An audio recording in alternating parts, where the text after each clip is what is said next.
Chapter 1051. Different styles of different pathways. Upon seeing this scene, Avin Rambais immediately extricated himself from that state of calm, clearly aware that he had fallen into a trap. He also further realized that he was already under some sort of influence. Without any hesitation, he arched his back and his body swelled. His pupils turned vertical, turning from pale blue to golden. His face, the back of his hand, and every inch of his exposed skin grew grayish-white scales. Amidst the screeching sound, the white shirt, black vest, formal coat, and straight trousers that he wore tore apart, revealing the dragon scales beneath. In the blink of an eye, Avin Rambais had transformed into an abnormally massive monster. Aside from his head that remained in the form of a human, the rest of his body had changed completely. It was like a dragon that had yet to fully evolve. The dragon's back was covered in grey-skinned wings, and its limbs were thick. The greyish-white scales were engraved with complicated, three-dimensional mysterious symbols. They extended into the flesh, extending into the surrounding void. It seemed to be a mesh of objects that didn't belong to the real world. It threw anyone who laid their eyes upon it into suffering a form of mental confusion as their thoughts warped. Even one's spirit body would be tainted with all kinds of thoughts that came from deep within one's heart, eager to rip apart and mutilate themselves. This was the spectator pathway's incomplete mythical creature form.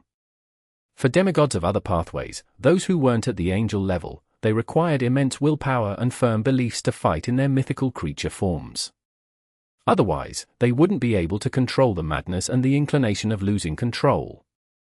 There was a high chance of them immediately losing all rationality and transforming into a monster. However, the spectator pathway was different. They had placate which could treat their minds and souls, so they weren't helpless towards the madness and inclination of losing control. Therefore, as long as the fight wasn't prolonged, they could use their mythical creature form and return to normal at will. Whoosh! All the thoughts in Avin Rambais' subconscious domain boiled over as they churned, identifying the parts of his consciousness that had been altered, purging them out and melting them down into nothingness. Whoosh! The violent wind surged around Avin Rambais' greyish-white dragon avatar. It seemed to come from reality, but also seemed to come from an illusory world. They carried a certain will as they whirled in every direction. Any creature that was embroiled would inevitably be placed into various abnormal states, stand rooted to the ground in a daze, or blindly escape towards the corners of the garden. There would be varying degrees of losing of control as their knees would buckle before they slumped to the ground.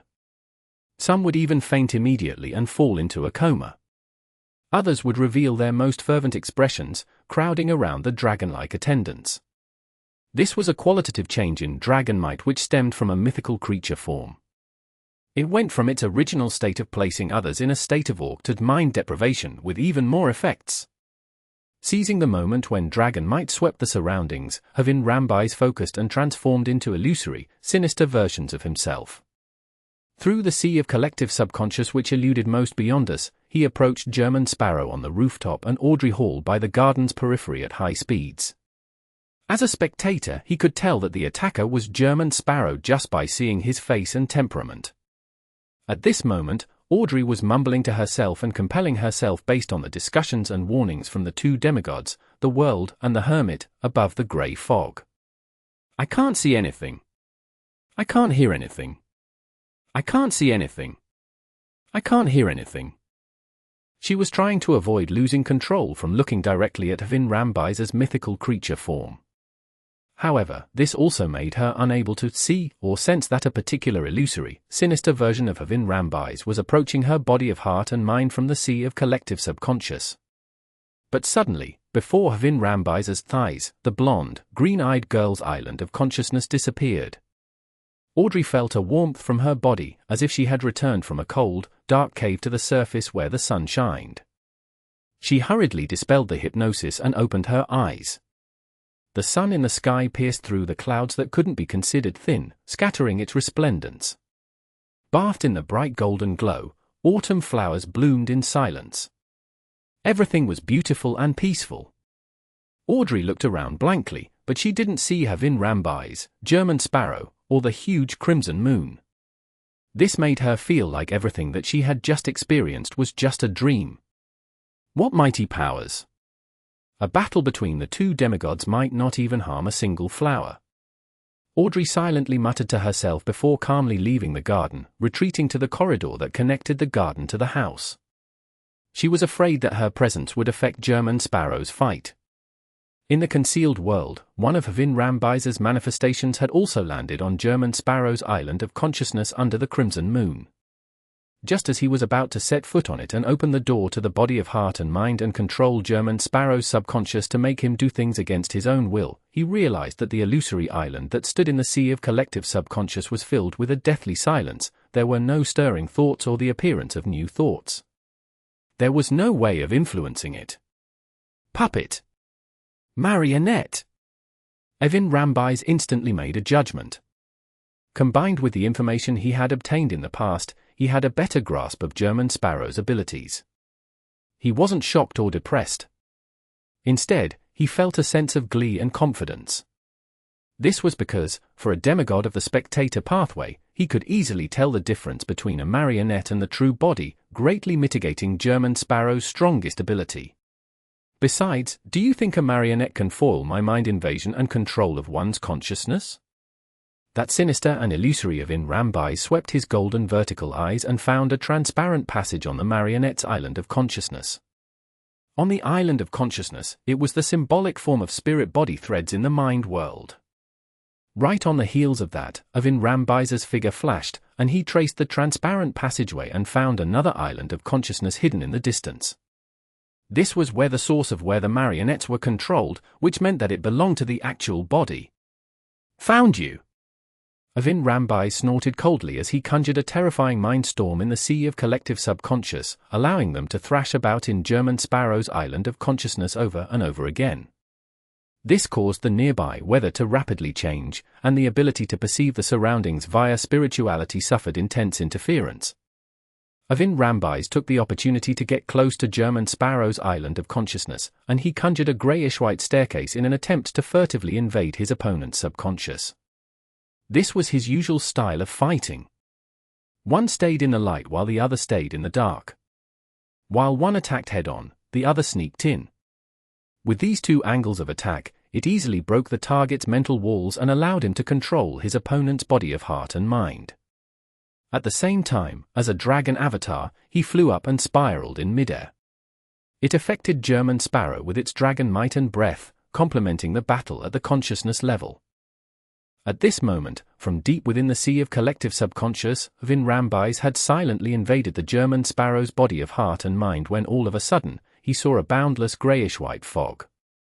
All the sea of collective subconscious around and the islands had vanished. Hvin Rambise's heart tightened as he hurriedly analyzed his psyche, suspecting that he was under an illusion. However, no matter how he handled it, the greyish-white fog didn't change. Of course, there were no accidents or danger. It was as if it was just a simple background. That was pretty suspicious. Just as Hvin Rambise was preparing to stir a mindstorm here, the greyish-white fog finally dissipated, revealing the island of consciousness from before that belonged to German Sparrow. Hvin Rambise didn't have time to hesitate. He quickly entered the corresponding subconscious and attempted to change his target's thoughts. However, those thoughts were dyed with a bright light, a holy and majestic aura. It was unshakable and uninfluenced. This? Hvin Rambise instinctively looked up and looked towards the sea of consciousness from the stone stairs that he conjured. Other than that island itself, there was also a figure with 12 pairs of fiery wings, emitting golden light. It looked like the projection of an angel's powers. Since he was planning on dealing with a demigod from the spectator pathway today, Klein had no doubt used Angel's Embrace on himself. With the Red Priest's level of importance, he directed the powers of the mysterious space above the grey fog, allowing him to temporarily be unaffected when facing an incomplete mythical creature form. And the reason why he didn't show it directly was that he was experimenting with Hvin Rambise. As Hvin Rambise attempted to invade his island of consciousness, his marionette, Kona's Kilga, distorted the target his enemy locked onto, changing it from Klein's body of heart and mind to Klein's projection of the grey fog. As a result, if Hvin Rambise found the island of consciousness in the greyish-white fog, it meant that there was a being of unknown origin sleeping in the mysterious space. This meant that Klein had to be wary ahead of time. On the contrary, he could feel a little relaxed. This was something he had long wanted to test but didn't dare attempt because it might be dangerous. Today, he finally had a chance to do so. After all, even if there were any consequences, Havin Rambais would be the one dying and not him. It might even allow him to easily finish off a demigod.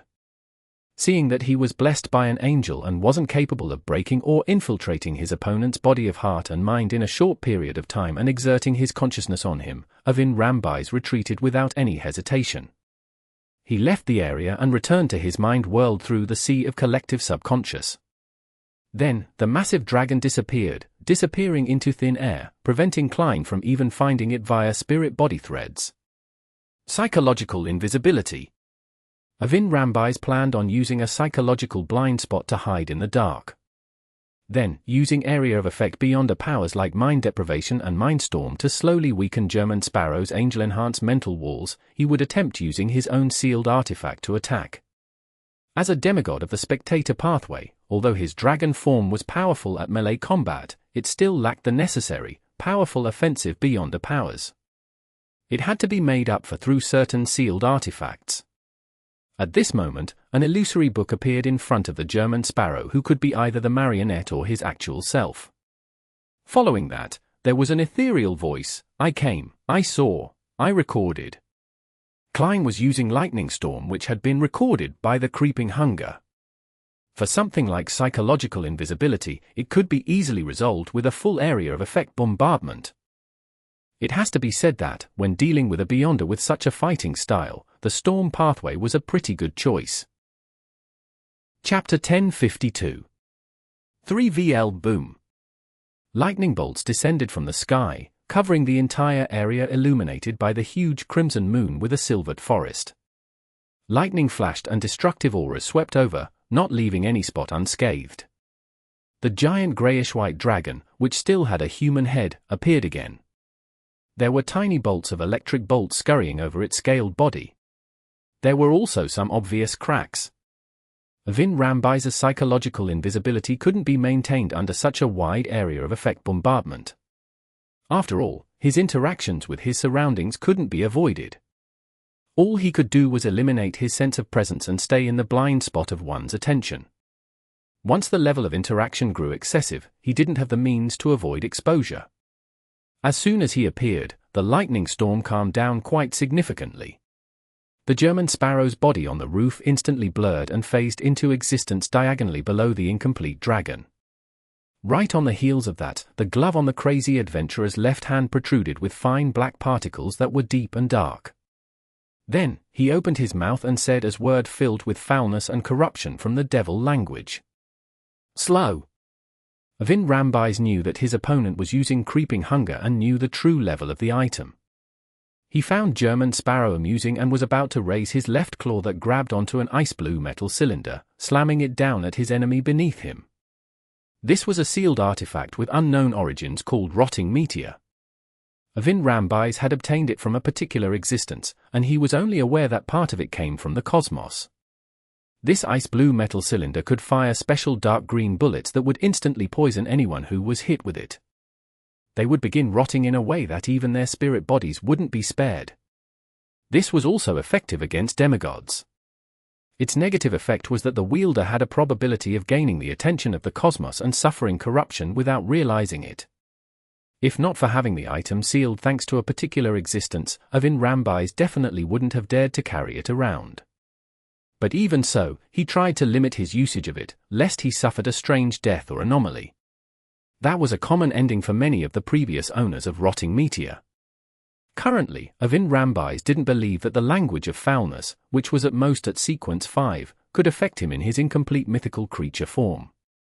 He planned on using Rotting Meteor to finish off the sealed artifact-equipped enemy that posed a threat. However, at this moment, his actions had really slowed down, and his entire body felt stiff. On the pitch-black roof under the gigantic crimson moon, another German Sparrow in a black trench coat and silk hat had appeared at some point in time. He held a 6-barreled revolver in his right hand and aimed his left hand at the German Sparrow beneath him before balling his fist and turning his wrist. "Earl of the Fallen, magnify!" This was Klein's other marionette, a demigod from the lawyer pathway, Kona's Kilga. With the help of his Magnify, Creeping Hunger could amplify the Beyonder powers it obtained from grazing souls, almost raising it to the level of Sequence 4, or in other words, at the level of a demigod. Of course, Magnify couldn't be used consecutively in quick succession. It was limited to a one-time use each time. Due to Havin Rambai's current mythical creature form, no matter how magnified, Sloem was, it couldn't affect him for long. Therefore, it was the German Sparrow, who was actually a Unai, who had to seize this short opportunity and control Havin Rambai's spirit body threads. Normally, he would take 3 seconds to attain initial control. However, his opponent had already revealed a powerful mythical creature form, and time would definitely extend the time required. It would take perhaps about 7 seconds or even more than 10 seconds to succeed. And by then, Havin Rambais would have long extricated himself from the influence of slow, restoring himself to normal and carrying out the corresponding countermeasures. At this critical moment, Kona's Kilga aimed his left hand at Winner Inunai once again and clenched his fingers. Another Magnify. The control of the spirit body threads was magnified. Suddenly, Inunai's control of Havin Rambai's spirit body threads became easier, as if the mythical creature form hadn't been revealed. In other words, he could obtain initial control in 3 seconds. This was already rather formidable, but the problem was that the Dragonified Havin Rambais wouldn't take more than a second to extricate himself from the influence of slow. No, he had already escaped. At that moment, there was a gunshot. A bullet that looked lusterless, deep and profound but not dark, swiftly shot out with its many strange patterns and struck Havin Rambais, who had just escaped from his slow state. In another corner of the garden, another German Sparrow in a black trench coat and a silk top hat appeared. Havin Rambais' dragon body stiffened once again. Not only did his thoughts come to a halt, even the wings on his back froze, and he had lost all his control of himself. The entire dragon collapsed to the ground. Control Spirit Bullet. Klein had used his Worms of Spirit as the material to contain the Control Spirit Bullets made from the powers of the mysterious space above the grey fog. It could even freeze Sequence 3 Saints for 1 or 2 seconds. At that moment, Havin Rambais, who had an incomplete mythical creature form, wasn't much stronger than a Sequence 3 Saint. Back when Amorn's avatar was hit by the Control Spirit Bullet, it had also froze for more than a second. In addition, Klein could also get Kona's Kilga to magnify the power of the bullet. However, to grab the opportunity, he had failed to do it in time. The string of team combination attacks from before had already made Klein turn poignant, as obtaining the aid of a demigod from the lawyer pathway was terrifying. It was very, very effective. Of course, under normal circumstances, the Earl of the Fallen's Magnify could only amplify the effects and influence that strengthened one's body or actions without helping others. However, the problem was that, as marionettes with Worms of Spirit within them, they were without a doubt no different from Klein. He hadn't been augmenting others, but himself. Seizing the opportunity of Havin Rambais falling into a state of paralysis, Winner Inunai obtained initial control over the spirit body threads. The incomplete dragon had just ended its rigid state when its thoughts became sluggish. Its movement had a certain delay. It had to be said that, after a bizarro sorcerer obtained a powerful marionette, they could unleash terrifying powers through their cooperation with their marionettes. Klein also had a cheat-like method like Control Spirit Bullets. This was something that could only be created by him because he was the only one who could stir the powers of the mysterious space above the grey fog. Of course, Amorn and other powerhouses also had similar charms and bullets. The only difference was the effects would be different. Seeing that Havin Rambais had come under a certain level of control, Klein began preparing to disrupt any form of resistance he tried putting up, preventing him from escaping from his current state until he became a marionette. However, at this moment, his head suddenly ached due to an intolerable mania in his heart. Then, he became extremely down, as if he couldn't feel joy anymore. He despised himself and wished he could give up his life just like that so that he wouldn't be a burden on others. In the blink of an eye, he became excited. His eyes seemed to be blood red and filled with hatred towards anything, wanting to destroy everything he saw. Not good. Before his mental state deteriorated, Klein realized that he had been influenced by Evin Rambay's at some point in time. Something was wrong with his body of heart and mind. He hurriedly attempted to cogitate to fight against the abnormal mental state. However, various thoughts that didn't seem to belong to him flashed through his mind. Let's end it here. F***CK, think of a way to save yourself. What exactly happened? I think I have a serious mental illness. A psychiatric disease that's contagious? The special mental illness that Miss Justice mentioned?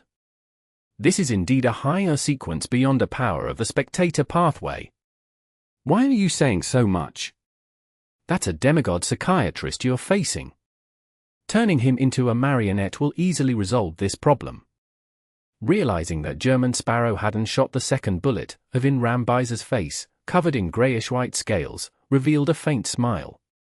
Although he hadn't anticipated the tight cooperation between German Sparrow and his two marionettes, causing him to quickly fall into a perilous situation, it wasn't like he hadn't done anything prior to this.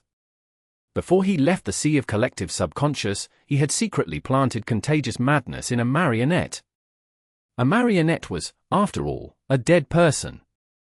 Although it was unable to be controlled by any other methods other than spirit body threads, it didn't mean that they didn't have an island of consciousness. It was just a dead mass, but it was precisely here that Evin Rambay's buried a seed named madness.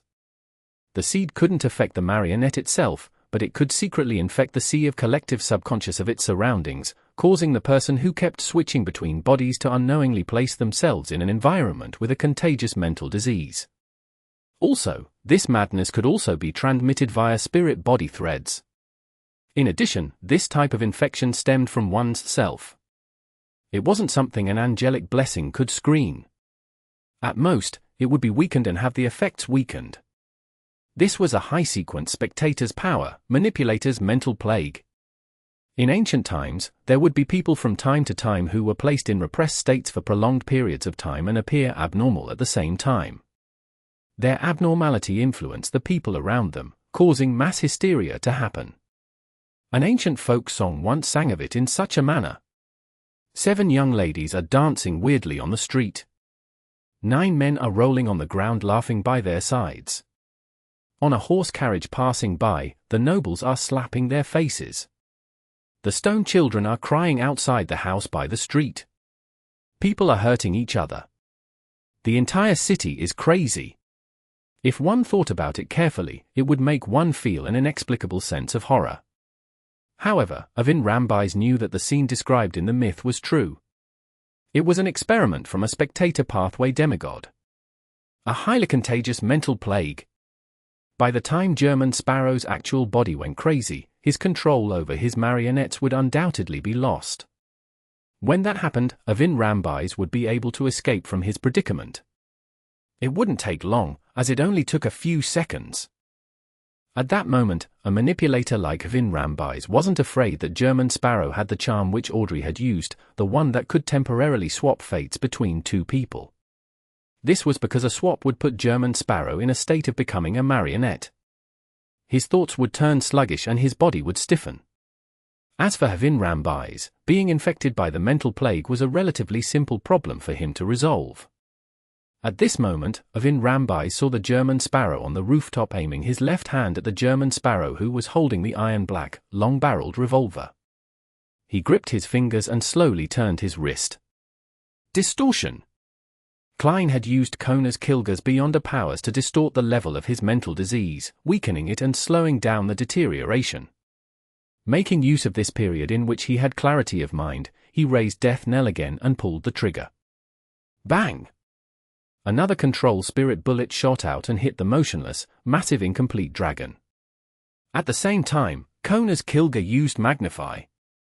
Despite being attacked, Evin Rambay's didn't escape from Inuni's control, because he had fallen into a long period of feeling numb and stiff. Klein silently kept count of the time, shooting a third control spirit bullet before Evin Rambay's truly recovered. And before the third control spirit bullet's magnified effects ended, the greyish-white, incomplete dragon trembled as it returned to normal, no longer looking sluggish. Chapter 1053. Presiden. In the dimly lit world, the gigantic crimson moon hung silently over the house while everything in the garden seemed to be asleep. The despair in the incomplete greyish-white dragon's eyes dissipated as it retracted its skin-covered wings, behaving like a docile hunting dog reared at home. The psychology alchemist's counselor, demigod of the spectator pathway, Elven Rambies, had lost his life and became Klein's marionette. Without bothering to enjoy this achievement, he switched places with Inuni, who was beside the greyish-white dragon, appearing as German Sparrow in his black trench coat and silk top hat. Then, he controlled his new marionette to treat the infection he received from mental plague. A gentle and cool breeze swept past the sea of collective subconscious, seeping into Klein's island of consciousness. It made him feel like the object reeking of a rotten, putrid, and discordant object in his body of heart and mind was being purged out of him with a surgical knife. Klein's face immediately contorted as he grimaced. He once again felt the excruciating pain in his soul. Thankfully, in order to create the control spirit bullets and the yesterday once more charms, he was already accustomed to this feeling. He didn't hold his head and roll around. After purging the contagious mental disease from his consciousness, the cool wind brought about a warmth that made him want to take an afternoon nap. It allowed his damaged spirit body to relax as if he was soaked in a bath. His mind and body quickly recovered thanks to the nourishment. By the time he recovered from his mental disease, the gentle breeze that blew at him became intense. It swept the surroundings, wiping out all the contagion left in the air. After doing all of this, Klein made the greyish-white dragon rapidly shrink its body, converge its guardhood, and turn back into its human form. However, as Elven Rambies' clothes had been ripped to pieces, the grey scales on his body didn't disappear. A few seconds later, the ascetic leader of the Church of Evernite, Oriana, walked out of the gigantic crimson moon in her simple robe and belt made of tree bark. Her long black hair cascaded down as she stepped across the void and arrived diagonally above Elven Rambies. The angel stretched out her right hand and, with a gentle squeeze, let Elven Rambies' blurry soul leave his body and float above his head. "Why are you helping George III?" Oriana asked directly. Elven Rambies' confused expression immediately turned serious. "This is the choice of the times, an inevitability of destiny. We are just following the flow of the tides and providing some guidance, allowing the times to develop in the right direction." The standard answer of the Twilight Hermit Order. From the looks of it, the psychology alchemist's demigod doesn't know what Adam's true goal is either. Even as official members of the Twilight Hermit Order, most of them probably don't know. Klein didn't have any problems thinking thanks to his situation inside the concealed world. Oriana didn't show any surprise as she pressed, "What is the trend of the times?" Elven Rambies' eyes were unfocused, but his expression was solemn as he answered, "A war, one that will sweep the entire world." "This? Isn't peace nice?" Klein frowned slightly as he couldn't help but mumble inwardly. He knew very well what a world war would do to humans. He only wished that his investigation with the Church of Evemite would be able to seize the key and successfully prevent the war which the Twilight Hermit Order was strongly pushing from erupting. Oriana fell silent for a second before asking, "What's the secret George III is hiding?" Elven Rambies revealed a smile. "Every king is restrained by 3 major contracts and can only reach a limit of sequence 5. But with our help, he bypassed the restrictions and has already reached a higher level.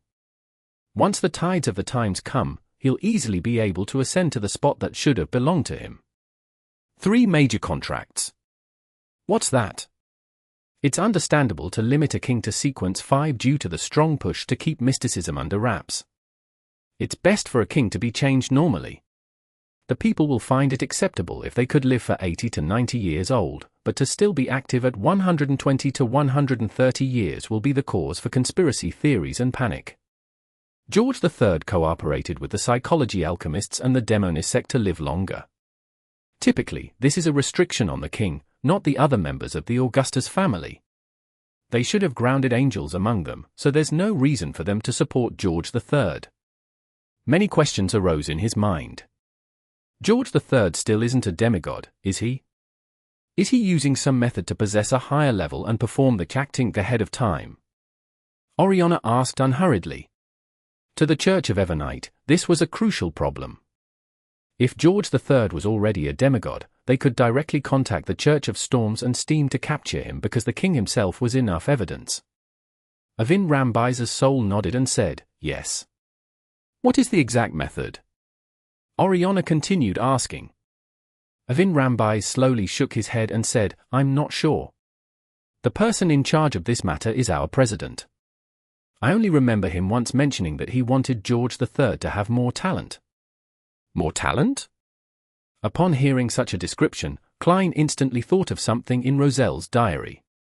In the eyes of the Emperor, the so-called talent was to make one's psyche and soul more like a high-level ancestor, as such be able to obtain the recognition of the corresponding beyonder characteristics or the mental imprint within sealed artifacts, allowing them to easily consume the potion and wield the sealed artifacts without the immense negative effects. This wasn't a perfect solution. It could even be said that there were great latent risks. This was because the mental imprint would revert and control the consumer or wielder's soul, causing them to experience certain changes. If anyone were to rely on this method to advance to a demigod, there was an extremely high chance of becoming a monster formed of mental sutures. Was George III hypnotized? He actually accepted such a method? No, if he was hypnotized, the Augustus family's angel or sealed artifacts would definitely discover the problem. Klein became even more puzzled as he waited for the ascetic leader floating in the sky to ask further. Oriana clearly knew what more talent meant. Without any change in expression, she asked, "Who is your president?" Avin Rambise revealed a look of reminiscence. He has many identities and names, but I can confirm that he is the president of our psychology alchemists as long as I see him. His current identities and names are: one of the 4 kings of the sea, the king of the Black Throne Barrows Hopkins, the former chancellor of the Backlund Medical School, the royal family's medical consultant, the already dead Paulie Durlau, the famous ascetic of the Central Sonia Sea, Eric Drake. King of the Black Throne. It was only then that he realized that he had heard of this title, but he had always neglected it, not taking it to heart and seldom thinking about it. So this pirate king is from the spectator pathway. He nodded in enlightenment. Oriana listened quietly and asked, what secret is George III hiding in the Blood Emperor ruins? Avin Rambise's slightly dazed expression changed slightly. An extremely important thing. If he wants to grasp it, he will need a large number of sacrificial rituals. What is it? Oriana pressed without any pause. Avin Rambise was taken aback. I don't remember. He suddenly raised his hand to grip his soul's head, clearly in pain. However, no matter how he thought about it, he couldn't remember the answer. Was this memory forcefully deleted by Adam or a certain angel from the spectator pathway? Klein watched with a heavy expression as he felt that the secret in the ruins was more important than he imagined. Oriana fell silent for a few seconds before lowering her head and asking Klein, "Do you have anything you want to ask?" Klein thought for a moment and asked Avin Rambise, "What is the name of the high sequence beyonder potions of the spectator pathway?" The pain in Avin Rambise's soul lessened as he slowly replied, "Sequence for manipulator. Sequence 3 Dream Weaver. Sequence 2 Discerner. Sequence 1 Author." He didn't mention Sequence 0 Visionary, clearly unaware. What's the potion formula for manipulator? Although Klein felt that his question was rather substandard compared to Mariana's, he still asked. In a dazed tone, Avin Rambise said without hesitation, "The main ingredient is an elderly mind dragon's complete brain, or the crystalline heart of a tree mentor, or a beyonder characteristic of a manipulator. The supplementary ingredients are 80 milliliters of the blood of an elderly mind dragon, 3 golden leaves of a tree mentor, and 7 different drops of tears from different humans or non-human creatures that were shed due to intense emotions. The ritual is that on a special occasion with at least 10,000 people, drink the potion when they are in the midst of an emotional resonance. In contrast, the difficulty of a demigod ritual of the spectator pathway isn't that high." That's right. Spectators can heal and analyze themselves, allowing them to effectively deal with the madness and the loss of control brought about by the potion, so the ritual can be simplified. Klein nodded in thought. "What's the potion formula for Dream Weaver?" "I don't know." Avin Rambise shook his head. "All right then. Klein asked of in Rambies why he had personally come to Audrey and received the corresponding answer. Then, he said to Oriana, "I have no further questions." The questions he had couldn't be answered by Evin Rambies. Oriana's right hand pressed softly, causing Evin Rambies' soul to return to his body. Following that, the angel glanced at Klein and said calmly, "Don't use him as a marionette. Before his mental imprint is removed, it's best you don't use his Beyonder characteristic to create items." "Of course, I don't want Adam to visit me." Klein nodded sincerely. "I will remember it." "Thank you, Oriana." Chapter 1054. Tailor-made ritual.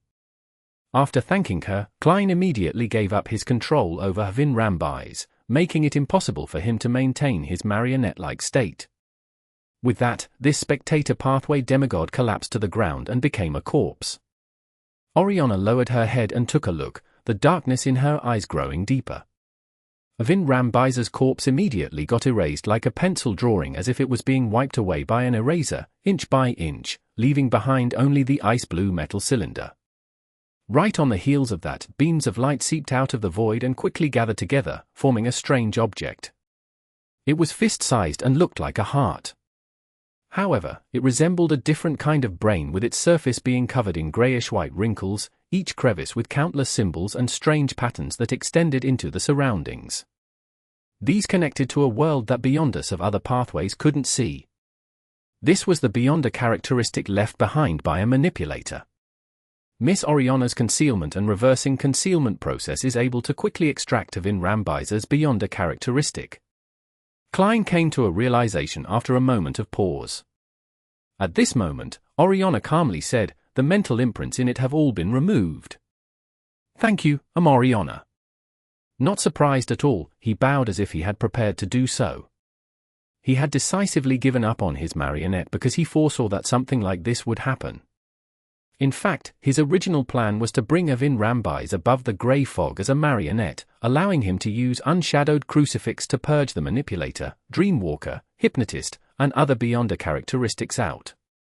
This way, Miss Justice no longer needed to worry about the ingredients needed before becoming a demigod. Even her Beyonder dog at home had a chance of advancing. After all, Audrey had briefly mentioned in the past to Dwayne Dantes that her act of escaping from Evin Rambies' control was all thanks to Susie.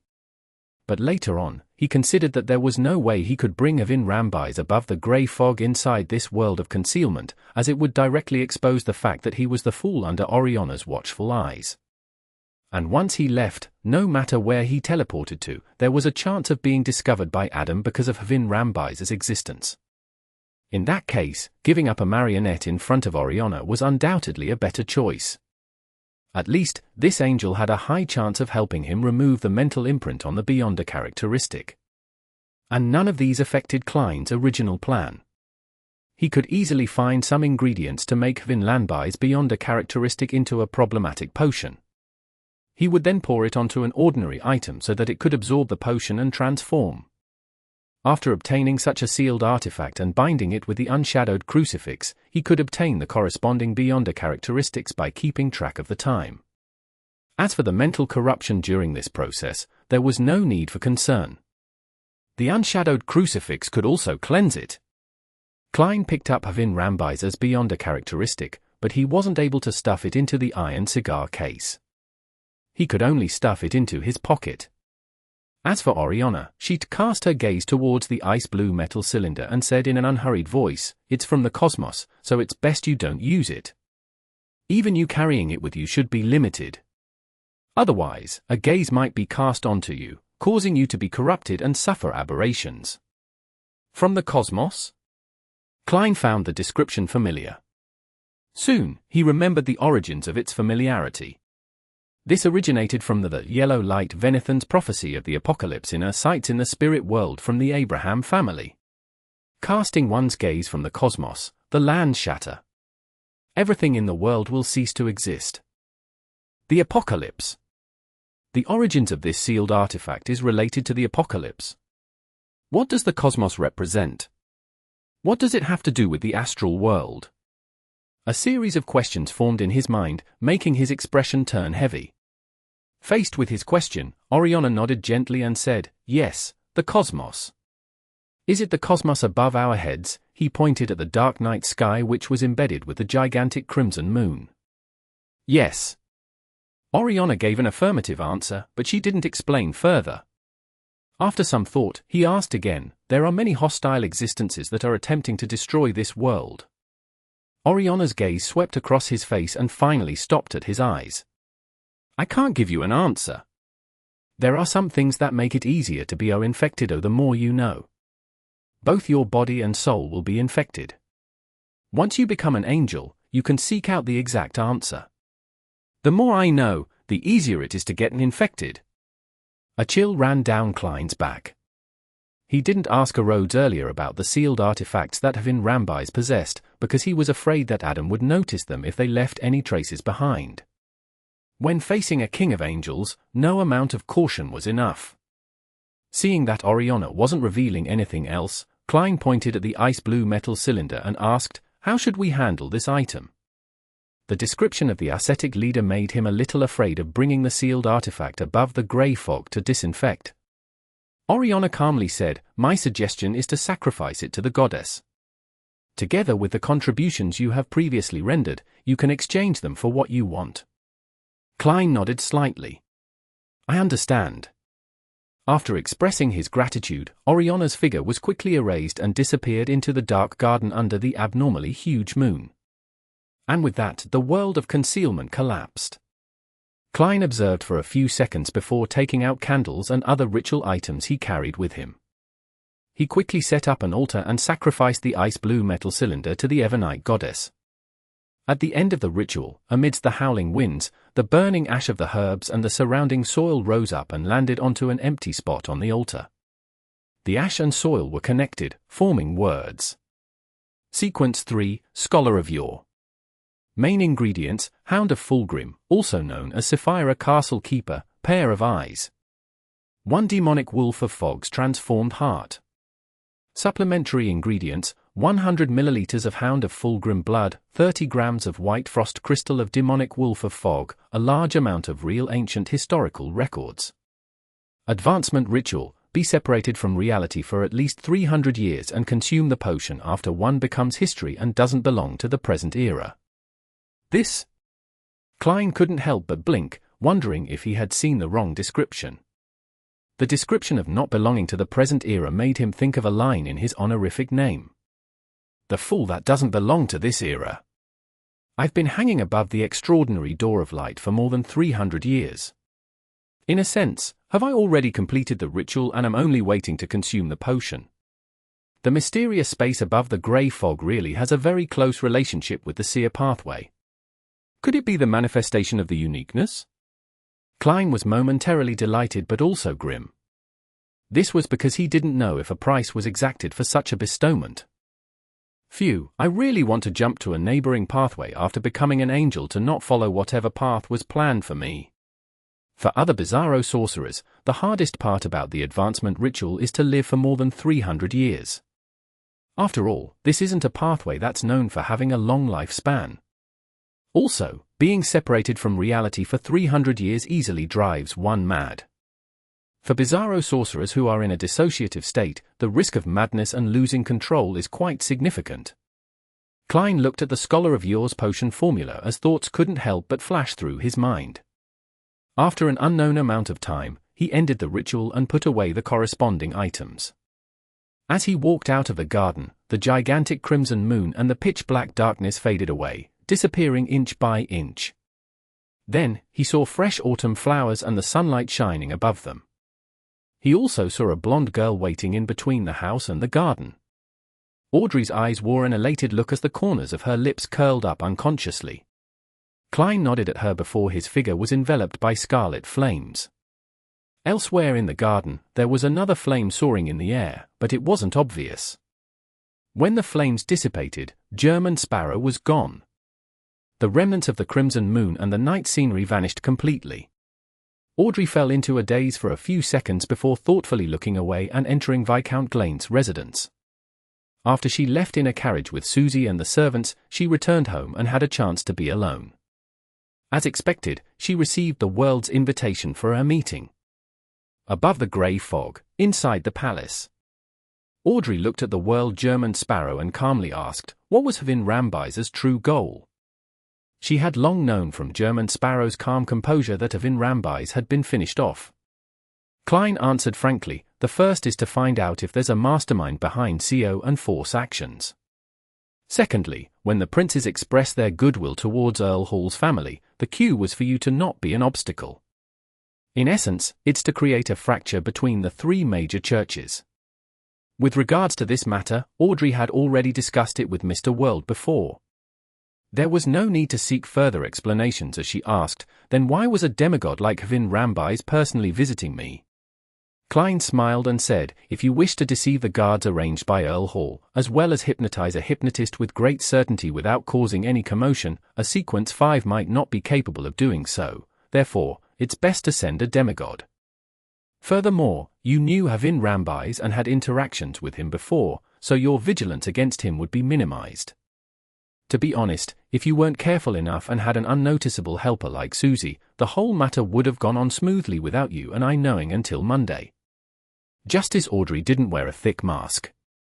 She smiled and sighed with mixed emotions. So I'm already this powerful.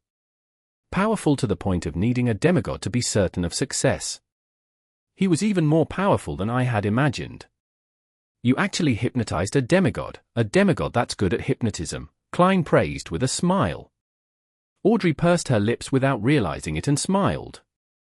That's mainly because of the fate siphon charm you gave me. My hypnotist potion seems to have completely digested as a result of this. Chapter 1055. Train of though. Completely digested? That's understandable. This is the act of hypnotizing a demigod. Although it's thanks to the fate siphon charm, it only helped to open the door of the body of heart and mind. The subsequent consciousness manipulation and the cue planting needs to be done personally. If she weren't careful, she would trigger an intense rejection and would lead to failure. Acting done to the extreme would definitely accelerate the digestion process. Klein nodded gently and said in praise, this is a good thing. It's even more so for the current situation. Audrey understood what Mr. World meant. In this storm that was sweeping around thanks to the Angel of Imagination Adam and King George III, even if she stood by the sidelines, she could sense her weakness and how powerless she was. She couldn't wait to improve herself. She tersely acknowledged and said, I'll urge the Sun to give his conditions to complete the deal and try my best to advance to Sequence 5. When the time comes, I hope that I can receive the protection of Mr. Fool and remain conscious in my dream. Having been prepared for this, Klein smiled and said, actually, you don't have to wait that long. I'll be able to sell you a Dreamwalker's Beyonder characteristic by tomorrow, and at the latest, Friday. As it was a private exchange, Klein didn't act as the world by deliberately making his voice hoarse. All he did was sound reserved. Really? Audrey's eyes widened, not concealing her surprise. Klein nodded and said, it's actually from Hvin Ramby's. The new cross that Mr. Fool obtained can allow the Beyonder characteristics to be purged. He spoke very simply without explaining the actual steps. He maintained German Sparrow's unique coldness. Is that so? The corners of Audrey's lips curled up as she broke into a smile. She pressed against her chest and said, praise Mr. Fool dash. And thank you, Mr. World. A double token of gratitude. Klein chuckled inwardly and calmly said, it's just a transaction. You need to pay for it, he lampooned to himself. Audrey maintained her smile and asked, what do you need? For a Sequence 5 Beyonder characteristic, £8,000. Klein chose something that Miss Justice could gather in the fastest time possible. Audrey didn't mind the price. She thought for a while before asking, can you sell the separated hypnotist characteristic to me as well? When she said that, she smiled in embarrassment and said, it's for Susie. The incident this time was resolved all thanks to her. Yes, the higher her level, the greater the help she can provide will be. Well, I'll also help her. No problem. For £1,000. Having expected this, Klein directly named his price. In his plan, he could stop once the hypnotist was purged, doing so without continuing the separation process. Now, he would place the unshadowed crucifix together for a long period of time, allowing its remaining characteristics to take form. A total of £12,000. Audrey asked for confirmation, not feeling too much pressure. As she didn't have any major expenditures for the past few months, she only had £10,000 left. Just a little bit of economizing was enough to satisfy her needs. Seeing the world nod, she heaved a sigh of relief. "I'll pay it before Friday." After closing the deal, her mood became better with Hvin Rambais having been killed. She asked as though she was chatting, "I'll also buy the complete brain of an adult mind dragon from the sun as well. However, I won't be in such a rush. Susie won't be able to digest the hypnotist potion so quickly." At this point, she glanced shyly at Mr. World. "What needs to be exchanged for Hvin Rambais' demigod characteristic?" Klein laughed and replied, "I still don't know what I'm lacking. In fact, other than the manipulator characteristic from Hvin Rambais, I also have the corresponding potion formula. While you digest the Dreamwalker potion, I'll slowly think about what I need, and I'll get you to do certain things and gather some material so that you can make sufficient contributions to exchange for them." Upon hearing these words, Audrey's green eyes lit up. "All right." After her reply, she asked with interest, "Is this the same as how Zio contributes to MI9? "Yes, it's also the same method that the various major churches use." Klein gave an affirmative answer. Audrey nodded and curiously asked, "Mr. World, do you know the name of the high sequence beyond potions of the spectator pathway?" Klein answered simply, "Manipulator, Dreamweaver, Discerner, Author, and Sequence 0, Visionary.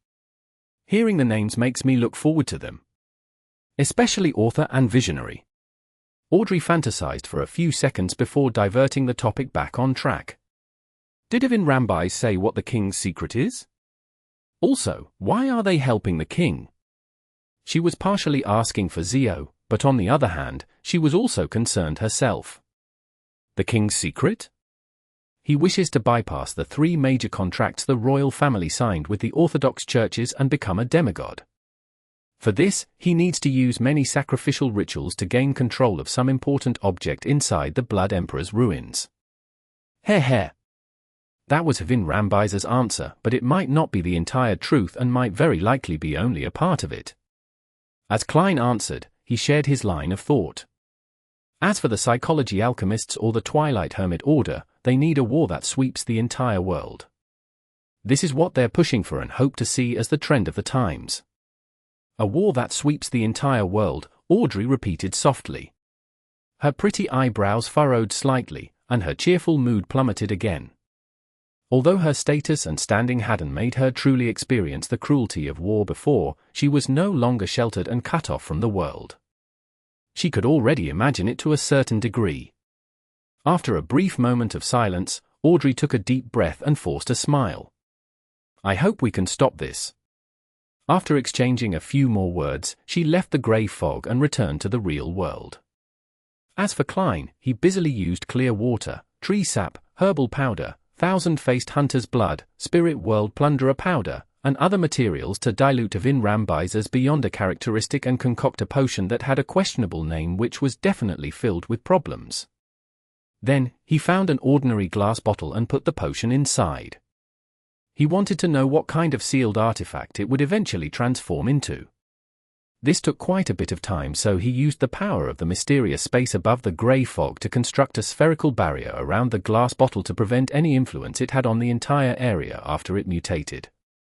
After doing all of this, he returned to 160 Backlund Street. He prepared to summon a Rhodes and ask it for information about the 2 Beyonder creatures known as Hound of Fulgrim and Demonic Wolf of Fog. At that moment, with the passage of time, the clouds in the sky had thickened, and the sun was covered up once again. The entirety of Backlund had become as dark and cold as the morning. Standing in front of the desk, he looked out the window at the sky. For some reason, he felt as though he and the Church of Evernight had neglected an important problem. Their investigations had been going relatively smoothly during this period of time, and the intelligence they received was also delving deeper. However, for some reason, it made him feel uneasy. Is there some influence or misdirection in this matter, and truly is something that I can't think of? Even heading above the grey fog is useless. Divination will most likely point towards him. Klein hurriedly collected his thoughts, unfurled the paper, and drew a picture consisting of symbols that implied concealment and mystery prying with a fountain pen. 1 second, 2 seconds. After nearly 8 seconds, the full-body mirror in the room turned dark. Aqueous light rippled and formed silver words. Exalted Great Master, your puny, loyal, and humble servant, a Rhodes, is here to answer your summoning. I think I'm late. I'm already a Grade 1 sealed artifact. I need some time if I want to circumvent the isolation. Please forgive me, Great Master. You're a Grade 1 sealed artifact? Klein asked with a surprised look. He could already imagine what was going on within the Church of Steam. The mirror that likes to play question and answer games has suddenly gone crazy. The full-body mirror's silver words squirmed and formed new words. Great Master, is this a question? He wanted to answer no, but to maintain his image, he nodded and said, yes. A Rhodes immediately produced a line of words. I'm not actually a true Grade 1 sealed artifact yet. I'm just enjoying the treatment of a Grade 1 sealed artifact in advance. This is mainly because a Grade 1 sealed artifact needs to be reported to other churches and be given a new number. The Church of Steam doesn't wish to do so. So that's how it is. That's understandable. Klein nodded gently. Got it. The aqueous light on the full-body mirror's surface flashed again as new silver words formed. Supreme Master, do you have any questions to test your loyal servant, a Rhodes? What do you know about hounds of Fulgrim and demonic wolves of fog? He asked without standing on ceremony, completely unfazed that it was actually 2 questions. In the mirror, the silver words squirmed like they had a life of their own and changed shapes. The hounds of Fulgrim are a type of unique creature of the spirit world. They live in the historical void. Even the Seven Lights only know of them and are unable to interact with them unless they leave the historical void and attempt to hunt. But even so, what you see might only be a projection of their past. The demonic wolves of fog are a type of high-level demonic wolves. After the death of the ancient gods and the cataclysm, and with them being killed by the Antigonus family, Zaratul family, and the Church of Evernite, they're extremely rare now. Furthermore, they're all good at anti-divination and deceit. They aren't easy to find. In other words, the Church of Evernite likely has materials and items related to the demonic wolf of fog. And with this, I can bring it to the spirit world and use the law of beyond a characteristic convergence to bait a hound of Fulgrim? Klein began his train of thought as he read on. Chapter 1056. The Real to Devil. After getting a grasp of the situation, Klein looked at the full-body mirror in the room and asked, "What's the king's secret?" The surface of the mirror that seemed to lead to another world had aqueous light ripple before revealing a scene. It was a ruin that was hidden deep in the darkness, covered in the dust of history. However, it was completely intact. Does that mean that the king's secret is in the Blood Emperor's ruins? A Rhodes doesn't dare to answer directly, or is this as much as it can see? After some deliberation, he said to the magic mirror, "It's your turn to ask." The image in the full-body mirror didn't change at all. It only revealed silver words. Great Master, do you have any other questions? Yes. Without standing on ceremony, Klein nodded and asked, "Where is Saintess of White, Katerina, presently?" In the mirror, the silver words rapidly faded and disappeared, but the background didn't change at all. It was still the Blood Emperor ruins. If not for the words appearance and disappearance, I would have thought that this magic mirror crashed. Katerina is hiding in the Blood Emperor's ruins? The real one? Klein nodded thoughtfully. It's your turn. Above the scene, silver words condensed once again. Benevolent Master, why don't you leave Backlund? That's a good question. I originally had such plans. I originally investigated the Great Smog of Backlund because of my outrage over the innocent deaths of the poor like old Kola, as well as being lost due to the shattering of my main goal. Later, I ended up with the identity as a blessed of the goddess. Later on, I tried to prevent a disaster from happening and prevent the people I know from suffering due to the ambitions of the powerful and to not drown because of the tides of the times. I was willing to bear some of the risks. As for now, knowing that there might be a war that would sweep the entire world, and discovering that the advancement ritual of Scholar of Yore is practically tailor-made for me, with signs of things being arranged, I've already come to a realization that I might not be able to escape even if I tried. Or should I say that I'm unlikely to escape my destiny even if I were to flee Backlund? In that case, I might as well take the initiative to face the risk head-on and see if I can figure out the truth and find a chance to survive, grasping my fate in my own hands. Klein's thoughts kept churning before they settled. Following that, he calmly replied, "Leaving can't really solve the problem." With that, he asked, "Where is Trissy now?" The full-body mirror finally changed the depicted scene.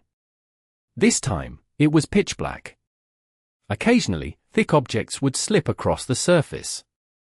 Rhodes also can't see Triss's situation. Klein nodded slightly and said, "It's your turn to ask." The mirror was filled with aqueous light and wisps of silver formed a sentence.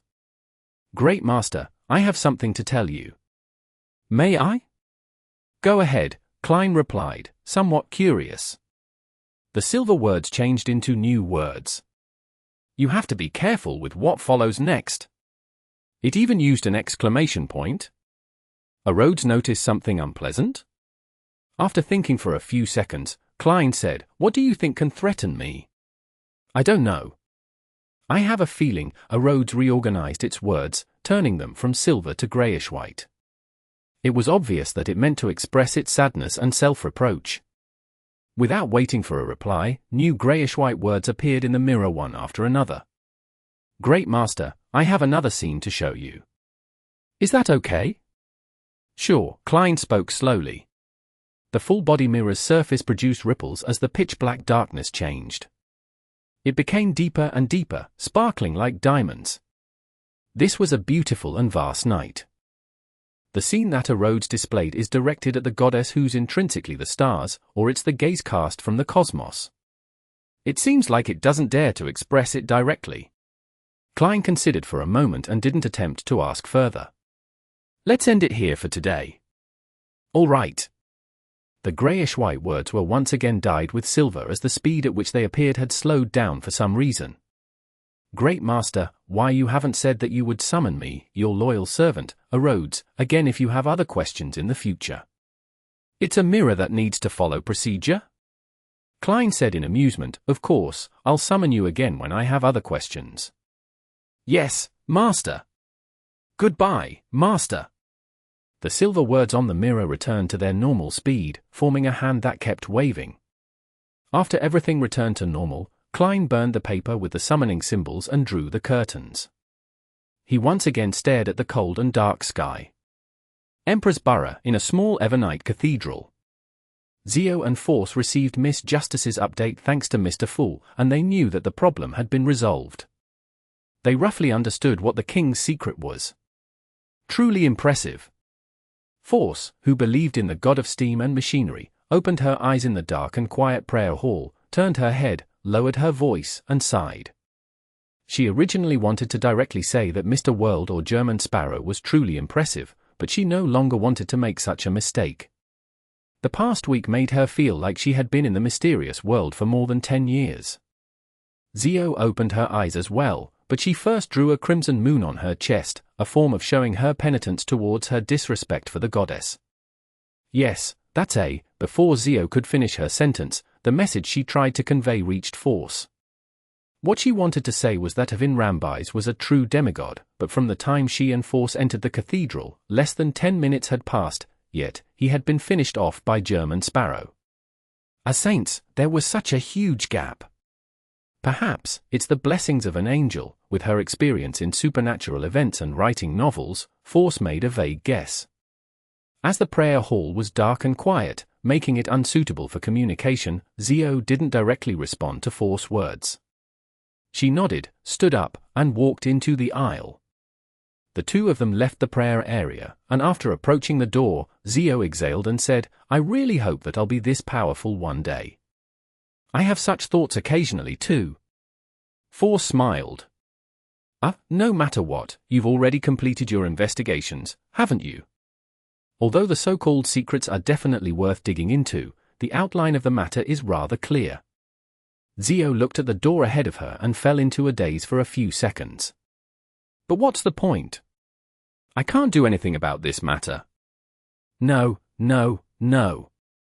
When it comes to enemies, that person's identity isn't too lofty. At least, he's someone we can look at directly. Force seriously comforted her friend. When you obtain a qualitative change in strength, you'll discover that you have the ability to participate in that matter. At least in matters that don't involve even higher levels. Force, who had joined the Tarot Club for quite a long time ago, had witnessed matters that had been planned by Mr. Fool. He had used his blessed and the members of the Tarot Club to destroy the descent of the true creator, revealed Banz's secret, obtained a portion of the authority from the Storm domain, and interfered in the ownership of 0-08. Compared to the angels, King of Angels, and even true gods that were involved in these matters, King George III alone was indeed nothing special. Zio slowly walked to the door and said after a moment of silence, I understand what you mean. We'll return to the East District. We won't be in a hurry to move. Once I obtain the Judge Potion formula, we'll disappear and go into hiding. I believe that after today's incident, they probably wouldn't dare to investigate us. That's for sure.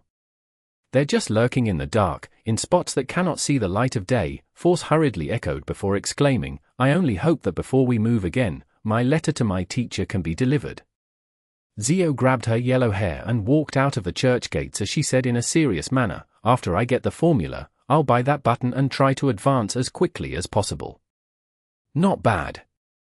You've recovered your fighting spirit, Force teased with a smile. Zio didn't say another word as she continued proceeding forward with a solemn expression. After walking a few dozen steps, she suddenly stopped and said without turning her head, I don't think I have enough money to buy that button. When the time comes, lend me a little. I'll definitely return it. Force was taken aback for a second before chortling. Okay. If my guess is correct, I should be able to get the subsequent items from my teacher. Thursday afternoon. Using the excuse of having some rest, Klein returned to the master bedroom and entered the bathroom. He took 4 steps counterclockwise and arrived above the grey fog. He believed that the glass bottle that was filled with the potion had already finished absorbing it.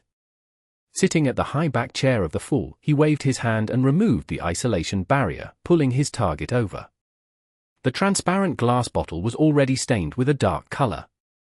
It had a mesh pattern on its surface which shimmered slightly, giving off an artistic flair. It was empty inside, with not a single drop of the potion remaining. The spacious bottle's mouth was covered with a layer of mist that glowed. It made Klein feel as though his gaze was being sucked in the moment it landed upon the mouth of the bottle. A voice sounded from the bottle. By throwing in 100 gold coins in it, you can fulfill a wish. By throwing in 100 gold coins in it, you can fulfill a wish. Who did you learn this from? I have to say, this monotonous statement does have some hypnotic effect. Throwing in 100 gold coins would be akin to opening the doors of the body of heart and mind and becoming the bottle's slave. Klein did a simple analysis before beckoning for the unshadowed crucifix. Using the pressure brought about by the grey fog, he stuffed it into the bottle's mouth. You devil! The voice in the bottle screamed shrilly before it was miserably blocked by the grey fog. Chapter 1057. The Extraordinary and the Ordinary. After dealing with the mutated glass bottle, Klein took out his golden pocket watch, opened it, took a look, and took note of the time. He had to return 3 hours later and separate the unshadowed crucifix from the bottle of slavery. Only then could he obtain a single manipulator's Beyonder characteristic, and not a product that was mixed with the previous sequence's Beyonder characteristics. It feels like I'm doing an experiment. Klein nodded slightly, put away his pocket watch, and returned to the real world where he had his actual afternoon nap. At 4 in the afternoon, his valet, Inuni, knocked on his employer's door under Butler Walter's watch. What's the matter? In his pajamas, Dwayne Dantes rubbed his forehead and opened the bedroom door. Inuni bowed and said, Sir, you accepted Madame Rihanna's invitation for high tea the night before. It's today. Klein looked at Butler Walter and said, "All right, give me 15 minutes to prepare." Then he instructed his valet, Inunai, "Come in and help me change my clothes." When only he and his marionette were left in the room, he controlled the latter to bring out clothes suitable for high tea, taking glances at the wall clock from time to time. After about 10 minutes, after tying his bow tie and putting on his coat, he took 4 steps counterclockwise and headed above the grey fog. At that moment, 3 hours had passed since he last entered. Placed at the end of the long bronze table, the mutated glass bottle which had been firmly bound to the unshadowed crucifix with the grey fog's power no longer had the twinkling mesh, looking as though it went from being a piece of art to a common item on the street. At the bottom of the glass bottle was a large amount of greyish-white matter that had been purged. It flowed freely, forming a heart-shaped object the size of a child's fist. Not only were there wrinkles on it, but there were also cracks that resembled eyes. As for the complicated, three-dimensional, illusory patterns, labels, and symbols that extended into the void, they were nearly identical to Havin Rambai's beyond a characteristic that Klein had seen from before. It's just a little different. Klein released the grey fog suppression and took out the unshadowed crucifix from the bottle mouth. With this step, the item that was purged out was completely separated from the mutated glass bottle, becoming complete and independent. Klein reached out his left hand to pick up the item that resembled both a heart and a brain, and after examining it for a few seconds, he threw it into the junk pile and allowed the grey fog to envelop it. At this moment, a weak voice sounded from the mutated glass bottle. "You devil!" Klein didn't respond as he thrust the unshadowed crucifix back in with his right hand, using the power of the grey fog to press down on it. And with that, the ancient palace returned to its tranquil state.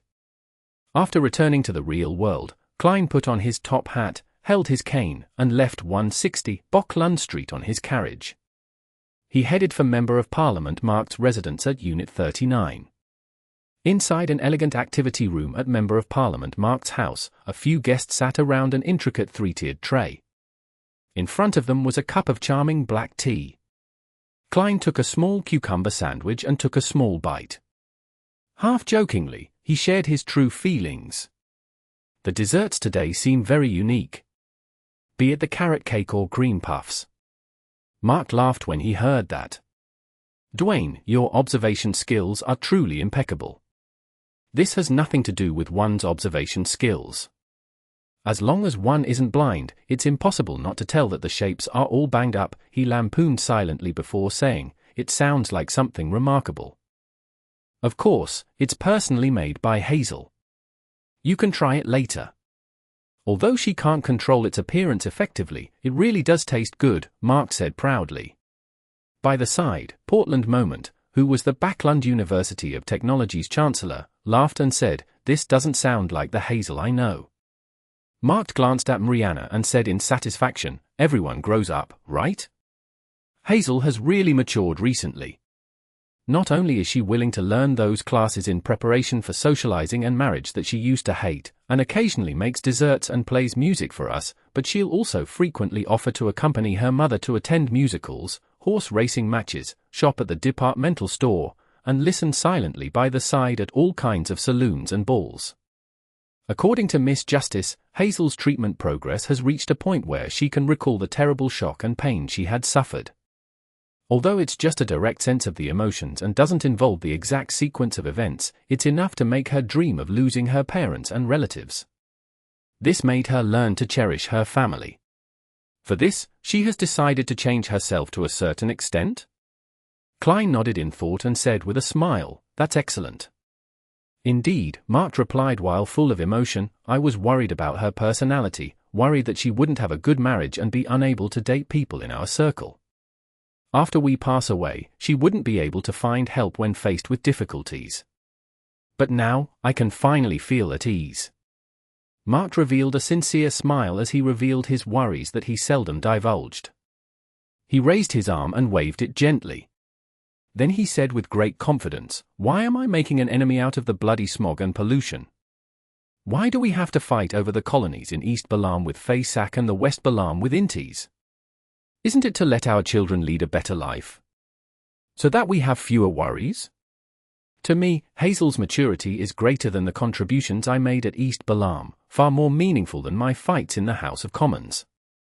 As Klein listened to Mark's recount, he couldn't help but look out the window.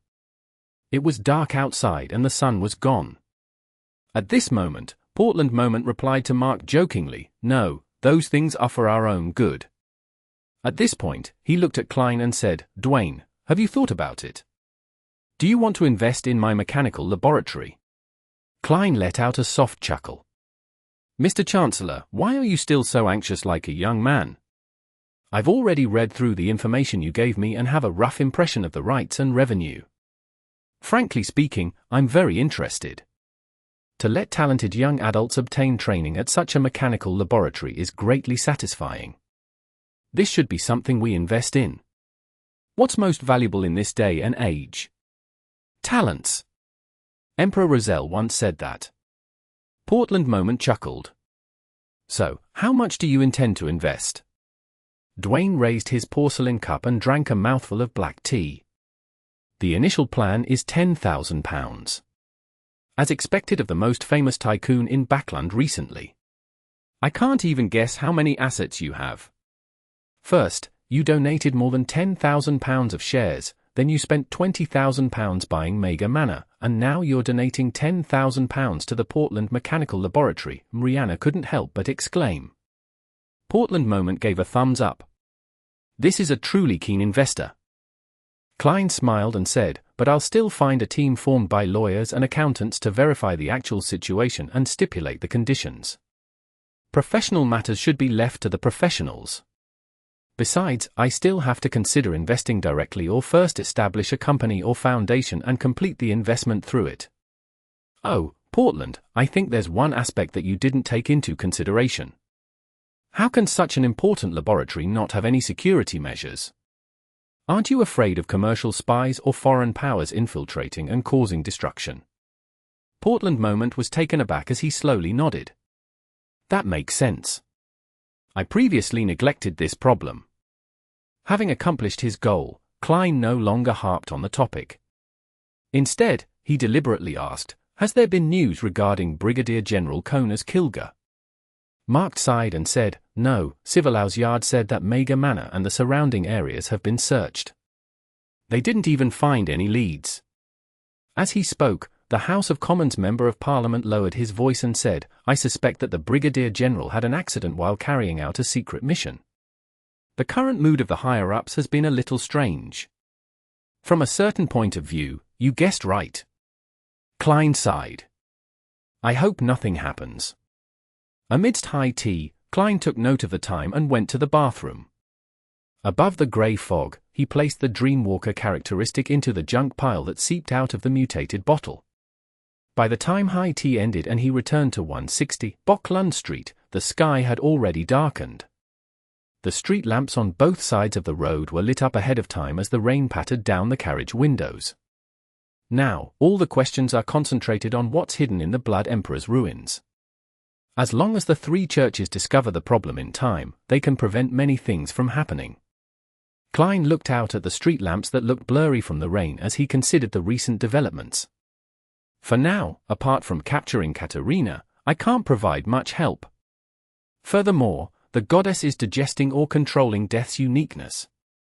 She might not have the power to provide a response at that level. To solve this problem, I either get a Grade 0 sealed artifact with a targeted effect from the Holy Cathedral, or I rely on the Church of Steam and Storms and see which one of the true deities will respond. A Grade 0 sealed artifact might not be enough since it involves a King of Angels, and there might be traitors amidst the two churches. Traveling from 39 Backlund Street to Unit 160 didn't take long. Before Klein could straighten out his thoughts, he had already returned to his doorstep. He had no choice but to get off the carriage. When he changed his clothes on the third floor, his spiritual perception was triggered. He saw Rionette Tinker walk out of the void with 4 blonde, red-eyed heads in hand. "It's from Sharon." A guess came to him as he received the letter. "That's right," one of the heads held by Rionette Tinker replied. Without another word, Klein opened the envelope and unfurled the piece of paper. There was only one line on it, we'll take action at 10 tonight. Chapter 1058. A Tool. Tonight at 10. Looking at Miss Messenger, who stayed in place, Klein walked to the desk and wrote, "I'll be on time." In addition, the situation in Backlund has become tense recently. Make sure to keep the matter under control. After reminding Sharon, Klein folded the letter and took out a gold coin and a rectangular diamond that kept refracting light. This is a yesterday once more charm. It can allow you to temporarily borrow powers from your past self. Klein handed the 3 items to Rionette Tinker. One of the blonde, red-eyed heads in Rionette Tinker's hands opened its mouth and bit down on everything. The remaining 3 said, "Why, I give me." "Count it as part of the remuneration I'll be paying in advance," Klein said with an ordinary smile. A Rhodes's reminder made him feel that it was imperative to make more preparations. Rionette Tinker didn't ask further. The 4 beautiful heads bobbed up and down from their hair as though they were nodding. She then stepped into the void and vanished from the room. Looking at the light rain and the dark sky outside the window, Klein took off his coat and handed it to his valet, Inuni. 9:50 p.m., on a street near the Tussock River in Sherwood Borough. In the commonly seen autumn-winter rain in Backlund, a rental carriage turned in and slowly moved forward. On the carriage, the red-eyed Emlyn White, who was holding a top hat in his hand, looked at the young man with pale looks and disheveled hair before curling his lips. "Is it here?" The incorporeal figure, Marie, nodded. He pointed to a neighboring building diagonally across at the shops over there and said, "That's right. That's a bookstore. The owner's name is Charlie Raker and is pure Lonese. However, he went to the southern continent once when he was young, hoping to become a tycoon. There, he became a member of the Rose School of Thought and a believer of the Chained God. He was later sent back to Backlund and was made to gather intelligence, as well as provide assistance to the other Rose School of Thought members who are executing other missions. We've been watching him for a while and wish to finish him off and sever the source of intel for the Rose School of Thought so that we can create a better living environment for ourselves. However, we ultimately held back." Emlyn smiled and said, "The facts have proven that tolerance can indeed be exchanged for better results. To be honest, your performance is quite different from what I imagined for a temperance faction wraith. I thought you would be very terse." Marie glanced at the vampire who was already a viscount. Different people have different personalities. And temperance is only meant to control excessive desires. I'm afraid you wouldn't understand and that it would affect the final result of the mission if I didn't explain this matter too clearly. That way, the desires that need temperance will exceed the limits of what it should be. Although it's very philosophical, there's no need to use me as an example. Emlyn leisurely leaned against the wall and looked at him. Continue with the previous topic. Marie looked out the window again. In Charlie Raker's house is a female servant from the Paz Valley. She's also a member of the Rose School of Thought. In addition, in the 2 houses diagonally opposite to Raker's house lives a widow and a male alcoholic. They're believers of the Chained God, and they would transmit information to the Rose School of Thought at critical moments. The thing you need to do is to secretly monitor these 3 people while we're dealing with Charlie Raker. Through the information sent, you'll be able to lock onto the person in charge of the Rose School of Thought in Backlund. Of course, we'll definitely give Charlie Raker some opportunity to seek help or send out a signal." Emlyn nodded slightly and said, "I understand." He then turned his head to look at the sky, which had dark clouds that blanketed it, blocking out the crimson moon. He turned the ring with the ghostly blue gem on his ring finger. This was the Oath of Rose ring. It allowed Earl Mistral to share his sense of sight, hearing, and smell. This ring went around one big circle and ended up back in Emlyn's hands. Of course, it was only temporary. As such, Earl Mistral had already heard what Marie had said and shared it with the other sanguine participants. Emlyn originally believed that although he was only the intermediary who was in charge of communication and didn't play an important role, even if that were the case, he felt that he was able to showcase some of his spells as a Scarlet Scholar, allowing him to pass the information in a really cool and elevated manner in front of Wraith Marie. To his surprise, he didn't need to do anything. All he needed was to be on scene wearing the ring. This made him very depressed. He felt that he was purely a tool. Without being a demigod, I'm not qualified to directly participate in many things, much less to save the race. At that moment, Emlyn felt a little impulsive. He felt that his level wasn't worthy of his secret identity and that he was unable to bear the responsibilities he needed to bear. As for the Oath of Rose's effect of being able to allow the thoughts of the two wearers to appear in the minds of the other party from time to time, Emlyn wasn't worried. He had asked Miss Justice to hypnotize him so that he wouldn't think about matters that he didn't want the sanguine upper echelons from knowing tonight. Just as he had this thought, he suddenly heard Earl Mistral's voice. Arrogance, childish, naive. This is a particular thought of Earl Mistral that was transmitted by Oath of Rose. Heh! Emlyn scoffed inwardly as he began chanting a name. Ernst Boyar. Ernst Boyar. This Viscount had been hypnotized under the protection of Earl Mistral and had been volunteering at the Harvest Church for a long time. At that moment, Marie glanced at Emlyn's expression and nodded. Your current attitude is reassuring. Very serious, very solemn, and very focused. Ah? Emlyn was first taken aback before he curled his lips slightly. Thank you. The second floor of the bookstore was Charlie Raker's house. This businessman was over 50 years old, and his parents had long passed away. Despite being never married, rumors had it that he had a few illegitimate children, but none of them lived with him. After instructing the servants to check if the house's windows were locked, he returned to his bedroom and poured himself a cup of red wine. He sat on the sofa and savored it in a relaxed manner. He was used to drinking some wine before sleeping. When he finished the red wine, Charlie Raker stood up and walked towards the bathroom. When he passed by the full-body mirror in the bedroom, he casually took a glance, and his body suddenly froze up. In the mirror, his face had unknowingly turned abnormally pale. His eyes were protruded, and blood was seeping from the edges. The corners of his lips were slightly red. As a member of the Rose School of Thought, Charlie Raker wasn't unfamiliar with such a situation. He didn't scream or run recklessly like ordinary people. Instead, he raised his right hand and extended it to his chest. Just as he touched the accessory he was wearing, his body felt like it had fallen into an unmeltable icy abyss. It was cold from the inside to the outside. The cold seemed to have a life force of its own as it expanded rapidly and covered every corner of Charlie Raker's body. It made him feel like his joints and muscles no longer belonged to him as they began to abide by the commands of others. At that moment, it was as if there was another person in his body. It was cold and blurry, filled with malice. It directly took over everything other than his thoughts. At the same time, Charlie Raker saw new changes to his body in the mirror. Two figures appeared in his eyes. One was a young man in a white shirt and black vest. With his right hand having made contact with the object at his chest, a bright light flashed in front of him. The light seemed to come from a miniature sun, casting light and heat in every direction. Charlie Raker immediately felt warmth and was no longer controlled by the cold in his body. He blurted out a word, "Cleanse." The miniature sun in front of his chest burned intensely. It was like warm water that surged into his chest, forming ripples.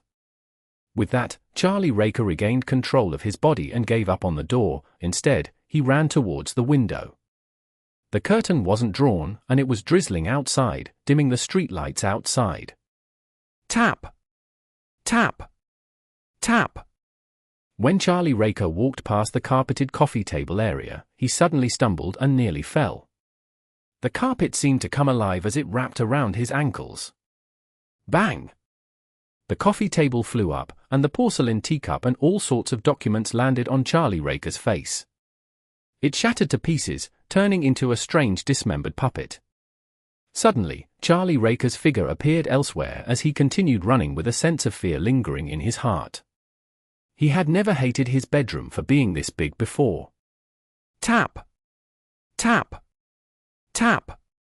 Fountain pens shot randomly, and paper swatted around as Charlie Raker finally ran to the window. As a devout believer, he didn't break out of the window immediately. Instead, he held the curtain and pulled it. At the same time, he pressed his other hand onto the gas pipe. A layer of white frost instantly formed on the black metal surface. Crack! The glass window in front of Charlie Raker shattered as every piece of glass flew out like a bullet and hit the merchant's face, piercing through his perfectly fine skin. It caused blood to gush out at his neck. Charlie Raker's eyes darkened, and he fell back weakly. During this process, he screamed and yelled, but his voice couldn't be heard beyond the room. At this moment, in another room, a maid from the southern continent could clearly see the light from the gas wall lamps shaking.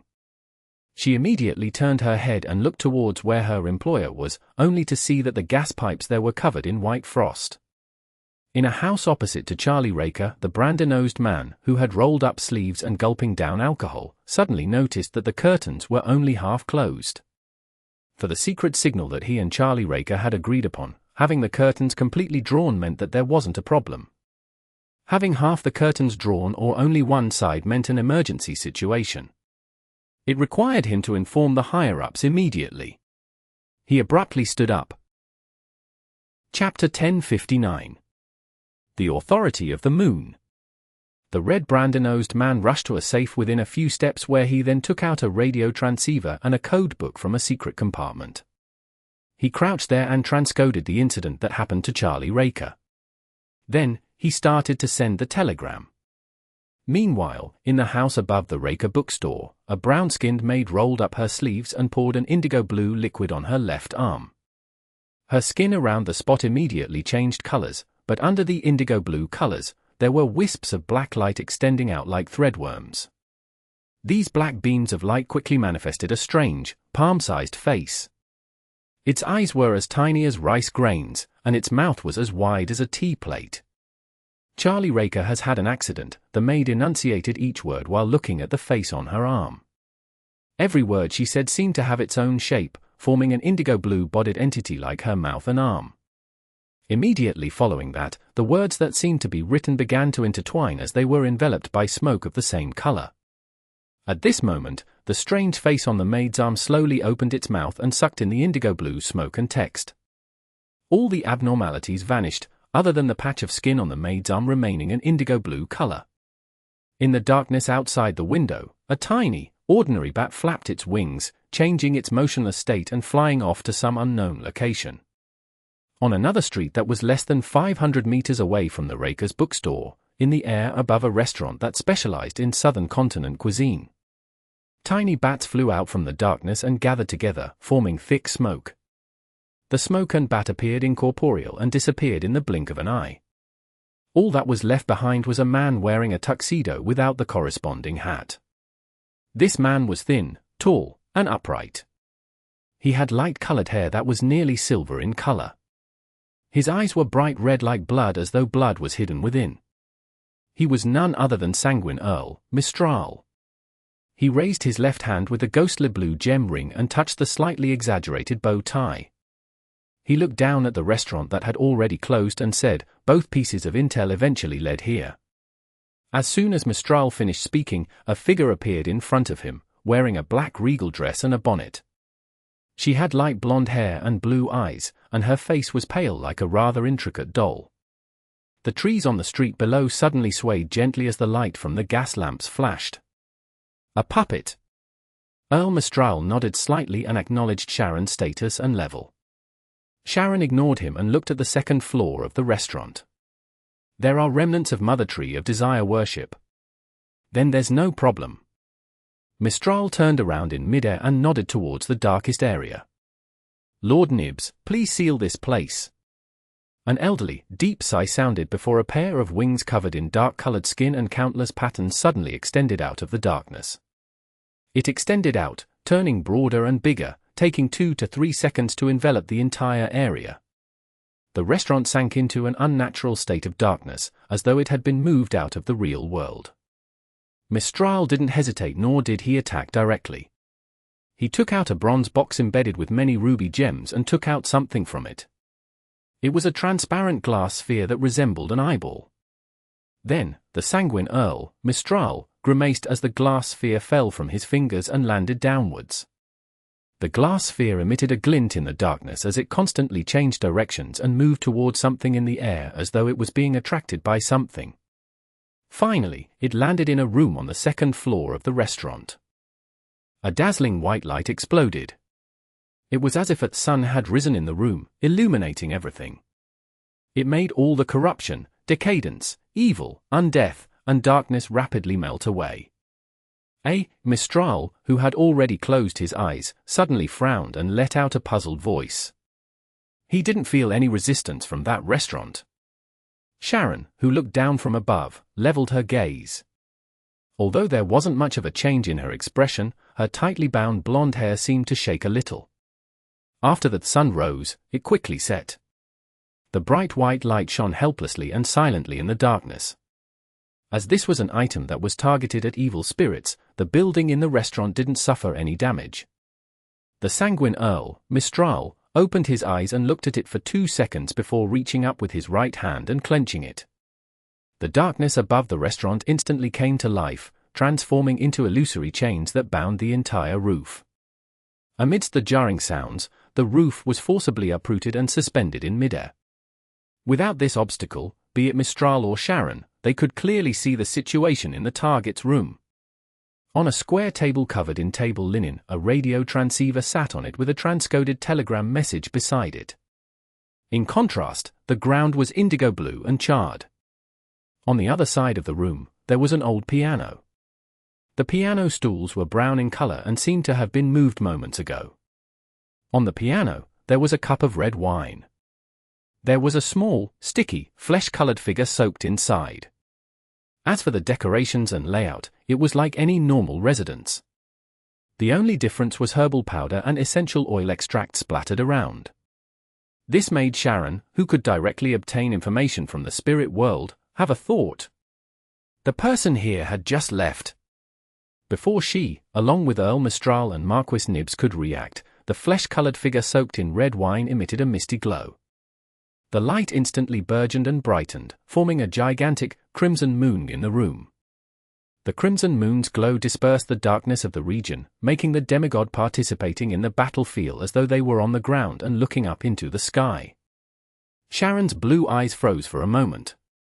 She raised her left hand suddenly and flipped it gently, revealing a dark red accessory in her palm. The accessory looked like a full moon, and there were crimson gems embedded around it. In the center, there were symbols filled with full moons and mysterious labels. This was the scarlet lunar corona which Sharon had obtained thanks to Sherlock Moriarty's help. It kept emanating a tranquil halo, imbuing the wielder with immunity to the effects of the full moon. However, the crimson moon in the restaurant wasn't something that was as simple as a full moon. It was even closer to a blood moon, or even stronger. An indescribable surge of spirituality came into existence, making the area which Nibs's gigantic wings had isolated present a strange, deeply silent feeling. Even though Sharon wielded the scarlet lunar corona, she sensed the maleficent thoughts in her burgeon as though an indescribable change was brewing. She instinctively wanted to turn into an evil spirit and hide in objects like the trees and gas lamps along the streets. However, her rationality stopped her impulsive reaction because the crimson moon's illumination had no blind spots. At that moment, the sanguine Earl, Mistral, saw his stomach bulging bit by bit. He felt that the life pulsing in his veins was slowly condensing as though making an attempt to take form. As a supernatural creature that could use the power of the moon, he hadn't prepared to eliminate the effects of a blood moon. He originally believed that he would be filled with joy in such an environment, allowing him to freely show his prowess, but he never expected the abnormal changes to far exceed his expectations. He felt that if this continued, he would give birth to new life. It was unknown where this terrifying vileness stemmed from. The authority of the moon included fertility and proliferation. At the same time, from the huge bat wings that isolated the surroundings and created darkness, white fur grew out in an extremely harrowing manner. Nibs grunted softly as cracks appeared in the sealed-off area. A few streets away, a bored Emlyn White was rubbing the blue gem-inlaid oath of rose. It was at this moment, Emlyn suddenly obtained the senses of Earl Mistral, seeing and hearing what he could. The feelings and thoughts that belonged to Earl Mistral were transmitted into Emlyn's mind after a long period of time. He sat up straight in fright. His expression distorted as his stomach churned, feeling the urge to vomit. With the help of creeping hunger, Klein's actual body was hiding in the shadows outside the restaurant, but the marionette he controlled, Kona's Kilga, had already hidden into the darkness created by Nibs and used distortion to circumvent the isolation, staying within range of his control of the spirit body threads. At that moment, under the illusory crimson moon's illumination, he was surprised to discover that his marionette, which was intrinsically dead, had an inclination towards reproducing. And that new life was definitely the offspring of the mother tree of desire. This is sanguine ancestor Lilith as mentioned in the legends of the City of Silver, as well as the manifestation of the primordial moon which Emlyn has mentioned before. Indeed, the mother tree of desire has already grasped a portion of the moon's authority and has corrupted it into an especially evil state, far more than it originally was. Klein was just about to swap locations with his marionette and enter the region illuminated by the crimson moon and teleport away with Miss Sharon when he felt an indescribable sense of joy within him. It was the joy of seeing a flower in his garden slowly bloom after a long night amidst the morning fog. It was the joy from leaving the city and heading to the suburbs, taking in fresh air in a forest after the rain, watching mushrooms grow. It was the joy of seeing everything grow healthily with new life descending upon the world. The white fur on the huge bat wings fell off completely as Earl Mistral's protruding belly shrank back. The look in Sharon's eyes, who struggled to hold on to Scarlet Luna Corona, seemed to relax. Right on the heels of that, the crimson moon in the restaurant quickly dimmed, as if large amounts of light had been sucked away by someone. Finally, the crimson moon vanished and everything returned to normal. Did Sanguine Duke Olma take action? Klein nodded thoughtfully and continued hiding in the shadows. Mistral restrained his anger and looked down at the dining room. He said in a low voice, "The target seems to have detected something ahead of time. It wasn't that much earlier." Combining the present situation and the revelations obtained from the spirit world, Sharon gave her answer. Mistral's bright red eyes revealed a strange glint as he observed for a few seconds before saying, "It was almost at the moment we came over when the person who left behind the glass of red wine and the strange puppet. This trap doesn't look like it was prepared. It's closer to a last-minute setup." Upon saying that, Mistral looked at Sharon and said, "How did they detect danger in such a timely manner?" Sharon's expression was calm as she replied, "It's not because of the mother tree of desire. This evil god wasn't capable of infusing too much energy into reality, making it difficult for her to send any preemptive warnings." Chapter 1060. Covered Up Secre. The sanguine Earl, Mistral, frowned slightly. Although he was unwilling to admit it, he said rather honestly, "I don't think there were any leaks prior to this. Because if that was the case, the Rose School of Thought's demigods would have had plenty of time to use the response from the Mother Tree of Desire and Abomination Soir, laying a more dangerous and terrifying trap. It wouldn't be something an angel could easily resolve." This was also the reason why Mistral had said that the trap appeared to be a last-minute setup and looked rather hasty. This proved that there was no mole. After all, the ones who knew of the operation before tonight were the ones involved. If they wanted to leak the information, they could have done it earlier. This was unless someone changed their minds or wanted to use the urgency of time to obtain more benefits. And all of these would only leave clear traces. The black-bonneted Sharon continued looking at the restaurant that had lost its roof.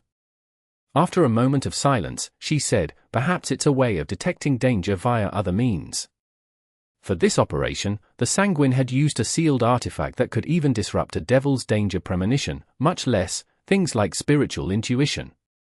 Possibly, Mistral couldn't think of a better explanation. At that moment, in a room on the second floor of the restaurant, other than the red wine and strange figure evaporating, everything else remained untouched, as if nothing had happened. Originally, Sharon and Mistral could attempt using divination to find answers to their questions and restore what had happened before the attack. But now, they couldn't do so because the surrounding area had been illuminated by the crimson moon. It was equivalent to receiving the corresponding cleansing from the Mother Tree of Desire. This meant that divination easily led to this evil goddess, and the results would be unimaginable. Without waiting for Sharon to speak, Mistral took a silent deep breath and said, "There are incidents in every matter. There's no such thing as a 100% success rate. Let's leave it here today. If we stay here any longer, the officials might discover something amiss. As soon as he said that, the black chains hanging from the roof instantly turned dim and illusory. The roof descended once again, covering the second floor of the restaurant and looking no different from what it was like before. Of course, when the storm rained, there would definitely be water leaks. If there was a storm, the entire roof would be thrown up again. The gigantic bat wings that blanketed the area shrank back into the darkness as the drizzle once again took center stage. Hidden in the shadows, Klein watched as Miss Sharon's figure rapidly turned transparent and vanished. He saw an illusory cloud of smoke puffing up and countless tiny bats flying in every direction. He couldn't help but frown and silently mutter to himself. What exactly happened? It wasn't worrisome to have an accident.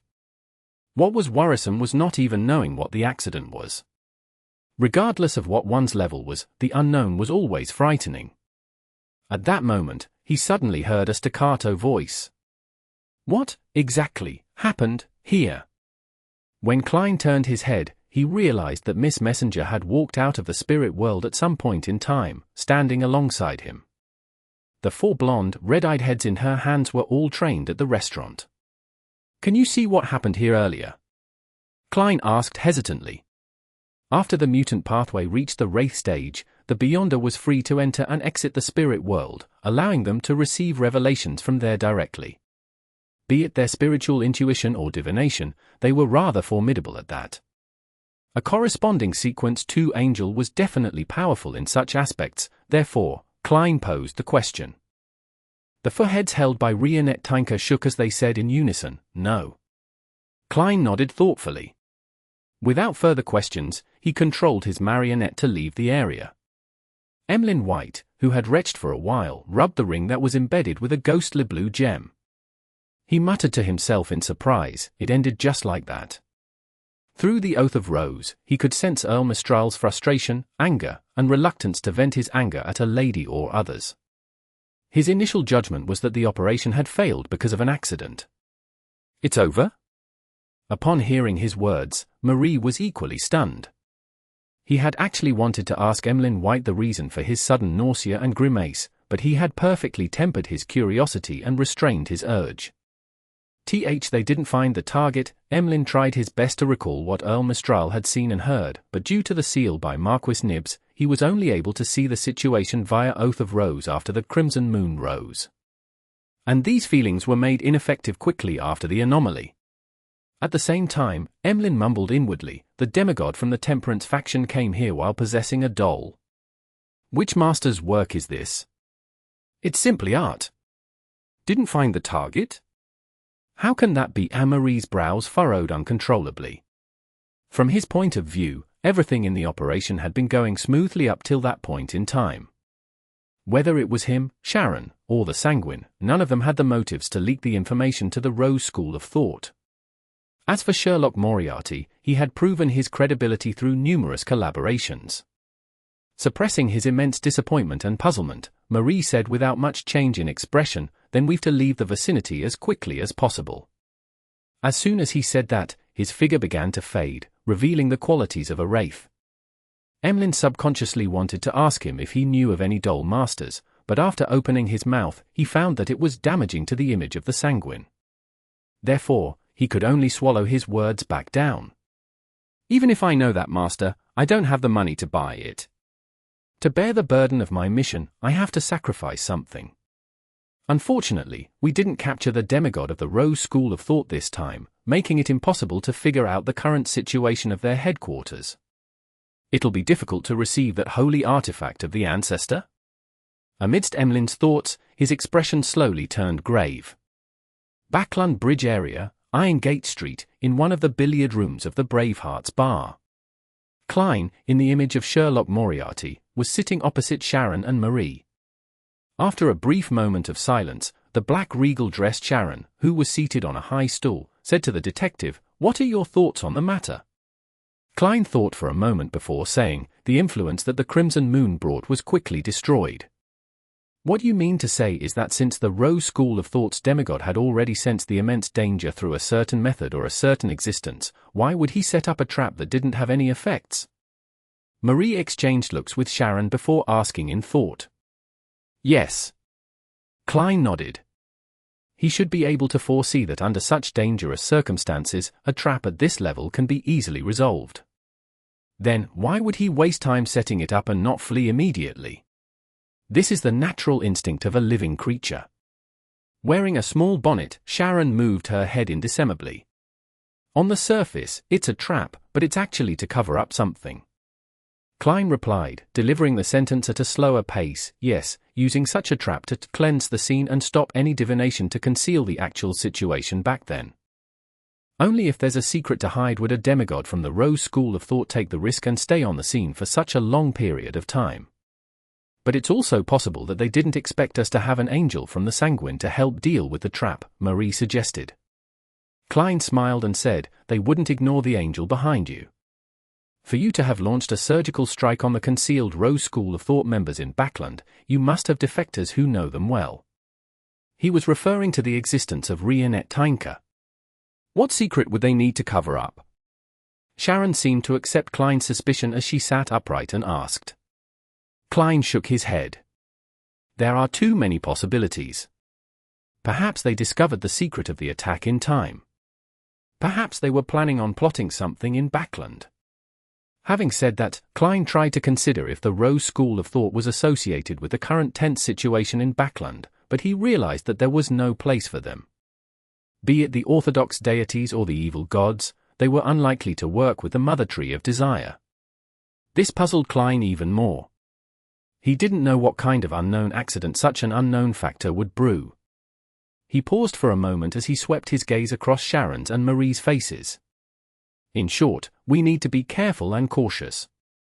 We need to avoid coming here as well. Yes, under the premise that you can ensure your own safety, try to monitor other members of the Rose School of Thought again and see if we can figure out the secret they're hiding. Thank you. Sharon's figure floated up and bowed. Marie did the same. The scarlet flame soared up as Klein vanished from his spot. According to the agreement, as he didn't have the chance to take action, the only remuneration he received was one free instance of help from Returnee. After returning to 160 Backlund Street, Klein took off his clothes and went to bed early, hoping to wake up early. Suddenly, he heard a series of illusory pleas. It was from a woman. Miss Justice. With a guess, he nodded and entered the bathroom. He took 4 steps counterclockwise and went above the grey fog. As he had expected, the supplicant was Justice Audrey. This lady had gathered £12,000 in cash, hoping that Mr. Fool could transfer it to Mr. World to complete the transaction of the Dreamwalker and Hypnotist Beyonder characteristics.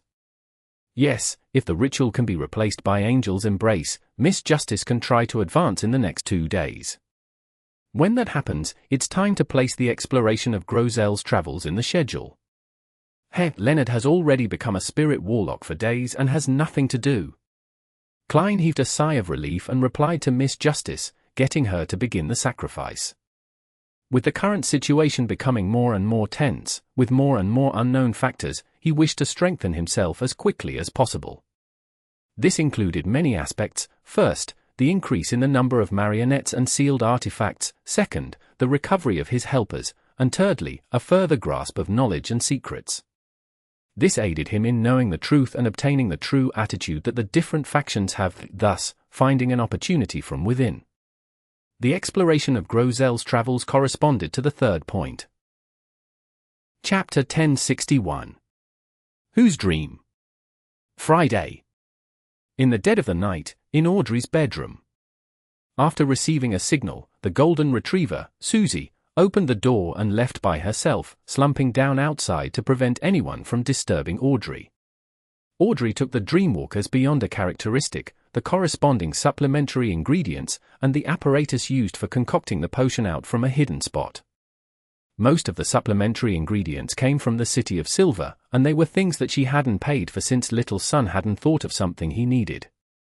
She concocted the potion skillfully and looked at the liquid that was dotted with darkened points of greyish-white light. She took a step back, clasped her hands, and placed them in front of her mouth as she chanted softly, "The fool that doesn't belong to this era." Just as her prayer ended, countless figures in an indescribable form appeared in front of her. They quickly swam and meshed with one another as though they were active in the sea.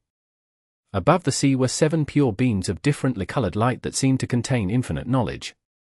Above these 7 lustrous brilliances was an endless grayish-white fog. And above that was a towering and magnificent palace. At that moment, the door to the palace opened as a figure formed from golden light spread out its 12 pairs of wings formed from scarlet flames and flew down, landing in front of Audrey. The 12 pairs of fiery wings were layered as they wrapped the blonde, green-eyed girl into an embrace. Such a scene only lasted for a second or two before vanishing. It was as if she was hallucinating, but Audrey always had the feeling of being immersed in this kind of holy and lofty feeling. She calmed down and sincerely thanked Mr. Fool. With Angel's embrace, she could maintain lucidity in her dream and wake up whenever she needed to.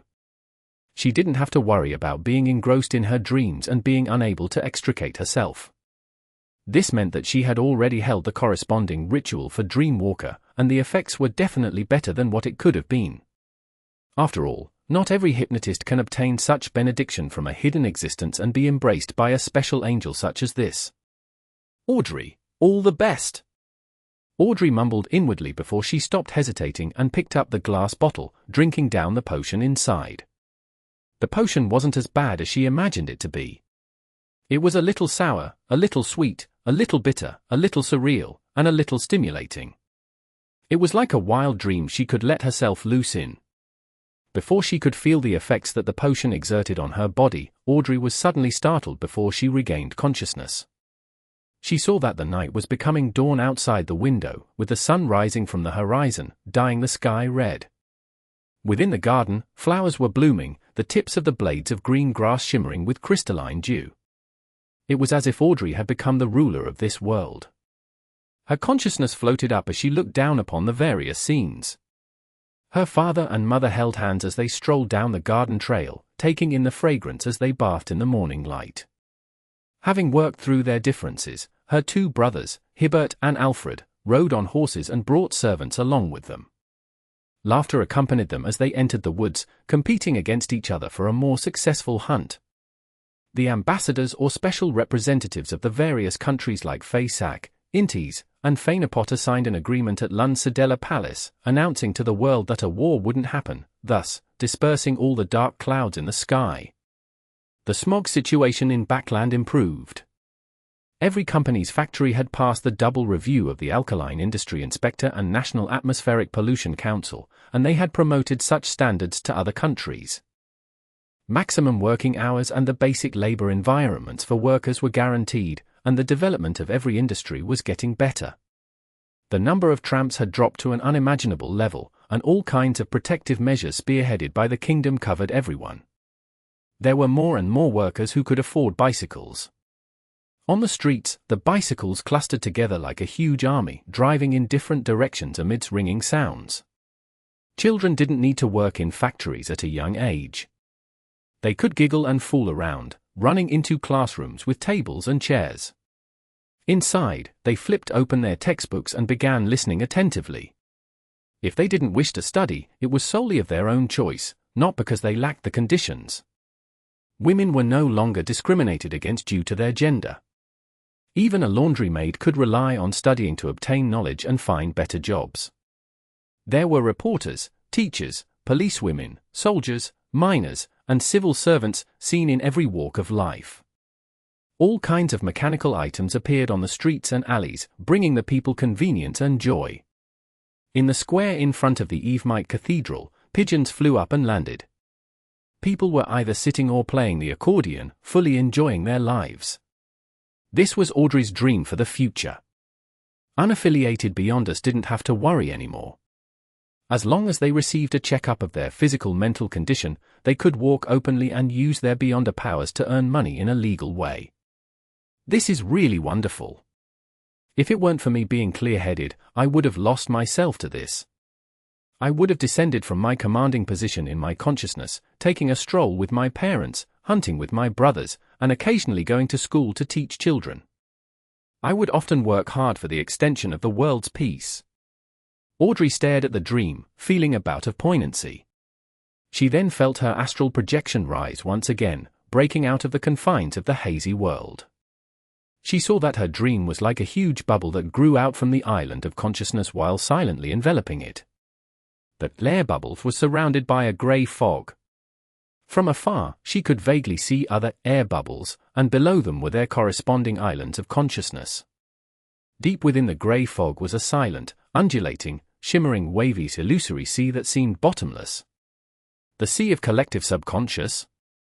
This is the scene of a mind world for a dreamwalker. Only from manipulator onwards is one really able to interfere with the sea of collective subconscious. Audrey nodded in enlightenment and retracted her gaze. Without staying any longer, she forcefully escaped from her dream. Her vision returned to normal immediately as it remained pitch black outside. Only the street lamps around the garden were emitting light. She then cast her gaze on the full-body mirror in her bedroom. She felt that she didn't seem too different from before. Only when she observed carefully did she realize that her pair of green eyes were becoming more limpid and deeper, as though they could reflect the souls of others. Closing her eyes and taking in the knowledge brought by the potion, Audrey quickly grasped the core power of Dreamwalker. By guiding and controlling a dream, she could obtain information and affect the enemy. There were two aspects. First was guidance, which was similar to Nightmare of the Evernight pathway, by using the different changes in a dream to guide a target into revealing one's deepest secrets. The difference was that a nightmare could forcefully pull a person into a dream. However, dreamwalkers weren't capable of doing so unless they were combined with hypnosis. The second was alteration. By modifying a target's dream, one could influence a target over a long period of time, changing them and making them do things they wouldn't usually do without them realizing it. The principle behind such an alteration used a dream as the incisive points and the astral projection as a point of leverage, slowing contaminating the target's soul body before affecting the body of heart and mind, planting it deep in the subconscious. Compared to directly using hypnosis, a control that stemmed from dreams was more mild and furtive, making it difficult to be noticed and suitable for targeting targets at a higher level. From the looks of it, most matters that involve love at first sight might have had a few hidden cases that were a result of dream alteration. Yes, amongst many popular best-selling novels, the female lead often dreams of a figure and spends a beautiful, romantic time with him. Therefore, when they encounter the male lead who's similar to the figure in their dreams, they will quickly succumb to them and have a strong penchant for love. Audrey recalled the novel she read in the past and suddenly found it amusing. To her, be it guidance or alteration, they weren't an essential enhancement over hypnosis. Instead, there was another beyond a power that she liked even more. It was dream traversal. This made her body turn incorporeal as if she was an elf in a dream or a dreamwalker. Not only could she directly hide in someone else's dream, but she could also jump from a dream to another dream, completing a blink in the physical sense. The restriction of such traversals was that the distance between two dreams couldn't exceed 500 meters, and they had to belong to intelligent creatures. In special environments, this can effectively hide myself. Why didn't Vinrambais directly affect me through dream alteration? Because this place is protected by the church? The Evernight pathway is also skilled in the domain of dreams. Audrey thought as she began converging her spirituality. In the ancient palace above the fog. Along the long bronze table, Klein sat a few seats diagonally across from Leonard. "Why are you suddenly looking for me?" Leonard leaned back in his chair and asked lazily. Regardless, he still remembered that this place belonged to Mr. Fool, so he didn't dare appear too casual. Klein glanced at him and said, "I need your help with something." "You need my help?" Leonard pointed at himself and asked in surprise, "Are you referring to Pallas?" He didn't think he could help a demigod like Klein. "You have a very clear understanding of yourself," Klein scared. "However, I'm really looking for you this time. It mainly involves a few dreams." Dreams. Leonard came to a realization as he said with a hint of puzzlement and laughter, "Klein, you seem to have changed a little. I mean, you've become more like the past, no longer wearing that gloomy expression." Without waiting for a reply, he straightened his disheveled hair and smiled. "That's a good thing. Well, I'm still quite good at dreams. Who do the dreams belong to?" Without batting an eyelid, Klein replied, "A Lund soldier from more than 100 years ago, a 4th Epoch aristocrat, an ascetic from the 3rd Epoch, and an elf and giant from the 2nd Epoch. What? Leonard asked with his green eyes wearing a blank look, wondering if he had heard wrongly. Ignoring the elves and giants from the 2nd Epoch, even the nobles of the 4th Epoch had to be from particular beyonder pathways and to have become saints before they could survive to this day. It can't be that they're all angels aside from that Lund soldier, right? Entering the dream of angels. I think it's better to find old man. Leonard's thoughts churned instantly as though he was in a dream. Chapter 1062. Teaching Online. Klein glanced at Leonard and smiled. The targets aren't demigods. They've only lived to this day due to some sort of influence. This is also the secret I wish to discover through dreams. He deliberately emphasized the word lived. Without waiting for Leonard to respond, Klein continued, the aristocrat from the 4th Epoch is a member of the Zoroast family. You might be able to use his dream to learn more about Palace Zoroast. Old man's descendant.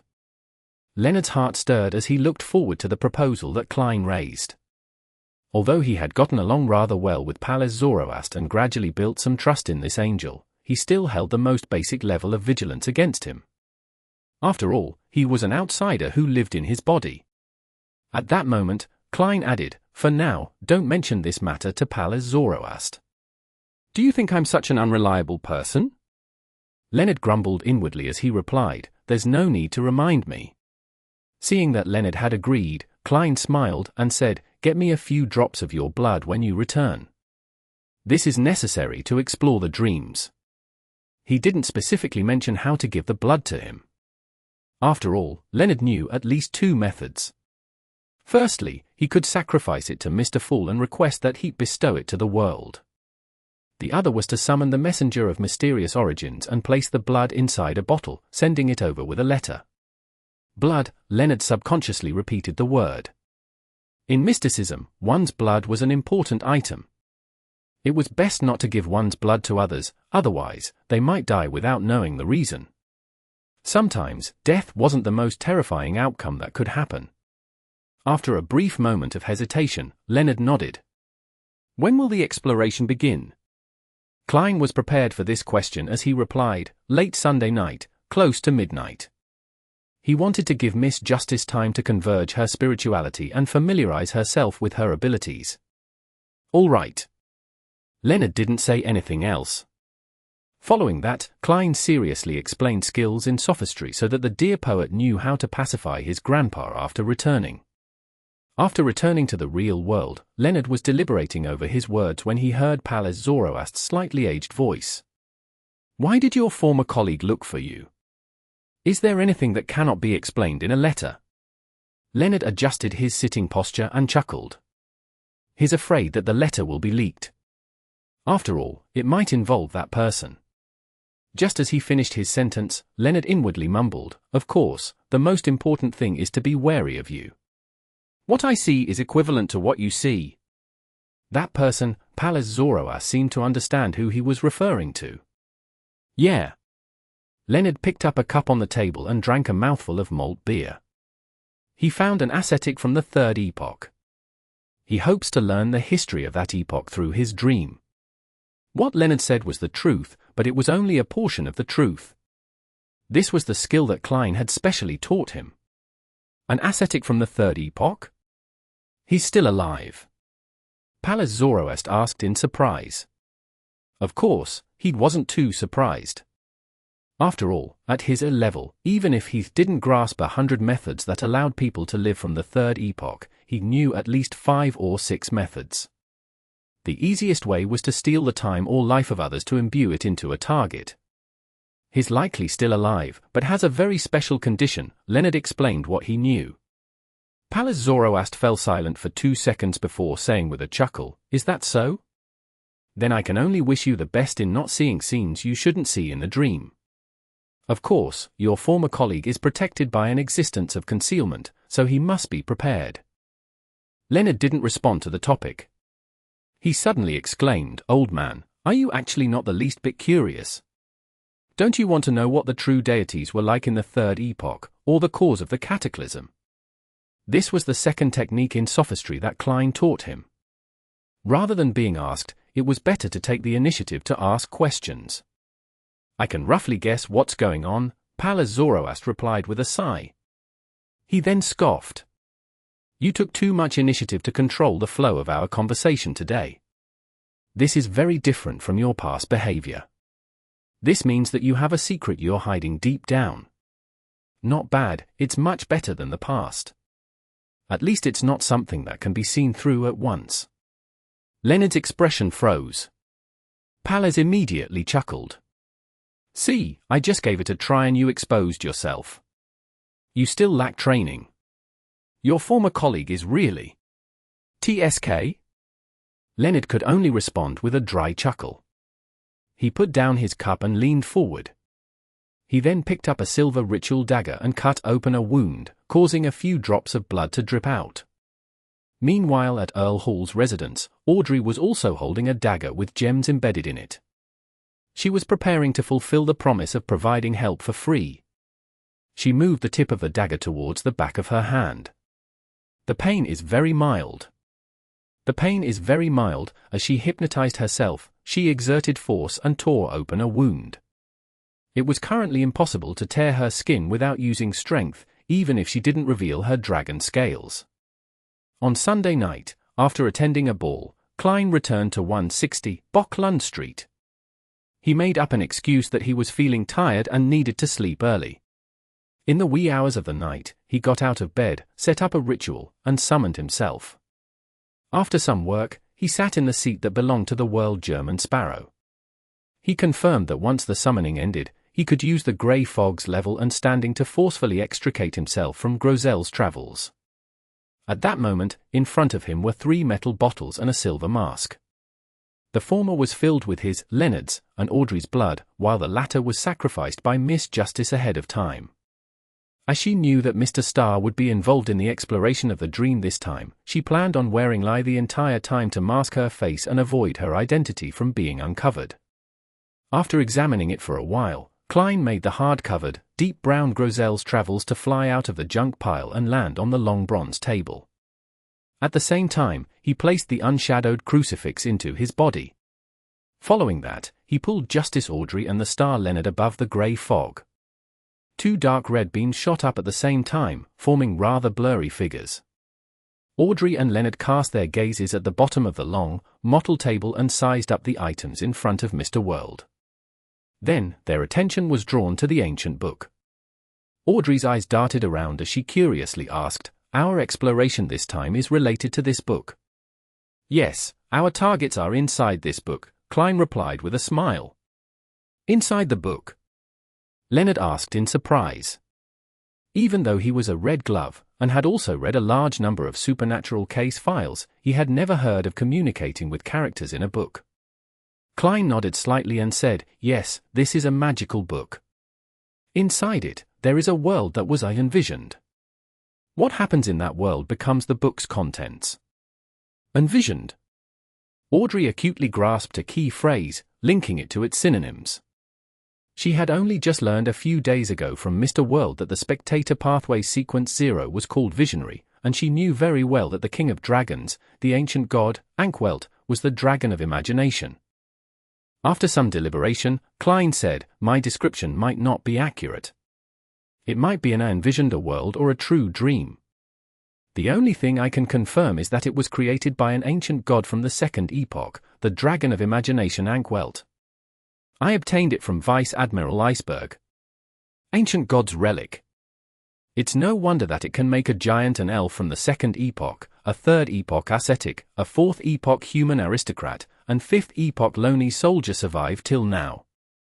Leonard came to a realization as he couldn't help but size up the World German Sparrow.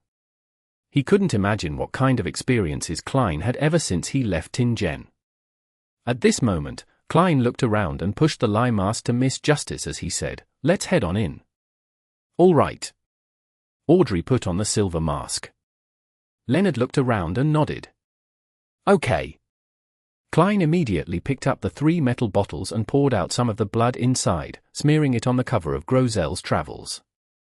"So this is what the blood was for." Just as this thought flashed through Audrey's mind, she saw a white snowy storm. Amid snowflakes the size of down feathers and a biting cold wind, a city that was more than 15 meters tall stood nearby. A soldier wearing leather armor on guard by the gates was huddled in a spot that was immune to the wind and snow. As long as there weren't any merchant convoys, he wouldn't head forward to block any ordinary pedestrians. This is a world that was completely unvisioned. It's like it's real. Leonard looked around as he spread out his palm and caught several snowflakes. He felt the coldness of its touch before they quickly melted into water. After confirming the environment, Leonard suddenly realized something. Klein was maintaining the image of the cold and refined German sparrow. Miss Justice wore a silver mask, revealing the bottom of her face, green eyes, and blonde hair, making it impossible to imagine her actual appearance. As for himself, he didn't disguise himself at all. This was a habit of official Beyonders. They openly carried out missions without any disguises. Mr. Starr really is laid back, and his hair is combed very casually. It's such a pity.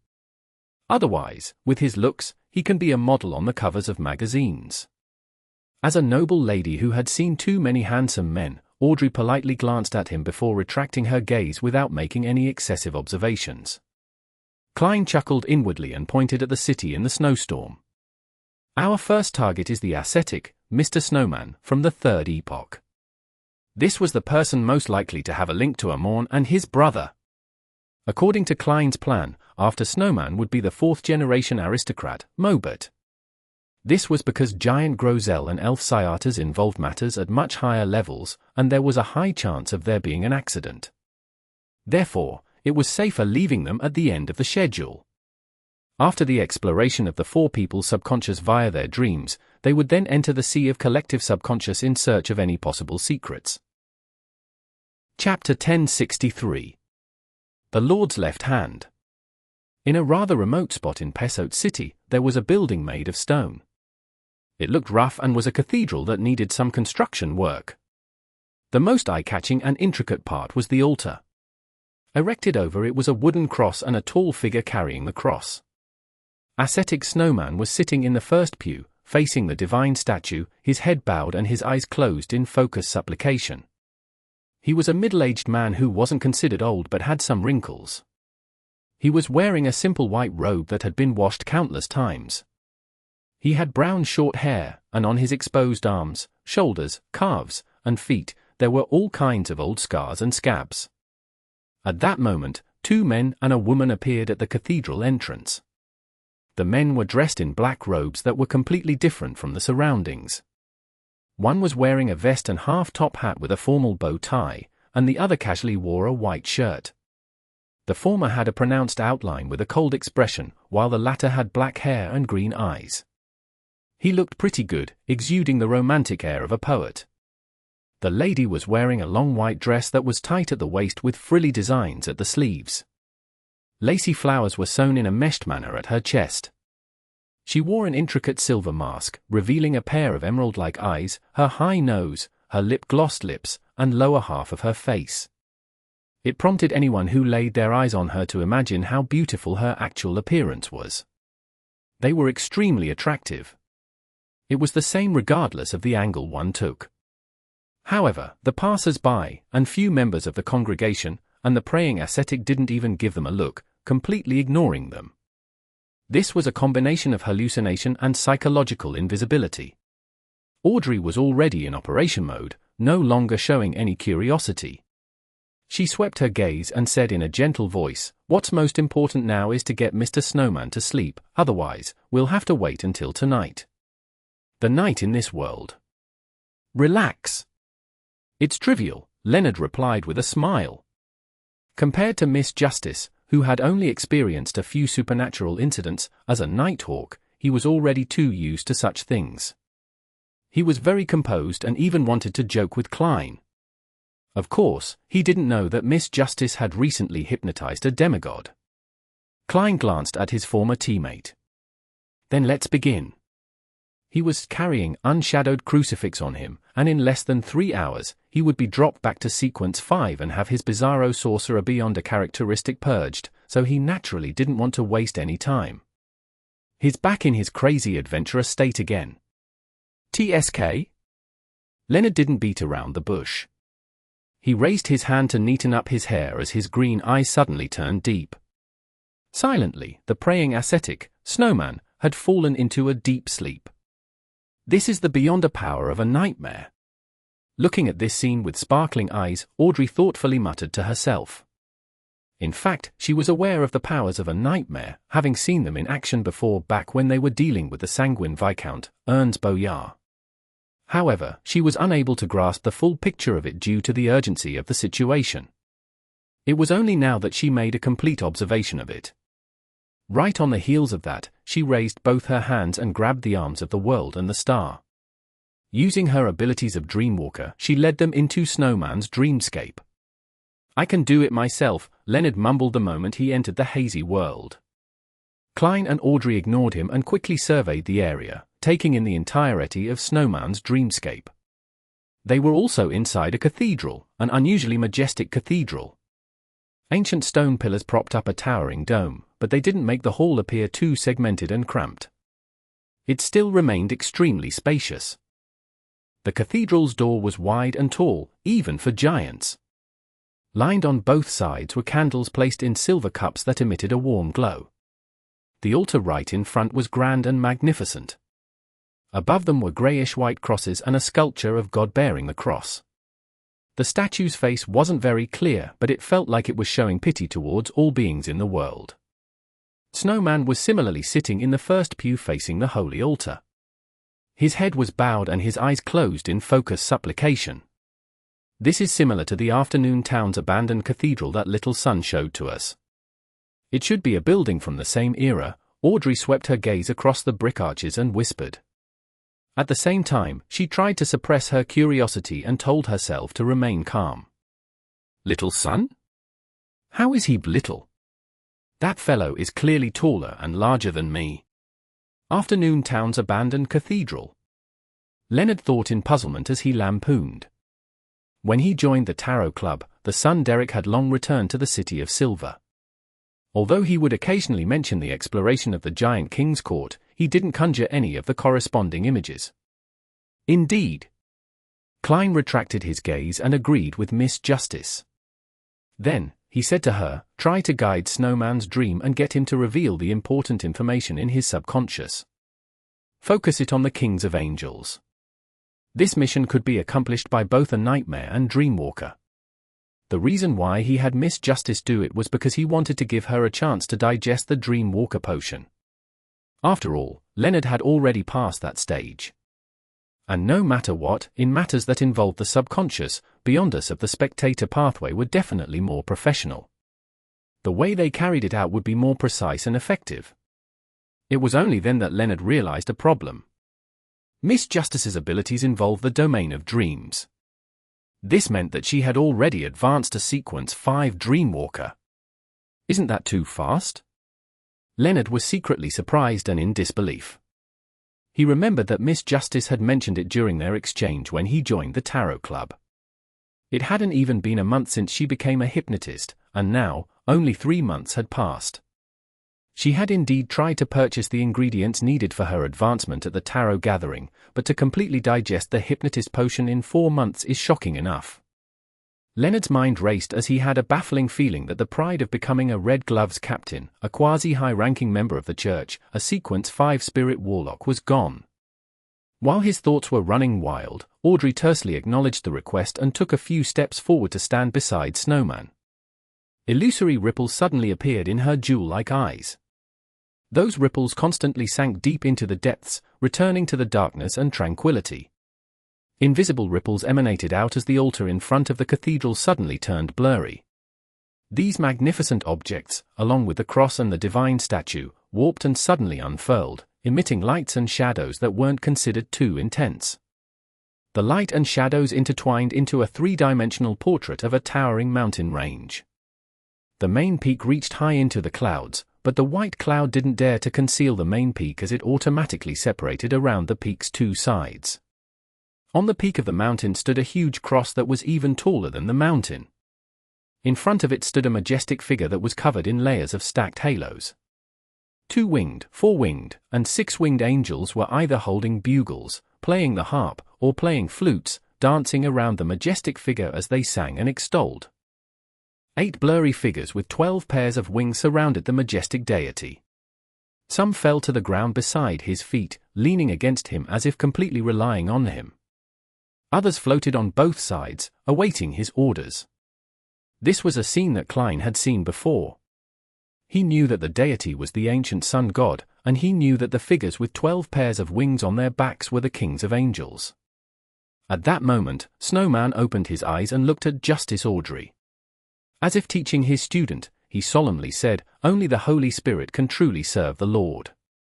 This is the goal I've been chasing my entire life. I see the Lord standing above the infinite radiance, benevolent scattering over his kingdom and the land. Around him are 8 kings. The dark angel was the first angel created by the Lord. Heat is his left hand, his proxy and the deputy of heaven. The angel of imagination is the Lord's eldest son. The Lord said that in a distant future, you will become the savior of all life. The angel of time is the Lord's second son. The Lord said that you are a god of trickery and a god of mischief, the light at the dawn of the apocalypse. The white angel, wind angel, and angel of fate are loyal followers of the Lord, firm, brave, honest, having been that way from the time when they were weak till they became strong. The wisdom angel was sanctified due to his redemption from being penitent and contrite, completely opposite from the ones who fell after eating the fruit of sin. The war angel is the Lord's rage, the Lord's punishment. His appearance over the land means war is at hand. From the looks of it, this ascetic has never been to the ancient sun god's divine kingdom, nor has he ever seen a king of angel. What he's describing is probably from religious canon. In other words, what he says is what the official text says. From the looks of it, Dark Angel Sasria was really the leader of the kings of angels. He was most trusted by the ancient sun god and was called the deputy of heaven. Yet, such an existence was bewitched. I wonder what his outcome was in the end, and why there aren't any traces of him to date. Klein seriously listened to Snowman's description and had a clearer understanding of the kings of angels. He never expected that the ancient sun god would predict that Adam would be the savior. This left him somewhat puzzled. So these are all the 8 kings of angels? Leonard listened attentively as well. This was something that Old Man Pallas hadn't told him in detail before. It was a real secret from ancient times, something that happened before the cataclysm. Audrey had seen the mural of the 3 kings of angels eating the city of Silver Creator. Through the corresponding images, she had matched them to the eternal blazing sun, the Lord of Storms, and the God of Knowledge and Wisdom, so she wasn't too surprised. She turned her head and looked at the world and the star, calmly interpreting the hidden meaning behind those sentences. According to what Mr. Snowman said, the Dark Angel was created. The 3 kings of angels, White, Wind, and Fate, had followed the ancient sun god from a weak stage until they slowly empowered themselves. The weak stage here probably refers to sequence 4. The wisdom angel should be an outsider who joined later, and he might have been from an opposing faction in the beginning. When he heard Miss Justice's words, Klein suddenly remembered a name. It was the Dragon of Wisdom as mentioned in the City of Silver's myths Herrebergen. He then nodded, indicating for Miss Justice to continue. After Snowman recited some related scriptures, he suddenly solemnly said, "Our diocese has cultists who believe in the Evernite hiding within it. These are the orders from the kings." Chapter 1064. Drawing closer. Cultists who believe in the Evernite? Upon hearing Snowman's words, the 3 present were more or less thrown into an awkward situation. Klein, Audrey, and Leonard all had a certain relationship with the Evernite goddess. One was a standard cultist who believed in the Evernite. The other wasn't only a cultist, but a quasi-high-ranking member of the cult, an elite team leader. The other was even worse, a blessed of the evil goddess. From the looks of it, the Church of Evernite appeared earlier than what the historical record stated. They can be traced back to a long time before the cataclysm, however, it existed in the form of a secret organization. Klein cleared his throat and did a simple analysis, breaking the sudden silent mood. Audrey pursed her lips and nodded. She continued guiding Snowman's dreams, letting him reveal the information related to the King of Angels in his subconscious. Unfortunately, Snowman was only a Sequence 5 ascetic. He would be considered a quasi-high-ranking member in the Fifth Epoch and would be able to come into contact with several important figures and historical secrets. However, before the Cataclysm, a Sequence 5 didn't enjoy such a status. He wasn't even able to enter the Divine Kingdom, so he naturally knew little about the Kings of Angels and the ancient Sun God. What he knew was limited to what was written in the various religious canons. However, Klein keenly noticed that he had mentioned something. There were traces of the remnant giants in the northern Ridge mountain range. This mountain range's present name was Antares, and it was located within Feysac. It made it easy for him to associate this information with the people of Feysac claiming to be descendants of giants, how the god of combat was a giant, and other information. Seeing that there was no connection to the Kings of Angels, Audrey switched to guiding Snowman's dream into presenting what was most important and influential to him. The majestic cathedral they were standing in began to shake as changes silently happened. In just a few seconds, the cathedral's scale shrank. Outside was a square that had been renovated. Snowman knelt in front of the cross and divine statue, his body bathed in pure sunlight. A blurry figure in simple priest robes appeared beside him, speaking with a loud and solemn tone. Are you willing to choose the path of an ascetic, to give up love, to distance yourself from indulgence, to not wield power, to train your mind, and to temper your mind, allowing you to approach our Lord by entering heaven one step at a time? Snowman devotedly kissed the ground and said, I'm willing to choose the path of the ascetic. I'll give up love, distance myself from indulgence, not wield power, train my mind, and to serve the Lord. It will be so forever and ever from this day forth. It will be so forever and ever from this day forth. The more Snowman spoke, the more resolute he became. In the end, he solemnly repeated his promise. This is the one thing that left the deepest impression on him and has resulted in the deepest effects on him. Audrey turned her head and said to the world and the star.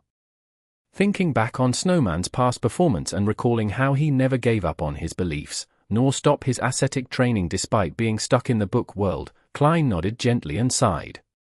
He is a true ascetic.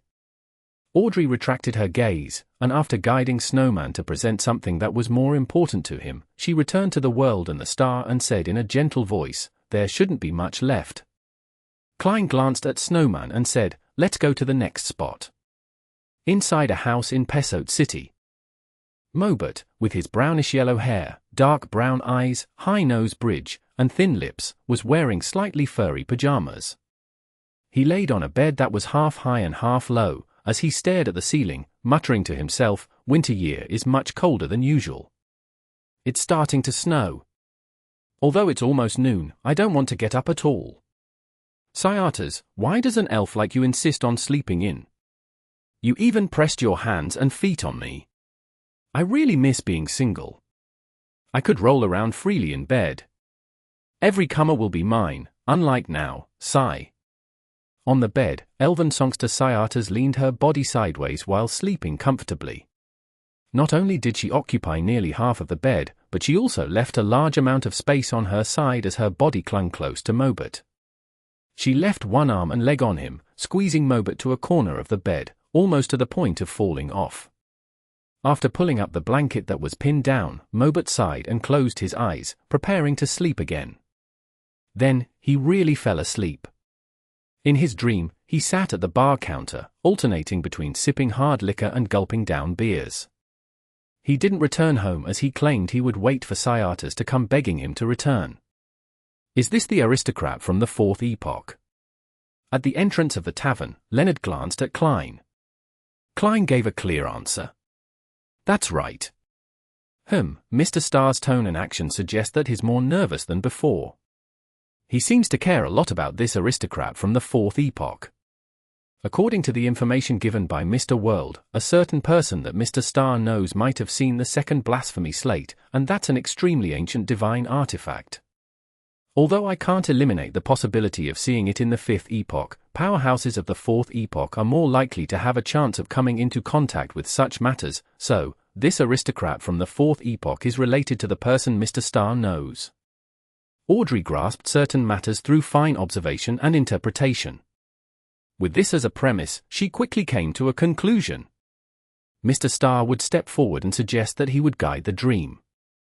As expected, the fourth epoch revered asymmetrical beauty, but such attire really made me uncomfortable. Leonard teased before looking at Miss Justice and the world Klein Moretti, "Let me do it this time." "All right," Audrey replied with a brisk tone and smile. This was a development that Klein was happy to see. He naturally wouldn't stop it. That wouldn't be an issue. Leonard then tugged at his collar and walked to the bar counter in a few steps. He sat beside Mobert and ordered a local Sanjen beer. He gulped and suddenly said, "You look like a member of the Zoroast family. Everyone here knows that." "No, not just humans." Mobert took a sip of his alcohol and continued looking forward. Leonard smiled and shook his head. "Let me introduce myself. I'm a student of Palace Zoroast." He planned to use this identity to pull strings and reduce any sense of reluctance Mobert would have, making it easier for him to continue guiding him. Indeed, the person Mr. Star knows is also a fourth epoch aristocrat, a member of the Zoroast family. I wonder what level that person is. So Mr. Star is secretly a student of a certain important figure. No. He said that without complete confidence. A self-assumed student? Audrey validated her guess as her smile became more obvious. After hearing Leonard's self-introduction, Mobert finally turned his head and sized him up. He scoffed and said, "Student. More like the target of parasitizing, right?" Leonard's expression froze. Target of parasitizing. Ah? Although Audrey was mentally prepared, she couldn't help but twitch her eyebrows. As for Klein, he had a hard time holding back his laughter. Of course, he didn't believe that there was anything wrong with Leonard's identity as a student of Palace Zoroast. If it were him, he would have said the same thing. It just wasn't right to directly mention that he was a parasite's victim, right? And being friends appeared too distant, a disadvantage for any subsequent attempts to learn more. The problem this time was that nobody expected Mobert to guess the truth.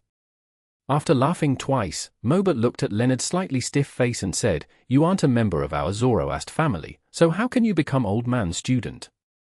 You can only be a target of parasitizing." Having said that, he slowed down and said, "Don't worry. Old Man isn't too bad. He wouldn't really take over your body. After the parasitizing is done, he will at most take away a few years of your life. You're still young anyway, so raising your sequence would make up for it." Heh. Actually, most Beyonders can't live till the end of their natural lifespan. Why must he take a few years of my life? Leonard subconsciously asked. Mobert raised his glass and gulped down a mouthful. He replied in a daze, "Since you've already been parasitized, something must be stolen, right?" Leonard snapped out of his daze and asked in surprise, "You also call him Old Man?" "Of course, we all call him Old Man." Heh. He doesn't seem to object to it. Mobert suddenly sighed. "Heath is my great-grandfather, and I haven't seen him for 1,000 years, no, 2,000 years. So the reason why Old Man tolerates me calling him Old Man is because it can remind him of the beautiful past. I wonder if his direct descendants are still alive." Leonard suddenly felt wistful. As for Justice Audrey, while she was finding the words "something must be stolen" funny, she was surprised at the word "he." This represented that Old Man, Mr. Palace Zoroast, was an angel. Indeed. Audrey had expected this. At this moment, Mobert sharply noticed a keyword and asked, "Also? Why did you say also? Do you also call him Old Man?" Leonard nodded seriously. Mobert was instantly puzzled as he sized up Leonard again. "Don't tell me you have the bloodline of the Zoroast family." "I don't know," Leonard answered honestly. Mobert shook his head. "No, it doesn't look like that's the case." It might be that old man suffered a terrible blow and has changed to a certain degree. That I know. Leonard pondered and said, he was nearly killed by blasphemer Amorn. He hasn't recovered yet. Grozel's travels was currently above the grey fog. It didn't matter which deity's true name was mentioned in it, since it wouldn't be sensed, therefore. Klein, Leonard, and Audrey were free to talk about Amorn and Adam. The powerful and terrifying ancestor of the Amorn family, Mobert's voice unconsciously lowered. Leonard finally gained the initiative and asked, the aristocrats of the Solomon Empire are all very cold and evil. Why isn't the Zoroast family like that? Chapter 1065. Cosmos Wanderer. Mobert glanced at Leonard and said in puzzlement, they aren't that cold and evil. He raised his glass and took a gulp. Don't you know that the higher the sequence, the greater the inclination is towards being cold and crazy? Which major aristocratic family in the Solomon Empire doesn't have an angel? That's why they're definitely different from normal people. As for the degree of coldness and evilness, it has to do with the choice of their anchor and the traits of their beyonder pathway. I don't know what my great-grandfather's situation is. I only know that he's very kind and amiable, and the way he speaks and acts is rather casual. In addition, the rules set by His Majesty have a key point disharmony. If all the aristocratic families have the same style, he definitely wouldn't be satisfied. The first reason given was something I expected, but the second reason is a little unexpected, but it's quite funny. Was the Black Emperor of the Solomon Empire trying to get himself diagnosed with obsessive-compulsive disorder? Disharmony is actually a requirement. Without wearing too thick a mask, the corners of Klein's lips curled up slightly. At this moment, Audrey turned her head to look at him and asked the same question that she had as Mr. Star, Anchor. All of them knew that the aesthetic taste of the Fourth Epoch was disharmony and asymmetry and had considered it common sense, so they didn't think too deeply about why there was such an aesthetic style. To the deities, believers and faith are an anchor, Klein simply explained. So that's the case. Mr. Fool also said that it's to stabilize one's condition. Audrey felt her sights broaden, allowing her to consider the relationship between the deities and believers. At the same time, she thought in puzzlement, in the early stages of Mr. Fool's reawakening, he shouldn't have many believers. Back then, what was his anchor? Leonard listened attentively as he couldn't help his expression from turning solemn. It was as though he had suddenly thought of many things. He quickly focused his attention on Mobert. After some deliberation, he said, what kind of an angel is Pallas Zoroast? What kind of habits does he have? Leonard is still very cautious. He still hasn't fully believed that the grandpa in his body is Pallas Zoroast. Yes, we can't rule out the possibility that the real Pallas has fallen, and that the one still alive is an imposter. To an angel of the marauder pathway, such an action is rather normal. And to a secret existence, replacing a particular identity is equivalent to possessing that identity, so he wouldn't deliberately expose the truth. On more important matters that he's interested in, and those that involve his safety, Leonard is more reliable than I expected. If not for that, he wouldn't have realized that I was still alive back then. As for other matters, he's just too half-hearted. He's too used to using his past experience. It's not that he isn't intelligent, but rather that he can't be bothered to use it. Klein couldn't help but sigh. Mobert was taken aback for 2 seconds before he drank a mouthful of hard liquor and said, old man appears to be an ordinary elder at home. He's a bit naggy and likes to throw blows at his descendants and enjoys life. If one didn't know it ahead of time, no one would have guessed that he is a Sequence 1 angel. His aesthetic style is different from His Majesty. He is absorbed over categories and emphasizes cleanliness and tidiness. When facing enemies, he is good at trickery and often likes to finish off his enemies by making them break down. This is quite similar to how old man has acted to date. Leonard nodded and asked, do you have his portrait? How could I be carrying a portrait with me? It's not like I'm looking for anyone. Mobert shook his head in amusement. At this point, Leonard suddenly pointed to the side. Isn't that it? Ah. Mobert turned his head in confusion and doubt, only to discover that an oil painting had appeared in his right hand at some point in time. As he picked up the oil painting, the content on it gradually became clearer, revealing an old man with dark brown eyes. The man's hair was already completely white. It wasn't very sparse, and it was neatly combed to the back of his head. His forehead, the corners of his eyes, and the corners of his mouth didn't seem to have any wrinkles, not appearing too old. It was obvious that he looked quite good when he was young. He looked quite similar to Mobert, but he exuded a rather solemn air. I really can't tell that this is a Sequence 1 angel. Is this also because he didn't reveal his mythical creature form? Audrey tiptoed and looked at the oil painting. After Leonard memorized the contents of the portrait, he mentioned a few relevant questions related to the Zoroast family and received a satisfactory answer. The only exception was the name of the potion names of Sequence 3 to 0. Mobert wasn't too sure either. All he knew was that Sequence 1 was apparently Worm of Time. After ending this topic, Leonard asked about the Solomon Empire. In your era, what major aristocratic families are there in the Empire?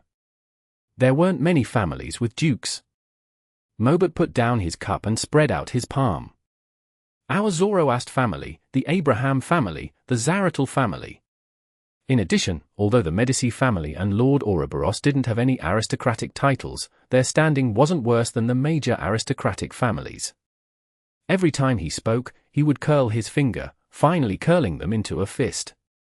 Then, he smiled and said, at that time, although Tudor and the Trunsoist were the most loyal angels under His Majesty, they were still ranked beneath us.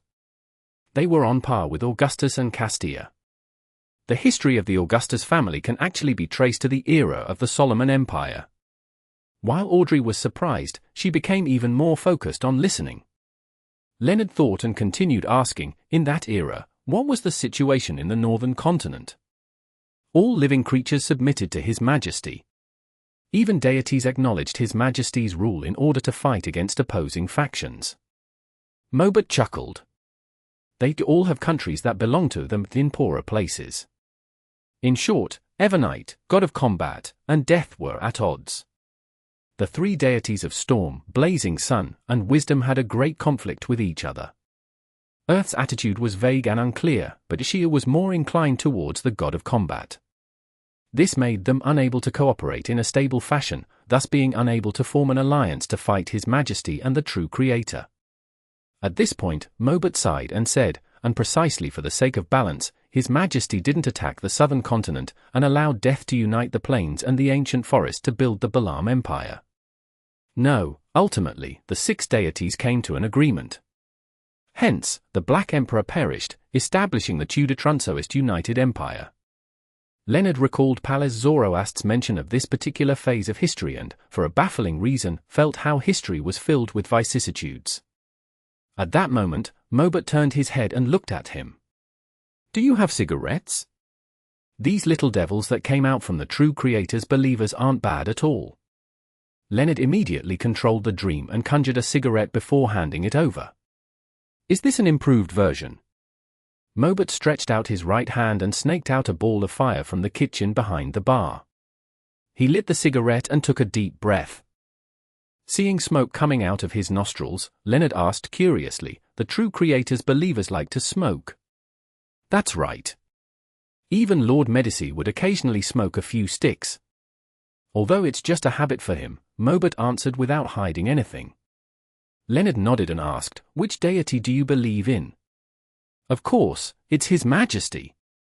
All the aristocrats in the Empire believe in His Majesty. Other than Lords Medici and Ouroboros. They believe in the true Creator. Also, Duke Bethel Abraham might just be faking it.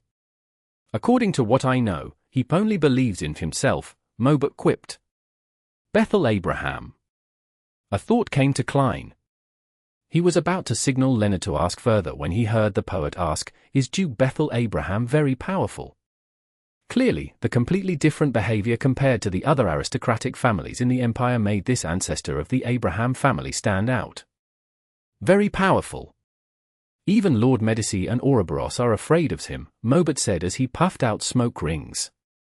In the Warring Era, he was publicly acknowledged as one of the angels most likely to become a deity.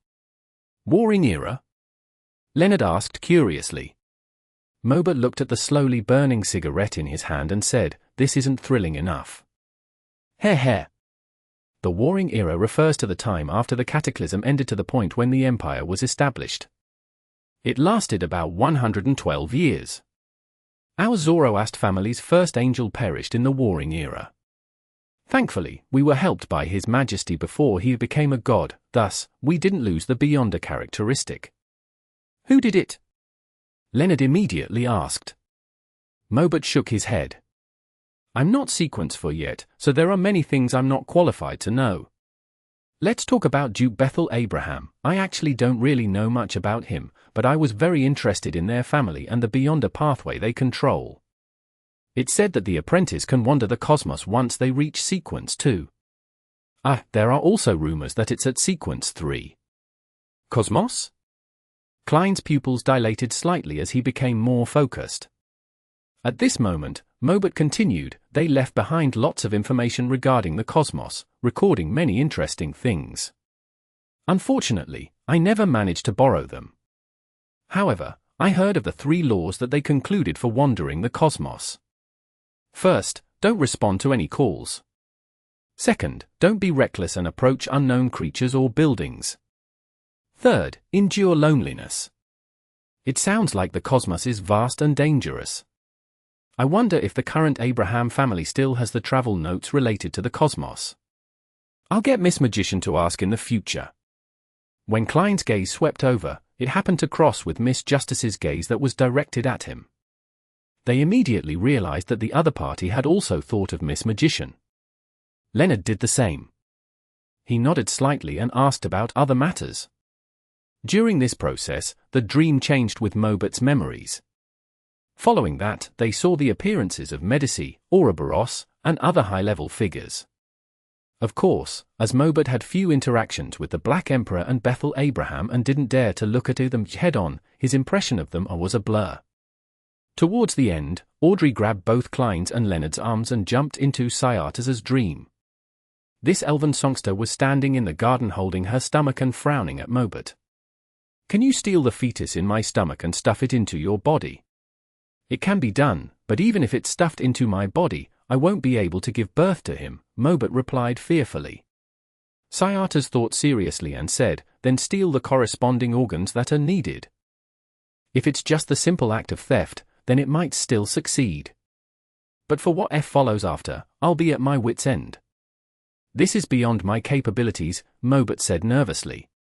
The conversation between the human and elf left the trio dumbfounded. After a few seconds, Audrey suggested, why don't I do it this time? Chapter 1066. Familiar name. Upon hearing Miss Justice's suggestion, Klein thought for a moment and said, guide the dream towards matters encompassing the Second Epoch's history, the Queen of Calamity Kohainum, elf habits, and the most ancient language of the elves, as well as the legendary Western continent. All right. Audrey's eyes moved slightly, revealing a thoughtful expression as she digested the information that Mr. World had said. Then, she walked to the elven songster's side. Under her guidance, Mobert's figure in the garden rapidly blurred as he vanished from Syatas's dream. The ripples in Audrey's green eyes stirred once again as her lips quivered, as though she was reciting something. Nars. The entire dream world began to shake as the garden was like a reflection of a lake that was smashed into pieces by an invisible stone that flew over from nowhere. These fragments quickly gathered, but the scene that was restored was no longer a garden, but that of a palace made of coral. Every detail in the palace was abnormally gorgeous. The entire structure was tall and majestic, but due to the layers of blue seawater, the sky couldn't be seen, making it appear dark and gloomy. Inside it, coral pillars propped up an exaggerated dome, and the walls and the top of it were filled with terrifying murals of the storm. Above the murals and corals, silver bolts of lightning followed a certain trajectory as if they were alive. Finally, they converged at the 9 steps that were inlaid with pearls, diamonds, emerald, and turquoise. Syatas was standing there, with many elves standing opposite her. On the 9 steps, there were 2 huge chairs that seemed to be formed purely of lightning. One of them occupied the center, just like the ruler of this palace. One of them was on its left, appearing less eye-catching. Sitting on the throne in the middle was a man wearing a simple loose robe. His ears were pointed, and his facial features were rather soft and his hair thick. His hair was a mix of black and blue colors. Not only did his facial features look outstanding on their own, they combined together to form an even more handsome face. However, he directly gave one a tyrannous impression, as though he wouldn't say a word before picking up the electric spear leaning on his armrest, and then throwing it. Sitting beside him was a beautiful woman with raven black hair. Her hair was tied up into a high bun, her ears slightly pointed, and her facial features delicate. She had dark brown eyes that were as deep as the ocean, and in her hands, she was playing with a complicated golden wine cup. Without needing Sciata's introduction, Klein and company could easily determine that this couple was the Elf King, the ancient god, Saniathrim, and the Elf Queen, Queen of Calamity, Kohinum. That traitor, Ormir! Suddenly, a voice resembling loud thunder boomed, causing the entire palace to shake violently. It made Sciata's and the other attendants lower their heads in fear. This roar came from the ancient god. Ormir, isn't that the name of the giant king? I've recently been drinking red wine named after him. I have to say that its quality is indeed higher than anything else. It's just a little expensive. As Klein listened, he had a random thought. He remembered that Little Sun had once said that Giant King Ormir, Elf King Saniathrim, and Sanguine Ancestor Lilith, the three humanoid ancient gods, were allies. They fought against the opposing camp formed by Dragon of Imagination, Ankwelt, Phoenix Ancestor, Greg Race, and the Mutant King, Kvastir. As for the Devil Monarch, Farborti, and the Annihilation Demonic Wolf, Phlegria, they were independent beings who wanted to subvert all order and corrupt all living beings. So, the alliance of three humanoid ancient gods eventually collapsed. Klein reined in his thoughts and waited for the subsequent changes in the dream. Due to Derek's existence, Audrey wasn't unfamiliar with the history of the Second Epoch. Without any hesitation, she directly made Sciata's dream continue its development. Despite the terrifying roar, Queen of Calamity Kohinum wasn't affected at all. With a cold expression, she calmly said, "Wasn't this already long confirmed? His reputation is exactly the opposite of his physical build." At that moment, the ancient god, Saniathrim, had already been enveloped by bolts of lightning. He said in a thunderous voice, "I thought that, after centuries, he would understand the global situation even more. I've overestimated his intelligence. If he didn't sell out Lilith back then, how could she have perished?" Eh? The sanguine ancestor Lilith perished so early? Klein's eyelids twitched as he quickly focused his attention. After the Elf King finished roaring, Queen of Calamity Kohinum maintained her previous posture and said, "That's not a bad thing." At the very least, Kvastir and Phlegria were dragged to the grave together with Lilith. All the deities no longer trust each other. Even if we don't form an alliance, we can rule the ocean, lakes, and rivers. Upon hearing these words, spectator Audrey couldn't help but feel alarmed. She had no choice but to use placate on herself. It means that the sanguine ancestor Lilith, mutant King Kvastir, and the annihilation demonic wolf Phlegria perished in a battle between ancient gods. So the betrayal of giant King Ormir and the other ancient gods had nothing to do with the ancient sun god? This is why Lilith didn't fully die and is still able to occasionally deliver divine revelations? And because of this, the Antigonous Mother of the Sky and Hornaces mountain range managed to survive to the Fourth Epoch. Klein increasingly believed that the history recorded in the City of Silver had many fabrications or vague records. Thankfully, he hadn't completely digested the Bizarro Sorcerer potion and didn't need to consider advancing to Scholar of Yore. Otherwise, the histories he used might not be real.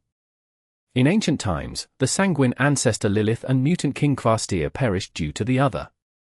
The sanguine has recently been working with the mutants' Temperance faction. Time sure is a great magician. If the Moon Emlyn were to know of this, I wonder what kind of expression he would have. The Star Leonard sighed as he thought. As their thoughts raced, the ancient god, Saniathrim, scoffed and said, "Recently, Ormir wanted to work with some secret sects that have sprouted from the humans to deal with us. Apparently, this matter is led by Harvest and Dawn. I'm even thinking of working with Ankwelt to destroy the giants and the Giant King's court. Unfortunately, every time I see that dragon, I have the urge to string it up on a grill. It's a type of attraction that's simply irresistible. Just as he said that, the ancient god suddenly vanished. The entire palace shook violently, causing a rift to appear. All of this had yet to subside when a bolt of lightning flashed. Saniathrim returned to the massive throne, holding a spear made of pure lightning. "You went to the Giant King's court?" Kohainam asked. "I taught Ormir a lesson," Saniathrim answered without hiding anything. Syatas and the other elven attendants lowered their heads even further. They faintly saw slippery tentacles that were thicker than their bodies flipping about on the ground, flashing with silver bolts of lightning. Then, they shut their eyes. The dream changed as Syatas recalled her interaction with other elves. With their conversations and interactions, Klein, Leonard, and Audrey learned that Syatas lived in a relatively peaceful time period in the Second Epoch. The giants, elves, dragons, devils, and phoenixes coexisted, splitting up their rule over the northern and southern continent, as well as the 5 seas. Vampires, demonic wolves, treants, sea monsters, mutants, and humans were vassals of the different factions, occupying the lower middle classes. This doesn't resemble the history recorded by the Church. Even the legends in the City of Silver aren't like this. Leonard sighed when he heard that. Old man probably doesn't know this much. That isn't necessarily true. Klein shook his head indiscernibly. Many existences in the Second Epoch have survived to the Fourth Epoch, or even to this very moment. For example, the Wisdom Angel. Leonard asked with a guess. Perhaps. Klein didn't give an affirmative answer as he said with a smile, "When you were talking to Mobert, I thought you would make Miss Justice stand further away." Leonard immediately shot a glance at him and yawned. "You mentioned before that there's an existence behind me that might have been seen the second blasphemy slate. Then, when I was conversing with Mobert Zoroast, wouldn't she be able to make the connection from me getting her to stand further away? Besides, you also mentioned that back when dealing with all of Amorn's avatars in Backlund, part of the cleanup operation involved Miss Justice. To a Sequence 5 spectator, what she knows is sufficient. Once she understands the Zoroast family's matters, the truth is practically in front of her eyes. In that case, why waste time trying to avoid her? It's too troublesome. I might as well get Mr. Fool to be a witness as everyone vows not to divulge each other's secrets." Klein nodded slightly and said, "If you were to get Miss Justice to stand further away, it wouldn't be easy for you to bring up the matter of making a vow to keep things a secret." At this moment, Syatas continued, "After the death of the Sanguine Ancestor, the Annihilation Demonic Wolf, and the Mutant King, some of their subsidiary gods were killed, while others surrendered to other ancient gods. There were a few who vanished as they hid in the shadows." Having transformed herself into an elf, Audrey immediately asked, "Who surrendered to who? Who died?" Syatas recalled and said, "I've never even seen it before." The Sanguine's goddess of life and the Mutant King's god of war were killed. No one even remembers their names. The Annihilation Demonic Wolf's god of the dead, Salinger, came under the Phoenix Ancestor. The Sanguine's goddess of beauty, Ornia, came under us. The Mutant King's god of spiritual creatures, Tolsna, and Annihilation Demonic Wolf's goddess of misfortune, Amanases, vanished. Salinger. Ornia. These two names made Klein's forehead twitch. He instinctively used his clown powers to maintain his facial expression. Ornia was the Blood Moon Queen, the wife of the Fourth Epoch's Emperor, the Empress of the Trunsoist Empire. As for Salinger, he was the founder of the Balaam Empire, the Emperor of the Underworld, Death. Chapter 1067. The Elven version of history. Yes, and there's the god of dawn, Badheil, and the goddess of harvest, Omabella. I can't rule out the possibility that they have lived quite well all the way to the Fifth Epoch. I wonder if the god of spiritual creatures Tolsna and the goddess of misfortune Amanases managed to evade the authority retrieval operation by the City of Silver Creator at the end of the Second Epoch. If they managed to escape that fate, what roles did they play in the third and fourth epoch? After a moment of shock, Klein began thinking poignantly. Thinking back to the betrayal of the kings of angels in the third epoch, he couldn't help but lampoon.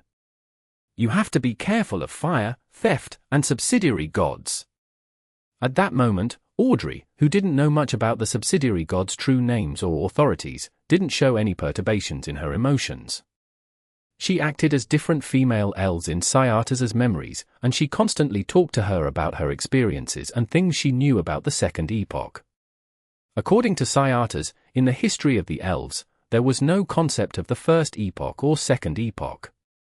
In the beginning years that were unknown to her, it was chaotic, dark, and crazy, and it didn't leave behind any texts.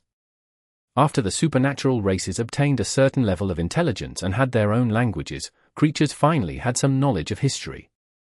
In that era, ancient gods appeared one after another. The sky, the land, the sea, and the underground world slowly changed from disorderliness to orderliness. However, other than the tyrannical and crazy ancient gods, no one knew how many years this stage lasted. She just knew that, very, very long ago, it was referred to by the major supernatural races as the Sprouting Era. After the Sprouting Era was the early era of fire in which the 8 ancient gods fought against each other in different camps. This was also a long time before Cyatas's birth, so she could only understand this from the Elven historical records that it was a time when quasi-humans fought non-humans, resisting the corruption and intrusion from the devils and demonic wolves. Amongst them, the humanoids were the giants, elves, sanguine, as well as their slaves. The early era of fire lasted different periods of time according to the different records. However, a common point was that it lasted less than 1,000 years, as the essence of the ancient gods was madness, tyranny, cruel, and cold. They were often driven by their instinct. After the sanguine ancestor Lilith, mutant king Kvastir, and annihilation demonic wolf Phlegria perished during the betrayal, the early era of fire ended, and the war broke out. The world was damaged, and it didn't stop for centuries. Due to the fact that the giants and dragons were relatively strong in this period of time, they were known as the Dual Era. By the time the 5 races formed a new balance of powers, the northern continent, the southern continent, the east continent, and the 5 seas had recovered some level of peace. This was when Cyatas was born and had grown up in until she entered Grozel's travels. In the history that she described, there were 2 important points. First of all, it proved the existence of the East Continent, a place where the Giant King's court was.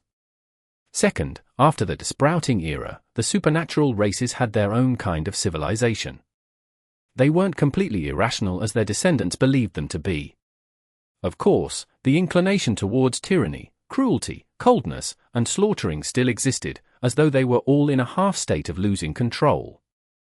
It was only after the Dual Era that the new generation of elves and giants gained some level of rationality. They had feelings just like Cyatas and Grozel. The East Continent seems to be the forsaken land of the gods. It was abandoned during the Cataclysm? Similar thoughts surfaced in Klein's, Leonard's, and Audrey's minds. They were very interested in this, but it was a pity that Cyatas had always lived in the Elf King's court. Their occasional forays outside were limited to parades at sea. She had never been to the East Continent, and she lacked the required knowledge. Under Audrey's influence, Cyatas's dream began to show the traditions and language of the elves. According to the legends that the Queen's attendant had heard of, Elvish was created by the king in the Sprouting Era. Every word was produced with the birth of a first-generation elf. The number of Elvish words meant the number of first-generation elves. However, the traditions of the elves weren't too unified. They relied heavily on their surroundings. The elves in the forests and the sea were undoubtedly different in all kinds of customs. What they shared in common was that they believed in the king, who was an ancient god, and his queen. They liked to make food with the blood of their prey. Many of them had culinary methods such as roasting. Even sea elves often came up to the reefs for a bonfire party. They were close to nature and were good at using all kinds of spices. They idolized the strong, and they were proud of being quick to act before thinking. With myths and reality mixed together, it's hard to tell what's real and what's fake. Their traditions have destroyed my previous theories. Klein listened with a stoic expression as he quickly analyzed every word Syatas said. After figuring out the relevant matters, Audrey circled around the keyword of the West Continent and made Syatas's dream change. It reflected some of her subconscious memories. The Coral Palace appeared before Klein and company again. Syatas followed behind Queen of Calamity Kohinum and walked to a crystal window. She glanced at the Queen's exquisite and complicated dress, and she stole a glance at the deity who controlled calamities. She asked curiously, "Your Highness, are you looking west?" To the elves, as long as they didn't feel the pressure of violence, they would ask questions on the spot. "Why do you think so?" Kohinum didn't turn back as she asked with an indifferent expression. "I just learned of a legend that our elves originated from the Western Continent," Syatas replied. "Your Highness, does the Western Continent really exist? Is that really where the first-generation elves were born?" Kohinum's lips curled slightly as she said with a slightly ethereal voice, "The Western Continent may exist, but it may not exist either. Every race needs to give themselves an illustrious origin, a home for the mind." "Syatas, where is your home to you?" "My home." Syatas repeated the question as she replied blankly, "It's where His Majesty and Your Highness are. It's this palace that can lead to the forest where my parents live." As she said this, Syatas's emotions gradually turned heavy, lost, and melancholic. It was obvious that she was influenced by her subconscious's corresponding memories. She had entered Grozel's travels and had been away from home for 2,000 to 3,000 years. Therefore, to elves like you, the Western Continent doesn't exist, but to some elves, it definitely exists. Queen of Calamity Kohinum calmly gave her final answer. Syatas didn't ask further, because she suddenly remembered that the Queen wasn't a first-generation elf. Such a response made Klein increasingly confused and puzzled. Thankfully, from the Second Epoch to the Fifth Epoch, the Western Continent had zero presence, so it didn't have any important secrets related to him. He was just trying to find out more about it and hadn't held out much hope. After ending the guiding of Syatas's subconscious and since it was almost noon, without any other nearby dreams that they could leap into, Audrey left with Klein and Leonard, and they appeared in Mobert and Syatas's bedroom. Looking at the Fourth Epoch Viscount whose body had been tightly bound by the elf, Audrey's expression suddenly turned gentle as she said with a laugh, "They seem to be doing pretty well." No, it's terrifying to have such a violent, direct, and imaginative wife who dares to take action. Only a person like Mobert would like and enjoy being with her." Leonard, who didn't have a poet's talent but had the liberal inclinations of a poet, shook his head as he kept his hands in his pockets. At this point, he muttered in thought, "On the contrary, it's true that an experienced thief needs a woman like Syatas to rein him in. I wonder what kind of members of the opposite sex old man's other family members like. They don't need our envy or objections. This is how they live together." Emperor Rozel once wrote a poem, saying, "For my love I'll sacrifice my life one." As Klein listened to their discussion, he opened his mouth and closed it again. He didn't tell them that Syatas and Mobert had actually died. It was only when they died that they truly felt their love for one another. The ones living in the book were just copies created by the book world. After leaving the couple's house, the trio headed to Grozel's blacksmith shop. Along the way, when they went past a street, Klein saw Franzia, who was known as a philosopher, and Audrey recognized him to be Loney's a glance. "Is that the soldier from 100 years ago?" Audrey slowed down her pace and asked. Klein recalled Franzia's longing for his hometown, and the ashes he had placed in Backlund's cemetery. He fell silent for 2 seconds before nodding gently. "Yes. Mr. World is feeling a little emotional. He's like a calm river on the surface, with a lot of undercurrents and eddies underneath." Audrey nodded indiscernibly and asked, "Can we enter his dream? I want to get the Judge and Disciplinary Paladin's potion formula." "No problem," Klein replied as he glanced at Leonard. Leonard continued having his hands in his pockets, but his eyes instantly darkened. Sitting on the bench, Franzia fell asleep. Right on the heels of that, 3 people appeared in his dream. This was a bustling city with buildings made from wood. The pedestrians who came and went were mostly Loneys. The black-haired, blue-eyed Franzia stood outside a house as he looked in without daring to approach. Only when a woman wearing an old long dress came out from inside did he excitedly go forward and attempt to hug her. His hug went through the woman without them making contact at all. Franzia stood rooted to the ground as he blankly shouted, "Mother!" Audrey, who wanted to guide the dream, quietly watched this scene. Then, she looked around and discovered the iconic clock. Backlund. Audrey pursed her lips and turned her head. She looked at Klein and asked, "Can't they leave the book world? It's been too long. If they leave, they will grow old, die, or even be reduced to dust." Klein's voice was like a serene river. "I delivered one of Franzia's items to Backlund. This?" As a spectator, Audrey acutely sensed the cruel reality behind those words. She couldn't help but raise her head and look out of the dream, looking at the location where Mobot and Sciatas were. Leonard wanted to ask what it was, but after looking around, he maintained his silence. Following that, Audrey seriously guided his dream. Outside of obtaining 2 potion formulas, she made Franzia return home and live happily with his parents, brothers, and sisters. It was a beautiful dream. After leaving Franzia, Klein, Leonard, and Audrey quickly saw Grozel's home. This was the last stop of their exploration. After obtaining information from Grozel's subconscious, they would enter the book world sea of collective subconscious and seek out the secrets that might exist in this book. Chapter 1068. Illogical Details. Which one is Grozel? In the dream, Leonard looked ahead blankly. There was a huge bonfire there, and there were more than 10 greyish-blue skinned, single-eyed giants who looked no different from each other. To be honest, I wouldn't be able to recognize him without the ability of a faceless. To me, without their age, hairstyle, height, scars, clothes, and maturity, giants all look the same. Klein mumbled inwardly as he looked calmly at Miss Justice, as though saying that it shouldn't stump a spectator. Audrey raised her hand and pointed at a giant who was gulping down alcohol. From time to time, he would shout twice to express his approval. "That's Grozel." It looks like, in the traditions of the giants, clapping isn't a sign of affirmation and praise. Instead, it's a roar. The louder the roar, the higher the level of praise. Miss Justice is acting like a folk scholar now. Thankfully, he's only shouting and not singing. If not, the noise would be worse. It's obvious that the giants here aren't adept at modulating their voices. That roar from before didn't have any rhythm to it. Klein nodded and said to Audrey, "Begin guiding him then." As Audrey went forward as Leonard stepped back. He raised his right hand and stroked his chin. "Tell me, in the second epoch, which supernatural race widely possessed the beyonder characteristics of the Evernite pathway?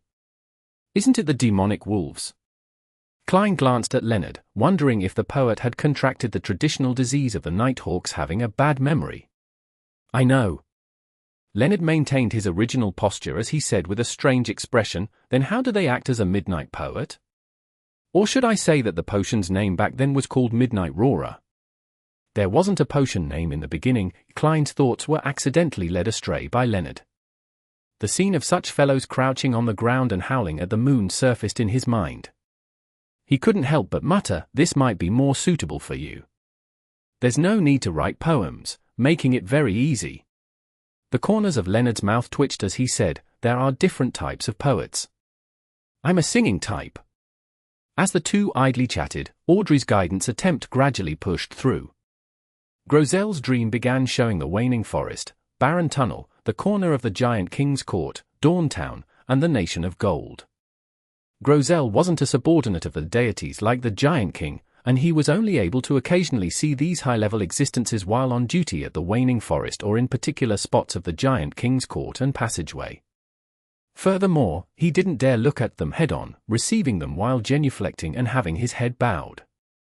Therefore, he wasn't able to present the images of Giant King Ormir, Giant Queen Omabella, and the eldest son of the Giant King, God of Dawn, Badheil. They only appeared as portraits. Similarly, Grozel knew very few secrets. His grasp of history and the situation in the world was completely incomparable to Elven songster Sciatas. However, an interesting point was that in the Giant King's court and the Giants, the traitor was synonymous with Saniathrim. They claimed that his abandoning of the alliance had resulted in the sanguine ancestor Lilith's death. Cline strongly suspected that, because of his bad temper, Saniathrim was obviously not good at such things.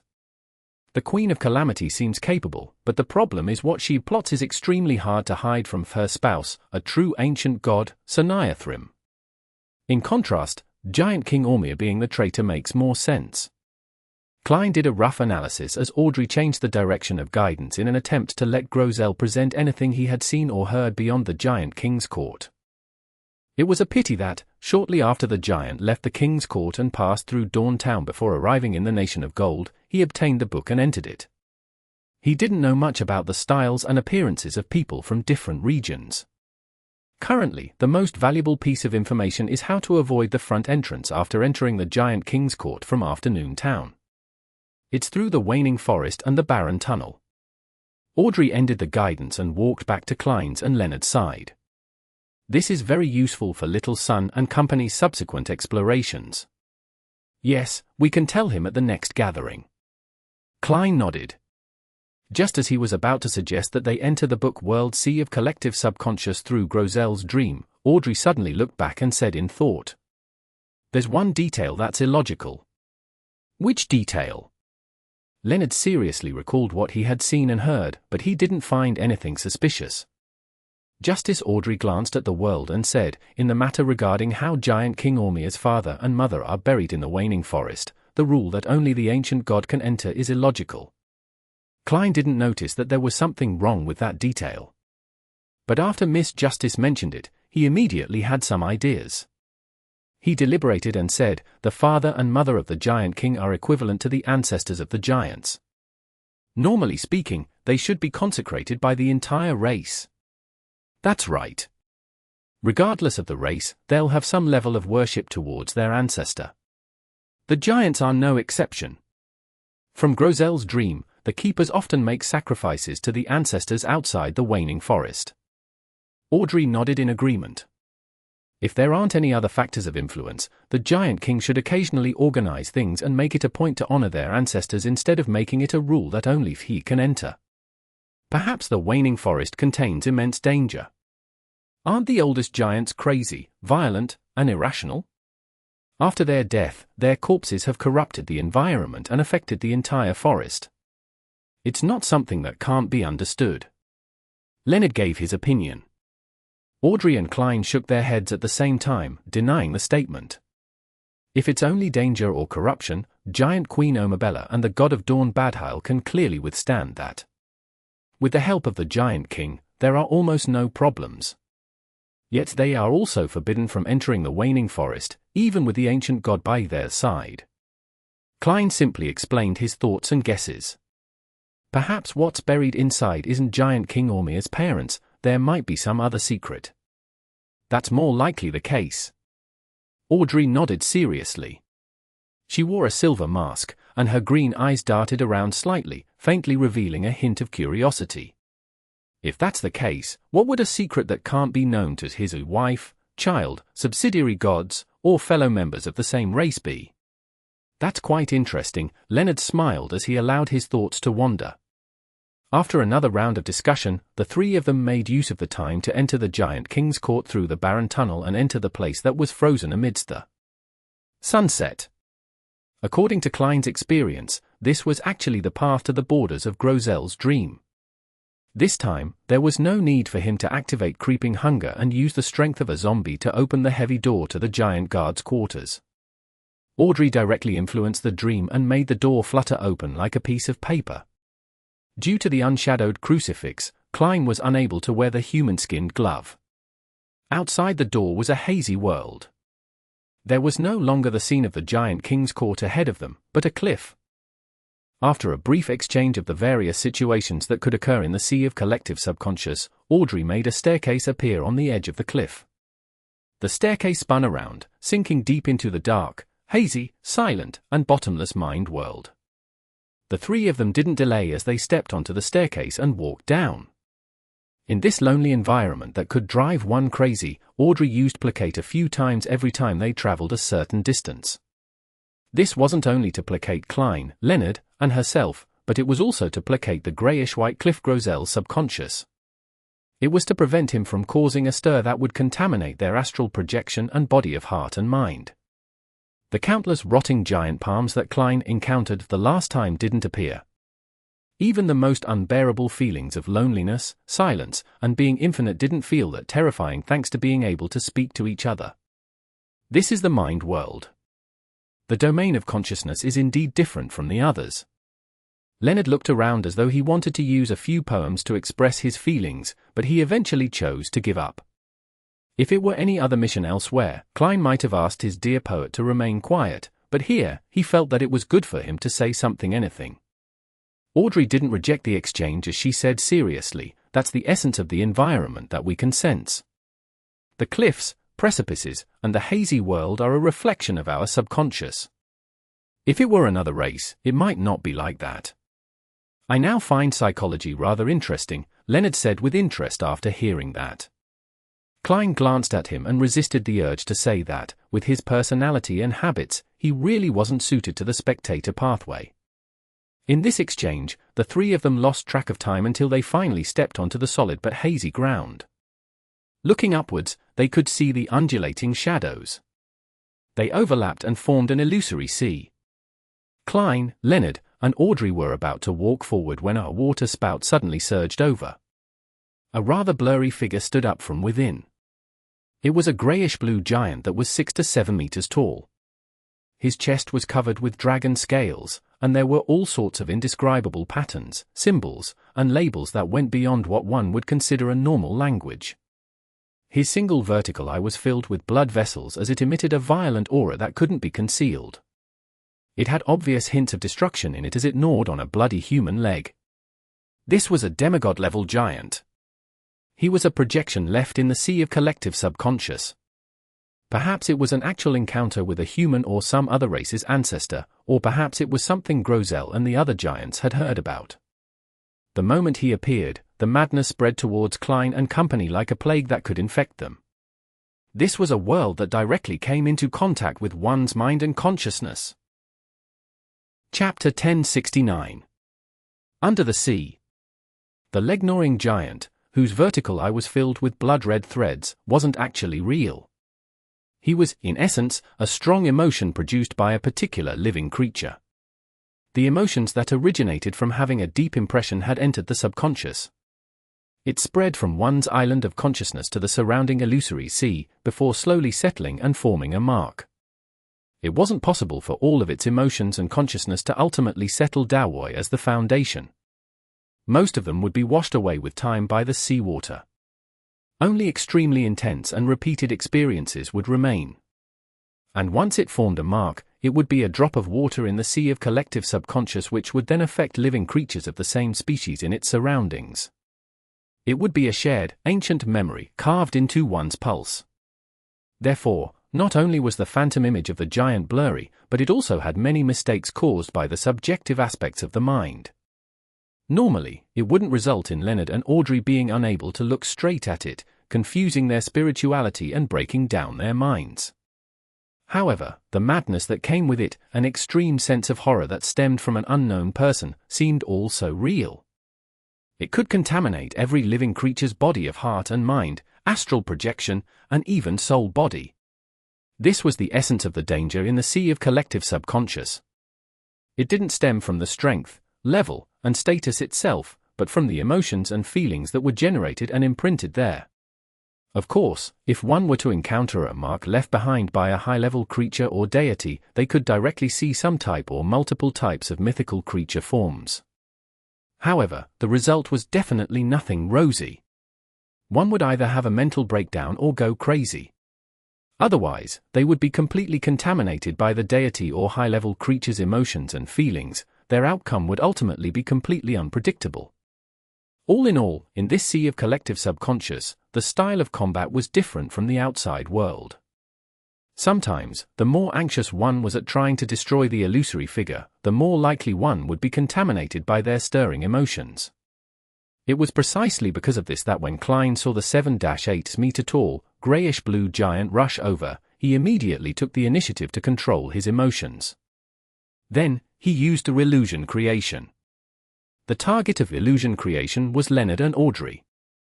In the eyes of these two sequence 5 beyonders, those 2-3-story-tall giants no longer had the madness and violence that left one trembling from one's heart. Everything seemed normal and ordinary. Therefore, before those extreme feelings could truly contaminate them, Leonard and Audrey remained very calm, without showing any emotional fluctuations. Then, with one hand in his pocket, Leonard reached out with his right hand and slightly opened his mouth. Having become a spirit warlock, he originally wanted to use the first spirit, a terror banshee, that he sealed in his tooth with the help of the archbishop. It was a powerful spirit world creature with a beautiful face and rotting body. It had a pair of huge eagle wings and was good at draining the consciousness of others, injecting feelings of terror in them. However, he quickly remembered that not only was he in an astral projection form, but he had also been cleansed by the grey fog. How could there be other spirits still on him? He had no choice but to use a soul assurer's powers, turning his green eyes deep and quiet. The giant shadow instantly slowed down as if it was soothed. At this moment, Audrey calmly spread her arms wide and used placate. An invisible wind blew past, and the giant figure seemed to pause as it instantly weakened the contamination around it. During this process, Klein took out the bronze cross that had many sharp spikes. As he opened the bottle containing his blood, he poured a few drops onto it and solemnly said, "Light." Brilliant, pure, and flawless light burst out, and amidst Klein's fluttering black trench coat, the giant phantom was drowned by the light. The grayish-blue giant melted away almost immediately. One of the main powers of the unshadowed crucifix was to cleanse and purify lingering spiritual imprints. This was the reason why Klein brought this sealed artifact along. And when he used the cross from the ancient sun god, Klein dispelled the illusion, allowing the star Leonard and Justice Audrey to see the true appearance of the giant to enrich their experiences in such matters.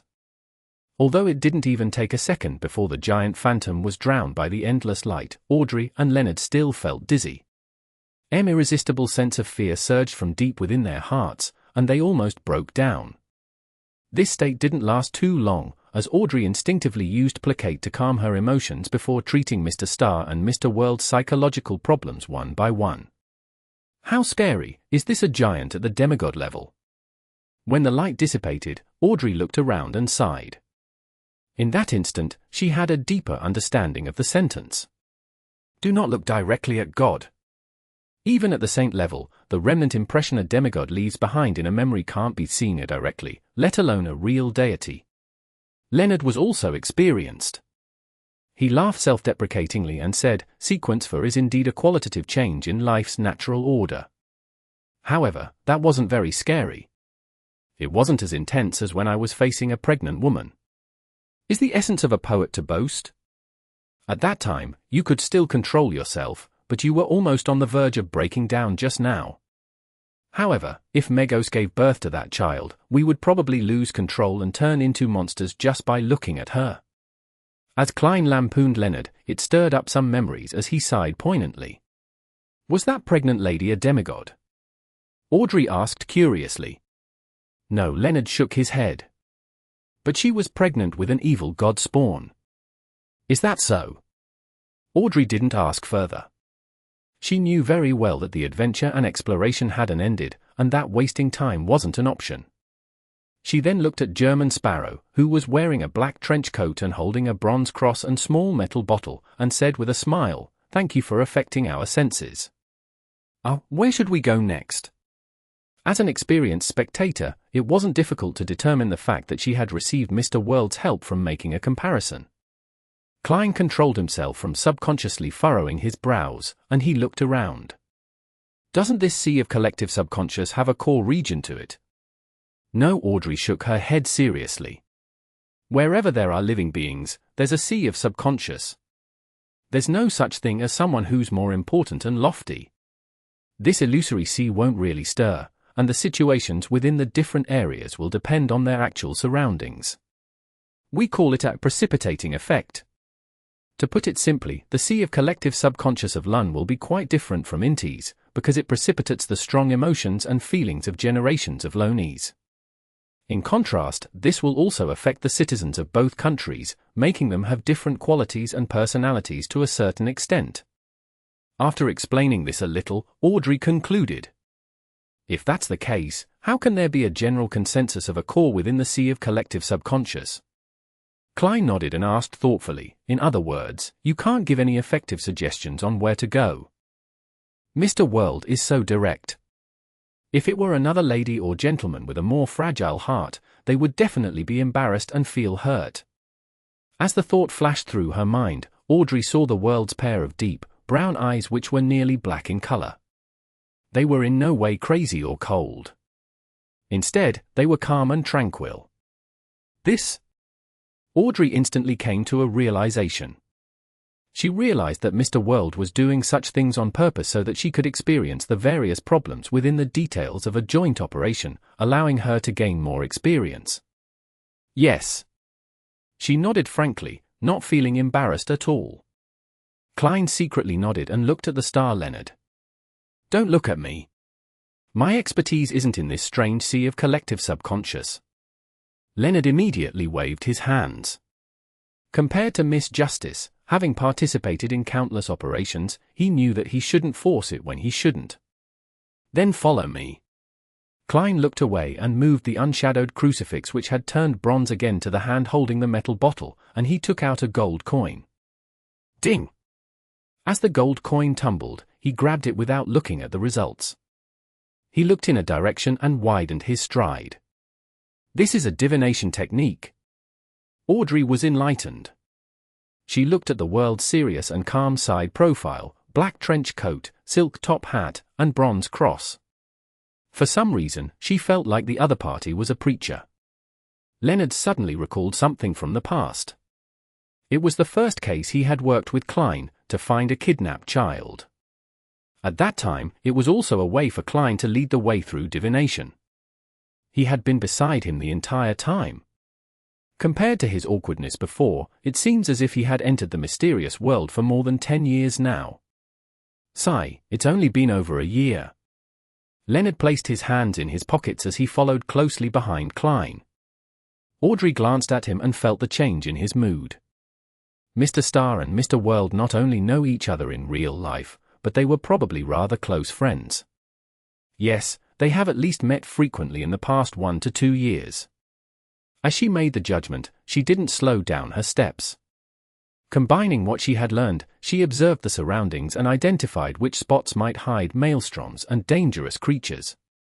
With her help, Klein's lead went very smoothly.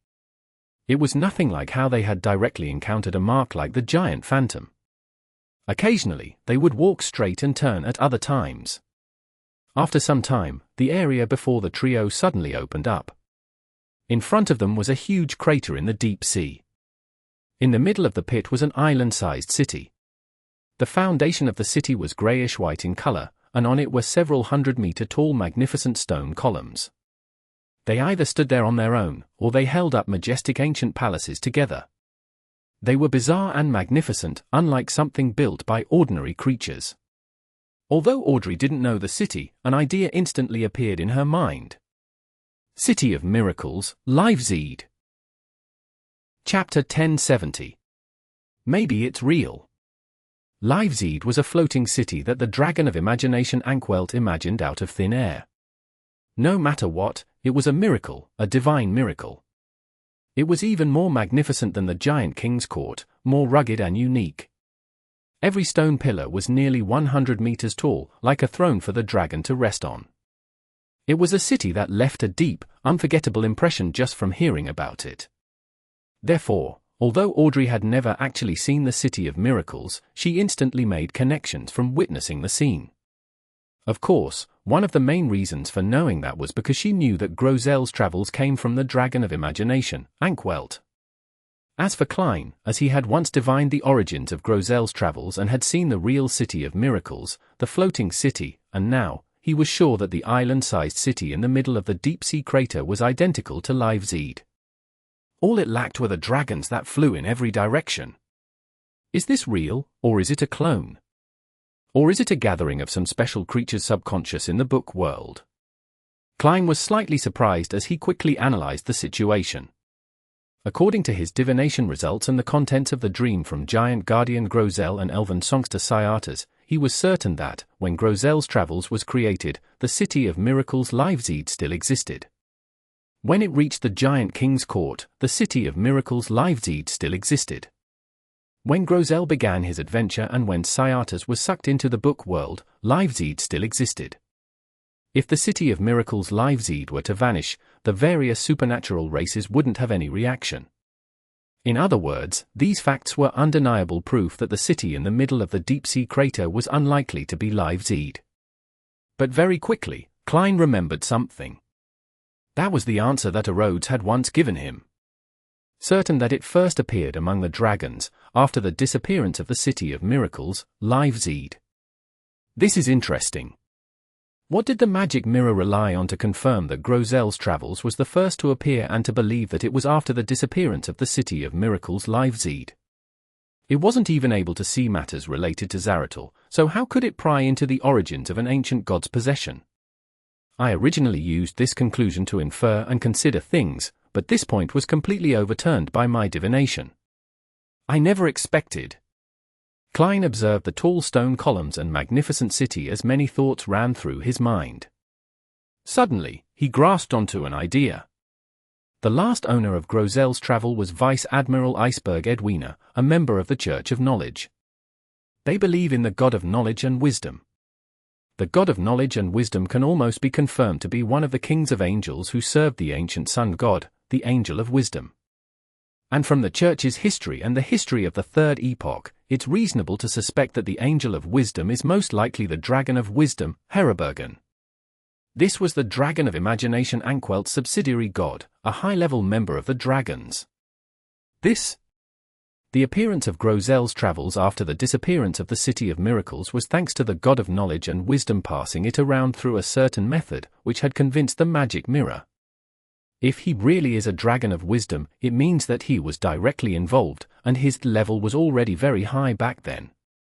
His understanding of this matter definitely trumps the Grozel and Syatas. But how do I explain the scene I divined above the grey fog? Just recalling it now makes my head ache. What I saw was definitely the ancient god, Dragon of Imagination, himself. Klein cheered up when he managed to string up all these matters together, but he also fell into a state of puzzlement. He tossed the gold coin continuously and quickly came up with some theories. Since the City of Miracles, Liveseed, was imagined, couldn't it just be imagined again after it disappeared? The original Liveseed was stuffed into the book by the Dragon King Anquelt. Then, the one that subsequently existed was one he'd imagined again. This could fool all the dragons, but not the one that was known for being intelligent. If this were true, then there were actually two instances of the City of Miracles, Liveseed. The one here is the oldest one. But here comes the question. Why didn't the Dragon of Wisdom enter the book himself one? Even if he wasn't a spectator, with his title of being omniscient and omnipotent, he should have enough powers to perform a deeper exploration. He has actually been here a long time ago, but didn't alert any living beings in the book. Also, because of certain motives, he left this City of Miracles here. As thoughts surfaced in Klein's mind, the Star Leonard, who had both hands in his pockets, looked at him and then at Miss Justice, who had also been looking down in silence for a long time. He took the initiative to speak and break the silence. This city is grand and magnificent. It clearly doesn't belong to humans or humanoid creatures, but there's no need to stare at it for so long. You're not an architect after all. Klein gathered his thoughts and glanced at Leonard. This might very well be Dragon of Imagination Anquelt's City of Miracles, Liveseed. In a sense, it's the divine kingdom of an ancient god. Of course, if there was really another Liveseed, the nature of the divine kingdom here didn't hold much importance. Divine kingdom, Leonard's pupils dilated as he repeated the keyword. Audrey regained her senses and whispered, "Is it really Liveseed?" "It's only possible." Klein had already calmed down and replied simply, "It's not floating in the air like the legends, but has sunken to the bottom of the sea of collective subconscious, so it's hard to tell if it's real or fake. At this moment, Leonard finally managed to control himself. He looked at the magnificent city in the deep-sea crater again and smiled self-deprecatingly. I didn't expect the day when I'll come to the divine kingdom of an ancient god. Frankly, if Miss Justice wasn't here, he wouldn't have been able to help but marvel at how rich Klein's life was. Ever since he reunited with his former teammate, not only did he meet the two sons of God, kings of angels, he had also entered the mysterious book world and found a city suspected to be a divine kingdom. This was many times more interesting than what he had experienced in the past year. The level of such matters was many times higher. Of course, it was a lot more dangerous. Having said that, he looked up at the floating seawater phantoms and asked thoughtfully, how do you know if the sea of collective subconscious is real or if it's imagined? This was a continuation of the problem of determining Liveseed's authenticity. Audrey thought for a while and said with uncertainty, there's no way to tell the difference, or rather, the sea of collective subconscious here is also real. In essence, collective subconscious is the accumulation and settling of strong emotions and feelings. Although the people in this world may be imaginary, their experiences, feelings, joy, anger, sadness, pain, and happiness, they all truly happened before. As she spoke, Audrey stopped as she vaguely realized something, but she was unable to say it out loud. At this moment, Klein suddenly said, the objects that she can imagine will be conjured. The kingdom he dreams of will surely descend upon the physical world. As his voice echoed, Klein put away the gold coin in his hand and jumped into the deep-sea crater, his black trench coat flaring up as a result.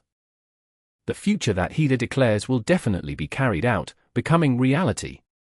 As his figure glided down, the following words came out. Audrey's green eyes were dazed at first before they lit up. Then, she jumped towards the city of miracles. Aren't you going to divine the level of danger?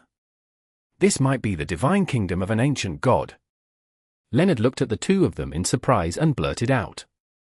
In the education he received, this wasn't in line with the standard operating procedures. When did you get the wrong impression that I didn't divine it? You just didn't notice my tiny actions. I just put away the gold coin. Also, I didn't get any warnings from my intuition for danger. Furthermore, if my theory is right, then the Dragon of Wisdom Herebergen should have entered this place before. If there's any form of danger that had, it would have long been finished off by him. If Miss Justice wasn't here, I'd really wish to berate you. As Klein silently lampooned, he adjusted his direction and speed, passing through a few thick stone columns that stood nearly 100 meters tall.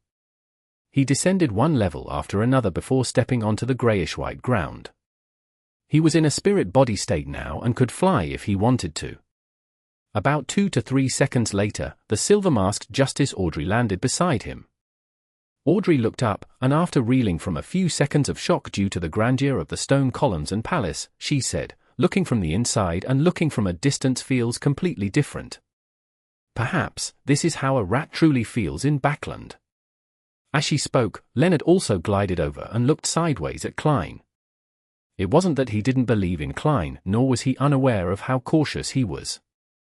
He just needed to clarify such matters in a joint operation, because there was the possibility of teammates being unknowingly corrupted, turning reckless. This was a conclusion the Nighthawks gleaned from their experience of repeated sacrifices. Currently, the indications don't point to much danger, Klein said truthfully. Leonard no longer looked around and said, the City of Miracles is really big. I mean that, for such a big city, even if we can fly, we won't be able to completely explore it without spending a few days here. Or perhaps, do you have a destination in mind? The second half of his sentence was said while looking at Klein. Klein nodded and pointed to a huge palace that was more than 200 meters tall. There. If I remember correctly, that is the Dragon of Imagination Anquelt's residence. This was what he saw in the dream divination. Seeing that Klein already had a plan, as if he had received Mr. Fool's guidance, Leonard felt relieved. He looked at the greyish-white foundation on his feet and said, is this a divine kingdom? I don't feel anything. At this moment, Audrey, who was observing the surroundings carefully, said with uncertainty, all the abnormalities here seemed to be gathering towards that palace. She was referring to the place that Klein had pointed out to be the ancient god's residence. Chapter 1071. Hall of Truth. In front of the greyish-white grand palace that was more than 200 meters tall, there were a few thick stone columns that were slightly shorter than it was, as though they were a squadron of soldiers standing at attention there. Klein could imagine that, when the City of Miracles, Live-Zed, was still floating in mid-air, these stone columns would definitely have powerful dragons crouching on them. These were the servants of the ancient god. He then looked up at the open door and said to Leonard and Audrey, "Stay close to me. Once an accident happens, I'll immediately take you out of the book world and return directly above the grey fog." This was the main reason why Klein dared to explore the area. Okay. Audrey and Leonard didn't try putting on a brave front as they walked to Klein's side and walked alongside him. Relying on their spirit body's flight ability, the trio passed the stairs and entered the palace through the exaggerated and magnificent door. The first thing they saw was a wide space that was enough for multiple dragons to roll around freely, as well as an ancient stone pillars that seemed to prop up the sky. On the two sides of the hall, there were colorful and beautiful murals. They kept extending forward and intertwining themselves with a huge pillar that was multiple arm spans wide. The giant pillar was in the deepest recesses of the hall right ahead of them. Without relying on anything else, just the pillar alone was enough to make people feel a strong sense of fear and make them experience the vicissitudes of time. It was like a fossilized deity. Almost instantly, a greyish-white figure appeared on the pillar. The figure was covered in scales, and every scale resembled a sturdy stone slab. Just the faint outline of the figure made it seem epic. Dragon of Imagination, Ankwelt. Just as this thought flashed through Klein's mind, he heard an oddly familiar voice echoing in the spacious hall. Dragon of Imagination, Ankwelt. As Klein looked around in astonishment, he heard Leonard sigh emotionally. The deep air listened round him as he rode, and all the low wind hardly breathed for fear. This fellow still has the mood to recite poetry. I wonder whose poem he's reciting. Klein turned to look at Leonard. Then, he heard an echo. This fellow still has the mood to recite poetry. I wonder whose poem he's reciting. At this moment, Leonard's expression was one of shock. He shut his mouth tightly and shook his head in denial. But the next second, a voice sounded beside him. I didn't recite anything. What's going on? Strange, at the same moment Klein had this thought, he realized that the strangely familiar voice belonged to him. As it echoed again, repeating the thoughts that flashed through Klein's mind. Then, Audrey's gentle and mumbling voice sounded. This hall is able to let our thoughts present themselves in our surroundings, and is even able to conjure them. When I saw that huge pillar just now, I was imagining what the Dragon of Imagination Ankwelt looked like. It was based on the blueprint of the Mind Dragon I saw before. Why is whatever I'm saying? No, indeed, this hall articulates it. So that's the case. Luckily, I didn't think of anything strange just now. Yes, reign in my thoughts, reign in my thoughts. Klein began to use cogitation to focus his mind and not let his imagination run wild. At the same time, the corresponding words echoed around him almost in sync. Reign in my thoughts, reign in my thoughts.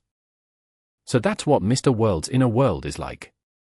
He's like a child who just started school, constantly emphasizing matters that he needs to take attention of. Also, the image for his cogitation is actually layers of spherical lights. It's so beautiful. No, I'm not thinking of this. I'm not describing you like this. Mr. _World, serious carrot thoughts kept appearing as she finally couldn't help but curl her lips. As for Leonard, the voices around him were already echoing with ha ha ha. These two fellows. No, why am I using fellow? Be polite, be more polite. As Klein listened to his thoughts, he sighed helplessly. This place is very suitable for playing Truth or Dare. Perhaps it should be called the Hall of Truth. What game is that? Audrey didn't need to open her mouth to express her doubts. It was probably invented by Emperor Roselle. I have to be careful not to think about things I shouldn't think about. Seriously, it's too difficult to rein in random thoughts without the use of cogitation, as Klein replied. He habitually warned himself, only to have the hall ruthlessly betray him again. This time, Audrey laughed and said, "Ha ha, Mr. World actually has such a side to him. I actually failed to read it in the past. Ha ha ha, to think you're experiencing such a day, Klein." "No, what did I say?" Leonard suddenly raised his right hand and covered his mouth. Unsurprisingly, he heard Miss Justice's question. "Klein?" And a certain someone's complaint. Perhaps only turning them into marionettes can stop these fellows from having wild thoughts. Wait, what was I thinking? Phew, calm down, calm down. Klein took a deep breath and began to focus his attention on the matter itself. Let's take a look at what the murals describe. In ancient times, murals were very important methods for recording memories. They often contain plenty of information. At the same time he made the suggestion, he heard Audrey's inner thoughts laugh and think. "Klein, is this Mr. World's real name?" No, don't think too much about it. Mr. World will be angry. No, I think it's more likely for him to feel embarrassed. No, this is all Lie's fault. Mr. World, please believe me. Phew, calm down. Calm down. Focus. Focus. Using the spectator pathway's ability to control her emotions and thoughts, Audrey gradually reined in her thoughts and cast her gaze on the mural on the right. Compared to them, Leonard's ability to control his mind was slightly weaker. There were still plenty of random thoughts resounding around him. Turning into marionettes. Is this fellow that dangerous now? TSK, so this is what's truly on your mind. Ha ha, Miss Justice's reaction is very interesting. I haven't seen that fellow in such an embarrassing situation in a long time. When Klein and Audrey began seriously looking at the murals and were exchanging their thoughts through the stirrings in their hearts, only then did Leonard gradually calm his thoughts and focus his attention. The mural on the right depicted historic developments. There was a scene of human construction, scenes of snow-covered plains, war and migration, various nations and cities, as well as towers and fruits that represented zero communication barriers. It was obvious that these murals started from the entrance and ended at the Dragon of Imagination's throne. Towards the end, Klein suddenly noticed a familiar figure. It was a gigantic dragon with bluish-blue eyes and ice crystal scales. It was the King of the North. You listen. The book world's development is based on these murals. As Klein's thoughts were exposed, he quickly looked back and found many blur-effaced adventurers hunting the frost dragon before opening a door to leave. The snow and ice melted before flourishing cities like Pesot appeared. They then discovered the weather turning cold, implying an end in which a new story was about to unfold. The contents of the murals will become reality in this book world. Audrey couldn't help but have such a thought. This mural looks very ordinary. It's not even as good as the works of street artists. As expected of the Dragon of Imagination's residents. Is this the power and authority of an ancient god? Leonard similarly had poignant thoughts. It's possible. Before Klein could give a more tactful reply, he heard his own voice. Let's look at the murals on the other side before putting everything together for analysis. Leonard and Audrey didn't object and followed him to the other side. During this process, they realized that even their spirit bodies couldn't fly in the palace. As the murals were huge, it didn't take much walking before the three of them could see the corresponding content. The first mural near the entrance made Klein's pupils suddenly dilate. In the mural, a giant with blurry looks, grayish-blue skin, and a single vertical was holding a hard-covered book in his hand. Klein heard his own shocked and hesitant voice. In the subsequent murals, the common highlight was the goatskin binding.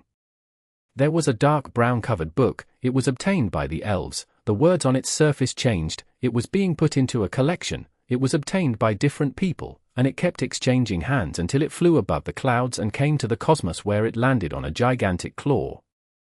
In the next mural, the book seemed to have nothing to do with the scenes in front.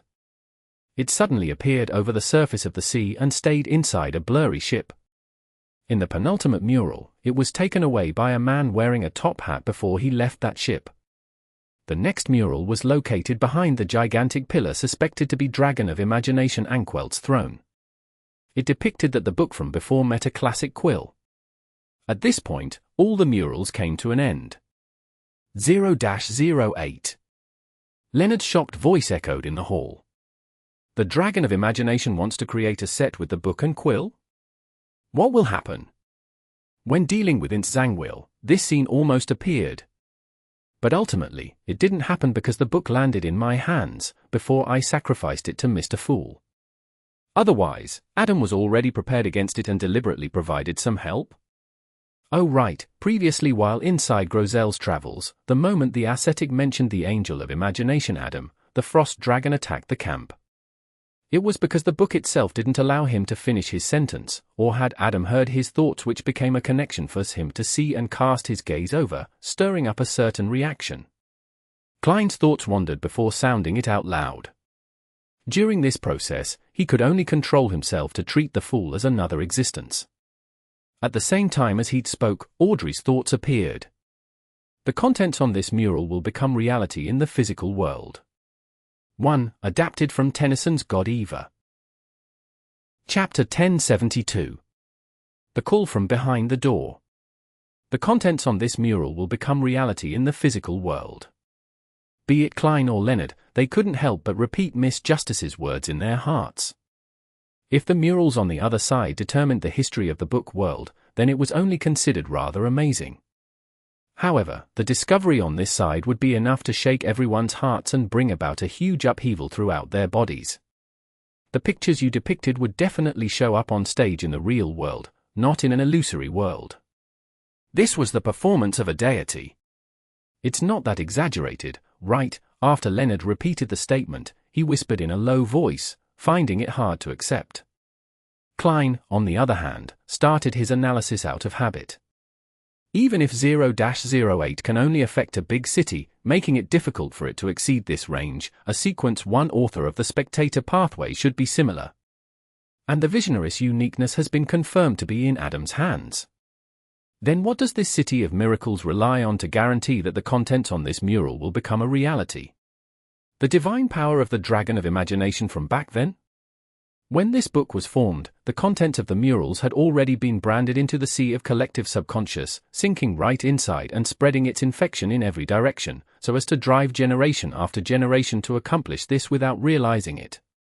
If this is true, then the possibility of making another mural become a reality would definitely be nil, as the Dragon of Imagination has already perished, and there's no way to provide any more divine power. But we can give it a try. If the contents of the new mural really happens in the physical world, it means that this city of miracles really is live Zed, and it contains a huge secret. It also implies that matters regarding the spectator pathway goes deeper than what I had imagined. Author? There's a potion name like that. Hearing Klein's thoughts, Leonard couldn't help but mutter.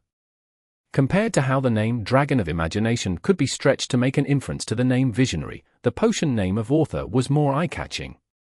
It made one's imagination run wild. It felt more like walking from reality and into the realm of fantasy. Audrey, who had long known the name of the high-sequence potions of the spectator pathway, suddenly had another thought. Uniqueness? Mr. World actually managed to link up and analyze so many things in an instant. Impressive! Did I praise him too directly? Mr. World has heard it all. This hall is really hard to adapt to. No, Mr. World, I really am praising you, I really mean it. Audrey felt a little ashamed at first, but then she quickly adjusted her state of mind, trying her best to keep calm. As expected of a psychiatrist. She adjusted herself really quickly. A thought came to Klein's mind. As expected, Mr. World isn't as cold as he looks. He's the type of person who will inwardly mutter to himself, I didn't say anything. Just as Audrey instinctively thought of something, she immediately denied it. The same voice echoed around Leonard. Klein's German sparrow disguise isn't bad. Almost everyone who knows him believes that he's cold and crazy. Who would have thought? Just as Leonard's thoughts were about to wander, a voice interrupted him. "Shut up!"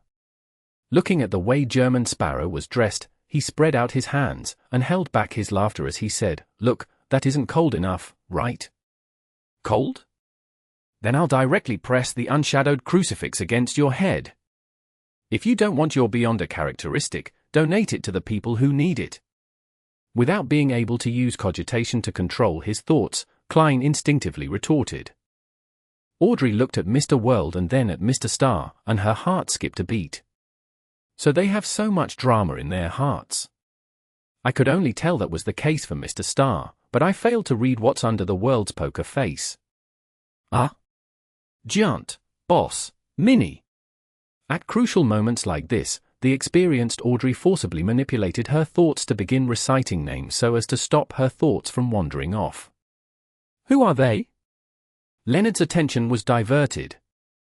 They're the hounds and horses my family rears, Audrey replied politely.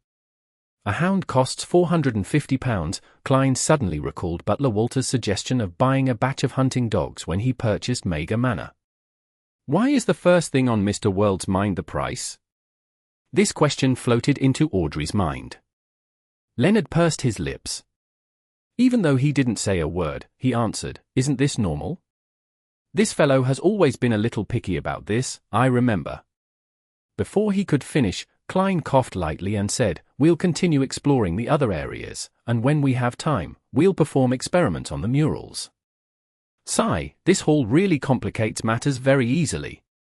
The main point is that everyone's privacy is brought to the forefront if we aren't focused. Upon hearing the last sentence of his complaint, Audrey and Leonard couldn't help but laugh out loud, but not by their own will. Seeing that Mr. World clearly didn't want the situation to develop into chaos again, Audrey raised her head, looked up at the ceiling, and focused her attention and got down to business. The mural on the right side controls the book world, and the left seems to affect reality. What if you draw the mural on the ceiling? What would happen? Klein immediately made a connection.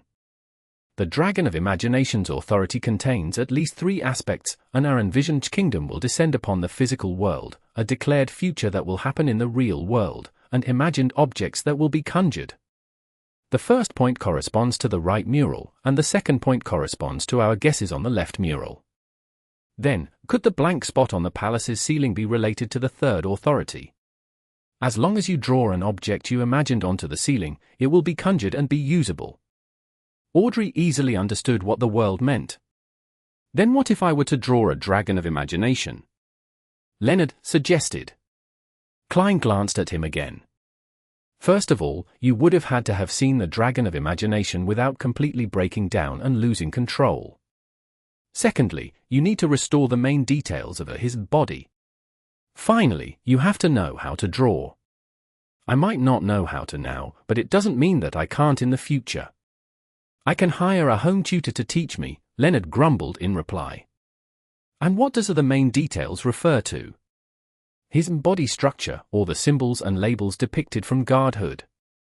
At this moment, Audrey pursed her lips and said with a brisk tone, controlling herself so as to not burst out laughing, "I can draw." This was the basic skill for a noble lady, and Audrey was quite talented in this aspect. "Yeah, we can try it in the future when there's time." Klein nodded and walked towards the giant pillar right in front of the main hall. His plan for this expedition was to first gain a complete understanding of the situation before considering how to venture deeper. At the same time, he thought of something else because of Leonard's question. The symbols and labels from godhood. These contain plenty of mixed knowledge. It can even let people learn the corresponding potion formulas and Beyonder powers after surviving the impact from witnessing it directly. Then, before the first blasphemy slate appeared, what would one obtain if they survived directly looking at a demigod or even an ancient god? There were no such things as potion formulas back then. Is it only through using a magic potion to advance one's mythical creature form step by step that the godhood aspect is able to contain this portion of knowledge? Or perhaps, after the potion formula appears, mythical creatures who used any method of advancement had the corresponding knowledge forged within them. If it's because of the 2 reasons I came up with, it means that the knowledge of godhood can change, and it can increase.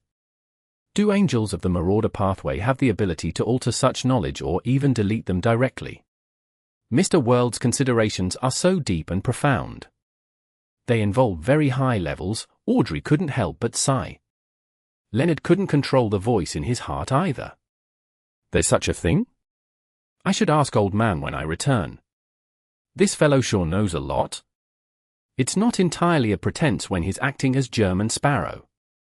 At least this sense of profoundness seems to belong to him. Thank you for your praise. Stop. With a small blood bottle in one hand and the unshadowed crucifix in the other, Klein forced himself to rein in his thoughts and cast his gaze at the ancient god's throne. They were in their spirit-body forms now. Although they were unable to fly due to the restrictions from the main hall, their top speed was still much faster than their human form. It was only then that Klein realized that, behind the pillar that looked like the Dragon of Imagination's throne, there was a dark tunnel. I can't see anything. If only there was light, a thought subconsciously flashed through Audrey's mind. Then, in that tunnel, a pure and soft light shone out, illuminating the inside of the tunnel completely. Without needing to enter, Klein, Leonard, and Audrey saw a pair of double bronze doors at the deepest end of the tunnel. There were countless indescribable symbols covering the door, like countless chains that extended behind them, as if they were sealing something. It gave off a heavy and mysterious feeling. In the city of miracles of the dragons, in the residence of an ancient god, there was apparently a sealed door behind his throne. Almost at the same time, the three of them seemed to look through the bronze door and into the darkness inside. Following that, they heard the loud thumping of hearts. It was from their own heartbeats. Yet, they were in their spirit-body states now, so there was no such thing as a heart. After that, the bronze-green color on the surface of the unshadowed crucifix slowly peeled off, revealing a corporeal body formed from pure light that emitted a sunlight glow. As for Klein, Audrey, and Leonard, they felt a baffling sense of coldness. It was as if every cell had their own sentience and wanted to form another self. In their illusory vision, in the darkness behind the bronze door, an eye opened. Its pupil was dark, filled with ghostly blue cracks. One after another, similar-looking eyes opened too. They were densely packed together and wore a cold gaze that stared intently at them. At this moment, Klein and the others seemed to hear a silent calling. It was an extremely attractive shout. Without any hesitation, Klein's spirit body burgeoned and enveloped Leonard and Audrey. He ended the summoning and returned above the grey fog. Chapter 1073. 3 Possibilities. As he returned to the world above the grey fog, Klein felt the coldness in his body rapidly dissipate. There were no more worms of spirit trying to give birth to new consciousnesses. A moment later, the mottled long bronze table appeared in front of him. He saw that Miss Justice and Leonard's spirit bodies were gradually becoming clearer amidst the thin grey fog, although they still maintained a certain blurriness to them. After the grey fog swirled around them and sank into the ground, Klein asked, "How are you feeling now?" He used German Sparrow's usual tone, but he immediately recalled how his inner grumblings, inner thoughts, habitual analysis, and him dissing Leonard had been exposed. He was no longer able to maintain his image in front of Miss Justice. It's all Leonard's fault. Sigh, as per the doctor's advice, not only did I not wear a thick mask this time, but I even removed the thin kind. This thought flashed in his mind unconsciously as he cut off his thoughts and warily glanced around. He still hadn't gotten rid of the fear of having his thoughts spoken out loud. Luckily, this was no longer the place that he had named the Hall of Truth. There were no more magical powers that he couldn't defend again via normal means. It was obvious that Audrey and Leonard also had a similar trauma due to their post-traumatic stress. One of them suddenly pursed her lips, while the other sat up straight, as though they had instinctively thought of something. After a few seconds of silence, they then remembered that the world had asked about their situation, so they quickly turned their attention back on the right track. I feel like something was being purified. I had the illusion that I would dissociate into a second personality. No, it wasn't a second personality, it seemed like a consciousness that didn't belong to me was awakening inside my body. Yes, it's now gone. Praise be to Mr. Fool. Audrey rather professionally did a psychoanalysis on herself before sincerely expressing her gratitude. I can openly accept such gratitude? That was a dangerous thought. Thankfully, Miss Justice's and Leonard's thoughts didn't steer towards the Fool while inside the Hall of Truth. Otherwise, I'd definitely not be able to resist the urge to reply. That'd spell the end of me. My sense of shame will cause me to lose control on the spot, breaking down into a clump of worms of spirit. Klein's thought flashed as he seriously replied, "Praise be to Mr. Fool. Praise be to Mr. Fool." As a believer of the Evernight goddess, Leonard hesitantly echoed and quickly changed the topic. There's nothing wrong with me too. Just now, I felt something calling me from behind the bronze door. What about you? Seeing that Leonard had confirmed his condition, Klein placed the unshadowed crucifix and the metal bottle containing his blood onto the long, mottled table in front of him. I felt the same way too, he answered with certainty. Me too. It wasn't an illusion. I did an analysis on my own mind, Audrey said in a very clear and certain tone. Leonard held his chin and said, "What could that be?" It actually needed an ancient god to seal it behind his throne. After what had happened before, he felt that he no longer had much of an image in front of Miss Justice, so his posture became more casual. We can try analyzing this. Audrey carefully glanced at the world. She had a deep impression of this gentleman's ability to gather information, make connections, complete an analysis, and infer the information in a short period of time. Klein thought for a moment and said without any inclinations, there are only three possibilities. 1. It's a powerful creature from the second epoch of the real world. It's at least close to Sequence 0, and the Dragon of Imagination Ankwelt had sealed it behind his throne and beneath the City of Miracles live Zed. However, I don't think that's very likely. This is because that ancient god definitely had his asterisk reasons for creating this book and stuffing live Zed into it while affecting the book world and the real world.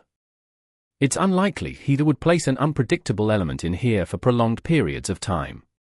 Yeah, we all know that we have to eliminate possible accidents. What's more, an ancient god. Audrey nodded slightly and began to discuss seriously with the world German.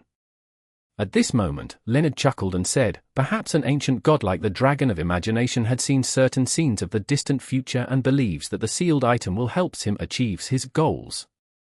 That's why I said that it's not impossible, but it's highly improbable, Klein replied calmly. The second possibility is that the sealed item is key to the Dragon of Imagination Ankwelt's ploy. Once this book and 0-08 meet, the seal will be released and that object will return to the real world and bring about certain changes. I believe that this theory has the highest possibility. Amongst them, perhaps it also involves the Dragon of Wisdom's true attitude or intent. Then what could it be? Mr. Fool once said that, after Adam obtained 0-08, he is even closer to being divine. The times have changed as a result. Does this mean that Adam has gathered all the ingredients for visionary and is just short of the ritual? Is there anything wrong with my understanding? Audrey shared her point of view. I'm not sure either. I'll pray to Mr. Fool and see if I can get a clearer revelation. Klein didn't want to give a firm answer. Unfortunately, Old Man is an angel from the fourth epoch and doesn't know much about the second epoch, but he isn't unfamiliar with Adam. The star Leonard thoughtfully said, I'll try. He wanted to say that he would try investigating, but upon recalling that the two knew his secret, he gave up such thoughts and directly said, try asking Old Man. Sorry to trouble you, Audrey sincerely thanked him. From her point of view, this was a matter regarding the spectator pathway. The person most concerned about this was undoubtedly herself, while others were merely providing help. Then she said, the third possibility is that there is some sort of object or monster sealed inside the book world. Yes, it might be closely related to the book world, and destroying it might cause the book world to collapse. Therefore, all Ankwelt did was seal it. Klein shared his theory. Audrey thought for a while before saying, I have an idea regarding this possibility. Seeing Mr. World and Mr. Star cast their gazes over, awaiting an answer, she slowed down her pace and said, I'm considering it from a psychological perspective. Since that book world was created by Ankwelts and visioning it, the sea of collective subconscious there would definitely be formed as a result of him. It would have his psyche, emotions, and feelings branded into it.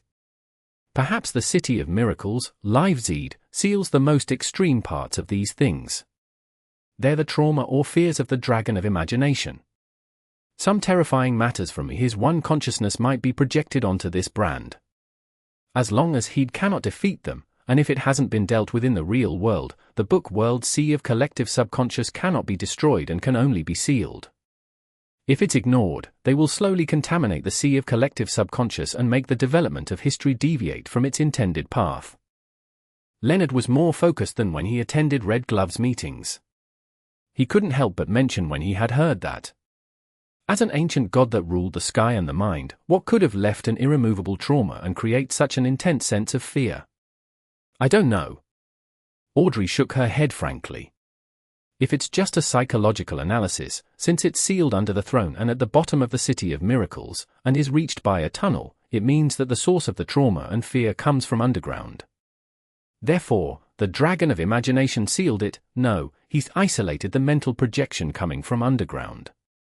Otherwise, why wouldn't it be beside the throne, in the depths of the hall, in a specially created jail, or somewhere else? Upon hearing Miss Justice's words, Klein instantly thought of what had happened to Miss Magician and Miss Judgment. According to the information provided by the Sanguine, they found an ancient castle of unknown age. At the bottom of the castle was a bronze door that seemed to seal something terrifying that came from underground.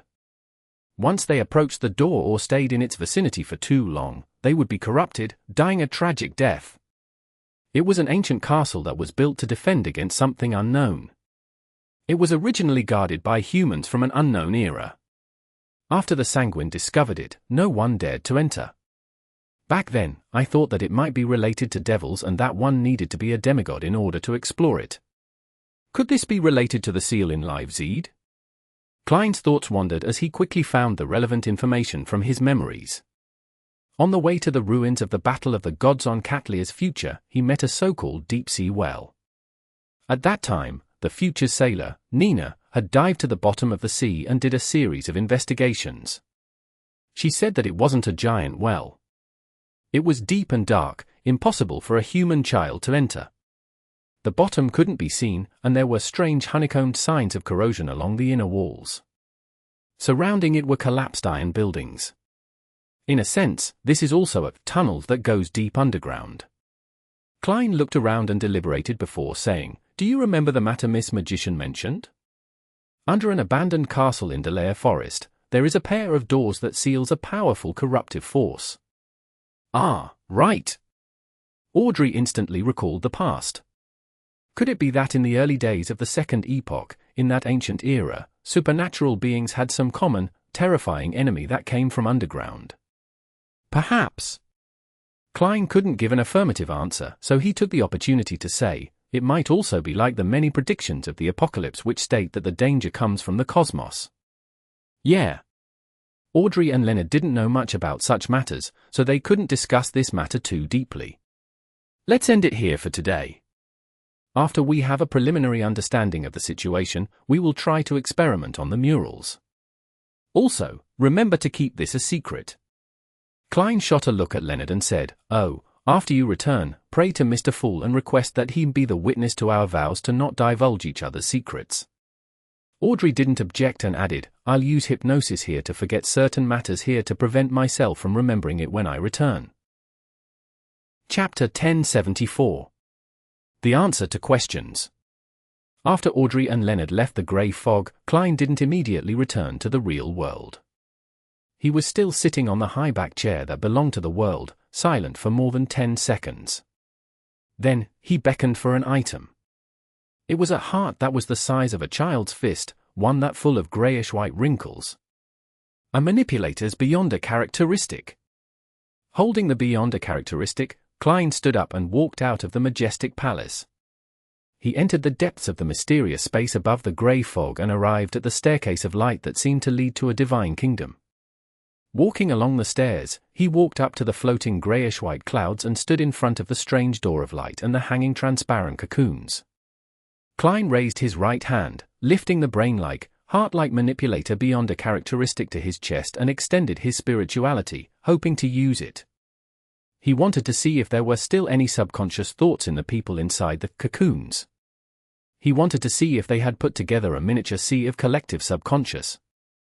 If that happened, he planned to use Hvin Rambais as manipulator beyond a characteristic to enter the consciousness and check on the psyche branding to figure out what the people who had been hanging above the door of light had experienced before their transmigration.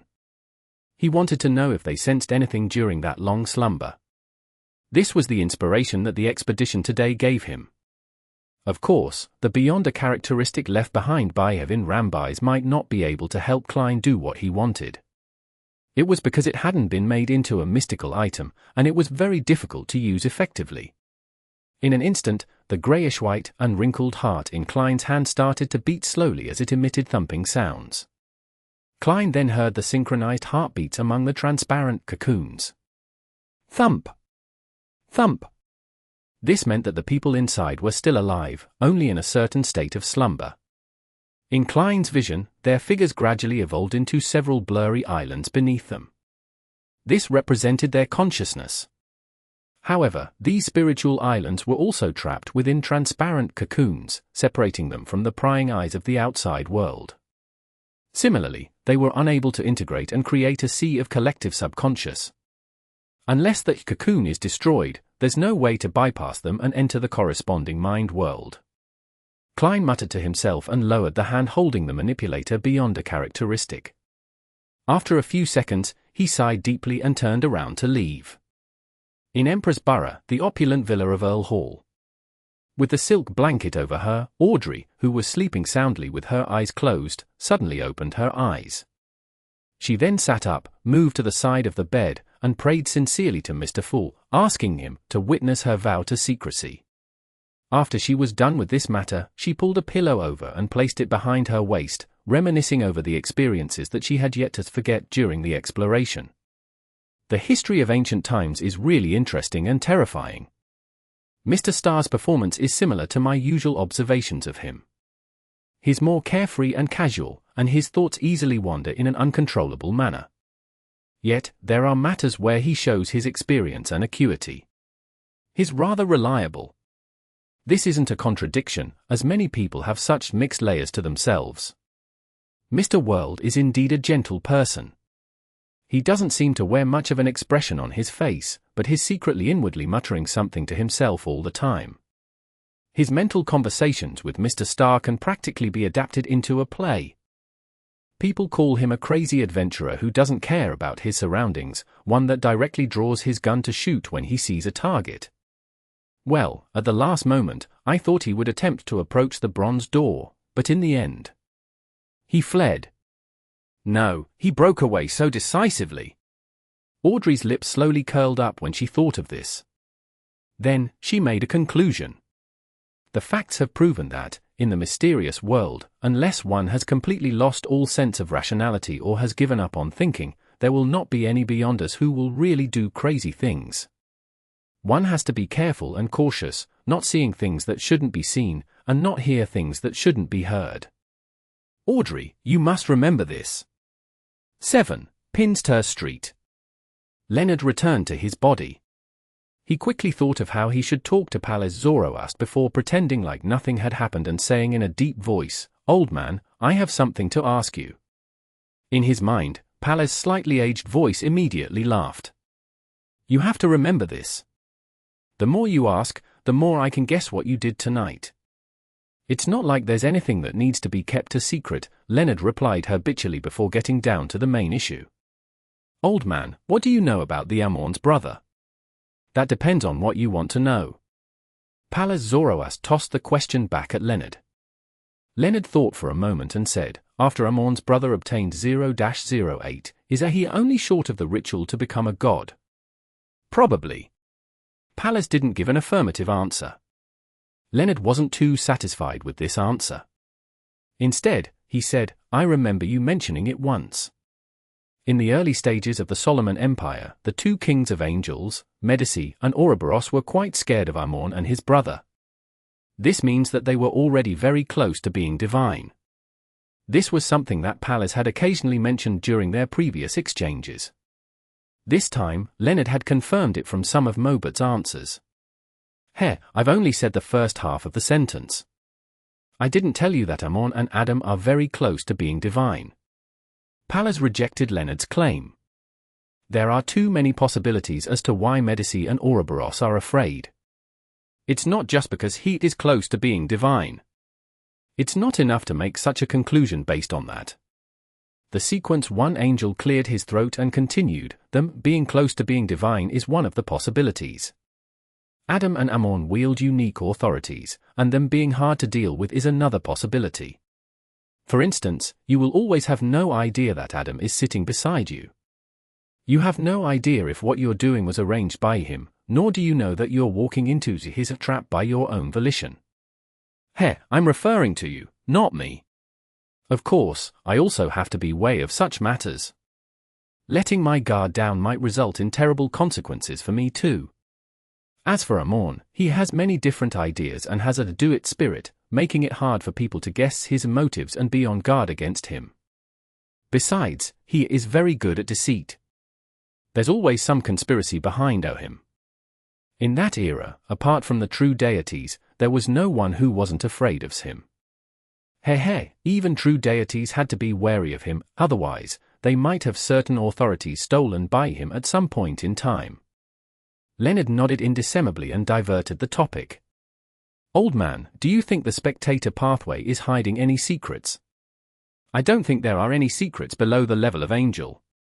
I'm not sure of anything above it. Pallas said after pondering for a few seconds. Without waiting for Leonard to respond, he hesitantly added, I heard from Medici that high level beyond us of the spectator pathway are the hardest to lose control or go crazy, but it's also the easiest to lose control and go crazy. Why? Leonard asked in surprise. Pallas Zoroas scoffed and said, I have some guesses, but I lack the necessary evidence and logic behind them. I don't want to tell you for the time being. You actually don't have any ideas or theories, right? Leonard habitually grumbled. Don't try your little tricks in front of me. The slightly aged voice wasn't affected at all. Leonard didn't dare to ask further as he deliberated for a moment before saying, Old man, I went to a real dream this time. There were quite a lot of psyche remnants of people from ancient times in it. Do you know a viscount named Mobert Zoroast? Mobert, Pallas' voice suddenly aged significantly before returning to normal. He's a direct descendant of my bloodline. He vanished after a large-scale war, and I thought that he had been killed by Amon or Jacob in passing, causing me to fail to divine the murderer. From the looks of it, things weren't that simple. Indeed. Leonard gave an affirmative answer. Then he briefly provided the gist of things. He's been dead for some time, leaving some of his psyche behind. In that real dream, he married a songster from the elves. After listening quietly, Pallas said after a while, That's good, too. Leonard had originally wanted to mention that Mobert also addressed Pallas as old man, but he suddenly couldn't bring himself to. He had no choice but to end the conversation there. After witnessing Leonard's and Audrey's vow, Klein returned to the real world. He tidied up the altar in the room, took out a pen and paper, and drew a complicated symbol that was a mixture of concealment and mystery prying. He wanted to summon a Rhodes to ask how it had confirmed that Grozel's travels had appeared after the disappearance of the City of Miracles, Live Zed. After waiting for more than 10 seconds, the full-body mirror in the room lit up with a faint aqueous light. Silver words appeared one after another in the dim light. Exalted, benevolent, great master, your puny, loyal, and humble servant, a Rhodes, is here to answer your summoning. Do you have any orders for me? Some questions. After giving his answer, Klein was in no hurry to ask about the matter regarding Grozel's travels, intending to start with something that wasn't very sensitive first. He thought and said, A Rhodes, there's an abandoned castle in Delaire Forest. In the depths of it is a pair of bronze doors. It seems to be sealing some power coming from underground. Do you know what it is? The moment he finished speaking, the light on the full-body mirror's surface suddenly dimmed and turned pitch black. In the pitch blackness, white, liquefied words appeared one after another. I came from underground. Chapter 1075. No response. I came from underground. Looking at the ghastly white words that appeared on the full-body mirror, a chill suddenly ran down Klein's back. His pupils dilated as he instinctively wanted to switch places with his marionette next door. In the room where the valet was, Inunai, who was lying quietly, had opened his eyes. His stomach began to expand and contract as though he had a second heart, one that beat extremely slowly. At the same time, the scene of the magic mirror, a Rhodes, answering where it came from, flashed through Klein's mind. Large amounts of black sticky liquid spewed out from an underground hole, writhing and expanding. An uneven number of hands and legs that turned into numerous monsters grew out. During this process, a speck of light was shot out along with the black liquid before landing on a rock, to which it rapidly fused together, turning into a mirror with ancient patterns and black gems adorning its two sides, a Rhodes's main form. It really came from underground. And this underground is the same as the underground area sealed by the bronze door inside the ancient abandoned castle. I didn't make the connection before. It's not like I could help it. There are just too many things that involve things from underground. Most of them have little special meaning, just like coal. A few days ago, I didn't think that there was anything overly special with the underground. Klein controlled the urge within him and ignored the shock from a Rhodes's answer, and he said with an unperturbed expression, "What's the exact situation?" The ghastly pale words changed and gave off a baffling feeling, as though it was almost crying. "Great Master, I'm not exactly sure what happened. I only came to the surface and became a mirror before I gained true sentience. I don't remember anything from before." "Oh yeah, there's something that might be related. Do you want to hear it?" "Speak." Seeing that a Rhodes's attitude was still all right, Klein heaved a sigh of relief. The color of the words on the full-body mirror's surface had slightly recovered, and it became somewhat pure white. "Didn't I say it before? I see support and dominance from you, and other than that special calling, I have similar feelings towards the underground. It makes me feel warm and makes me want to return to submit myself. This might be why I became your servant." "What?" "The things from underground give people the same feeling as the grey fog. They all involve support and dominance." Upon seeing a Rhodes's answer, Klein jumped in fright once again. If not for his clown's ability, he would have lost his composure. At that moment, he suddenly recalled a Chinese joke he had seen in his previous life and substituted himself into it. "What? The things that the ancient gods fear come from underground? What? A Rhodes also comes from underground? What? I also come from underground. This is really funny and scary. No, this might not be a joke." The original owner of the mysterious space above the grey fog, the creator of that strange door of light, the existence that pulled all the transmigrators over, might be related to the underground, or he has all kinds of connections with it. Klein's thoughts wandered as he instantly thought of many matters. As an indescribable shadow loomed over him, he smiled and mocked himself. No matter what, there are new clues and directions for the investigation into the grey fog and transmigration. Klein composed himself and asked in deliberation, "What do the churches and secret organizations know about the underground objects that require sealing?" On the full-length mirror, the white words returned to its silver color. "It's almost unheard of. It seems to be concealed by some sort of power. Isn't that concealment?" Klein frowned slightly and didn't say a word. The silver words on the mirror continued to appear. However, there are some legends that exist within a group of secret organizations. According to the legends, the underground is described as the lair of devils and evil spirits, the source of humanity's decadence, the primordial sins and evil. The first one is wrong. The underground object that needs to be sealed has a high chance of having nothing to do with devils or evil spirits. Legends are actually similar to the mysterious symbols. Don't look at what is said, but peel off its outer skin and figure out what it symbolizes. This symbolizes the fear of the underground, from the body to the spirit, from one's consciousness to one's feelings. Klein's thoughts raced as he said with a nod, "It's your turn to ask a question. Great Master, your loyal servant, a Rhodes, has a small suggestion. Do you want to hear it?" Silver words appeared on the full-body mirror one after another. "Speak." Klein could vaguely guess what a Rhodes was suggesting. Before you return to being divine, try not to investigate anything related to being sealed underground. The silver words quickly squirmed, reforming into a new sentence. As expected. Klein sighed and calmly said, "Next question, how did you confirm that Grozel's travels appeared after the disappearance of the City of Miracles, Live-Zed?" The words on the surface of the mirror quickly distorted, merging into a clump, and then quickly dispersing. "It's a revelation and information obtained from the spirit world, since it originated from the dragon's subsidiary god, the Dragon of Wisdom. Your loyal servant believes that it can be confirmed."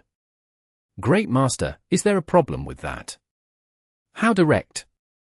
After sighing, Klein instantly thought of how the Dragon of Wisdom, Herabergen, should have entered the book world before and approached the bronze door behind the ancient god's throne, likely having some knowledge of what was sealed underground due to his omniscience. Furthermore, Klein believed that the ancient dragon had hidden a deeper layer of secrets in Grozel's travels. He could vaguely grasp it, but he couldn't tell what it was and grasp at it. "No," Klein answered a Rhodes's question. Then, he probed, "Why didn't you mention the Dragon of Wisdom's true name?" "It's because I don't dare to directly give the name of a god." A Rhodes gave a confirmed answer in a tacit manner. Klein nodded and didn't ask further. "It's your turn." "Great Master, do you have any more questions?" The silver word rapidly reorganized itself on the slightly dark mirror. "No, that's all for today." Klein shook his head. With that said, he remembered what had happened the previous time and added, "I'll summon you again when there are new questions." The full-body mirror immediately brightened, and the silver word sparkled. "Yes, Master. Your loyal and strong servant, a Rhodes, is waiting for you to call again." This time, it wasn't a simple drawing but a white cat's paw with a red center. There's always something new. The corner of Klein's mouth twitched slightly as he watched the full-body mirror the bedroom return to normal. He stood in the darkness, bathed in the crimson moonlight shining through the curtains.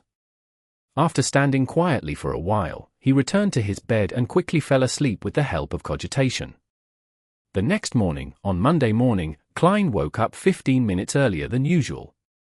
He led his valet, Inuni, down to the first floor and said to butler Walter, "I had a nightmare last night. I want to visit the cathedral before breakfast." Although butler Walter was surprised by this, it wasn't too strange. After all, as long as the cathedral's doors were open, people could enter at any time. He quickly arranged for a carriage and sent Dwayne Dantes all the way to the door. When Klein arrived at St. Samuel Cathedral, the door wasn't opened yet. He waited until 8 before entering the main hall with the first batch of believers. He found a seat in the first few pews and sat down facing the dark sacred emblem. Closing his eyes in the tranquil environment, he focused on chanting the goddess's honorific name in ancient Hermes.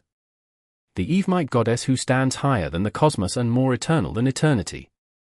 You are also the Lady of Crimson, the Mother of Concealment, the Empress of Misfortune and Horror, Mistress of Repose and Silence. After he finished reciting the honorific name, he changed to his normal Lun language and said almost soundlessly, "There's an ancient castle in the middle of Delaire Forest. There's an ancient bronze door deep within it. It's sealing a powerful corruptive force. How should I eliminate this latent problem there?" This wasn't a test of a deity, but an open report. As for what reaction the church would have after that, and what they would see through their operations, was a whole other matter. After repeating it 7 times, he began to pray seriously. Time passed. In the quiet and peaceful church, Klein stood up and walked out of St. Samuel Cathedral with his valet, Inuni. During this process, he didn't receive any revelations, nor did he see the matron of the Evernite cloister, Oriana. The feedback itself meant something. That was he wasn't qualified to know about the underground seal. East Borough, in a 2-bedroom apartment. Force pulled up the blanket and covered her head. She abhorred the curtains here because they were too thin and translucent and couldn't block out the morning sun. That seriously affected her quality of sleep. "I have to change it." "No, we might have to move again soon." Just as Force's thoughts wandered about, she heard the sound of the bedroom door opening and Zio's familiar gate. In a flash, her blanket disappeared and a letter landed on her. "Your letter, from Pritz Harbor," Zio informed her. Teacher's reply. Force sat up suddenly, opened the letter, and quickly read it. After a moment of silence, she said, "I have to go out for a while." My teacher has already reached Backlund. This letter should have arrived 2 days ago. The letter had a date and address.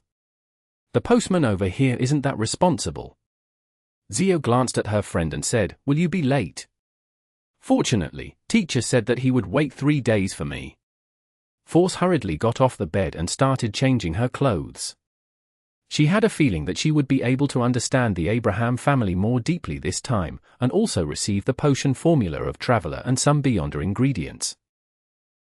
Chapter 1076. Dorian's Request. Outside room 2016 at the Hat Trick Inn on Sherwood Boroughs 22, Hope Street. Force directly walked through the wall without drawing anyone's attention.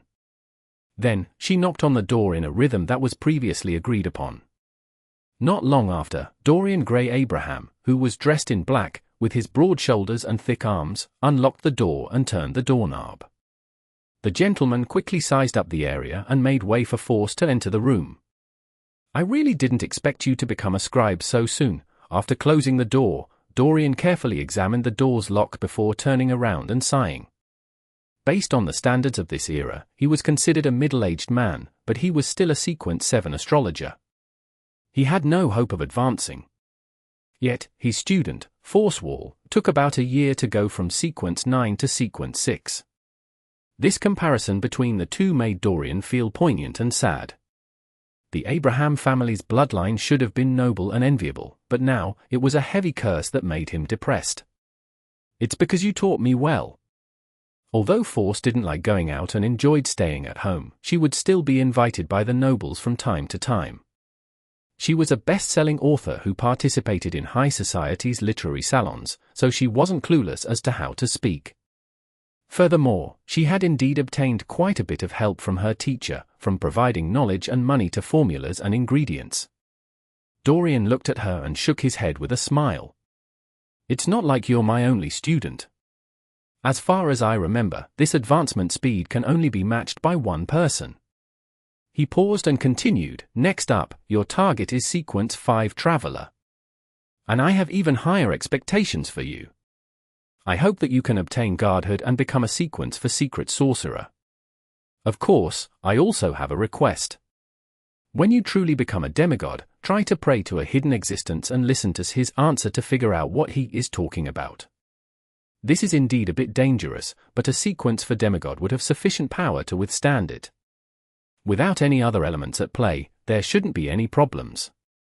Teacher, is this answer important to you?" Although Force knew what was going on, she still acted curious and puzzled. Dorian fell silent for a few seconds before sighing. "It's very important. My parents, my brothers, my sisters, my children, too many people have sacrificed their lives in pursuit of this answer, but to no avail. Don't worry. We paid such a huge price because there's an ancient curse on our family's bloodline, and you aren't related to us by blood.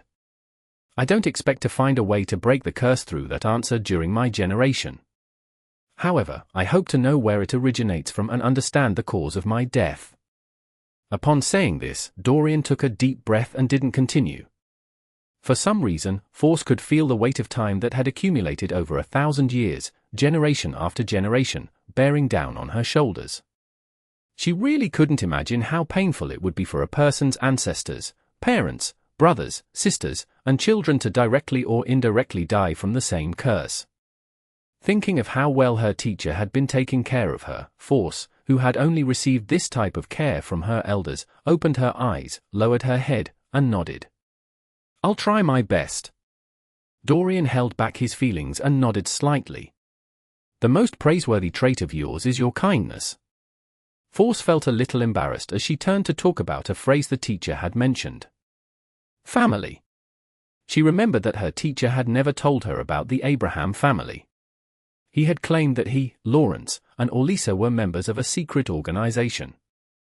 In order to differentiate between matters which her teacher had told her and what she had learned at the Tarot Club, Force had done a serious list of what she should know before she left home, to prevent herself from accidentally revealing information she shouldn't have.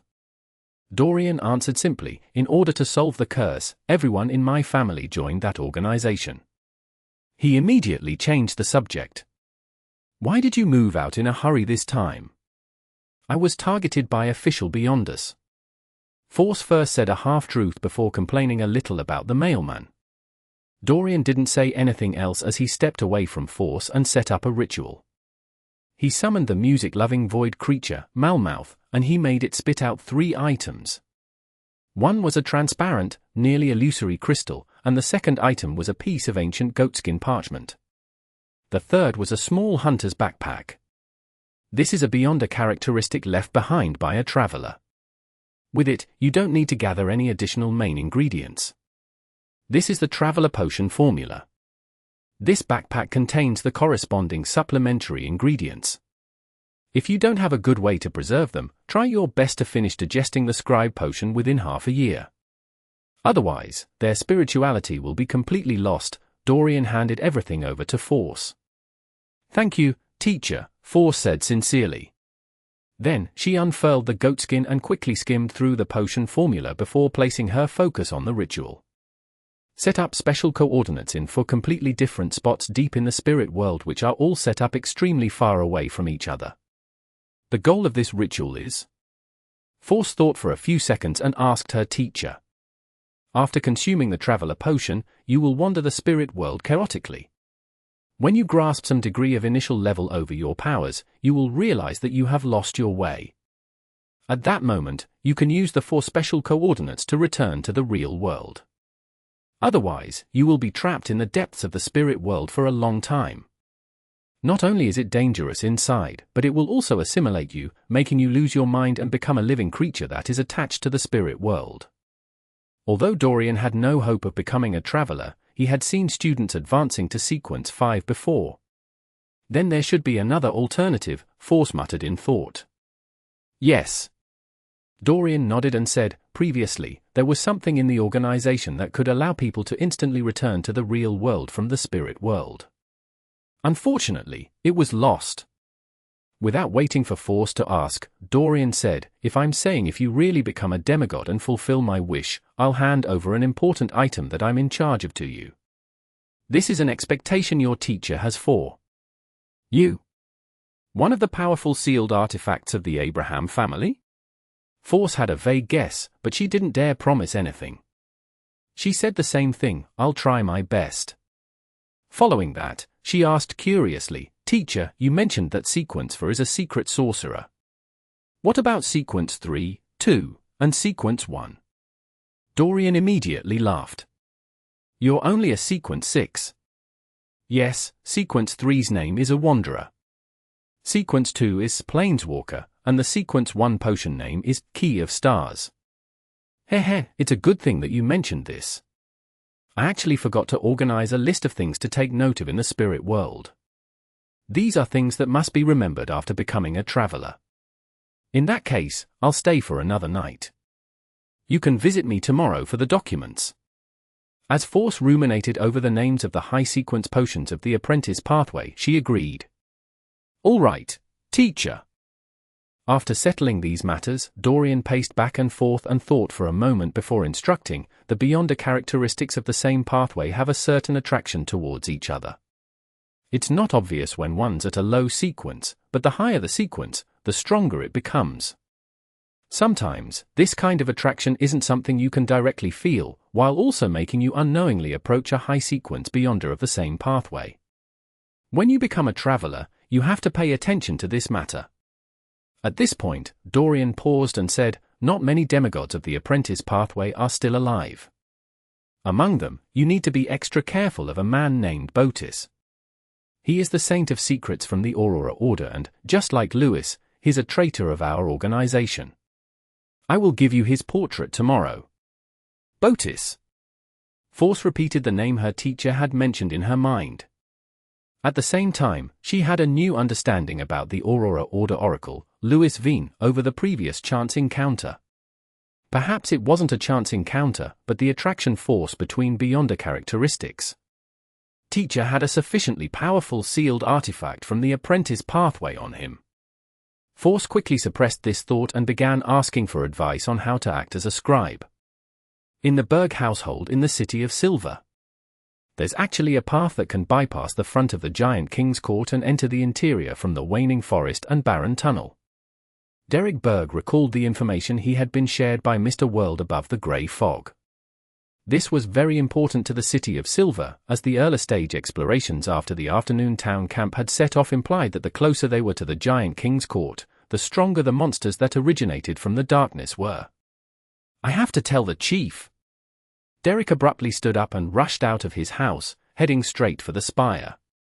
As he wished, he saw the chief of the six-member council, Colin Iliad. He followed Mr. Hanged Man's instructions and said that he had recalled some murals he had seen in the afternoon town's shadow. On it was a secret passage that led into the Giant King's court. Colin Iliad listened quietly without interrupting Derek's narration. Finally, he nodded gently and said, "Good, you did well. What do you want to exchange for this contribution?" "A mature mind dragon's complete brain." Derek was prepared. Colin didn't ask why, as he thought for a moment and said, "If that secret passage is real, then the value will definitely exceed the complete brain of an adult mind dragon."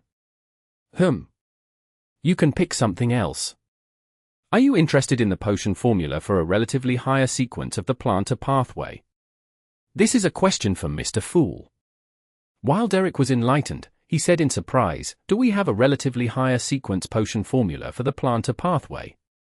He had no recollection of it. Of course. You should remember that the Giant King's queen is the goddess of harvest, but the surrounding areas lack the corresponding beyonder ingredients. There's no rush. You can think about it again. Colin Iliad calmly changed the subject. "Are you skilled with your Priest of Light powers?" "Yes," Derek replied succinctly. Colin was silent for a moment as he looked at the adolescent child before him and said, "What kind of saint-level sealed artifact do you want to choose?" Chapter 1077. For choices. What kind of saint-level sealed artifact do I want to choose? Derek Berg subconsciously considered what he needed.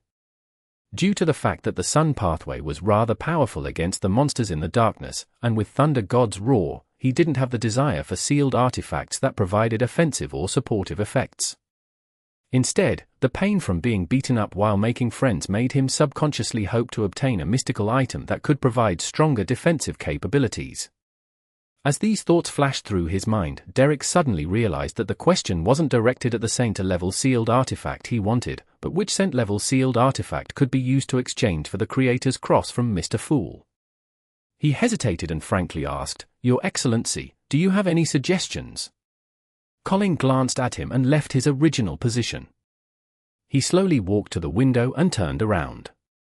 "There are 4 sealed artifacts that are relatively suitable for you. The first item is called Sword of Silver Dawn. It was left behind by an elder who died 1300 years ago. With this sword in hand, one can hide their malicious intent and certain actions, effectively interfering with divination and prophecy. They would obtain an exaggerated amount of strength and bring to their surroundings a dawn that can resist evil and degeneration. It can also stir up a powerful destructive hurricane of light. It can create an invisible and sturdy defensive wall around the wielder. Every time it connects to the land, its defensive strength will be unshakable. At the tip of the hilt is a single-eyed, huge-mouthed head engraving with living characteristics. Feeding the corresponding herbs, essential oils, and medicine to this engraving will give the Sword of Silver Dawn different effects. For example, lightning strike, freeze, purification, decay, and exorcism. This sword has strict requirements for its usage. It's impossible to lift up if one isn't at least 180 centimeters tall. Below 200 centimeters, it will be hard to unleash its full strength. In addition, the head engraving at the hilt is very fond of talking. It's always talking non-stop. If the wielder doesn't respond, the Sword of Silver Dawn might suddenly give up resisting at a critical moment and even attack its owner. If the wielder is willing to converse with the head engraving, they will be pushed to the edge of madness. This is what I want, a sealed artifact that's good at defense. Derek muttered to himself. He didn't interrupt the chief's explanation as he quietly listened to him introduce the other sealed artifacts. The second is the Twilight Mask. This is from the first chief. It's a mask made from a skull. It can hide any malicious intent, thoughts, and inclinations. It makes the wearer feel like a dead person without any thoughts. As long as one puts on this mask, one will possess the power of a real giant and have control over the undead. Any living creature that looks directly into the eyes of the wearer will immediately die. Even those that possess godhood will be seriously injured. And even without any direct eye contact, the target of the wearer will slowly wither away as if they were floating across a river of death. The person wearing this mask can also create a terrifying twilight storm. Any item stained with the dim light will disintegrate, rot, wither, and die, losing the vibrancy of life. Most of the attacks, aside from purification, are ineffective against the wearer of Twilight Mask, as though no one can kill a dead person. This Twilight Mask is extremely powerful, but it's extremely dangerous. Even if it's not doing anything, the people around it would suddenly die one after another for no reason.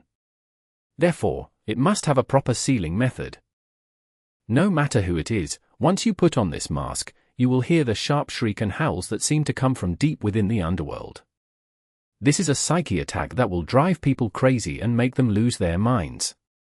At the same time, as long as you wear this mask for more than 5 minutes, you will permanently become its slave. This sealed artifact is almost useless. Although it's powerful, it can only be sealed. Only a mighty existence like Mr. Fool can ignore its negative effects. Derek opened his mouth but didn't say a word.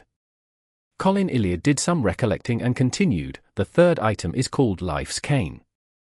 It can control beyond creatures with low intelligence and reduce their insanity for a short period of time. It can use incomplete spirits and various materials to complete the ultimate alchemical life. This could create an ordinary human that can exist for a long time. It can also create different dolls that could be used for battle and various kinds of things. This includes stone golems, mud golems, and steel golems.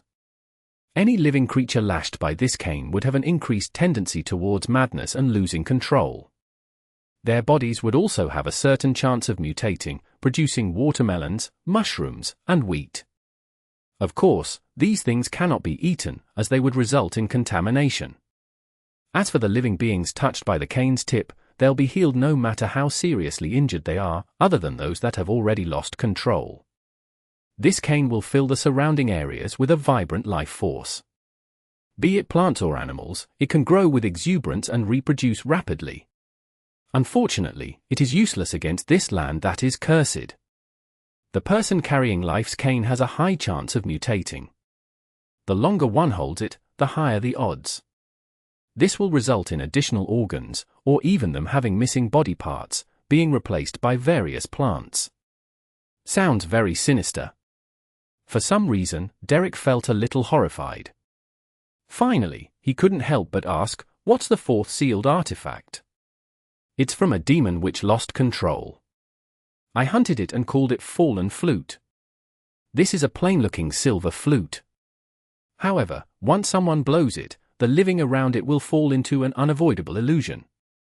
Their anger, sorrow, pain, greed, vanity, arrogance, and other desires would rapidly swell. Some would have their mind explode, others lose their sanity or experience a loss of control. Being in the vicinity of Fallen Flute, all sentient beings, other than the wielder, will significantly have their mental facilities deteriorate and will easily make mistakes. At the same time, the wielder of the flute is exceptionally sensitive to danger. Sometimes, they can even predict the possibility of a threat to their lives 1 to 2 days early.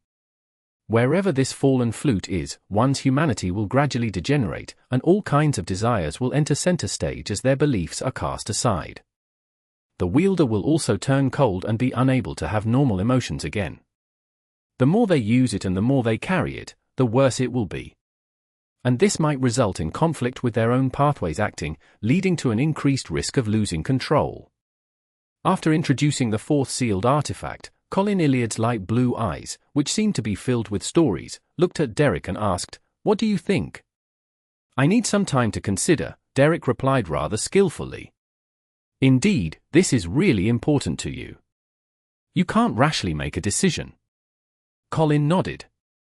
3 days later, we will set off for the afternoon town camp. Tell me your answer before we set off, and reserve some time to familiarize yourself with the sealed artifact.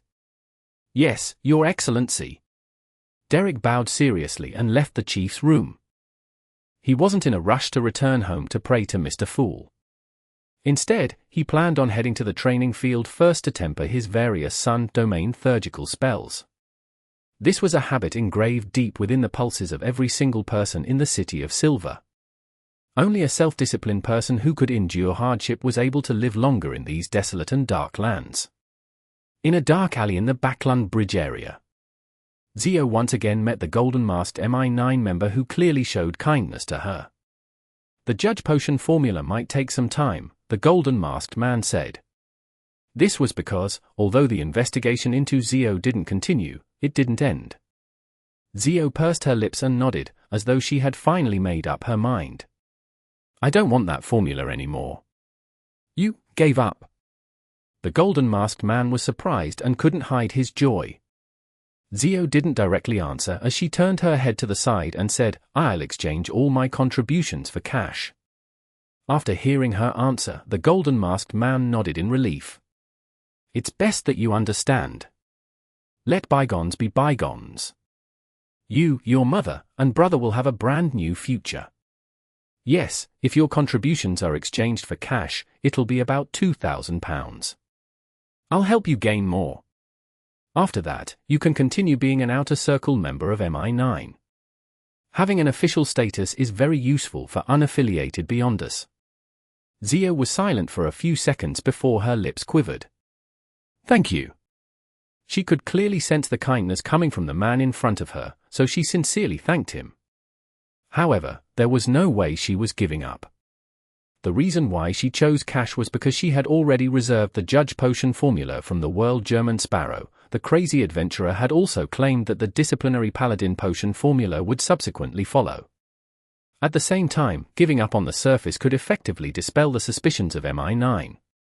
After briefly explaining the progress of the previous commissions, Zio bade farewell to the golden-masked man and left the alley. On Tuesday morning, Force went out early and came to the Hat Trick Inn in Sherwood Borough where she met her teacher, Dorian Gray. This is one of the things to take note of in the spirit world. This is a portrait of Botis. Dorian covered his mouth and yawned before handing a thick stack of paper to Force. Force wasn't in a rush to read the documents as she cast her gaze at the portrait. On it was a black-robed man who likely wasn't even 40. His brown hair was slightly curled, but it gave off an unusually firm feeling. His dark eye seemed to contain countless objects. This is the Saint of Secrets. Force rubbed her fingers together and used her Trickmaster powers to burn that portrait. Not bad. Very cautious. Dorian nodded approvingly. He then carried his suitcase and said to Force, I have to return to Pritz Harbor.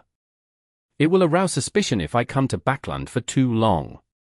Force knew that the situation in Backlund had been tense recently, so she was eager for her teacher to leave as soon as possible, therefore, she didn't hold him back and watched him leave the room. Then, with the help of door opening, she walked all the way to the alley behind the hotel. Just as she got her bearings and turned into a street, she suddenly saw a man in a black trench coat walking over. The person swept a glance at her before looking away naturally. However, Force's back muscles tensed up. Her eyes reflected the other person's appearance. A man who likely wasn't even 40. His brown hair was slightly curled, but it gave off an unusually firm feeling. His dark eye seemed to contain countless objects. Chapter 1078. The Hidden Secre. Saint of Secrets Botis? Force had experienced many things recently, to the point of being watched by a king of angels, so she didn't show any signs of abnormality.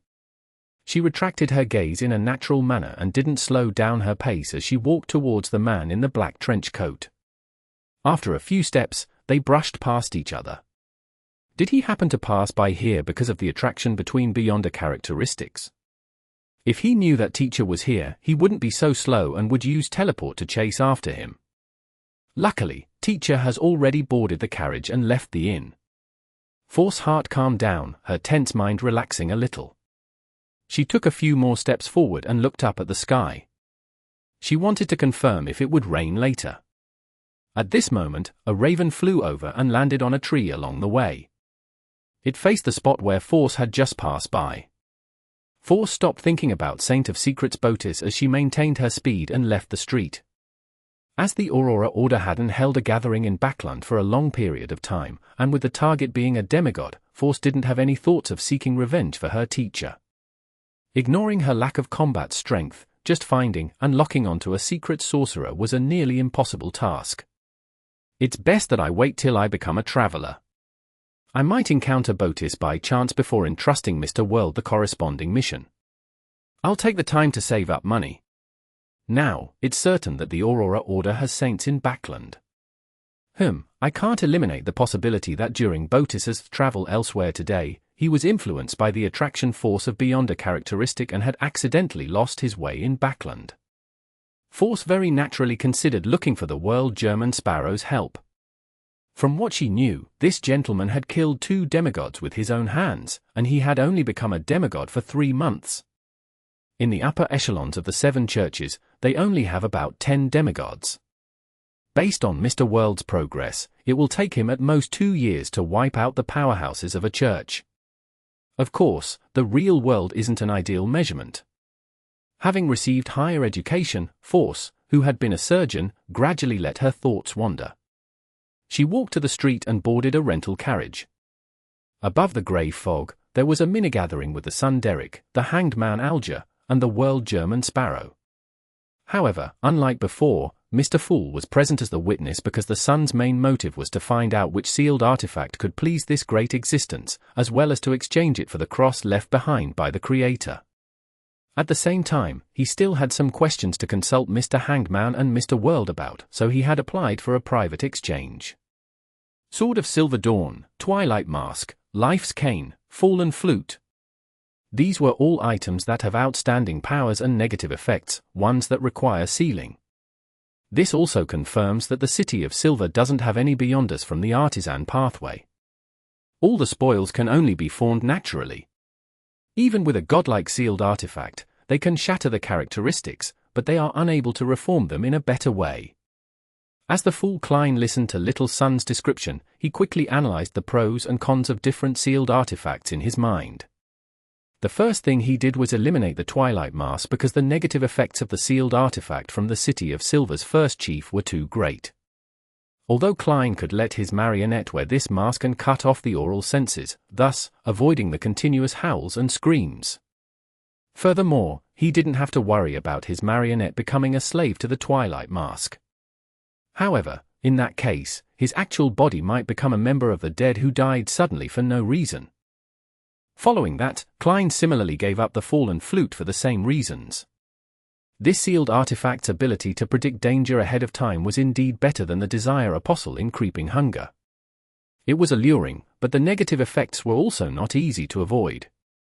If Klein used this flute with his actual body, he would gradually turn cold and lose his normal emotions. This would be completely contradictory with the concept of using humanity to battle godhood to maintain balance. And if he were to hand it over to his marionette, he would experience a significant decrease in his mental facilities and easily make mistakes.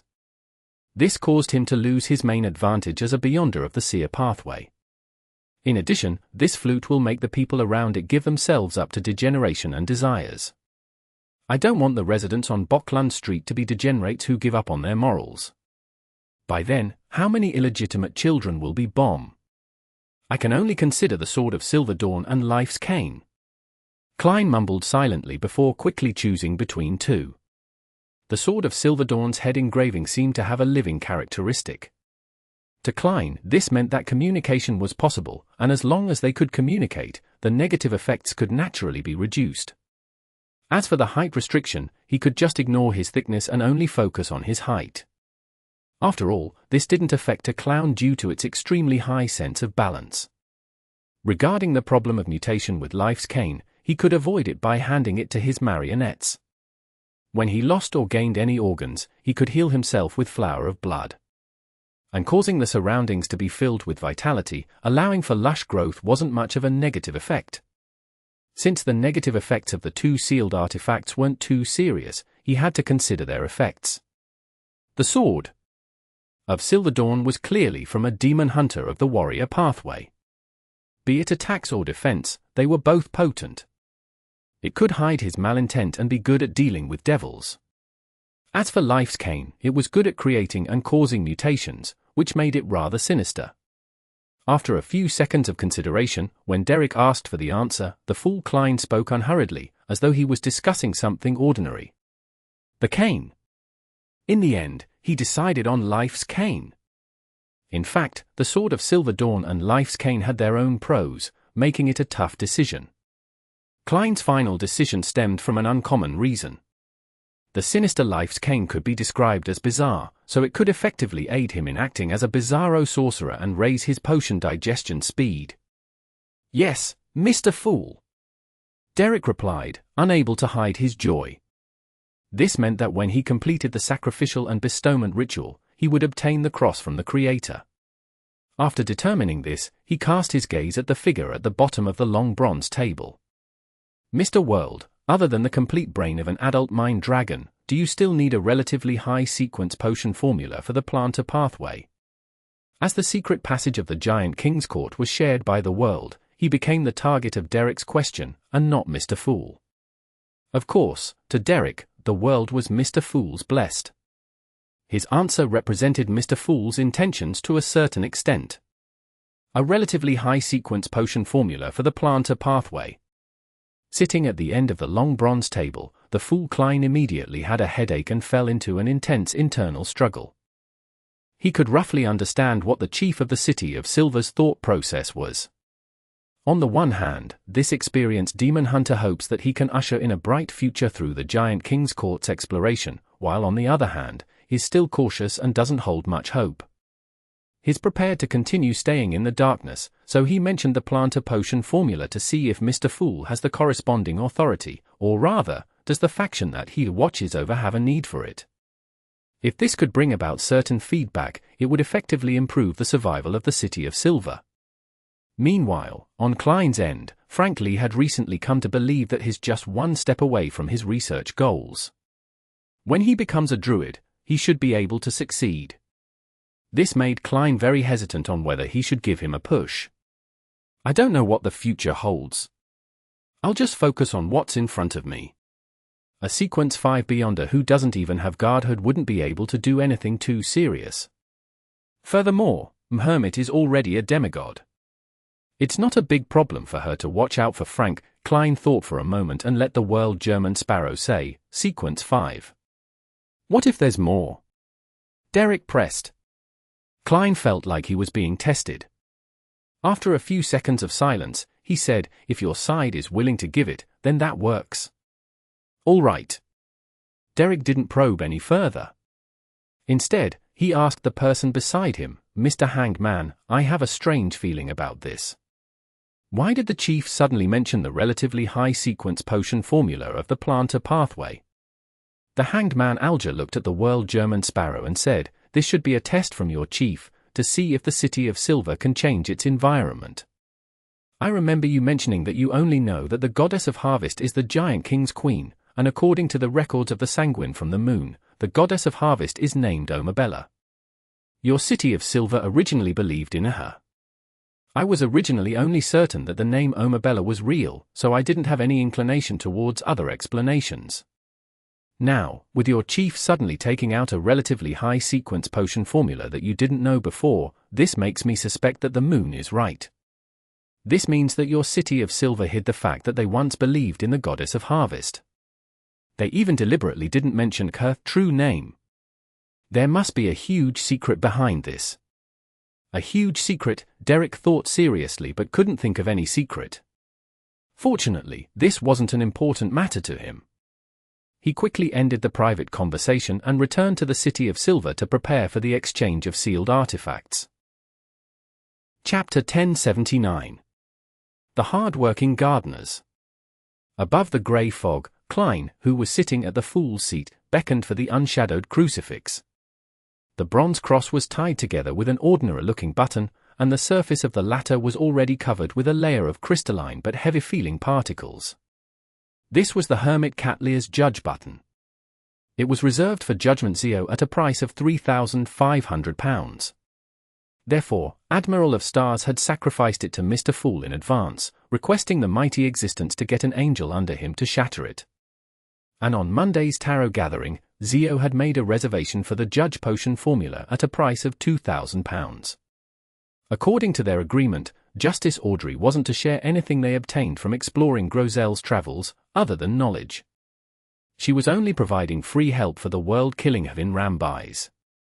As for the Star Leonard, he had the right to sell the potion formulas and historical knowledge, but obviously, Judgment Zio trusted the world German Sparrow more. The purging should be almost done. This way, I can trade the unshadowed crucifix with Little Sun without any worries.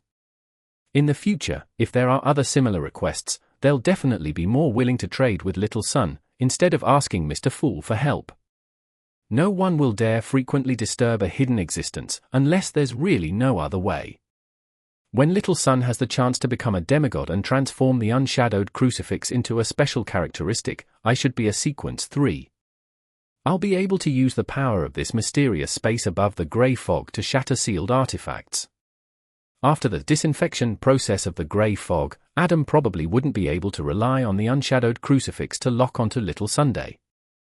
However, even if he were able to find it through this, it wouldn't be too serious. His brother, Amorn, knew long ago that Little Sun is related to Mr. Fool. Yes, it seems that Amorn can freely enter and leave the forsaken land of the gods. I wonder if that's also the case for Adam. As Klein separated the unshadowed crucifix from the button that had begun to praise the sun, he looked at the Beyonder characteristic that had been purged while waiting for Little Sun to hold a sacrificial and bestowment ceremony. The City of Silver, within the spire. Derek Berg had finished setting up the ritual. He watched as a black, mud-covered doll approached with a wooden cane which looked like nothing special, and he placed it on the altar. After a serious prayer and doing some work, the illusory sacrifice and bestowment door opened and took away Life's cane, leaving behind a bronze-green and spiky cross. At the same time, the name of the cross suddenly appeared in Derek's mind, including information of its usage and its negative effects. He suppressed his excitement and first thanked Mr. Fool before ending the ritual. He walked to the front of the altar, picked up the unshadowed crucifix, and scrutinized it repeatedly. After tidying up, Derek left and went to a room opposite and knocked on the chief's door. "Come in." Colin Iliad's deep voice rang out. Derek turned the doorknob, pushed open the door, walked in, and openly revealed the bronze cross. "Your Excellency, this is the item left behind by the Lord I previously mentioned. It's called the unshadowed crucifix. The method is to let the spikes on it be stained with the blood of the holder." He had deliberately changed the term relic to the item left behind. The white-haired Colin had already cast his gaze over when Derek took out the ancient cross. After listening to the introduction, he walked towards it with heavy steps. He took the item and kept examining it. Finally, Colin Iliad placed his thumb on a thorn and allowed fresh blood to flow out. The mottled bronze green started to peel away as the unshadowed crucifix revealed a physical body formed from pure light, illuminating the entire room without any trace of darkness. After an indescribable sacred feeling filled the surrounding area, Colin released his fingers and sighed. This is indeed the Lord's item. Although he was born in an era more than 2,000 years since the City of Silver was forsaken, making it impossible for them to sense the aura of God, this city still had quite a few things that were used to offer sacrifices to the Creator. Every time the black-faced grass was harvested, they would be taken out and used in the ritual. Through a comparison with these items, Colin Iliad could almost confirm the origins of the cross. Derek had wanted to give a response, but the heavy tone in the chief's words suddenly pressed down on his heart, preventing him from speaking. Colin Iliad didn't make any further comments and just stood there silently with the unshadowed crucifix in hand. After a few seconds, the City of Silver chief broke the silence and said with a slightly hoarse voice, "The return of the Lord's item is a sign. We shall welcome the sign of dawn. I will hold on to this unshadowed crucifix for half a day. I want to gather all the elders in the city to present this item to them. Even I can't casually deal with a saint-level sealed artifact. Since I lost Life's cane, I have to explain it to the other elders and request to be punished. You must remember that, as chief, you must have the courage to shoulder the corresponding responsibilities. You can't avoid punishment just because you think that it's good for the City of Silver. You might be right this time, but you can't guarantee that you're always right. Don't worry. This unshadowed crucifix will eventually return to you. The chief's words are deep and profound. I'll get Mr. Hangman to explain it to me at the next tarot gathering.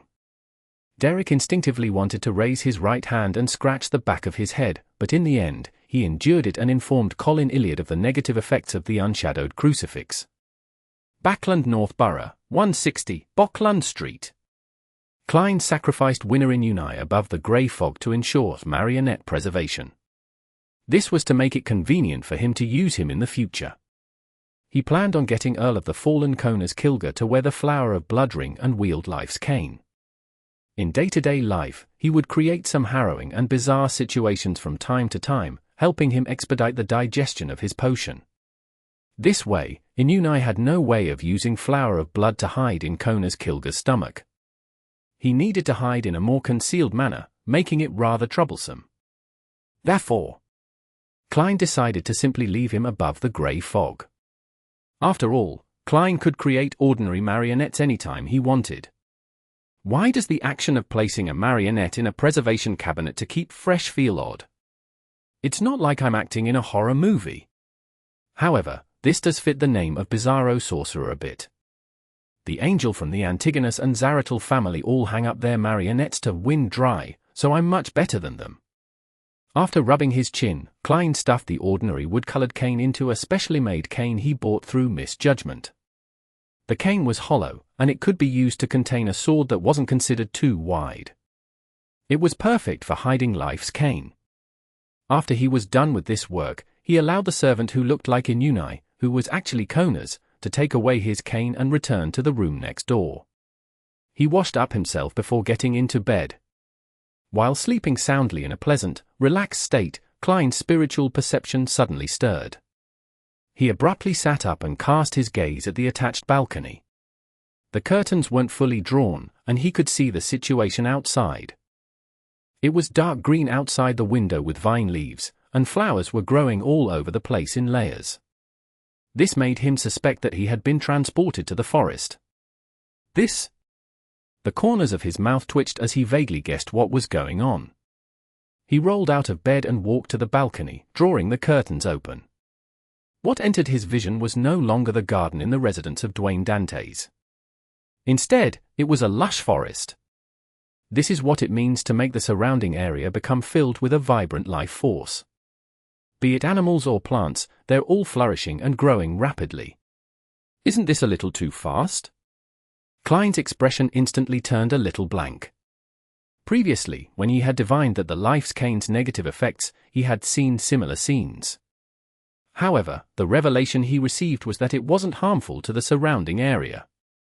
Thus, he believed that the growing and proliferation process took a fairly long period of time and could be effectively controlled, allowing one to pay no attention to it for a very, very long time before seeing such a scene. With this thought in mind, he observed all the spirit body threads in the surrounding area. He realized that humans weren't affected at all, but the number of rats and cockroaches was clearly increasing. This result made him heave a sigh of relief. He looked out of the window at the tea forest and sighed silently. Indeed, there isn't much danger. It's just quite exaggerated. I still have to keep it above the grey fog most of the time. More than 10 seconds later, figures appeared within the forest. Some of them were very thin, and others were thick. They all wore black trench coats, and their faces were very flat. They had no eyes, noses, and mouths. These figures were either crouching or standing, busy burning weeds, cutting the vines, and removing the unnecessary flowers in the quiet night. The next morning, Butler Walter woke up as usual and opened the window.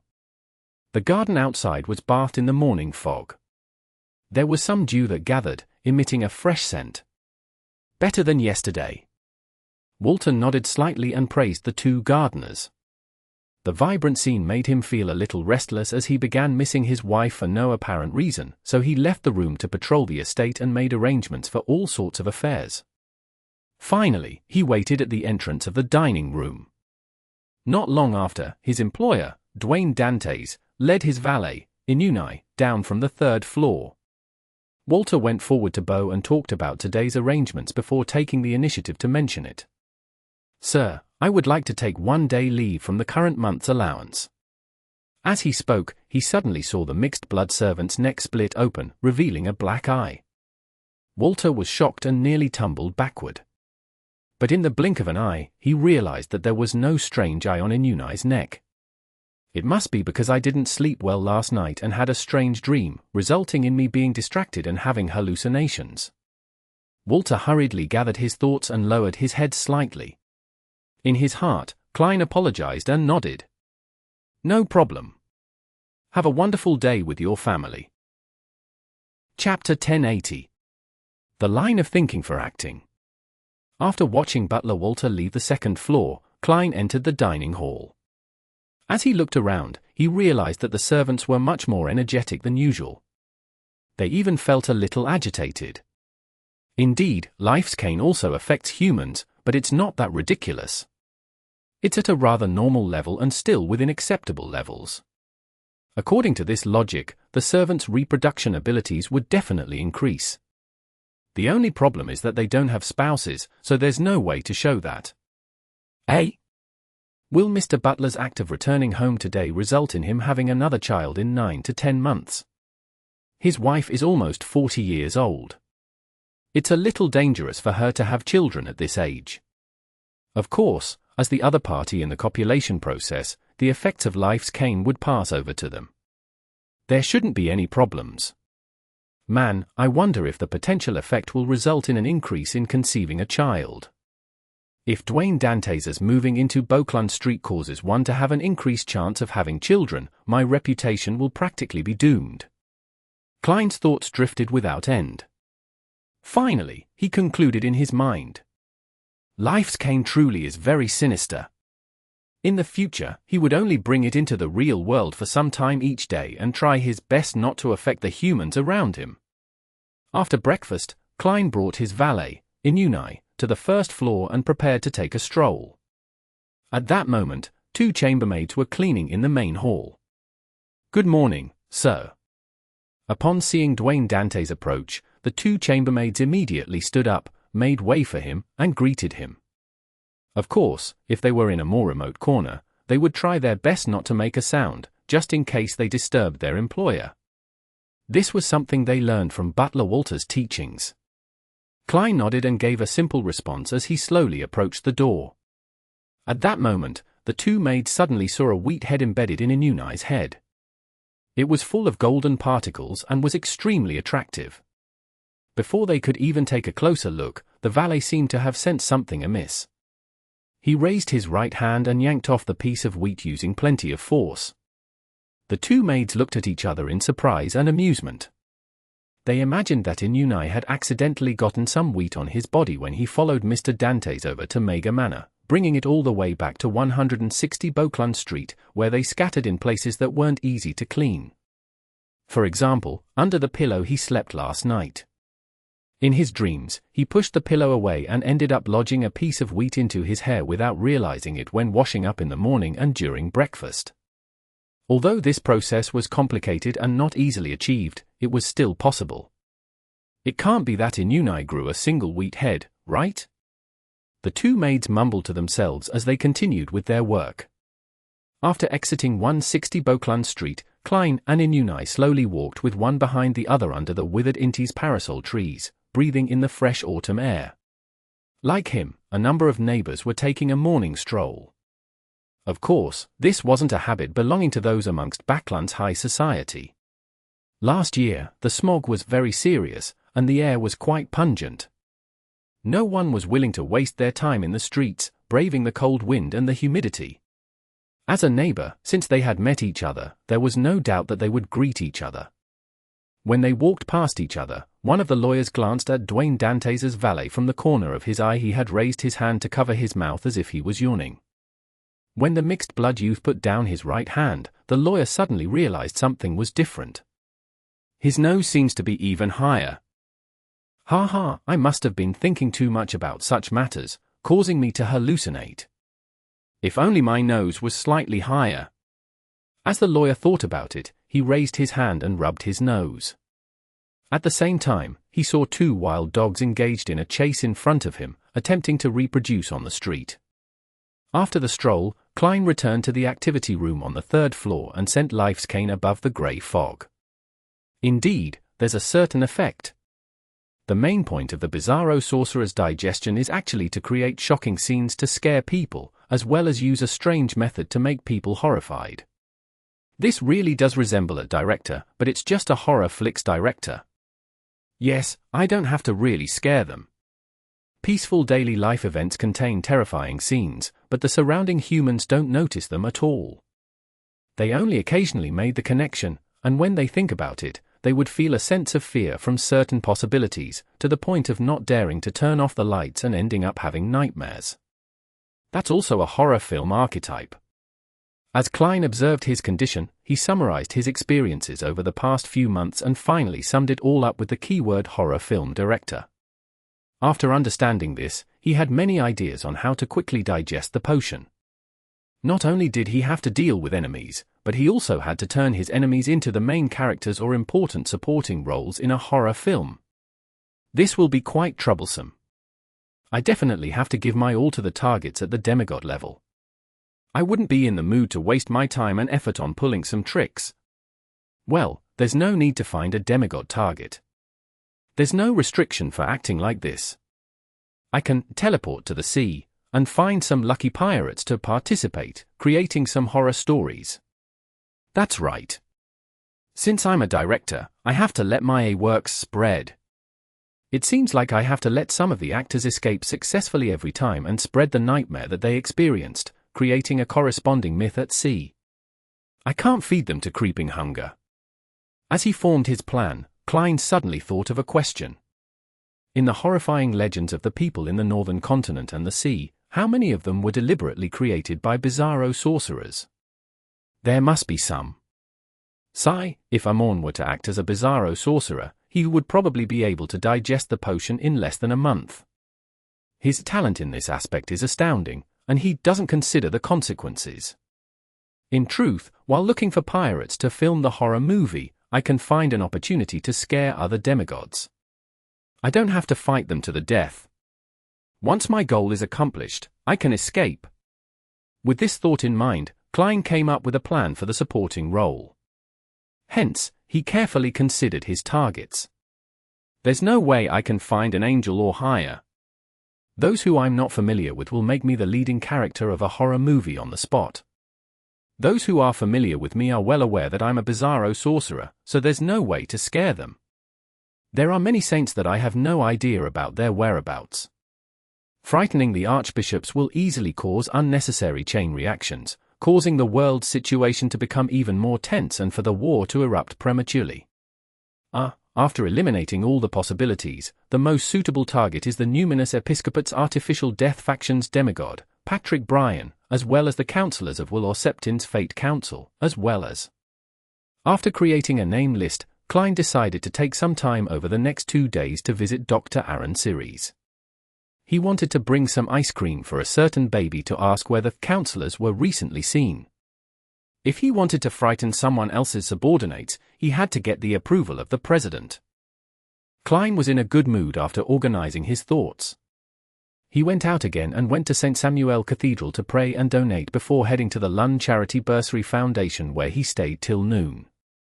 In the afternoon, he saw a few businessmen and professional lawyers and accountants who were seeking investments, behaving like a normal tycoon.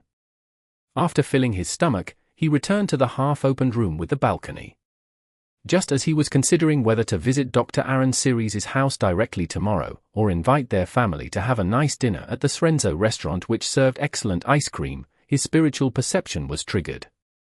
He turned his head and, without any surprise, saw Miss Messenger walk out of the void with 4 blonde, red-eyed heads. One of the heads bit on a letter. Who sent it? Klein habitually and expectantly asked. As he had yet to receive the letter, Rionette Tynker could only answer with 3 heads. King of Idiots. Patrick Bryan? This nickname has even evolved? Klein reached out and took the letter. When he opened it, he realized that it was indeed from the artificial death faction's demigod. He wrote on the letter. I've already prepared the special ritual that will help my teacher, Hater, recover further. Your Excellency, I will hold it tomorrow at midnight given your permission. The ritual that points towards the angel, Hater? There's no way to avoid the Numinous Episcopate's artificial death faction's testing of Patrick. This can be interfered with using Paper Angel. Just in time. With a flick of his wrist, Klein burned the letter. Following that, he took out a piece of paper and wrote down an answer. Yes, you may. You must be careful. In the quiet night, near midnight, in an uninhabited clothes factory in St. George Borough, there was an open area that had been cleared. Nearly 10 black-robed figures were standing there. In the middle of them was a deep black coffin that looked rather heavy. Around the coffin were many golden ornaments with mud stains. There were many candles flickering with pale white flames, as well as one skull after another. The hideous white skulls belonged to humans, others from animals. Some were extremely strange and had a deformed look to it. It was hard to imagine their original appearance. The skulls were piled the highest up at the front, with Patrick Bryan standing there. He had also changed into a black robe, but he didn't pull up his hood, revealing a deep outline. He had black hair, brown eyes, and a rather long face. This demigod hadn't done anything, but his surroundings had turned extremely cold, as though countless invisible creatures were celebrating. As Patrick Bryan raised his right hand, the hooded believers jumped up and twitched a little. It was a crazy and rhythmic dance. This was a spirit dance, a ritual that death loved. The stronger the spirituality of the dancers, the better the effects. As the dance became more intense, a cold and formless wind blew out from the coffin. Patrick Bryan lowered his head and recited in a language that seemed to come from the underworld. The king from the depths of hell. An angel playing the music of death. The ruler above river Styx. Chapter 1081. The Returnee. With Patrick Bryan's chanting, the bones around the black casket were gradually stained with a dark green layer. They blended with the white, bringing out an extremely scary sensation. As the spirit dance became more and more intense, as though the voices from the underworld were constantly reverberating, the bones floated up one by one, as though they possessed lives of their own. Then, they were cast towards the heavy and pitch-black casket in what could be described as orderly chaos. They passed through the lid and entered as though they were incorporeal. The casket immediately transformed into a deep whirlpool that seemed like it couldn't be filled. It expanded on the spot, emitting a cold aura that was high and mighty. This made Patrick Bryan instinctively tremble and lower his head. This was an angel, the aura of a death consul. At that moment, the believers of death, the ones who were dancing spirit dance, all collapsed to the ground with their bodies left convulsing. Their consciousness became muddled, as though they were touring the underworld. And above the grey fog, with the help of his marionette's prayer points of light, the fool Klein secretly heaved a sigh of relief because the leader of the Numinous Episcopate's artificial death faction, the angel who was sleeping in the mausoleum, the high priest Hater's test didn't exceed his expectations. Using the enslavement and control higher sequence beyond us of the death pathway had on lower sequence beyond us, he could directly obtain information from Patrick Bryan. From a certain point of view, this was an interrogation at the psyche level, something that Klein was rather proficient at dealing with. Nars. He immediately let the red priest card fly into his hand and enter his body. All of a sudden, Klein had a dark red robe draped over him. This appearance seemed to look like rust and settled gunpowder. As for his face, it was covered by a dark gold mask. The patterns on it were ancient and set off a contrasting appearance with the crown he wore that was embedded with gems that sparkled red, blue, and green. Following that, he mobilized all the powers of the mysterious space above the grey fog that he could, turning them into invisible torrents that surrounded the paper figurines he had prepared in advance. Through the prayer lights, it shot towards undying Patrick Bryan. At this moment, Patrick's body trembled slightly due to the feeling of submission he felt towards his teacher's aura, as though he could see layers of holy wings. Klein had hidden the exact appearance of the flaming angel, allowing a portion of it to be revealed. This also meant that he had interfered with the special effects. One holy wing after another enveloped Patrick before vanishing, causing him to hallucinate in confusion. As a sequence for demigod, he quickly came to his senses. He realized that he no longer yearned to submit and not be able to disobey his teacher's orders. His consciousness seemed to have been pulled out of his body as he stared calmly at everything above the mind world. At the same time, as a zealot, Patrick Bryan didn't hesitate to view Angel's embrace as a gift from death. There was no doubt about it. At that moment, in the deep vortex formed from the black casket, an old and cold voice sounded out, one that could rip out a person's soul from their bodies. Not bad. Any progress in awakening God recently?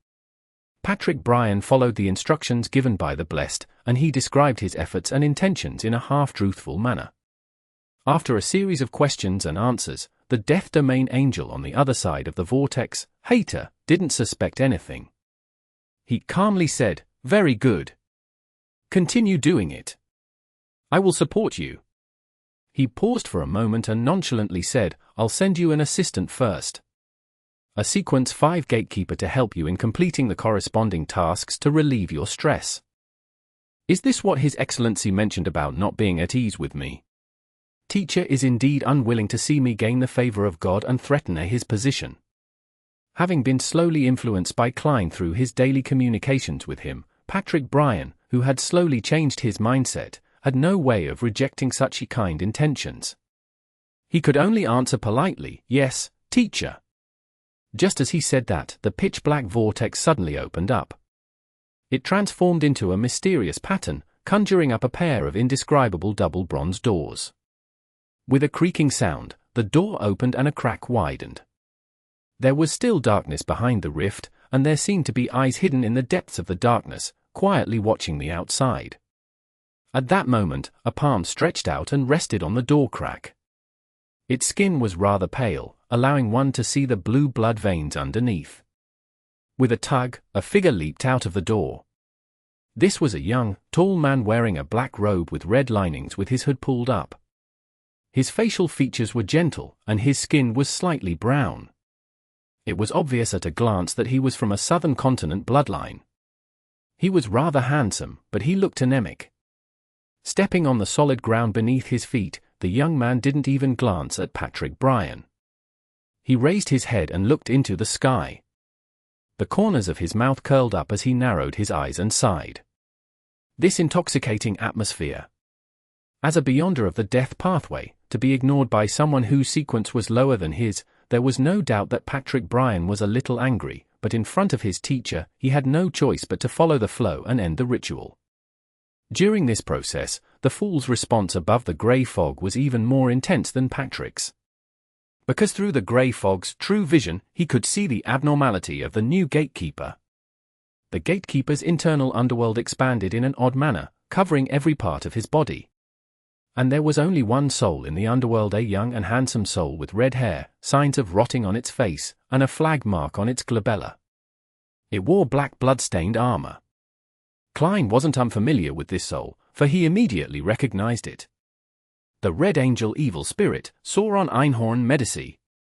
This fellow has returned to Backlund again, and had a certain working relationship with the Angel of the Numinous Episcopate's artificial death faction. Klein instinctively took out the Red Priest card and accommodated the Tyrant card before summoning the Sea God Scepter.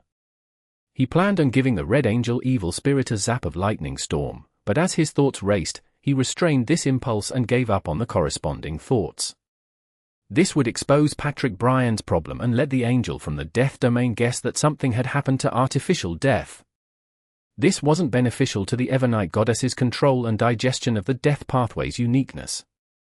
Amidst his thoughts, he quickly left the world above the grey fog and returned to the real world. He made his marionette secretly leave the clothing factory and teleport away with his body. He had originally planned on creating a shocking experience for Patrick Bryan after the ritual. He had even made some preparations beforehand.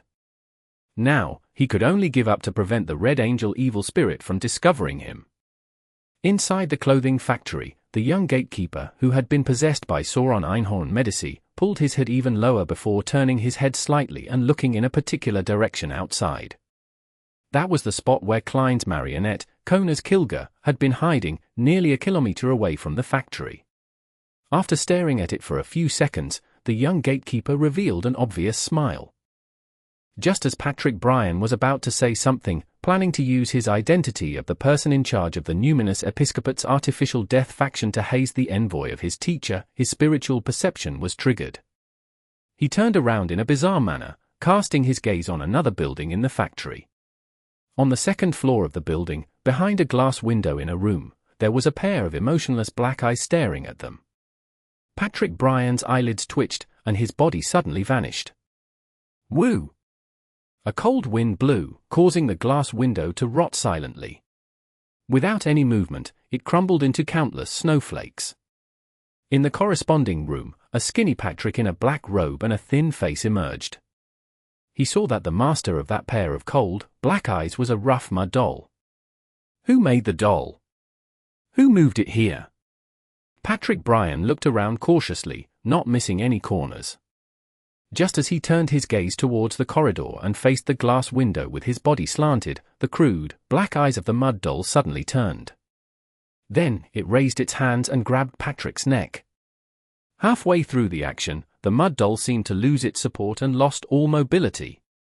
Many cracks appeared on its surface as it instantly shattered into pieces. Patrick Bryan's figure disappeared first before he appeared in the corridor, staring at the collapsed doll as if he was facing a most powerful enemy. At that moment, he had really jumped in fright. Although there were all sorts of bizarre and harrowing matters related to spirits, it was still quite scary for a puppet to suddenly come alive without the influence of an external spirit body. The mud doll lay there quietly in fragments without so much as a stir. Patrick Bryan waited patiently for a while before finally confirming that there were no more abnormalities. He shuttled through the spirit world once again and returned to the place where the ritual had been held. At that moment, the heavy, pitch-black casket had completely decayed. It was as if it had been buried in the ground for centuries, if not millennia. And the surrounding underworld believers were slowly recovering from their semi-conscious state. Patrick Bryan looked around but could not find the young gatekeeper sent by his teacher.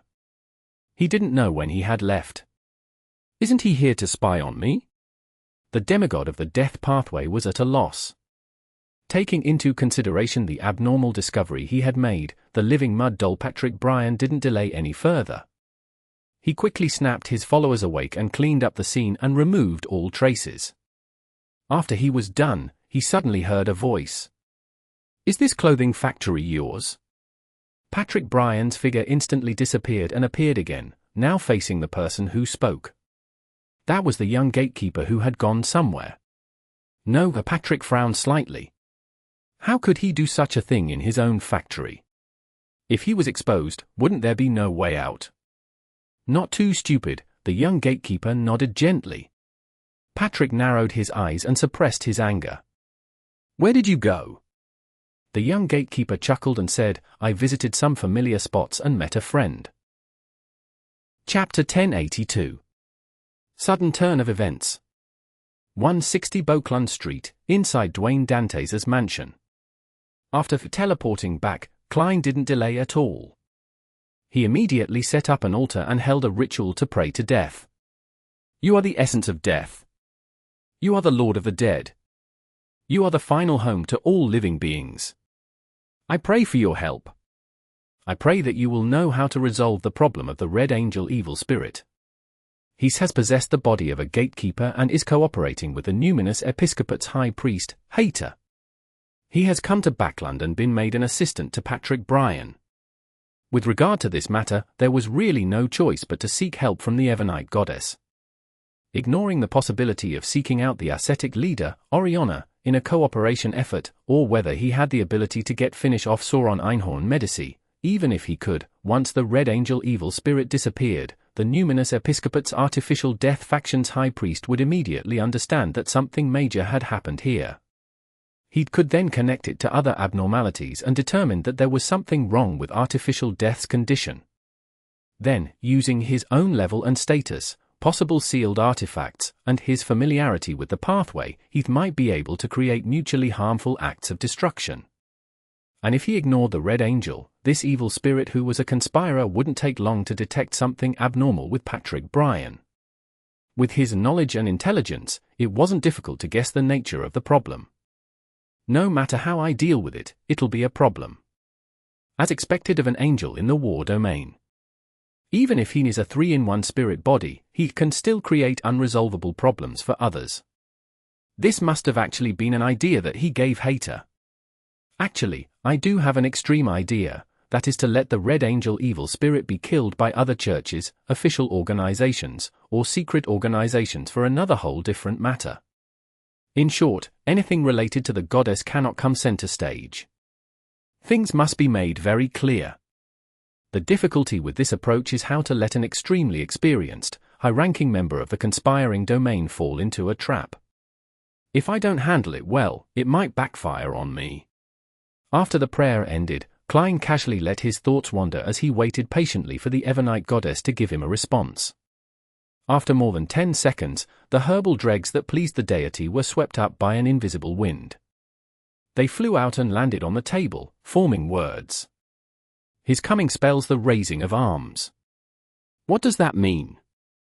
Looking at the sentence that gave him a sense of déjà vu, he frowned slightly. As a seer, he habitually interpreted it. Due to the king's problem, Lun has fallen into the shadows of war. Hence, the Red Angel that symbolizes war came. This means that it might no longer be possible to stop the war. Upon reaching sequence 1, one would become a symbol of certain phenomena. As these thoughts flashed through Klein's mind, the invisible wind came to a stop.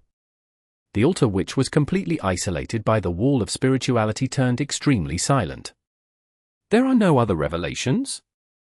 After waiting for a while, Klein confirmed that this was all, so he ended the ritual and cleared the altar. He then walked to the sofa in the room and sat down to see if anything else would happen. After a full 15 minutes, he didn't usher in the arrival of the matron of the Evernite cloister, the leader of the 13 archbishops, Angel of Concealment, Oriana. I don't have to deal with the Red Angel evil spirit, and I should just leave him be. Or, there's another solution, but my involvement isn't needed? In essence, he wasn't a devout believer of Evernite. Since the goddess said that he didn't need to bother about it, he naturally couldn't be bothered to do so. After all, this matter was not only extremely troublesome for him, but it was also extremely dangerous. Shaking his head, Klein took out a pen and paper from his pocket and began a dream divination. What had happened tonight made him feel that he couldn't waste any time. He had to digest the Bizarro Sorcerer potion as soon as possible. Above the fog sea, inside a steam-powered merchant ship that was extremely close to a pirate ship. One by one, the men and older women were tied up and pushed to the edge of the deck. Then, the pirates either used their hands or legs to throw them into the sea. The splashing sounds didn't affect the pirates at all, guffawing over this bloodless massacre. After clearing the captives, they carried their guns and lanterns to the shipboard, preparing to enjoy the pitiful bugs struggling. However, under the light, the dark blue sea beside the boat quietly undulated. No one was there. They sank so quickly, a pirate blurted out in surprise. The leader of this pirate crew frowned. After looking at it for a while, he said, "Perhaps some sea monsters passed by and treated those who dared resist us as food bestowed by the gods. Perfect timing. If we feed it, it won't attack us." Upon saying this, the leader waved his hand. "Everyone, enjoy yourselves." As a fairly experienced pirate, he knew that there were many strange things at sea. It was best not to seek out the reason and try to figure out the truth. Since it didn't harm him or his crew, he would thank the Lord of Storms for his blessings, doing so as though nothing had happened. After making sure that there were people on duty, the pirates began gulping down copious amounts of alcohol, ate huge chunks of meat, and sang loudly, and fought for the rights to the young female captives. In the noisy and lively atmosphere, the pirate leader led a beautiful passenger that he had long taken a liking to into the captain's room. He eagerly began the final process for that night of revelry. In the middle of the night, the tired pirate leader stretched out his right hand and touched something cold. He jolted awake. Through the crimson moonlight shining through the window, he saw a piece of coarse wood in his arms. A series of branches with green leaves grew out from the wooden block, hugging him like a human's limbs. Pa! The pirate leader's pupils rapidly dilated. As he pushed away the wood, jumped off the bed, and stumbled back. Was I with such a thing previously? His mind was filled with terror. He couldn't care less about his clothes, picking up a flintlock and cutlass before leaving the room immediately. Outside, there was a pirate on duty. How can I be happy to steal your ear? When the pirate saw his leader open the door, he quickly asked. The pirate leader had originally wanted to chide the other party for secretly drinking, resulting in his incoherence. However, when he looked up, he saw that his subordinate's mouth and his surroundings were filled with golden grains. Even the surface of his tongue was covered in dense clusters. The pirate leader's scalp tightened as he felt a numbing chill run down his spine. At this moment, the door across the corridor opened as well. A pirate shouted with a sobbing tone, "Oh no! Boss, I have a lot of mushrooms growing there." As he spoke, the pirate ran out. At the same time, he felt his eyes itch. He raised his hand and rubbed his right eye. As he rubbed his eyes, a green vine slowly grew out from the gaps between his eye socket and his eyeball. There was a dark red grape at the end of it. The flesh around the grape was a blur. The pirate leader's body froze when he saw this. He asked in a voice that didn't belong to him, "What did you guys encounter?" While rubbing his eye, the pirates who didn't notice the problem said without any recollection, "A pole-like shadow struck me." You, the pirate whose tongue was covered in golden wheat echoed. He was blocked by his leader and didn't see his fellow crew members' terrifying appearance. The pirate leader's legs began to shake uncontrollably. He instinctively turned around and ran out of the cabin. At this moment, he saw a long wall that looked like a shadow from a pole rapidly sweep towards him before lashing out at him. The shadow flashed and soon disappeared. It was as though it was a surreal nightmare. The pirate leader was just a beat slower before he subconsciously raised his hand to block. This was obviously not effective. Then, he looked at himself in panic and didn't find anything unusual. Thankfully, the pirate leader couldn't help but let out a sigh. Before he could finish, he suddenly heard a slightly muffled voice. Thankfully. This voice seemed to come from his body. The pirate leader's pupils dilated to the extreme as he involuntarily lifted up his clothes. He then saw 3 cracks appear between his chest, 1 big, 2 small. 2 rows of white teeth were neatly arranged in the large crack, and in the middle of the small crack were 2 lively and nimble eyeballs embedded in them. It was a mouth and 2 eyes. The pirate leader had a mouth and 2 eyes on his chest. No! A scream rang out from the boat, filled with indescribable terror. In the next 15 minutes, some of the pirates went mad and killed their companions. Some successfully escaped back to their own ship, only to discover that the people on it had also turned mutated. Hence, they jumped into the sea in despair. By the time everything calmed down, there were only about 10 normal pirates slumped on the deck and hiding in their rooms. There was a stench around them. After a while, passengers came out of the cabin one after another. They looked at the scene in front of them in disbelief. They either thanked the gods or stood there in a daze. It was early in the morning. Klein got out of bed and began to wash up. Just as he was changing his clothes with the help of his valet, Inuni, he saw butler Walter, who had just returned from a leave of absence, walk to the door and say, "Sir, Bishop Electra is here to pay a visit. Let him wait for me in the activity room where he can enjoy a cigar." Klein hesitated for a moment before saying. He suspected that this was a late response from the goddess. Walter immediately turned around and went downstairs to make the arrangements. Before long, he returned and said, "Sir, Bishop Electra has already bade farewell and left. He wanted me to tell you that you must go to St. Samuel Cathedral in the morning. He said that the church and the government are going to hold an air raid drill together." Air raid drill? Klein frowned.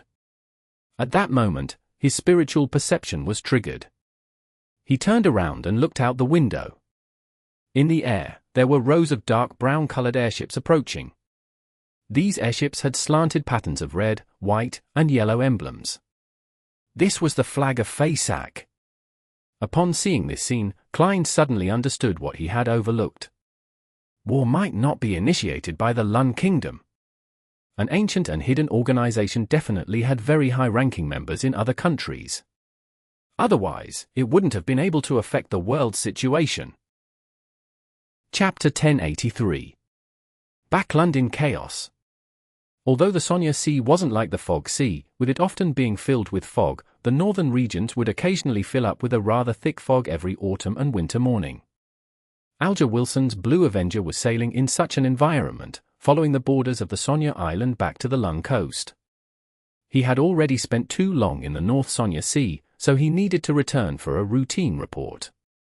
Within the pale white fog, the ghost ship quietly proceeded forward, occasionally appearing like a dream that didn't leave any traces. Alger was wrapped by the wind as he stood in midair in front of the window, admiring the white world outside. He allowed his thoughts to wander in different directions. Suddenly, his eyes focused as some silvery white light flashed in his pupils. He saw a large sail through the fog in the distance, and a massive ship silently cruised past. This ship wasn't alone. Behind it were several similar ships. 1, 2, 3, they formed a fleet that spanned a great distance. Feysac's Sonya Sea Fleet. They've all been mobilized. Where are they heading to? Alger's feet landed on the deck. His gaze immediately turned to the other side, where Sonya Island was located. After the various exchanges at the Tarot Club, Alger was already certain that the world's situation was tense, with war about to break out at any moment. At that moment, he made some connections and made a guess. To the Feysac Empire and the Lun Kingdom, Sonya Island was extremely important. If it were occupied by the Lun Kingdom, Feysac's eastern naval fleet would be completely blocked off in the cold north, unable to vie for any of the various colonies in the Sonya Sea or head to East Balam. Meanwhile, after waging war, if they wanted to threaten the Lun Kingdom's hinterlands, they would have to cross the Amatha mountain range or cross the Mid-Sea Sheer, passing through the defenses of several counties. That would be extremely difficult. And if Sonya Island was conquered by the Feysac Empire, then they could use that as a base to attack all the ports in the north and central regions of Lun, including but not limited to Inmat Harbor or Pritz Harbor. If the Feysac commander was more daring and unfazed by the losses, he could even be able to directly target the capital of the Lun Kingdom, Backlund, which was not far from the port. It was precisely because of this that the two countries had waged the 20-year war. The Feysac Empire clinched victory, and they had obtained the crucial southern path. In the Battle of the Violated Oath, Lun had won the war but had failed to regain this territory. Its strategic goals for the war were only half achieved. Alger stared at this scene for a moment before speaking in a serious tone. Is war about to erupt? In Backlund, a large number of airships from Feysac had entered from North Borough and arrived above the huge city.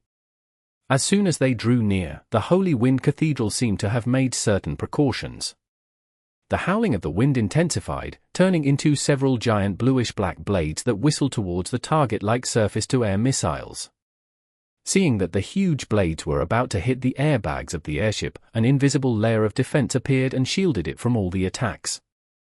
Under the violent strike, the transparent wall shook, but ultimately managed to hold on. At the same time, the compartment for guns, projectile launchers, and cannons of the airship opened up and aimed downwards. Boom! As a hurricane around the Holy Wind Cathedral took form, a loud explosive boom emanated in every direction. In such a terrifying storm, the airships were like boats sailing through the sea where they met mountain-like waves and were about to be tossed into the distance. At that moment, the blood and rust-like beams of light flashed on the leading airship. They enveloped all the other accompanying airships and connected them together. Suddenly, Feysac's airship fleet had stabilized in the hurricane and was no longer a puny boat in the gigantic waves. The power of the high-level Red Priest pathway belonged to war, and war was the art of gathering the masses. This was the authority of a war bishop. After the Phasacians blocked this wave of attacks, they took advantage of the gap in between the wave of attacks to deliver their bombs through the hatches and allow them to drop beneath them. And in the hurricane, the trajectories of the bombs became unpredictable. Boom! Boom! The cannon hatches also lit up and showed off their prowess that would honor the god of war. This airship fleet didn't attempt to travel through Backlund. After entering North Borough, it immediately turned to West Borough, the center of politics for the Lun Kingdom. North Borough, Backlund University of Technology. The withered Intis parasol tree leaves swayed in the wind. Students were either carrying books or bags as they walked around the campus. As a member of an institute of higher education, as the first batch of students of this reorganized university, these young adults were full of vigor. They looked forward to their future and would gather together every day to discuss their ideals, recite poems, and research technology. They were pure and happy. Melissa Moretti walked amidst them as she raised her head to look at the wall clock at the top of the main teaching building and involuntarily hastened her pace. She had to go to Chancellor Moment's office today to prepare for the upcoming mechanical laboratory that was to be officially launched. This was something that she enjoyed greatly, something which made her feel happy every day. She felt that life on campus was so wonderful and that her classmates were so adorable. Subconsciously, Melissa looked at the steam locomotive in the middle of the square. Its massive, complicated body was displaying its infinite charm in the machinery industry. Quite a number of students liked to gather there, knocking, hitting, and analyzing its structure. As for the school, it didn't encourage or forbid it. The corners of Melissa's lips curled into a smile as she moved to look away. Suddenly, a metallic grey object descended from the sky and landed in the middle of the square. Boom! The ground shook violently as all the windows of the main teaching building shattered.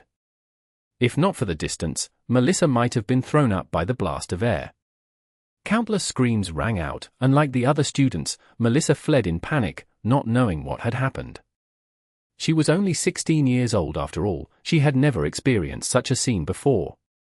The billowing dust and smoke gradually fell. After hiding behind a tree, Melissa subconsciously looked at the spot where the explosion had just occurred. Her expression instantly froze, and her eyes glazed over. The steam locomotive's head was already in pieces, its components and fragments were scattered everywhere. The students around it, and those passing by, had already collapsed to the ground, their bodies no longer intact. They were no longer breathing. Some of them were covered in blood, others charred. There were some moaning in pain. This scene was like an oil painting that wasn't realistic enough. Melissa stared at it in a daze, momentarily at a loss for a reaction. Carter, she knew that male student who had a great spirit for research. Every time everyone was in discussion, he would confidently say that he was going to be a ship engineer. Now, he only had half his lower body left, and his intestines were all over the ground. Eudora, she was a student from the same faculty as her. Despite studying machinery, she loved poetry very much and was rather talented in this aspect. She was loved by the people around her. Sometimes, Melissa would also attend their gatherings and quietly listen to Eudora's recital. She felt that this girl was really attractive, but now, her leg was badly mutilated, and she was moaning half-consciously in pain. In just a few seconds, these people's future had been cruelly changed. It was only when many teachers rushed out of the teaching block and started to rescue the injured and evacuate the students that Melissa woke up from her trance and hurriedly moved closer to the teachers. Listen to me. All of you are to split up into 2 groups. One batch will head to the laboratories, and the other to Tiffany Cathedral. They all have an underground area that you can hide in. One of the teachers wore a look of terror, but he still held his breath and made arrangements with his clear voice as though he had been specially trained. He looked around and saw that the students didn't dare to leave the teachers. He hurriedly said, "Don't worry. The enemy's airship has already turned and gone to West Borough. There's no danger here." His words were accompanied by a rumbling explosion that came from the southwest.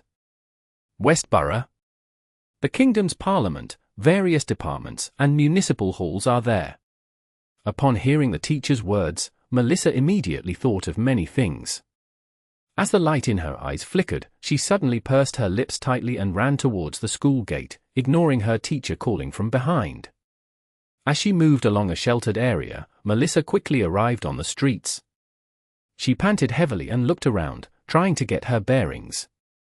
At that moment, she saw the subway entrance nearby. Although she was flustered, she still remembered what the teacher had just said. Underground area that you can hide in. Isn't the subway underground? The bombing has just started, and the subway probably hadn't stopped moving. As her thoughts raced, Melissa rushed towards the entrance that showed signs of bombardment. Upon going underground, she realized that the people here weren't as many as she had expected. Most ordinary people who had never been trained wouldn't think of hiding in here immediately. The subway had indeed not stopped moving, but no one was checking the tickets. After a short wait, Melissa ran over, her lips tightly pursed and her face filled with anxiety. After 3 stops, the subway stopped at King's Avenue. Melissa squeezed through the crowd and rushed out of the carriage. She had already recovered her stamina. She ran along the stairs, her speed increasing ever so slightly before she quickly reached the surface. At this moment, whatever she could see was in a state of chaos. Many buildings had collapsed as they were burning in scarlet flames.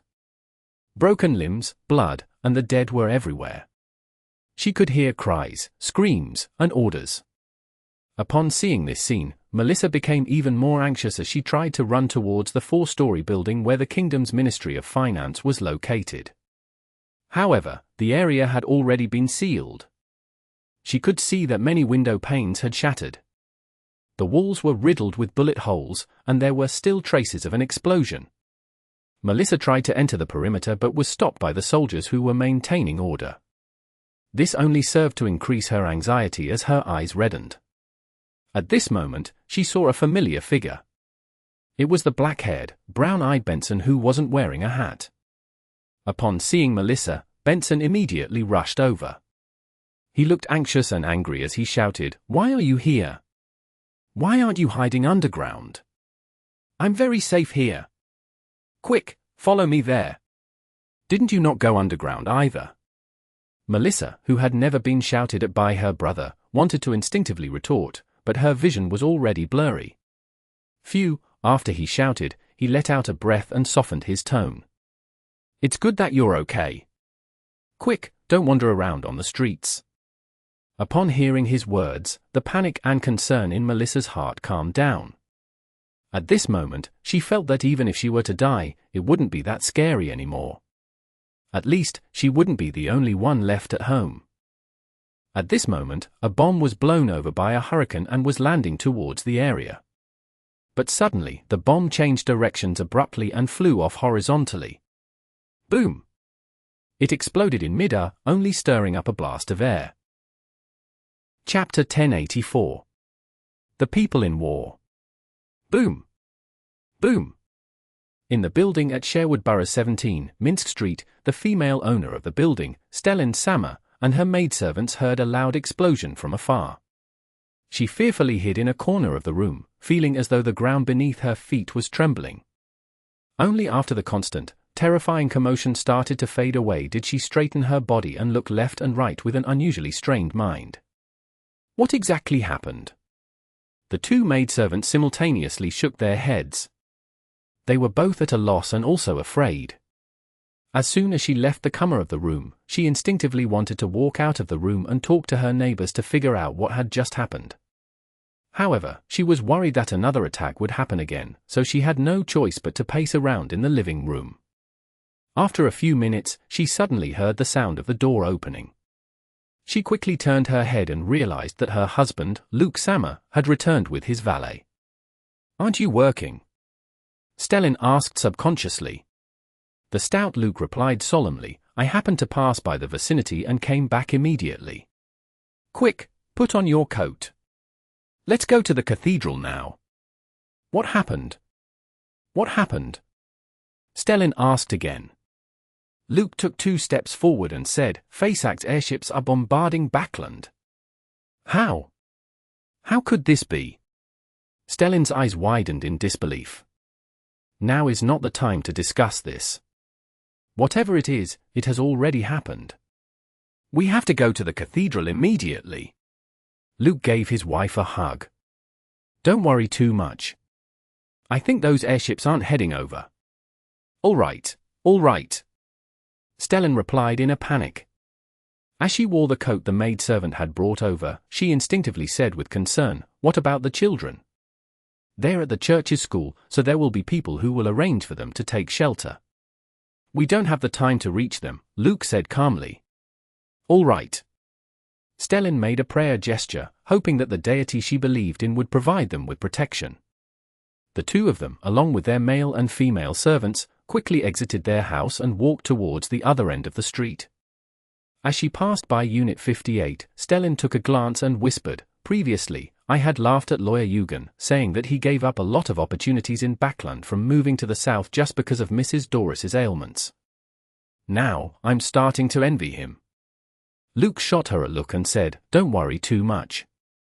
It'll be fine." While walking quickly, Stellan couldn't help but ask, "Luke, are we fleeing Backlund?" "No, there's no need." Luke Sammer answered firmly. This was just an accident. Seeing that his wife was clearly confused, he added, "Backlund is the capital of the kingdom, so it has to be the most well-defended area." This time, it was just an oversight that no one expected.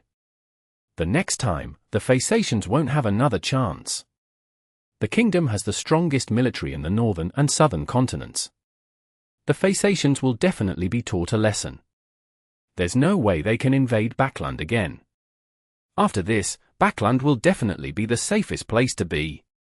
I see. Stellan felt that her husband's words made sense, and she was willing to believe him. After the explanation, Luke fell silent for a few seconds. However, we still have to make some preparations. Once the church announces that we can move freely, we'll immediately fetch the children back and buy more food. We'll buy as much as we can. Inside a public school in the Backlund Bridge area. Due to the distance, Daisy and her classmates didn't realize what had happened in the North and West boroughs, nor did they sense the chaos that had spread from Hillston Borough to Sherwood Borough. However, teachers still came to their classrooms and arranged for them to line up to head to the nearest cathedral. This made Daisy recall the Great Smog of Backlund last year. Back then, they had also been asked to hide in the cathedral beside the school. Did something similar happen again?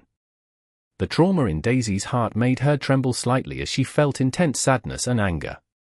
When she passed by the door, she couldn't help but turn her head to look at the teacher in charge and ask, "Is it another disaster?" Maybe the teacher didn't know the details and had only followed the orders sent by a telegram. Is there a disaster like this every year, or maybe even more than one? Daisy asked with a slightly ethereal voice with a tinge of innocence. The teacher looked at her with pity and shook his head. "All difficulties will pass. God will protect everyone." Daisy didn't waste his time and followed the crowd to the nearest cathedral in a somewhat blank manner.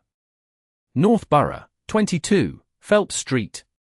After hearing the explosion inside the Lund Charity Bursary Foundation, the first thing Audrey did was to conceal her dragon scales before rushing to the window. Seeing the airships with the Phasac flag appearing in the air and the bombs being carried away by a hurricane and being thrown into the distance, either landing on the ground and exploding or disappearing as though they had entered the spirit world, a thought flashed across her mind, the words that the world Mr. German Sparrow had said, as well as the mission of the psychology alchemists. She came to a realization. War had truly erupted. She immediately turned her head and said to the huge golden retriever, Susie, her personal lady's maid, Annie, and the others, "Quick, hide in St. Samuel Cathedral." Although Audrey didn't know how to deal with an air raid, the education she received from a young age told her to go to a cathedral as soon as possible if she ever encountered danger. In fact, she instinctively wanted to rush back to Empress Borough to protect her mother. However, considering that Annie, the other servants, and staff were ordinary people who lacked experience and the ability to deal with Secre crisis, she had no choice but to take care of them and accompany them to St. Samuel Cathedral. In order to resolve any dangers that she might encounter along the way, she planned to put on hand of horror and lie. On the one hand, she could distort the trajectory of bullets, while on the other hand, she could control flames and trigger the bombs in advance. In the face of long-range attacks, the beyonder powers of the spectator pathway were indeed not effective. While secretly protecting her servants and the Foundation staff, she successfully entered St. Samuel Cathedral and saw a few bishops and priests approaching her. "Miss Audrey, you don't have to worry about the Earl and his wife, as well as Lord Hibbert. They have people to protect them. An air raid like this won't harm them." Besides, you also know how grand your family basement is and how strong it is. One of the bishops quickly brought her to the side to console her. After taking off her fishnet gloves, she nodded and acknowledged the words of the bishop. She was no longer in a hurry to return home and instead asked, "What's the current situation like?" "The Phasacians have lost 2 airships and have moved towards West Borough. Don't worry, all the defenses have been mustered. They won't cause any further damage." After a simple exchange of words, the bishop led Audrey's group towards the underground area of the cathedral. And further below was where the Nighthawks were active. 160, Backlund Street. Butler Walter and a group of servants hid in an underground area which was used as a wine cellar. This was done under Dwayne Dantes' orders, and this gentleman had headed out to find Bishop Electra with his valet. After an unknown period of time, Walter and company heard a knock on the door. Through the peephole, they confirmed that their employer had returned. "There aren't any more raids now, but it's best you hide at St. Samuel Cathedral for a while," Klein said as he surveyed the area. "Yes, sir," Walter replied on behalf of the servants before asking, "And after that?" As a qualified butler, he often read the papers and understood that the situation was tense. It wasn't difficult to guess that a war would break out after the explosions. Klein thought for a moment before saying, "Once the church has verified the situation, we'll head to Mega Manor. You can bring your family along. No matter what, the capital of the kingdom is definitely a relatively safe place. And the manor at the periphery of the capital definitely wouldn't be a target of air raids, as it's of no value. Yes, there's enough food in Mega Manor, and there's a large supply of wine. Even if the war were to be extended for a long time, we won't have to worry about starving to death." Upon hearing the employer's words, the servants who had already formed a family immediately revealed looks of delight, wiping away their pale looks of fear. Walter expressed his gratitude directly. He said with some deliberation, "You can buy more food. Under such circumstances, no one will find it excessive. Also, there might not be any more attacks near Backlund, but I can't say the same for security. The manor outside the city must be on guard." Klein nodded. "I've also considered this. I'll discuss this with Member of Parliament marked and military personnel about purchasing a batch of decommissioned weapons and bullets. You must practice more. Anyway, during this period of time, Inuni and I will return to Backlund to handle certain matters according to the situation. If there's anything I haven't considered, I'll make up for it later." As for the food, he didn't forbid Butler Walter from buying it. This way, if a famine really happened, he would have the ability to save them. After discussing the follow-up procedures, everyone in the residence of Dwayne Dantes packed up their luggage and brought their valuables. They followed their employer into St. Samuel Cathedral and arrived underground. With a single glance, he saw Audrey walking amidst the people, placating their moods. He smiled and nodded at her. Upon seeing Dwayne Dantes, Audrey smiled back and confirmed that nothing major had happened from his attitude. Force and Zio had moved again, but they were still at the borders of East Borough, and they were even closer to the Backlund Bridge area. After waking up naturally, Force rubbed her hair and walked out of the bedroom to prepare lunch. As she looked around, she saw Zio, who had gone out early, sitting on a chair and flipping through the newspapers. "What's wrong?" Force asked blankly.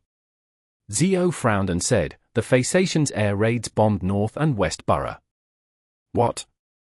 Force first blurted out before recalling the matters that had been discussed at the Tarot Club.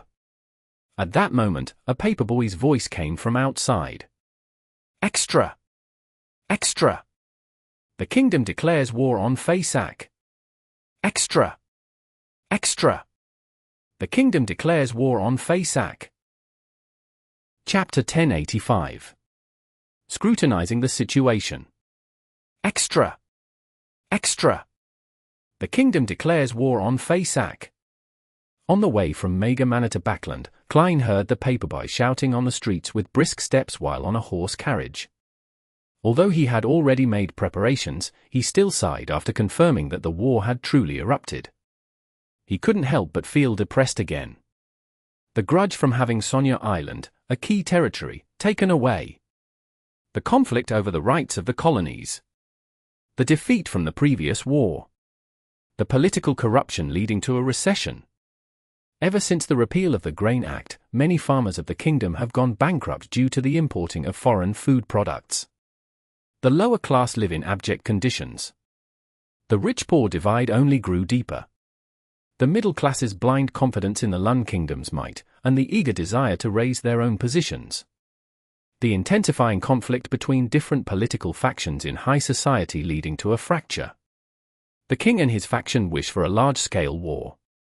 With all these factors combined, just from an objective standpoint, and considering this from the angle of materialism, it's almost inevitable for Lun to start a war. Reality is the best author. Jumping out from his experience from the past, Klein scrutinized the Lun kingdom's situation from a fresh point of view. He realized that the tides of the times had already formed and were surging over. Without a true deity's descent, it was completely unstoppable.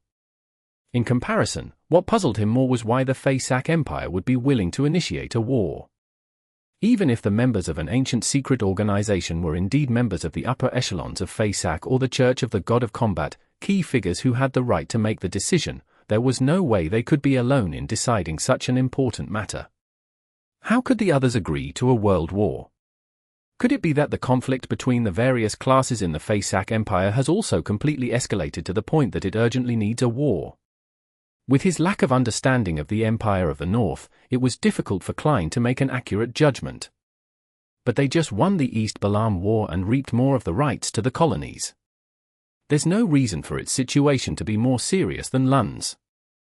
Yes, the royal family, the Einhorn family, is in control of the Red Priest pathway. It's understandable that they crave war, but the Church of the God of Combat has no reason not to stop it. As a member of the Orthodox Deity Alliance, they lacked the motivation to help Amon's brother advance to Sequence 0. Thinking of this, Klein suddenly came up with a theory. Did that brother of Amon realize that the goddess has already acquired the uniqueness of the death pathway and is in a critical stage, so he revealed this information to the Church of the God of Combat? And the God of Combat is in a neighboring pathway with the goddess, so there's no way he can ignore this matter. He will definitely make an intense response. Of course, it might not be done by the brother of Amon. It might also be because of the Numinous Episcopate's artificial death faction's angel, Hater. After being warned by Einhorn Sauron Medici, this conspirer expert, he discovered the abnormalities ahead of time. On the one hand, he pretends not to notice anything and continues to set up a probe. On the other hand, he pulled in the Church of the God of Combat to worsen the situation and make it more chaotic.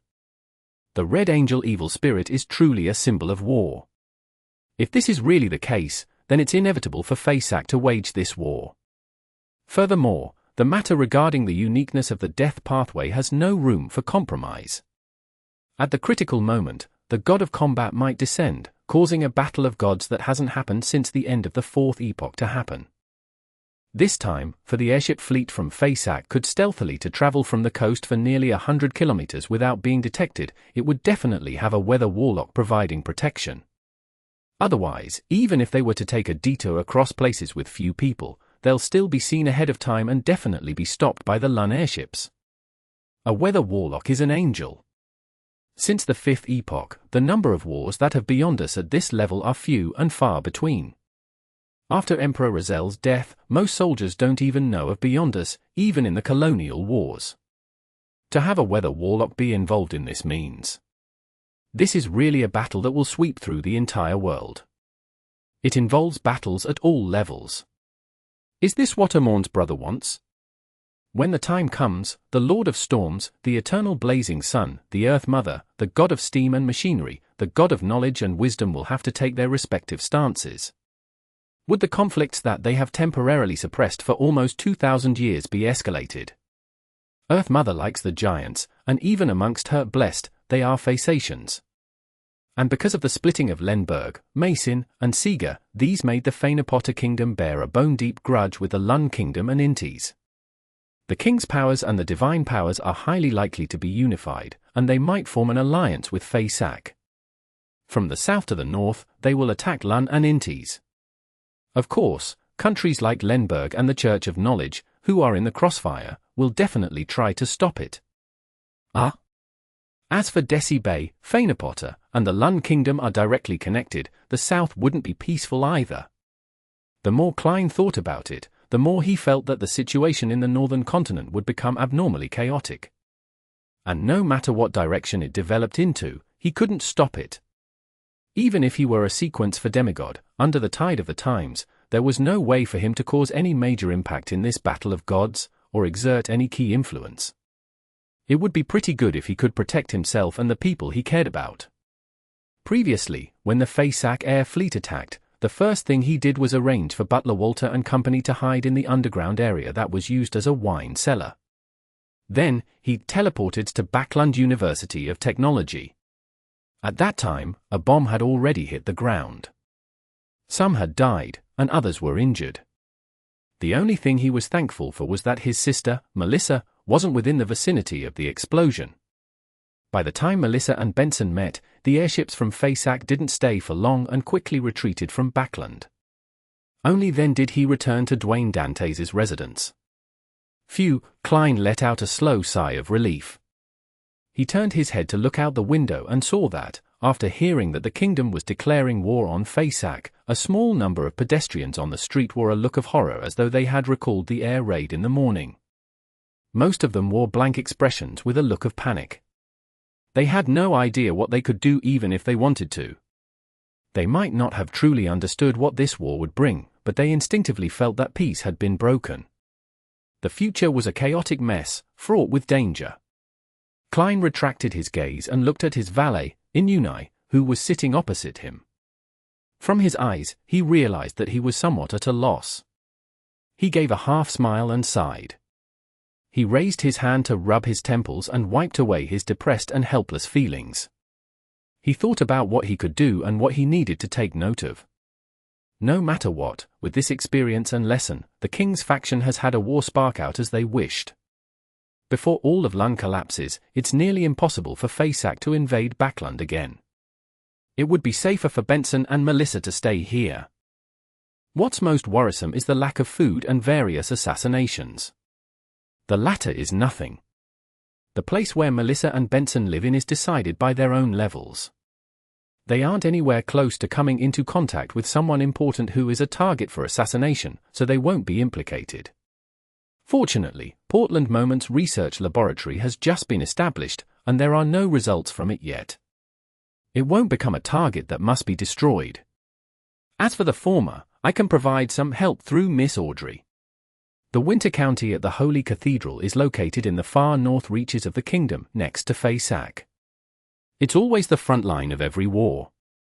Oriana might have returned to help the military. Oh, she might also be sent elsewhere to protect the coast. After all, the defenses of Backlund are sufficient.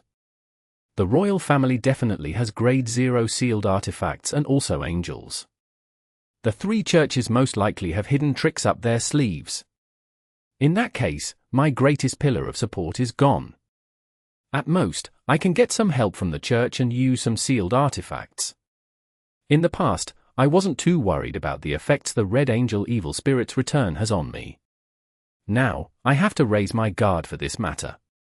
Patrick Bryan knows very well that Dwayne Dantes is equivalent to German Sparrow, who is equivalent to the Blessed of Death. I had intentionally revealed this information, hoping that it would direct the points of suspicion to Mr. Azik, the Death Consul.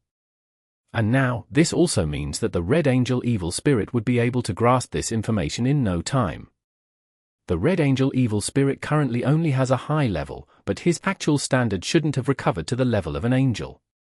There's no irreconcilable feud between him and me, nor do I have what he wants. Even if he knows that Dantes is equivalent to German Sparrow, it would be very unlikely for him to deal with me directly. Other than attacking me directly, what harm will it bring after he grasps this situation?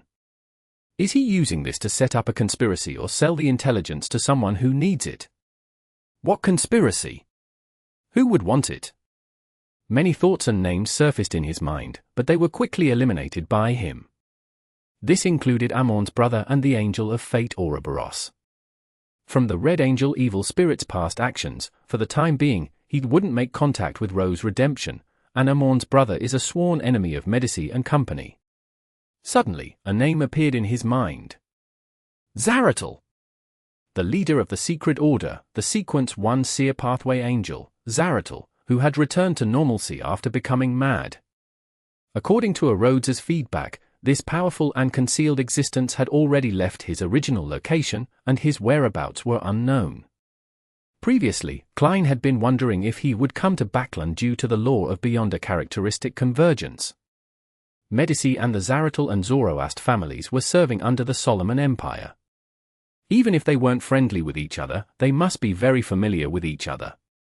In the foggy town, Zaratul had met German Sparrow. If he really wants to pursue something, he would definitely chase after the crazy adventurer. With a thought in his mind, Klein instinctively began to assume that Zaratul was in Backlund in search of German Sparrow, and with that, he began to analyze the situation for other abnormalities. At almost the same instant that he thought of something, Klein recalled the failure of the joint operation between Sharon and the Sanguine. The Rose school of thought is also looking for German Sparrow, so would Zaratul, who received the corresponding news, work with them? Back then, the operation was on the brink of success. The Rose school of thought's person in charge in Backlund had left in a hurry. Clearly, he had only noticed the problem at the last moment. With the Sanguine preparing the corresponding sealed artifact, it's rather impossible for such a failure to happen. Even the Sanguine Duke was puzzled and confused, but what if it was thanks to the perceptive intuition of a Sequence 1 Angel of the Seer Pathway? This would explain it perfectly. Back then, Zaratul was sitting opposite the Rose school of thought's Backlund person in charge? The Rose school of thought retreated in a panic and had even deliberately left behind a doll to create moonlight and cleanse everything so as to cover up the existence of Zaratul. Also, the fact that German Sparrow has a certain relationship with the Death Consul isn't a secret. Will Zaratul spread out all his marionettes and sense if there's the power of death in Backlund? Previously, when Patrick Bryan was holding rituals, there was actually Zaratul's marionette watching him. If the Red Angel evil spirit has already sold the intelligence to Zaratul, then wouldn't my returning to Backlund Street in such a chaotic situation be giving myself up? His pupils constricted, and he immediately said to the coachman in front, "Just stop here. I suddenly thought of something else I need to settle." After he said that, he felt extremely tense, afraid that the coachman wouldn't answer him and continue driving. Fortunately, none of this happened. The horse carriage stopped by the side of the road, and with his valet, Inuni, Klein walked towards a small alley nearby. Immediately following that, he snapped his fingers and allowed the scarlet flames to emerge from his pocket, covering both himself and his marionette. He had to rush to St. Samuel Cathedral as soon as possible in a concealed manner. With a flash of flames, their two figures disappeared. However, after completing a leap, the flames within his senses suddenly disappeared, all of them. A spacious living room appeared in front of him. On an ordinary reclining chair was a tall and thin man. He was young and had southern continent blood in him. He looked rather handsome and appeared a little anemic. The Red Angel evil spirit, Sauron Einhorn Medici. This Red Angel played with a ball of scarlet-red flames in his hand as the corners of his mouth curled up. You actually sensed it earlier than I expected. Head using flaming jump in front of me. Chapter 1086. A simple inference. The moment he saw the Red Angel evil spirit, Klein's pupils dilated. The human-skinned glove on his left hand suddenly turned transparent. He didn't listen to what the other party had to say. His instinctive reaction was to immediately teleport away, but at this moment, the spirit world that entered his eyes was different from usual. Countless transparent creatures in indescribable forms were all dyed in a color that was a mixture of iron and blood. The surrounding area was filled with thick smoke, and there were 7 rays of light that contained infinite knowledge hidden above them. It was almost impossible to see them. Klein's heart skipped a beat. He didn't rashly teleport. Upon seeing this, the Red Angel evil spirit chuckled. "What are you afraid of?" "Zaratul." Upon hearing this, Klein subconsciously looked around, but he didn't discover anything unusual. The Red Angel evil spirit maintained that annoying smile and pointed to the sofa opposite the reclining chair. "If I had already informed him that Dwayne Dantes is German Sparrow, and that you will return to 160 Backlund Street in the morning, then the person waiting in the wine cellar wouldn't be a living person. Instead, it would be your hung-up butler and servants, looking as though they were ham left to dry age. Of course, they would similarly welcome you warmly. Sit. Under such circumstances, listening to my thoughts and intentions first isn't a bad thing. He imagined the scene described by the Red Angel evil spirit. Although Klein had done similar things himself, his hair stood on end, and he was horrified. He kept his guard up, allowing the marionette, Kona's Kilga, in the form of Dwayne Dantes to sit on the sofa while he waited by the side as though he was his personal servant, Inuni. He had unknowingly swapped places with his marionette and instantly changed their appearances. Perhaps it's because you just learned of this information from Patrick Bryan, and you haven't even informed Zaratul yet. Klein retorted through his marionette. At the same time, he determined from the words of the Red Angel evil spirit that Zaratul had really come to Backlund. This was a complete and unrestricted, terrifying, and bizarre sequence one angel. It was enough to be called a hidden existence. The Red Angel evil spirit's gaze swept across the valet and his master before smiling. I'll be able to get something I want to know in 15 minutes from a fool like Patrick Bryan. Furthermore, an entire night and a morning has passed since the ritual. You and Miss Messenger might have something in common. Klein made the marionette raise his eyebrows. And so? The Red Angel evil spirit gently rocked the reclining chair it was in. I'm not sure if you've heard of such a saying. When you choose a beyond a pathway, your corresponding friends and enemies will be determined. As for us, we aren't friends, but we aren't enemies either. Of course, you did have some conflicts with me, but no one suffered any great losses. The matter has passed. To me, your growth will bring great trouble to a few people I hate, so I don't want to kill you in advance. I'm happy to see you continue your advancement. The Emperor had said similar words. A few people's he hates. Klein deliberated and asked, Blasphemer Morn. Not that ignorant and not that stupid either. The Red Angel evil spirit laughed and stroked his chin. Be it his words or actions, he gave people the urge to hit him. After some thought, Klein calmly pointed out a question. Then you can definitely choose Zaratul. If he * can rise up because of this, he will similarly bring about extreme trouble for Blasphemer Amorn. Compared to him, I'm still too weak. I'll still need a long time to grow. There are too many possible accidents from this point forth. The Red Angel evil spirit nodded seriously. Indeed, that's what I thought in the beginning as well. A fellow like you, who isn't much stronger than a wild dog, what are you going to use to compete with the already sequence 1 Zaratul? Die faster than anyone else. At this point, the Red Angel evil spirit changed the topic and sighed. However, if one can choose the most ideal proposal in this world, that would be too wonderful. Before he could finish his sentence, a bloody gash appeared on his left bloody cheek. The wound opened up in a wide manner, opening and closing like a mouth, and revealed 2 rows of illusory white teeth. I've investigated. The collapse of the Sauron family was caused by Zaratul and Razel. Is this the spirit left behind by the ancestor of the Sauron family? The dissociation of the Red Angel is worse than I imagined. No, this isn't considered a normal split personality, but 3 people being stuffed into one body. No matter what they do, they have to first come to a unanimous decision or there will be internal strife. Klein believed that the Red Angel evil spirit wasn't setting up a trap, but that he had no way of informing Zaratul of the relevant information. This is his weakness.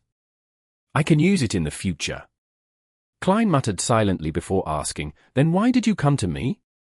Just to say those words. The Red Angel evil spirit raised its hand to rub his left cheek, causing the mouth that appeared to slowly disappear. At the same time, he smiled and said, aren't you investigating the Lun royal family?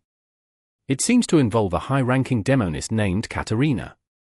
If you have any tracks from her, inform me before you carry out any operation. Saintess of White Katarina. Why is the Red Angel evil spirit looking for her? The Hunter pathway sequence for can cause women to become men. The sequence 7 of the Demonis pathway can make men into women. This should be 2 separate Beyonder pathways that can be interchanged. The Red Angel evil spirit can't find a suitable hunter pathway beyond a characteristic, so it plans to jump to the Demonis pathway. That's right. As an evil spirit, as long as he resolves his issue of survival, he can still advance using potions and characteristics. Klein was first taken aback before he used the secrets he knew of to come up with a guess. He suddenly had a strange idea. When there are both high sequence beyond a characteristics of the hunter and Demonis pathways within a body, would the Red Angel evil spirit display a male form or a female form? Whoever has a higher level and is in charge decides. At that moment, the Red Angel evil spirit looked at Dwayne Dantes and his valet and scoffed. You have a great talent for provoking others. I haven't said anything. Klein inwardly replied in a daze. The Red Angel evil spirit curled his lips and said, I can guess what you're thinking, unless you admit that you're ignorant. However, this might be a good thing for them. Shut up! A bloody mouth appeared on both sides of the Red Angel evil spirit's cheeks. Looking at the dissociative identity disorder happening before him, Klein rationally gave up on the idea of going deeper into the topic and said, It's not impossible to inform you in advance, but the problem is how should I inform you?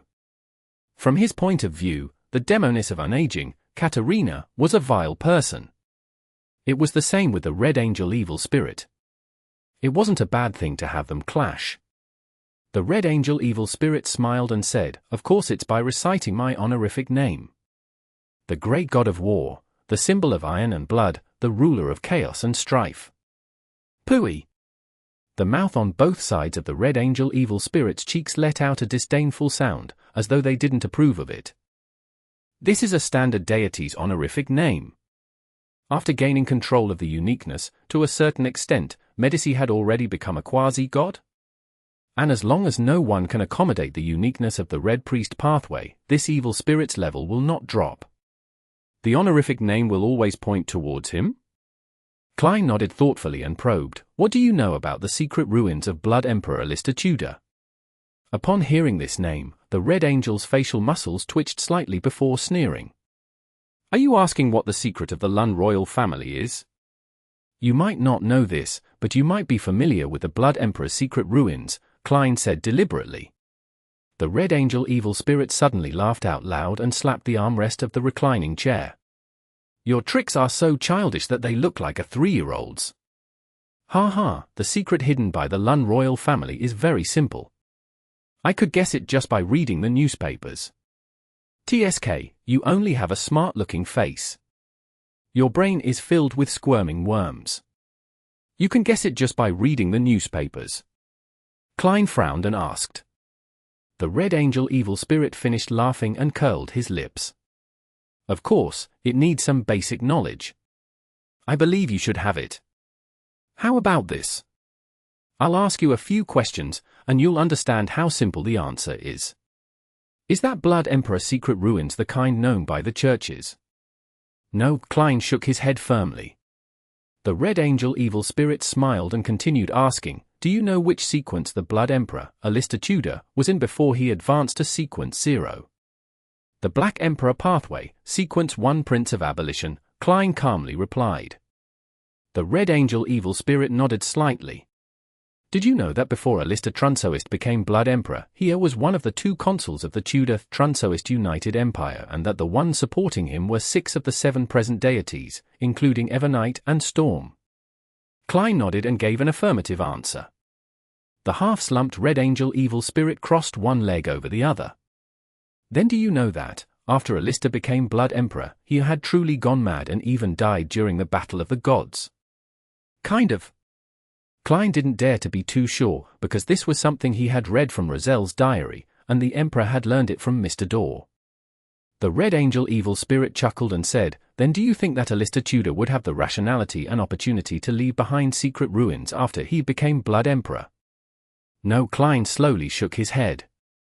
The Red Angel evil spirit spread its hands and said, Since it's a ruin left behind by Alistair before he became Blood Emperor, and if the 6 deities who supported him aren't aware of it, what could it be? If you had a choice, would you take a path destined to go mad? This? Klein instantly thought of the 9 mausoleums that the Black Emperor needed in the ritual needed to become a god. To a Prince of Abolition, before the return of the former Black Emperor, secretly seeking out a way to advance to Black Emperor was something he wanted to do. Is that ruin related to the Black Emperor? Klein asked in a deep voice. The Red Angel evil spirit rubbed his chin and chuckled. You seem to know the Black Emperor's ritual. Isn't that simple? What has the King of Lund been doing in the past 2 to 3 years? The Grain Act was abolished, there's the Civil Servant Unified Examination, a restructuring of the military, the House of Lords and Nobles are struck down a notch, strengthening the authority of the House of Commons. Isn't this something that was published in the newspapers? Besides, isn't it common knowledge that the Justiciar pathway can be switched to the Black Emperor pathway? As many of these things were the trends of the times to Klein, with one of them being pushed by him, he had never considered them from a mysticism perspective in the past. Now that they were connected, he immediately understood. Soon, he recalled something else. The last person who wanted to become Black Emperor was Roselle. He happened to be related to Amorn's brother. Chapter 1087. The Deities' Attitudes. The Grain Act was abolished. The Civil Servant Unified Examination. A concession was made, bringing the Church's forces into the military. These seem to be in line with the trends of the times, but in essence, they're oppressive, weakening the nobles, and supporting a new class. Compared to the previous 1,000-year rule, this can really be considered to be against the norm. It's the order needed to become Black Emperor. In the past decade or so, the changes in architecture style have been very drastic as well. For Roselle to be able to obtain the uniqueness and obtain the corresponding sequence one beyond a characteristic, that ancient secret organization must have put in quite a bit of effort. It might have even provided part of it directly. When this emperor perished, who took away those characteristics? Also, Bernadette has been in Backlund for the past few months and has been coming here frequently. The main issue is that the asymmetrical aesthetics of the empires in the Fourth Epoch had affected my understanding, making me believe that rules that violate normal circumstances are odd and against the order that humans would strive for. Now that I think about it again, what does it mean by normal circumstances? Isn't it just something that everyone has already gotten used to and therefore won't have an instinctive sense of resistance towards it? From the tribes to the countries, from feudalism to republicanism, don't they all violate the normal circumstances of the period they were in, with countless people wishing to return to the past? The phrase old fogies and leftovers from the old dynasties encompasses this problem. From the looks of it, as long as a deity doesn't intervene, the revolution that the Black Emperor needs will definitely happen. It's just a matter of time. With the tides of the time surging over, it's really hard to stop it. That brother of Amorn is indeed a powerful and terrifying author. In the depths of the Blood Emperor's ruins, there should be a mausoleum similar to a pyramid. And according to the ritual requirements, one has to drive one's citizens to build it. Therefore, there are cases of people going missing in the East Borough and overseas slave trade.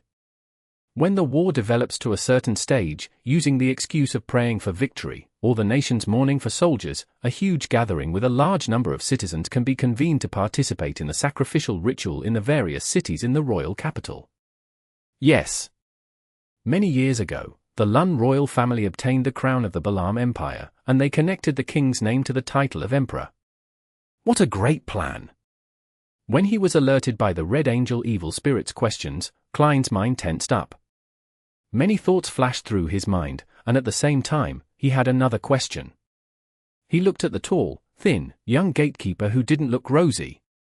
He said after some deliberation, George III wishes to directly become Black Emperor? But he isn't even at sequence 4. Even if George III could act ahead of time to make himself more talented and reduce the impact caused by the mental imprint in the potion, Klein didn't believe that a sequence 5 Beyonder could become a god directly. Unless he was lucky enough with that very slim chance of success. And such luck wasn't something that could be described simply as being sufficient. The Snake of Mercury who represents fate, Will or Septin, didn't even dare to directly devour the die of probability, and he had to seriously find a way to accommodate it. The Red Angel evil spirit scoffed when he'd heard that. How do you know that George III is only sequence 5? How are you so sure that the George III under investigation is the real George III? Could it be that he was imagined into existence, or could it be a faceless at the angel level? These are truly very difficult things to accomplish, but to a certain zealot, these are all within the scope of one's ability and the resources in one's grasp. I suspect that George III is an official member of the secret organization that was created to mimic our Rose redemption.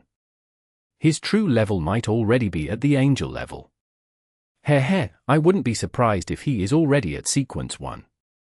This, Emperor Razel once said that the members of that ancient secret organization are all important figures that he couldn't imagine.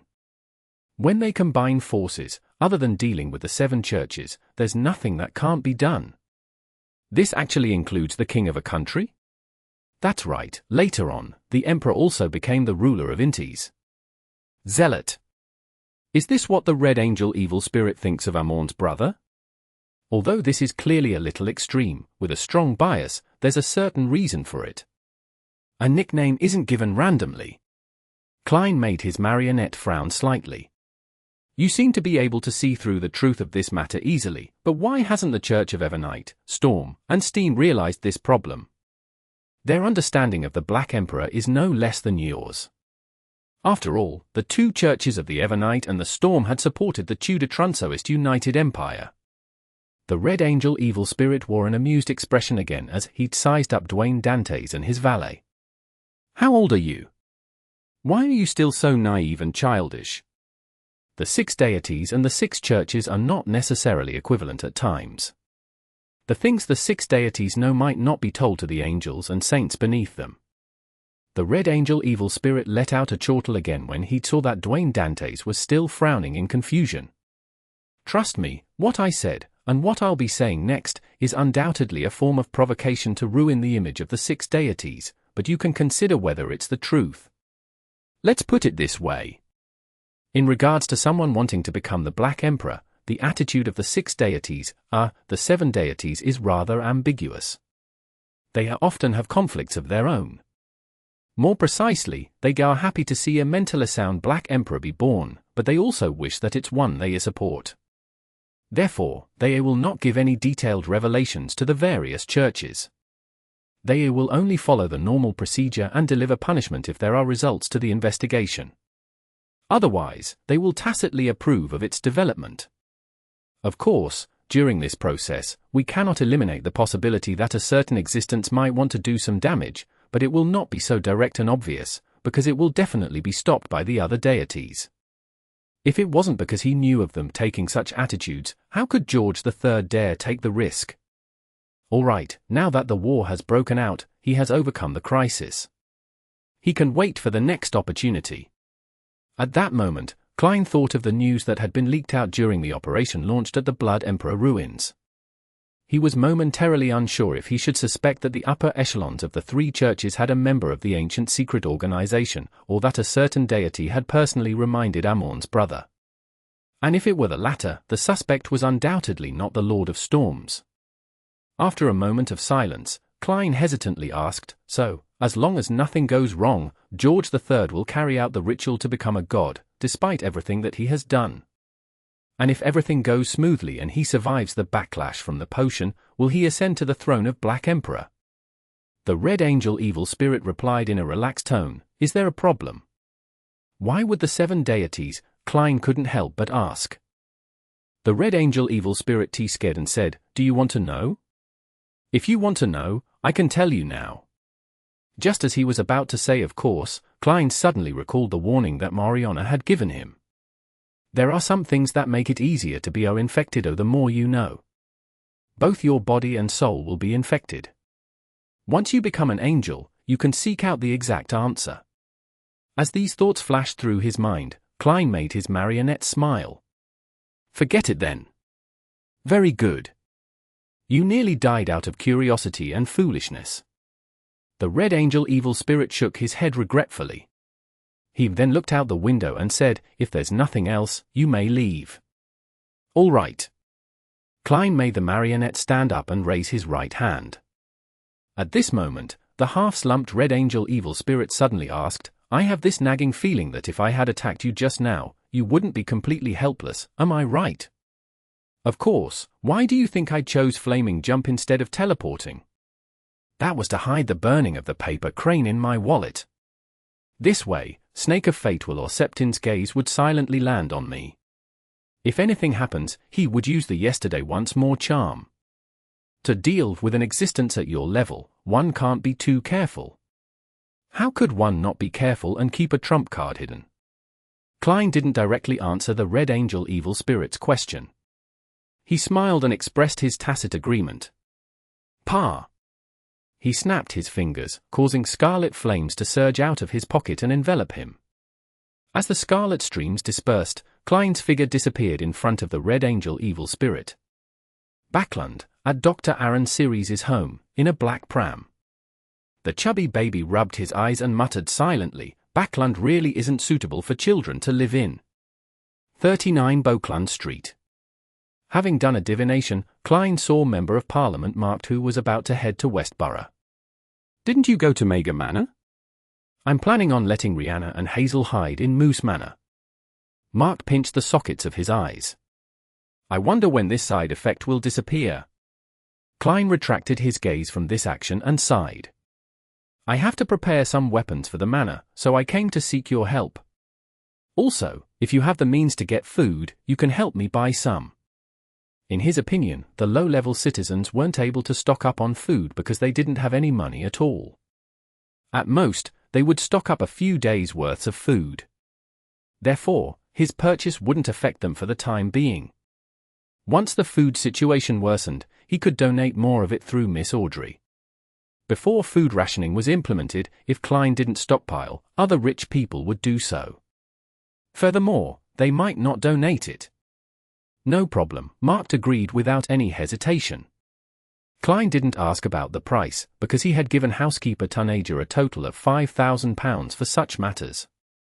Of course, after confirming that Zaratul was in Backlund and that Dwayne Dante's being equivalent to German Sparrow was known to the Red Angel Evil Spirit, he decided not to return to Mega Manor. He planned on changing his identity so as not to affect the innocent. As for the excuse, it had been arranged by the Church of Evernite that he would perform certain tasks and that he was unable to return for a long period of time.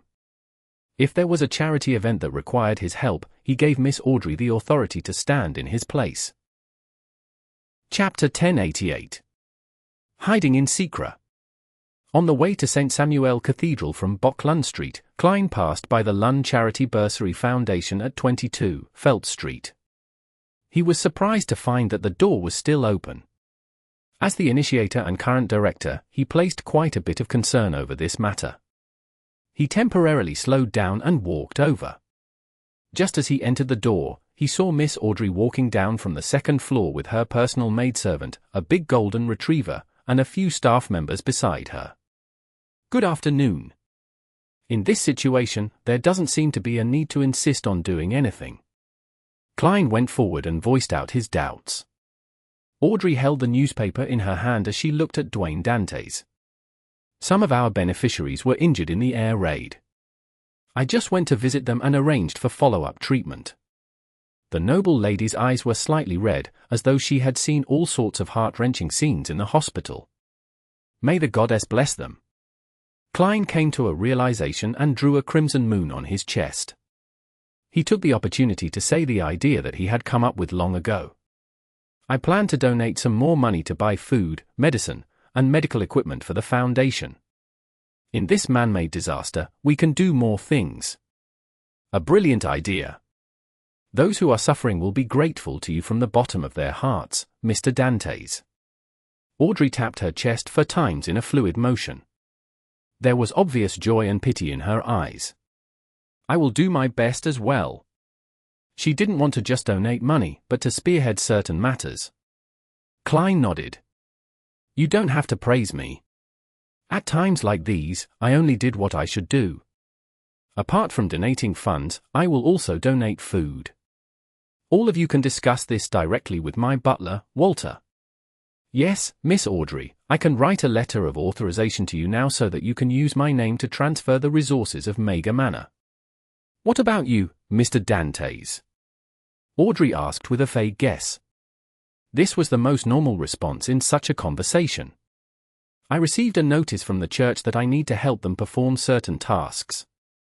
As for what they are, I haven't gone to St. Samuel Cathedral yet, so I'm not sure either. The only thing I can confirm is that I have to travel around. I won't be able to return to Mega Manor for a long time. Klein gave the reason he had come up with previously. Miss Audrey, during this period of time at the Foundation, I have come to understand your character and ability.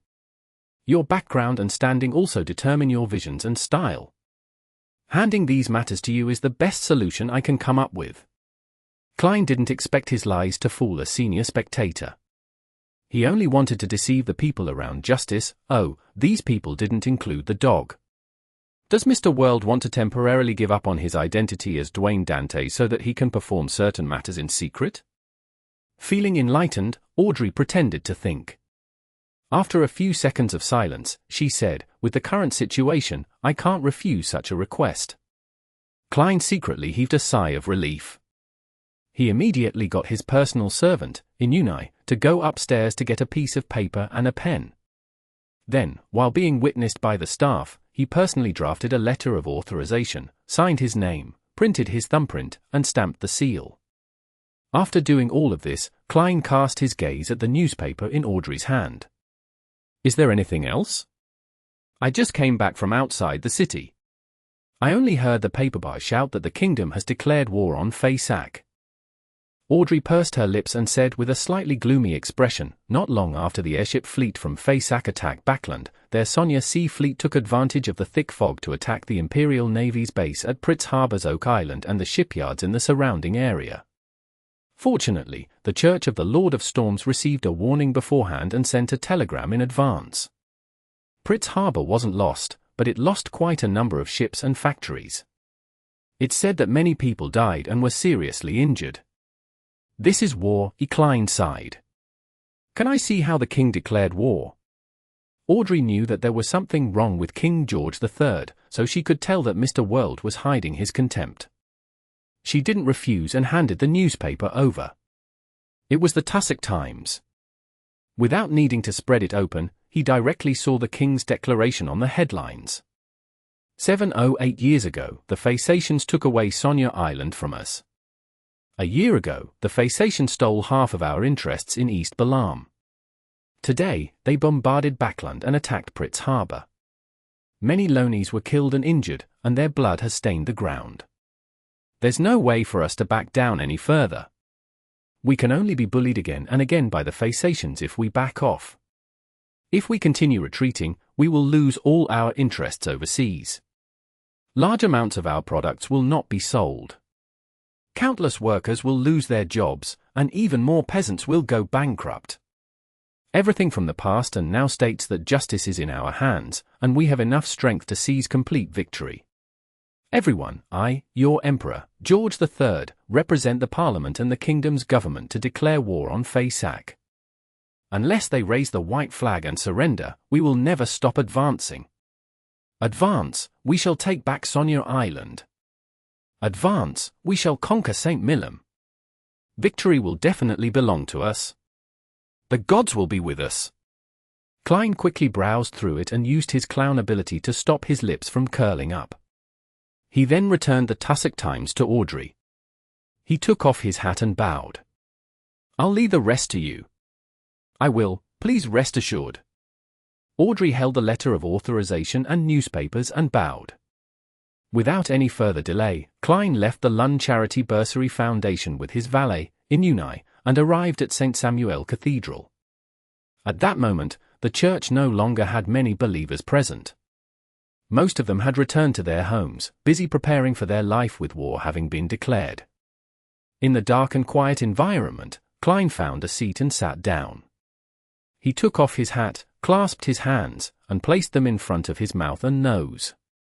He softly recited the honorific name of the Evernite goddess, then said, I received news from the Red Angel Evil Spirit that it's very likely that Zaratul has already arrived in Backlund. As for the secret ruins of the Blood Emperor, there's a high chance that it's the mausoleum needed for the Black Emperor ritual. After the prayer, Klein waited patiently for a while. He saw the Archbishop, Anthony Stevenson, enter from the side door and walk towards him. This saint was clean-shaven. He wore a black robe that had the Crimson Moon's emblem on it. He walked without making a sound, as though he was the knight that slowly descended. Anthony didn't say a word after he approached Dwayne Dantes. He only signaled with his eyes before turning towards the library. With that, Klein got up, put on his hat, and followed silently behind. As for his personal servant, Inuni, he held his cane and walked to the entrance of the cathedral to wait. Outside the library, Archbishop Anthony turned around and revealed a smile. He said to Dwayne Dantes, "War has erupted. There are too many things that need to be done. As a devout believer of the goddess, are you willing to provide some help?" "Indeed. From the looks of it, Moriana has left Backlund." As Klein sighed, he drew the crimson moon on his chest. "It's my honor. Praise the lady." After responding, he immediately asked, "What do you need me to do?" "I'll inform you when needed." "Try not to go home during this period of time," St. Anthony said in an illogical tone. And in an instant, he understood what the other party meant. He had to hide for now. They had no time to deal with Zaratul. At most, they could provide him protection within a certain range. "Just as I thought, the goddess is digesting the uniqueness of the death pathway. She will not be able to do a divine descent for a long period of time. The upper echelons of the church have to deal with the war, while the negative effects of Grade 0 sealed artifacts are more terrifying than the last." Klein nodded gently. "Yes, Your Grace. May the goddess bless you." St. Anthony drew the crimson moon. "Praise the lady. The only escape is tranquility." Klein responded with a familiar gesture. Then, he left St. Samuel Cathedral and headed to another street with his valet. After walking for a while, both of them disappeared at some point in time. East Borough, in a 2-bedroom rental apartment. Wearing an ordinary face, Klein took out the adventurer's harmonica and blew at it. Soon, Rionette Tinker walked out of the void with 4 blonde, red-eyed heads in hand. She wasn't surprised by her contractor's appearance. Without giving a letter, he directly said, "Tell Miss Sharon and Marie that Zaratul has come to Backlund and is very likely to be in contact with the Rose School of Thought. They must be careful. It's best not to go to the Bravehearts bar in the near future." Zaratul, this time, Rionette Tinker's forehead spoke at the same time, as though they had spent a great deal of effort to recall who it was. Leader of the Secret Order, a Sequence 1 angel who once lost his mind before becoming normal again. Klein took out a gold coin and handed it to Miss Messenger. He didn't mention that Zaratul was very interested in German Sparrow. He believed that, as a high-level spirit world creature, Miss Messenger would be able to sense his uniqueness to a certain extent. Otherwise, there was no need for this angel to lower her status to be his messenger. If it was for yesterday once more charms, she could provide him help in a more decent manner. As for why Zaratul didn't discover the grey fog's aura in the foggy town but now shows interest in German Sparrow, Klein believed that there were 3 reasons. The first reason was that the grey fogs beyond a convergence had compelled this powerful seer to come to Backlund, and he predicted something. The second reason was that German Sparrow was able to leave the foggy town despite receiving the wrong symbol and return to the real world. The third reason was that German Sparrow was likely related to the organization that believed in the Fool. By the time Zaratul came into contact with the Rose School of Thought and realized that the Mother Tree of Desire was somewhat interested in German Sparrow, even if he didn't have a guess, the importance he placed on German Sparrow would still rise exponentially. Rionette Tinker didn't say anything else. One of the heads tilted forward and bit the gold coin. After watching Miss Messenger leave, he pulled a chair and sat down. He sized up the sky outside the window across a wooden desk. The layout of the rental apartment was the same as the one he used to live in Tingen City. There was a bedroom inside, and outside of it was a living room, dining room, and study room. There was also a bunk bed. At that moment, in the room, other than him, there were only his marionettes, Konas and Inuni. Chapter 1089. A difficult decision. After sitting for a while, Klein raised his hand to rub his temples. He then stood up, took 4 steps counterclockwise, and went above the grey fog. He then conjured German Sparrow. By praying to Mr. Fool, he sent messages to Danitz and the hermit Catlear. The message for the former was to remind him to be careful of the secret order. Although he didn't believe that Zaratul would directly seek out Danitz, a person who had crossed paths with German Sparrow on the surface, there was nothing wrong with reminding him regardless. As a bizarro sorcerer, Klein had a certain level of understanding of the beyonders of the seer pathway. He believed that those who could truly advance to such a state were sufficiently cautious and careful. This didn't exclude certain oddities and exceptions, but it definitely didn't exclude Zaratul, who was at Sequence 1. And in this situation, in the eyes of an angel who was in control of enough secrets, Danitz was more like bait that was deliberately thrown out to fish for certain targets.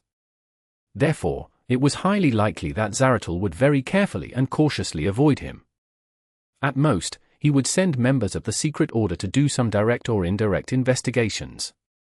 By the same logic, the message that Klein gave the hermit Katlia had the same content. However, this wasn't the main point. The main point was for her to immediately contact Queen Mystic Bernadette, saying that German Sparrow wanted to meet her as soon as possible. In addition, he also informed the Admiral of Stars, something he wanted to delay till the next tarot gathering, that she was to decide if she wanted to purchase the Sequence 5 Druid and Sequence for Classical Metallurgist of the Planter Pathway. West of the Berserk Sea, the Ruz Island.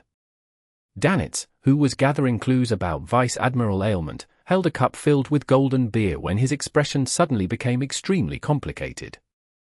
What's wrong? You saw someone and recalled an indescribable encounter. Anderson shook the Lanti-proof distilled liquor in his hand as he teased the abnormal Danitz. Danitz gulped down a mouthful of beer and wiped his mouth with the back of his hand before saying with a somewhat depressed expression, "We have to be careful of secret order members from now on." Ever since he met German Sparrow, such words were a common occurrence for him. His initial reaction had gone from the point of panic to numbness and depression. He suspected that one day, he would be listed as being wanted by all organizations of different sizes, except Mr. Fool's organization. Anderson sized up Danitz when he heard that as he chuckled. "Sometimes, I feel that German Sparrow is more like a hunter than me." "Heh, so the two of you have a special method of communication. You don't even need to summon a messenger."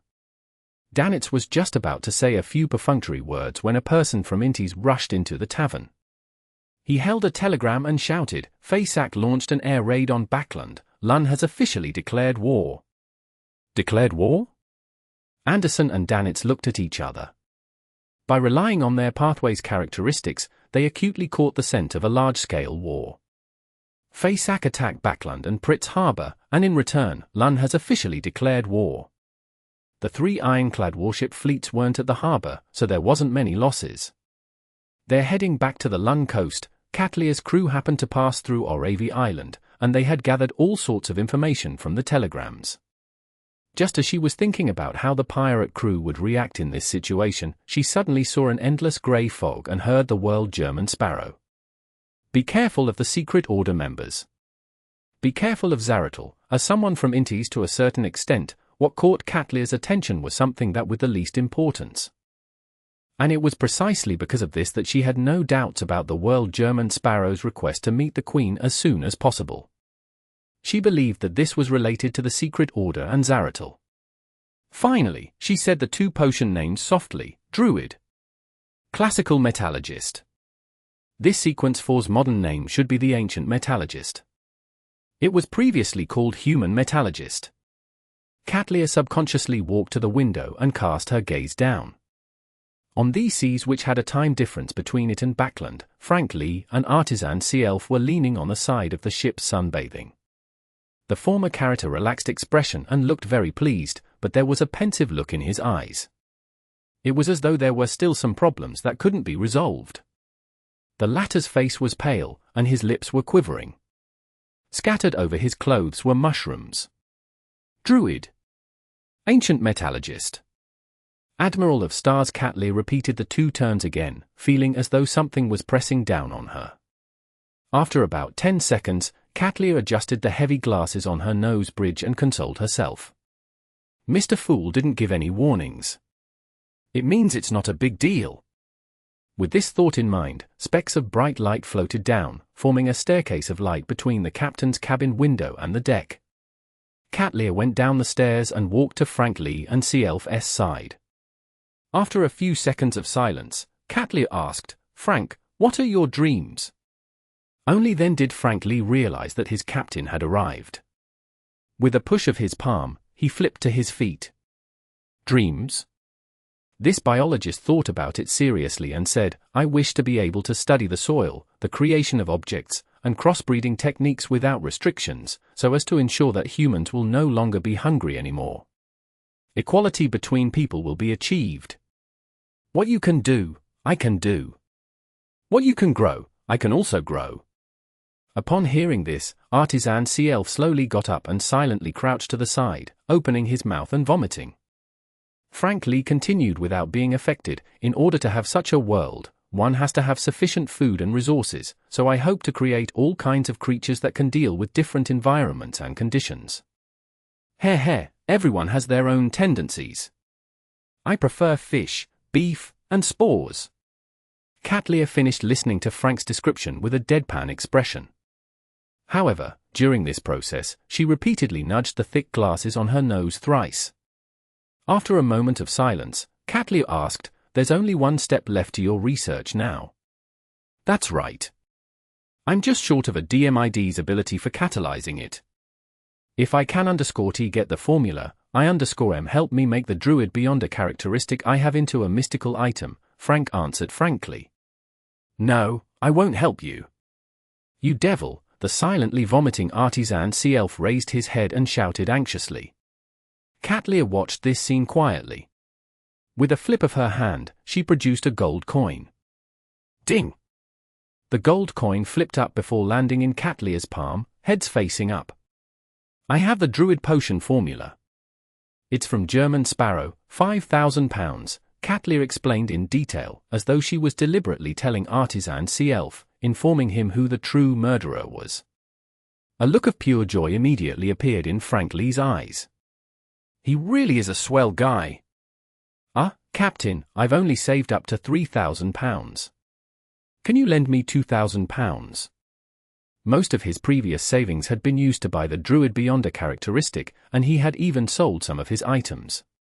Katlia fell silent once again.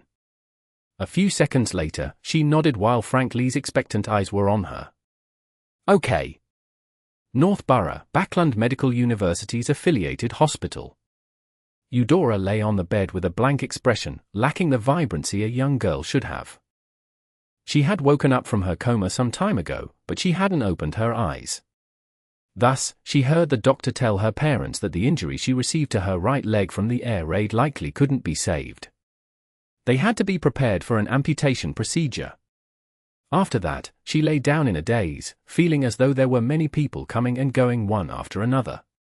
Among them, the person who had originally only visited the student next door, the Lund Charity Bursary Foundation director, Audrey, indicated that she was willing to pay for the subsequent treatments after hearing about her. The school's chancellor, Mr. Portland Moment, had promised to create the most advanced and most convenient robotic limb for her to walk like a normal person. However, none of this dispelled the gloominess, heaviness, sorrow, and despair in Eudora's heart. She wasn't even 18, and she had yet to enjoy the beauty of life, but now, she was about to lose a leg and lose her dreams. Her family wasn't considered wealthy. Her father was the owner of a grocery store that believed in the Lord of Storms. He was violent, barbaric, and unwilling to reason with women. Her mother was timid and weak, and she relied on her father to survive. If not for the fact that her family didn't have a second child at home, Eudora wouldn't have been able to study at all. But even so, her father had chosen a place like the Backlund Technical School where results could be quickly seen. Previously, she had commented on how lucky she was that the Backlund Technical School had been turned into the Backlund University of Technology. Furthermore, she had passed the examinations and become a real university student. This made her smile every day as she passed the joy to the people around her while having the time to indulge in her hobby for poetry. Eudora's dream was to remain in the university and be a university teacher, finding a husband who loved her as she loved him. At the same time, she could constantly keep true to her pursuit of poetry, hoping that they would one day be published in magazines and newspapers. Now, all of this had been destroyed by a bomb that fell from the sky. It had been mercilessly and cruelly destroyed. After an unknown period of time, Eudora silently pulled up the blanket and covered her face. She let out a soft whimper that sounded like a baby beast. The crying didn't stop for a while. After a while, Eudora suddenly lifted the blanket and saw a black figure standing by her bed. Half of the black figure's face was covered by mushrooms, while the other half was covered in weeds. In the black figure's hand was a wooden cane. Eudora couldn't even scream. She felt like her heart was about to burst out of her chest. The black figure touched her with the tip of the cane. Eudora felt her heart return to normal while her right leg felt cold, as though she could feel her leg again. When she looked at the bedside again, the black figure wasn't there anymore. In her daze, Eudora moved her right leg and realized that it wasn't painful at all. It was as if she had never been hurt before. She pulled up the blanket again and covered her face. A few seconds later, there was a sound of disbelief under the blanket. It was filled with fear, but it was also mixed with crying that were tears of joy. Chapter 1090. Haunted Tales. Nighttime, Pritz Harbor, in a cemetery in the suburbs. The people who died in the airship bombings had been brought here. The priests and bishops of the 3 churches were busy comforting the souls of the dead to prevent any anomalies from happening. In that short day, many wives lost their husbands, many children lost their mothers, and many families were down to a single person. Some of them loitered in the cemetery, some silent, others sobbing. Some even wept until they fainted. Wearing an ordinary-looking face, Klein stood among them and watched everything without saying a word. It was as if he had recalled the funeral he had attended before. While it was dark, he had just used life's cane to treat the injured in Backlund and Pritz Harbor's various hospitals, victims of the air raid. He had also left behind a strange and horrifying urban myth to help him further digest the bizarro sorcerer potion. And he knew that, once such haunted tales spread like wildfire, Zaratul, who was in Backlund, would immediately be able to understand what was going on. He would send his marionettes to monitor the corresponding areas. Hence, before the news spread, he relied on teleporting to travel to all the hospitals in Backlund and Pritz Harbor, leaving behind all sorts of horror stories to treat patients with severe illnesses. When this matter spread, he believed that he would receive a great deal of feedback, allowing him to take a firm and huge step in the direction of completely digesting the potion. However, Klein didn't stop there. The existence of a conspiracy created by the Red Angel evil spirit, and the fact that Zaratul was in Backlund, was like a guillotine hanging above his head, urging him to continue searching for opportunities. Hence, he came here to witness the grief of the ordinary citizens. After a moment of silence, Klein retracted his gaze and turned to leave the cemetery. After arriving at an empty spot, his left glove quickly turned dark blue, and slippery fish scales grew out. With a whoosh, the wind swept over, and Klein flew up into the air towards the harbor. In the sea beyond the land, the Sonya Sea fleet from the Fasak Empire was quietly waiting. It was as if they were prepared to launch another bombardment after daybreak, destroying the rest of the shipyards. Soon, Klein arrived above the harbor ruins and looked at the faint flames in the dark night. At the same time, his 2 marionettes had used flaming jump to rush over from the ground, splitting up into different hidden locations. From what he had heard and seen, Klein didn't have any doubts or feelings towards what he was about to do. However, he was still confused. Taking revenge on the invaders was a legitimate matter, but if he were to seriously injure the Fasak fleet, the happiest person would be the Lun King, George III, the true mastermind behind all of this, one of the culprits who had pushed for war. There are too many principles in this world, but only those who have truly experienced it will realize that there are times when doing nothing is the correct path. It will fill one's heart with conflict. With a sigh, Klein turned his attention to the information he had received from the Hanged Man. The commander of the Sonya Sea fleet from the Fasak Empire was Admiral Igor Einhorn. He was a demigod from the royal family, currently a sequence for Iron-Blooded Knight of the Red Priest pathway. Through this information, together with the contents of the Red Priest card, more key points surfaced in Klein's mind. Iron-Blooded Knight can make women turn into men, and also make them have courage that is comparable to steel. Not only can they control multiple types of flames, but they're also masters in this domain. They can even turn their own flames into steel. On the Nepos, the flagship of the Fasak Empire's Sonya Sea Fleet. A burly man with a thick beard more than 2 meters tall, Igor Einhorn, was sitting behind a desk. As he drank Sonya blood wine, he pondered over what to do next. After daybreak, Lund's airship crew will definitely attack. Their Pritz ironclad warship and the corresponding fleet will return soon. If they continue staying here, I'll be left in a passive situation. Although I'm an iron-blooded knight, allowing the entire fleet's power to gather onto me while distributing the damage, the commanding officer of the ironclad warship is most likely a demigod of the Arbiter pathway, or they have the corresponding Grade 1 sealed artifact, so it won't be easy to deal with them. If I'm not careful, they might be able to make use of the advantage of their fleet speed and armaments. Retreating is the best option. After that, we'll continue attacking the coastal ports while the Lund Navy is damaged. This war is indeed a good opportunity to digest potions. Unfortunately, I wasn't able to become a war bishop before this. Otherwise, I might have a chance to advance to the level of an angel after the war. Sigh, only a war bishop can truly unleash the strength of an army. It's not like how I am right now, only able to focus power on myself. In the midst of Igor Einhorn's thoughts, he planned on using the hidden connection between an iron-blooded knight and the soldiers that were under his command to inform his adjutant to pay him a visit, so that he could give the orders of performing a retreat overnight. Suddenly, he looked up at the door. Thump! There was a knock on the door, and it instantly reverberated in the quiet room. An advance warning before an attack. This thought flashed across Igor's mind and he became extremely tense.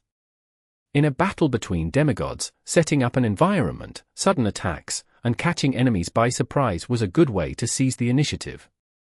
It was a combination that could effectively defeat or even kill an enemy of the same level. On the contrary, it was very difficult to accomplish it successfully. Therefore, giving an advance notice before an attack was either a warning without any follow-ups, or it meant that the attacker's level and strength far exceeded the target. As a senior iron-blooded knight, Igor instinctively considered the worst situation. He immediately woke up every sailor and soldier on the Nepos to establish a connection with him. At that moment, the noise sounded again. Boom! This time, the knocking sound on the door was comparable to the loud boom of a salvo. It made Igor feel like a bomb had exploded in his ears. Under his high-strung nerves, he carefully listened to the commotion. This wasn't much different from the roar of a cataclysmic interrupter. In an instant, Igor's ears buzzed and he felt dizzy. He quickly spread out the damage and let every member of the Nepos hear a faint buzz. Then, Igor grabbed the fountain pen on the table and threw it at the door. This dark red fountain pen left after images along the way, like a cannonball that had been fired. To an iron-blooded knight, no matter how ordinary it was, it could become a terrifying murderous weapon through his augmentation. Boom! The door that was hit by the fountain pen cracked open, revealing the person in the corridor who had knocked on the door. It was a man in a black trench coat. His body was as thin as paper, and his face had no facial features.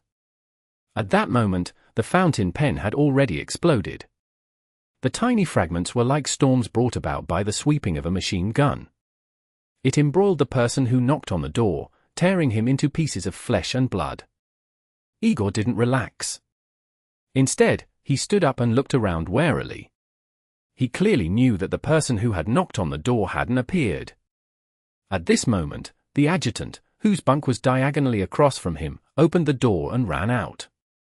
When he saw the flesh and blood on the ground, he said in surprise, "Admiral, what happened?"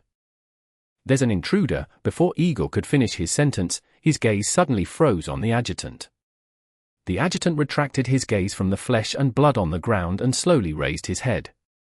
There were no eyebrows, eyes, nose, or mouth on his face. It was the same as the person who had knocked just now, a featureless surface.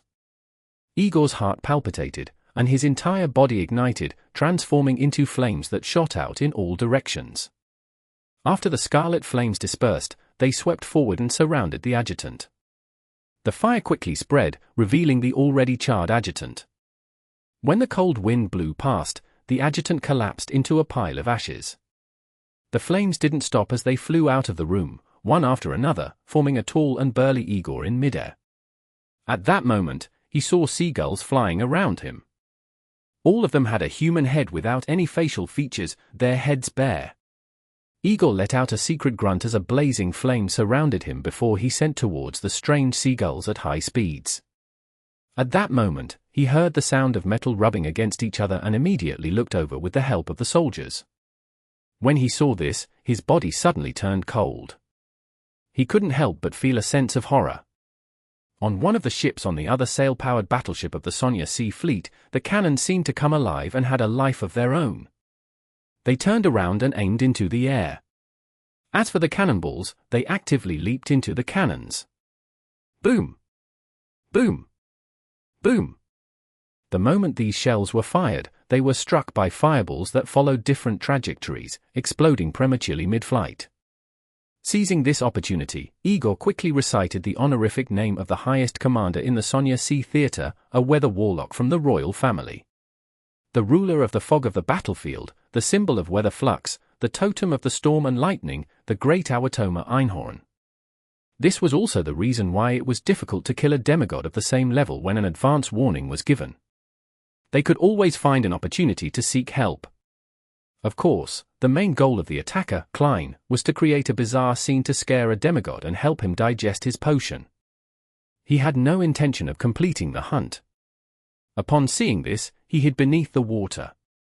Having achieved his goal, he immediately got Konas and Inunai to swap locations over to him and teleport away with them. As for Igor, he didn't let his guard down. He remained extremely tense and guarded against any possible attacks. Only when the angel responded did he truly heave a sigh of relief. Following that, Igor didn't let the fleet stay any longer. He abandoned the sail-powered battleship that had turned into an urban myth, and he left those waters. After a while, a seagull flew over and landed on the sail-powered battleship that had regained its silence. The seagull had obvious dark eye circles. It looked around and said in the language of humans, "I can smell the aura of a seer demigod." Chapter 1091. Asking himself. Backlund, East Borough, in a cramped rental apartment. Wearing a rather thick jacket, Klein stood behind a desk and looked at the glass window in front of him. He carefully sensed the speed at which the Bizarro Sorcerer potion was being digested. It's really fast. It's even more than the first 3 months of my digestion combined. However, there's nothing I can do about it. Before I received Life's Cane, I couldn't provide sufficient treatment.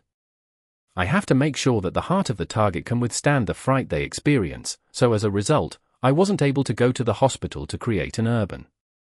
Similarly, if it wasn't for the fact that a war broke out, it would be rather difficult to find other demigods. Those whose whereabouts that I can confirm are mostly on their own home ground. To secretly invade and create a bizarre sense of horror will involve turning innocents into marionettes. Even if there's no other choice, I wouldn't have considered it. Klein shifted his attention away from himself and sighed silently. He then repeated a word in his mind. War. At this moment, the street lamps in the distance were lit up. East Borough was pitch black with the occasional policeman patrolling the streets with lanterns. In the past, these policemen wouldn't have been so enthusiastic. Now that the war had broken out, they had to carry out the corresponding curfew orders to ensure that there was order and security. War. Klein repeated the word softly again, and in a daze, he saw a part of the ending. The Lun King, George III, has finally broken through the shackles. He's no longer worried that any of the 7 deities will strongly object to his apotheosis. He can officially push for the various rituals needed of Black Emperor. What follows will depend on himself, or should I say himself. As long as he can withstand the impact of the potion, and as long as he can maintain his rationality, he would be able to ascend to the divine throne and advance to Sequence 0. The Einhorn family of Fasak used this war that can embroil the entire world to allow its key members to significantly digest their potions, and without much difficulty, they can prepare the corresponding rituals and allow their family's overall strength to be enhanced. As for Amorn's brother, he can consume the potion during these tumultuous times and experience a transformation to become a visionary, allowing this world to have another true god. As Klein's thoughts drifted, a question suddenly popped up in his mind. Can I accept such an outcome? Can I accept such an outcome? Klein opened his mouth and slowly closed it. Everything he saw seemed to pass through the limitations of time and space before returning to another place. It was the extremely thick, slightly pungent, cold, and moist smog which was yellow and slightly iron-black in color which had permeated through the entirety of Backlund. It was the tramps who were suffering from ailments, hunger, pain, and cold before being pushed to the brink of death. He was also struggling to survive. For the sake of food, he pushed himself with all his might, not daring to slack off at all. Finally, he saw the light of life. He bought his long-awaited ham, but in the hazy smog, he fell to the ground and never got up again. She was a hard-working widow. In order to survive, and to provide for her 2 children, she had abandoned all her dignity and made herself a shrew that spewed vulgarities. With pain-ridden joints that suffered repeatedly from the invasion of the humidity on a daily basis, she supported a roof that could block out the elements. However, the roof had collapsed in the great smog. The child she wanted to protect had died in her arms. It was a young girl who yearned to study and fantasized about a bright future. She doted on her mother and her younger sister, working hard in the room that was filled with moisture, always carrying that tiny bit of hope. However, after the great smog, she was no longer able to see the future she longed for. It was a girl who desperately took in knowledge under the care of her mother and elder sister. She had gone through too much suffering, and she walked out of her predicament one step at a time, hoping to improve herself. She hoped that her mother and sister wouldn't tire themselves out anymore and that she would have a chance to let her family of 3 to live an ideal life. However, all of this ultimately shattered. In that terrifying smog, this girl was left alone.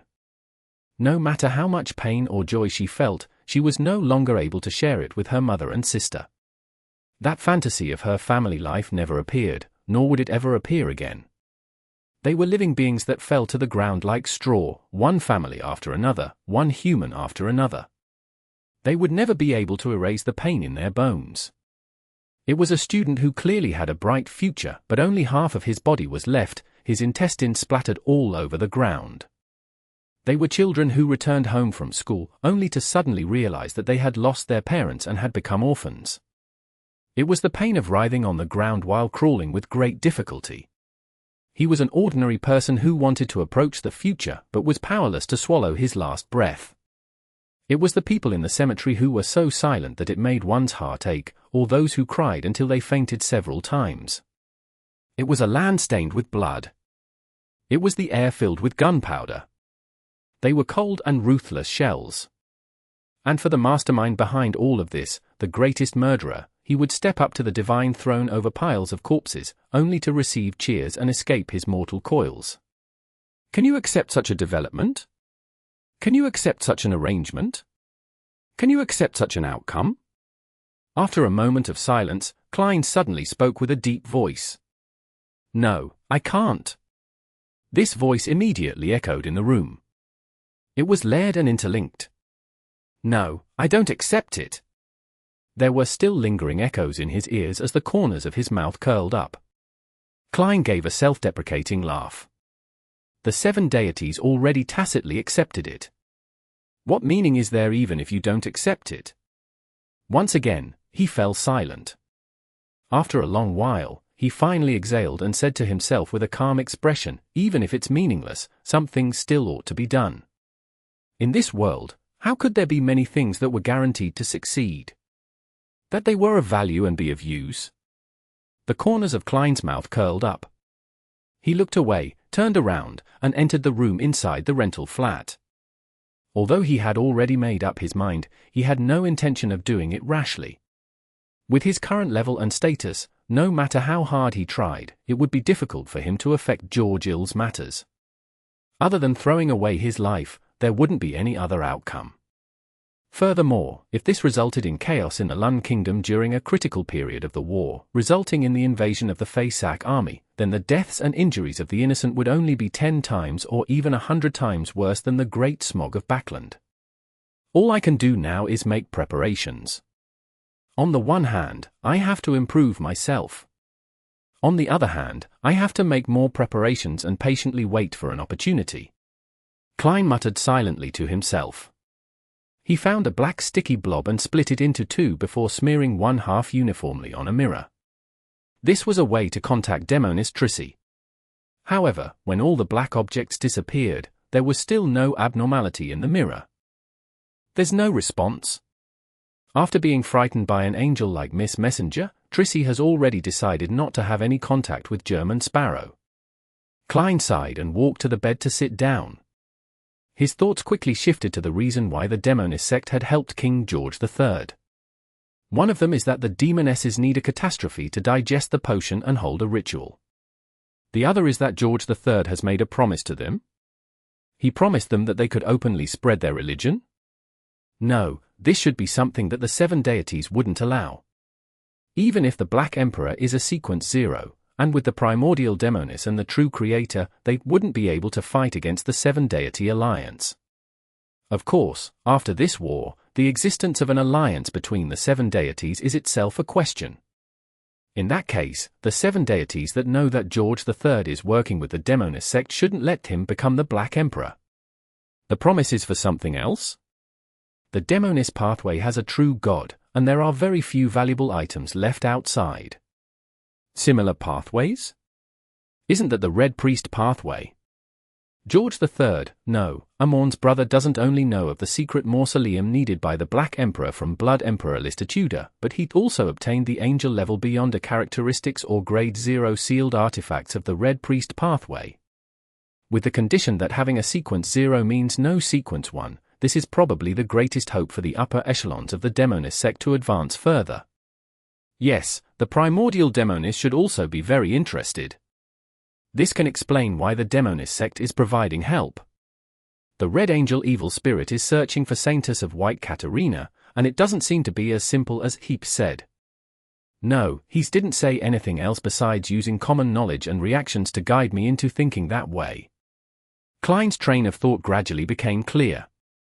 He decided to use Saintess of White Katarina as a breakthrough point, making her his next target.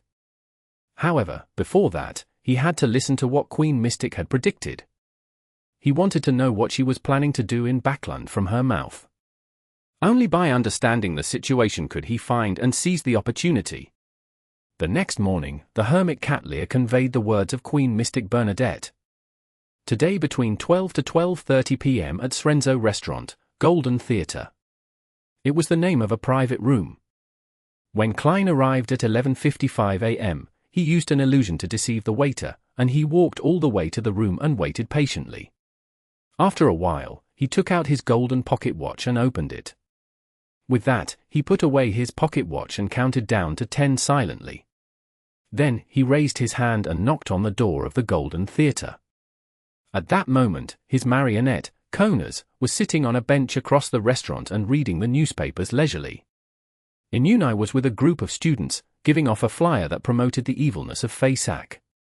Of course, the three of them would switch positions from time to time, making it impossible for anyone to make an accurate judgment. "Come in." Bernadette's voice came from the room. "Very impressive. I didn't notice anyone inside, nor did I notice anyone entering." "Well, it's also because I didn't activate my spirit body thread's vision." Klein mumbled to himself before turning the doorknob and pushing the door open.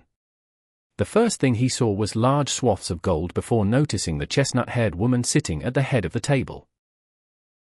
Chapter 1092. Ridiculous People. Bernadette was wearing an Inti-style blouse and was sitting there quietly. Her chestnut-colored hair was naturally draped over her shoulders, and her straight brows were spread out perfectly. She actually had the aura of a female professional from Earth, one that had been in a high position for a long period of time. The Emperor's sense of aesthetics still has quite the influence over Queen Mystic. However, it's limited by the environment around her, and it cannot be fully manifested. Klein took off his hat and pressed it to his chest. He bowed slightly before casually pulling out a chair and sitting down. With a sweep of her blue eyes that resembled the deep blue sea, Bernadette's gentle and calm voice rang out. "Why did you contact me so urgently this time? Aren't you a clairvoyant? Didn't you receive a hint of a revelation?" Klein subconsciously replied in his mind before he felt that he was being too arrogant. This should be the after effects of interacting with the Red Angel evil spirit for too long. With his level, it would naturally affect the people around him. If he was willing, this effect would definitely turn into a form of corruption. Klein quickly did a self-analysis and made a judgment. He pondered for a moment before asking, "Have you attained what you wanted to achieve in Backlund?" Bernadette slowly shook her head. "No. You can even say that I failed." "Oh." Klein used a tone to express his surprise and puzzlement. Bernadette glanced at him and said unhurriedly, "There's a strange name for the Sequence 2 potion of the Mystery Prior pathway. It's called the Sage. To advance to this level, one has to prevent a disaster that involves a higher level of power." "Sage? So that's where a Sage of the Hidden Sage comes from." Klein was momentarily enlightened. Just as he was about to ask, he heard Queen Mystic continue, "I anticipated such an opportunity in Backlund, so I came here a few years in advance to make preparations. I've recently been waiting for it for a long time. Unfortunately, I predicted that it would happen in the second half of this year. Last year, I wasn't in Backlund at the end of the year, so I wasn't able to stop the Great Smog. And in this war, I tried my best to do something, and I achieved something. But to my surprise, Feysac directly attacked Backlund with an air raid, and the disaster ultimately erupted. That's why you said you failed." Klein nodded indiscernibly and said with a sigh, "I didn't expect the ones to start the war to be the Phasacians either." As he spoke, he sighed inwardly. The difficulty of Queen Mystic's advancement ritual was controversial. It all depended on one's luck. One had to know that before he became a demigod, Klein had already stopped the true creator from descending. He had saved Tingen and Backlund, which were feats that could definitely satisfy the ritual requirements of becoming a sage. But under normal circumstances, there weren't as many disasters like these, and they weren't things that could easily be stopped. Just like the present situation, Amorn's brother had planned for 1,000 to 2,000 years. Even if something went awry with King George III, war would erupt as he had expected. This was because the root cause of the uniqueness of the death pathway hadn't been resolved. This made him suspect that Mr. Azek's life in the northern continent had always been under the arrangement of Amorn's brother. If not, how did he, who had lost his memories, escape from the sites of the various major churches without a shape-shifting mask? More importantly, it was unknown why Azek had used his real name in this life. And this wasn't something that was suspected by anyone, nor did it incur any investigations. "Is this all part of your plan?" Amorn's brother. Upon thinking of this, Klein felt a certain trauma, a result of post-traumatic stress disorder. His body nearly trembled. He silently took a deep breath and looked at Queen Mystic and added, "This war involves the son of the Creator, King of Angels, and the true Deities. It's not something you can stop." With Bernadette's knowledge and experience, she still had some changes to her facial expression when she heard the sentence. She repeated a few keywords in a low voice. The son of the Creator. King of Angels. Deities. She wasn't too surprised by this, as if she had already made a prediction. However, even if she was a clairvoyant, she wasn't able to pry into that script composed by Amorn's brother. After repeating it again, Bernadette fell silent for 2 to 3 seconds before sighing to herself, so that's the reason. Klein adjusted his posture and thought. Actually, to you, this war is also an opportunity. Next, there will be many disasters, including the clashing of powers at the angel level. I believe that you should at least be in control of a Grade 0 sealed artifact. You can stop certain matters from happening at the critical moment. Of course, you have to choose a good time and method. Bernadette nodded gently and agreed with what he said. She also tacitly acknowledged that she possessed at least one Grade 0 sealed artifact. Of course, as the daughter of the protagonist of the previous era, as the child Emperor Roselle doted on the most, it would be unbelievable if her father didn't leave her 1 or 2 Grade 0 sealed artifacts. What was more important was that Bernadette was already preparing the ritual needed to advance to Sage. This meant that she definitely had the corresponding sequence 2 beyond a characteristic in her hands. To a certain extent, it was equivalent to a Grade 0 sealed artifact. After tacitly agreeing, Queen Mystic Bernadette's gentle but emotionless voice changed slightly. However, I still don't like war, even though it will give me a chance. I once hated him and couldn't understand him. That's why I didn't call him father for many years. It's because he did too many things against the trend of the times and hurt the innocent. I couldn't accept my heroic father turning into a crazy tyrant. And now, through the answers from the entity behind you and my own investigations, I somewhat understand his situation. I understand that he was suffering from despair, pain, and loneliness. I understand him as a drowning person only struggling on instinct. When Klein heard that, he sighed and felt his emotions in turmoil. In this world, the only people who understood Huang Dao, Roselle Gustave, the most were probably the 2 people sitting here. Of course, this feeling didn't stop him from sensing that Queen Mystic Bernadette's condition was a little different today. In the past few times they had met, this king's daughter had never said so much, nor had she opened her heart so directly. At most, she would play the tune of music, subtly expressing her sadness. After some thought, Klein pretended not to notice, and he asked, "When did he start changing? Do you think there was any prior warning, or something worth paying attention to?" Queen Mystic Bernadette's deep blue eyes moved slightly, as though she had sunken into her trove of memories. After a while, she slowly said, "Not long ago, he proudly said to me, 'Haven't you always wanted to know what's surrounding our moon and other planets?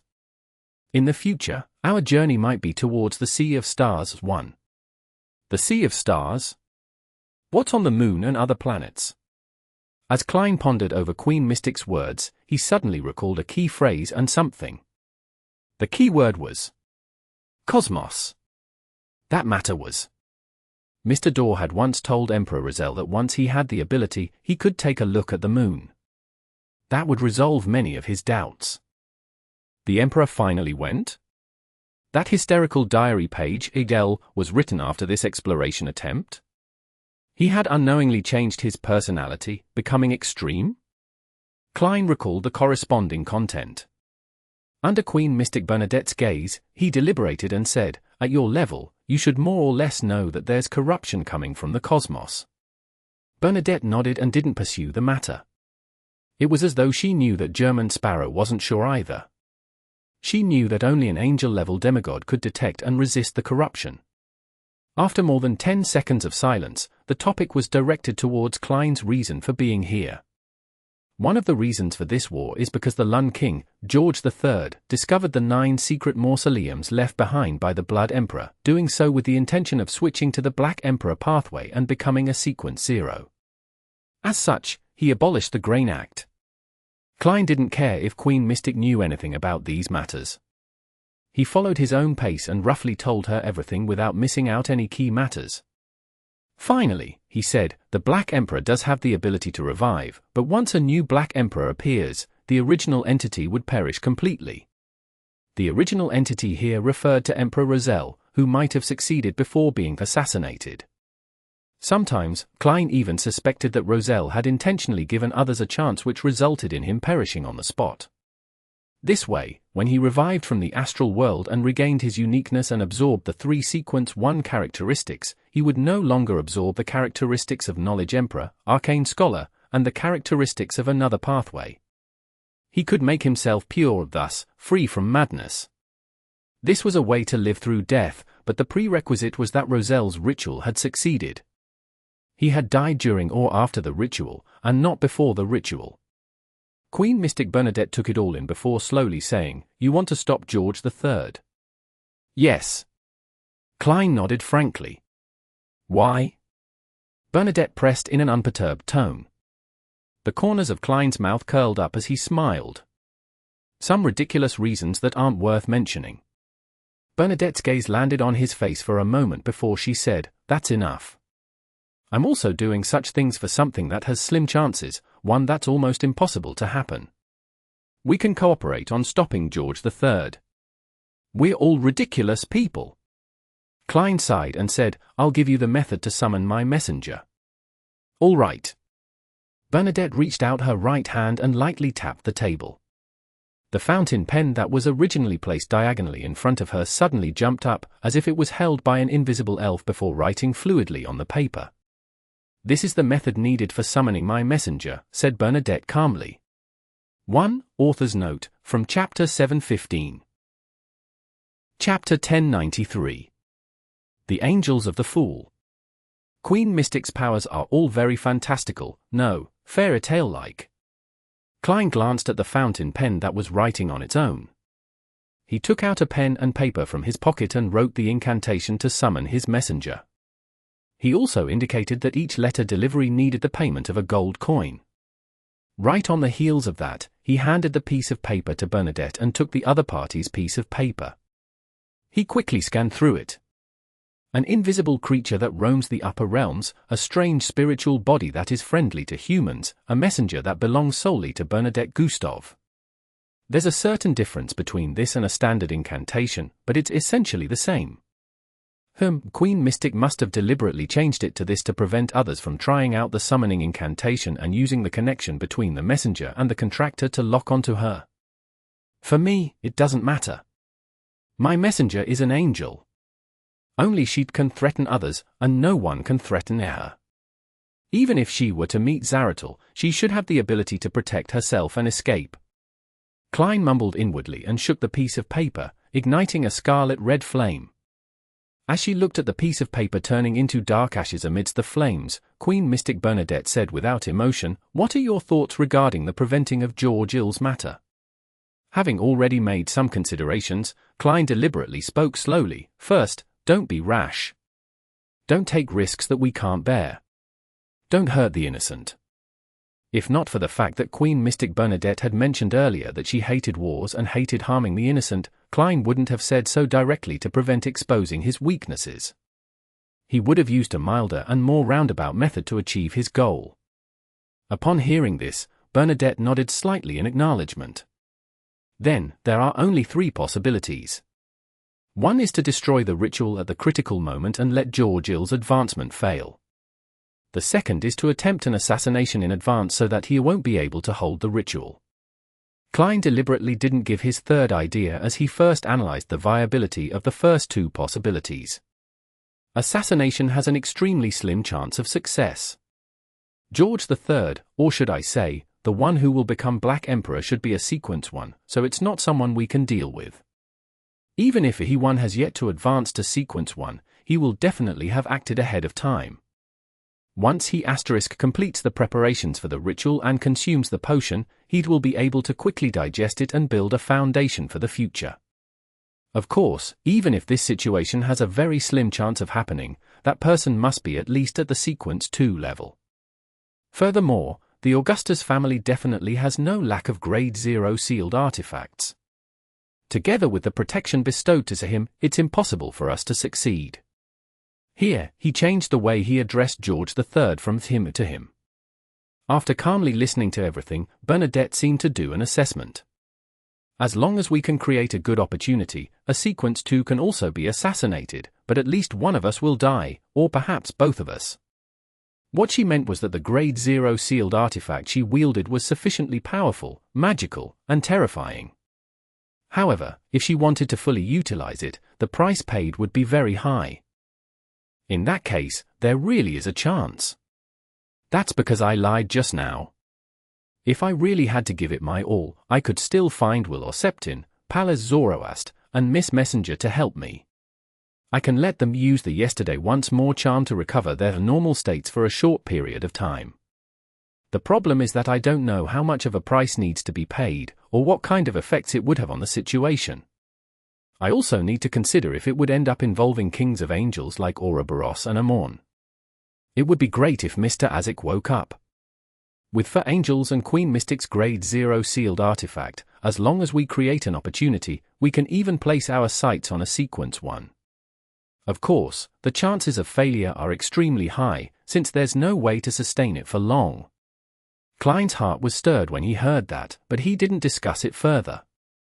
It wasn't that he wasn't willing to be honest during the cooperation effort, nor was it that he didn't trust Queen Mystic. Instead, Will Orseptin and Pallas Zoroast were being pursued, so once their whereabouts were exposed, it was very likely that it would lead to their deaths. This was something that Klein absolutely didn't want to see happen. He vaguely said, "If assassination attempt is the only solution left, I can invite at least 2 angels to help."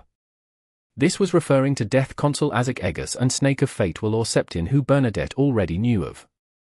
She could guess the latter through the drop of mythical creature's blood. Bernadette was extremely surprised. This is that entity's will. Without the consent of the fool, how could his blessed seek the help of an angel? He has tacitly agreed to it. Klein spoke the absolute truth.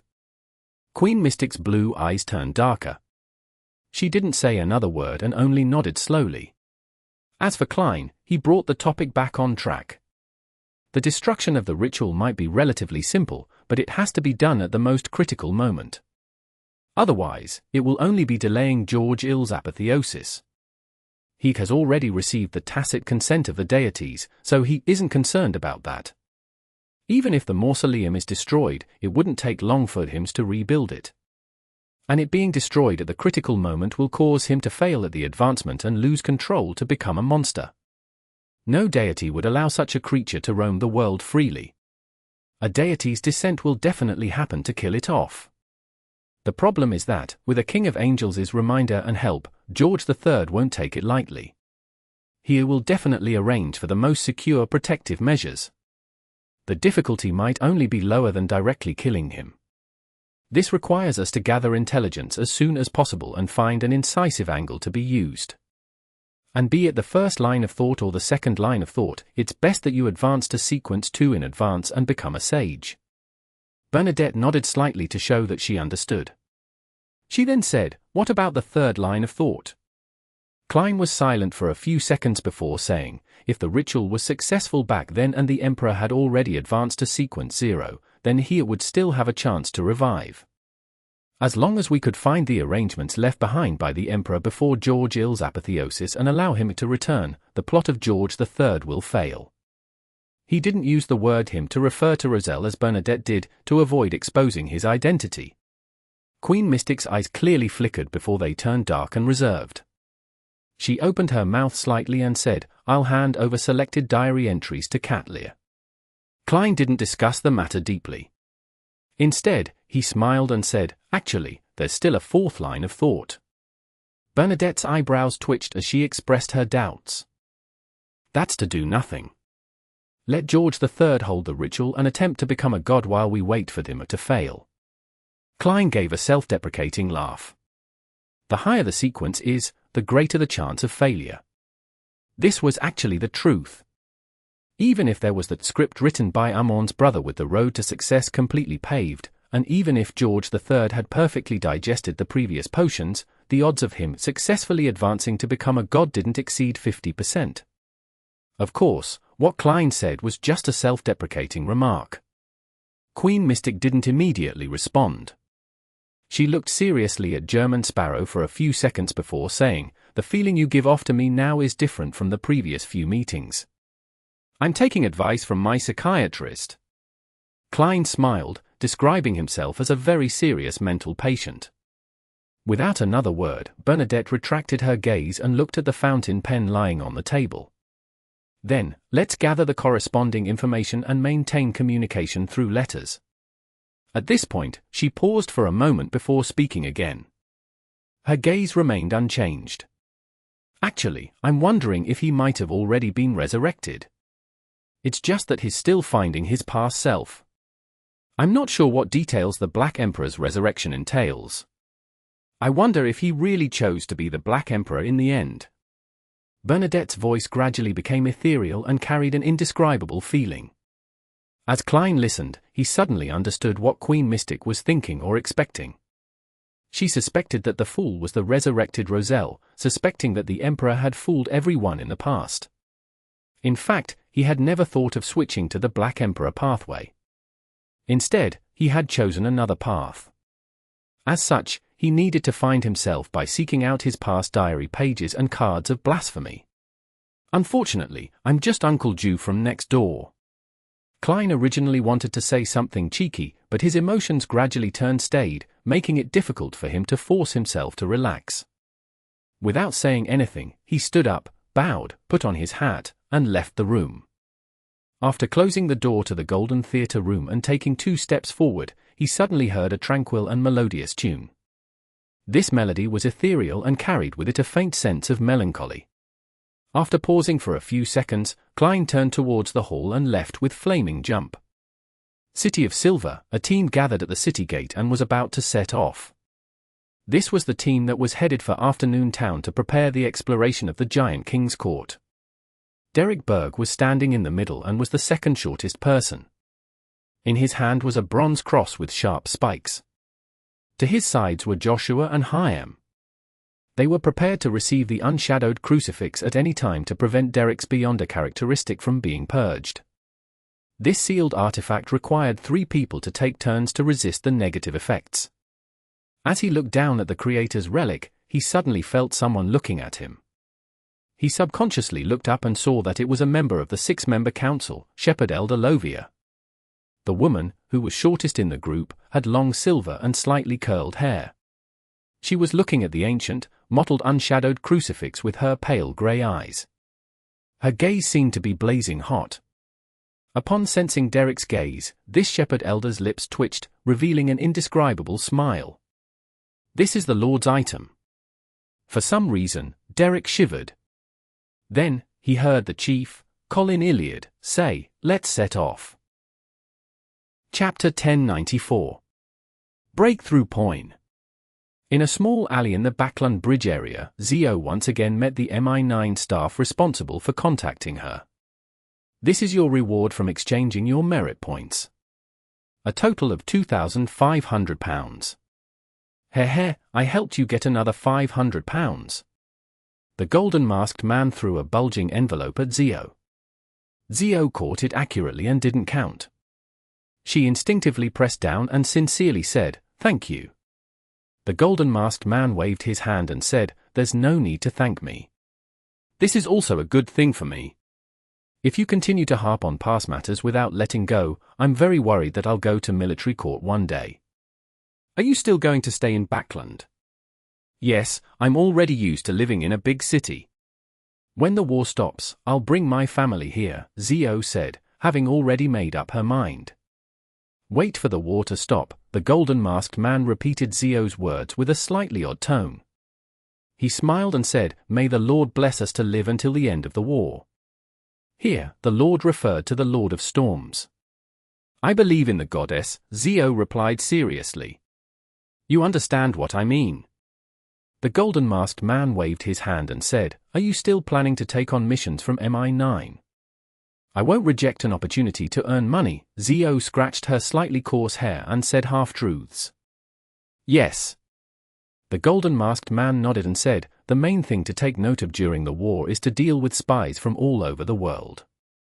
If there's a suitable mission for you, I'll look for you." "All right," Zio replied without staying any longer.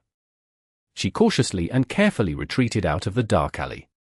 After watching her figure disappear, the golden-masked man looked at the shadow in the corner and said, "She was likely used by some particular faction. She was abandoned after she stopped investigating the matter." In the shadows in the corner, a deep voice sounded. "On the surface, it looks like that, but there's no need to pursue or worry about the truth. Even if she can figure out the truth and spread it, it will not affect His Majesty's matters." The Church of Evernite has already tacitly agreed. "That's for the best," the golden-masked man silently exhaled. After returning to her residence at the edge of East Borough, Zio said to Force, who was sitting by the bed and reading the newspapers, "I received £2,500. Force put down the newspaper, her eyes moving slightly as she focused on making calculations. "That's enough." Zio had savings of more than £600, and with the £2,500, other than her necessary expenses, she had £3,100 to spend freely. And her purchase of the Judge Potion formula was £2,000, and the Beyonder characteristic was £3,500. In other words, she was still short of £2,400, something that Force could lend her. After borrowing this sum of money, Force savings would be reduced to £780. However, this didn't affect her at all. She had the subsequent potion formula and main ingredients, so she didn't have many expenditures for a long period of time into the future. Occasionally, she could even earn a little from renting out Leymano's travels. Yes. Zio nodded. I'll complete the transaction as soon as possible and strive to advance to Sequence 6 as soon as possible. Seeing that her friend's matter was settled, Force turned to worry about herself. I don't know when my scribe potion will be completely digested. Now that the war has broken out, it will be much safer with the ability to travel. The crux of a scribe is definitely recording. When I become a judge, you'll have new Beyonder powers to repeatedly record. This should be able to speed up the digestion of the potion. Zio pulled a chair over and sat down. Force sighed. I suspect that, other than the recording of Beyonder powers, I need to record down the sights and customs of different places. Only then can it be matched with the subsequent traveler sequence. But with war having broken out now, it's fine if I go further inland, but it will be difficult and dangerous if I go somewhere else. Sigh, the price of bread is rising. The price of £1 of bread has risen by a farthing. It's even more expensive than before the Grain Act was abolished. Indeed. Zio thought seriously and agreed with Force's conclusion. The two fell silent. After about 10 seconds, Zio suddenly had an idea. Actually, there's a very simple solution. What? Force sat up slightly and asked. You can spend money to hire that person to take you traveling. Zio was very careful not to mention specific code names and actual names. You can be thrown somewhere unfamiliar each time for 3 to 4 days, or even a week. Then, you wouldn't take long to record all kinds of customs and traditions. Besides, you can rent some mystical items from them, to the record Beyonder powers.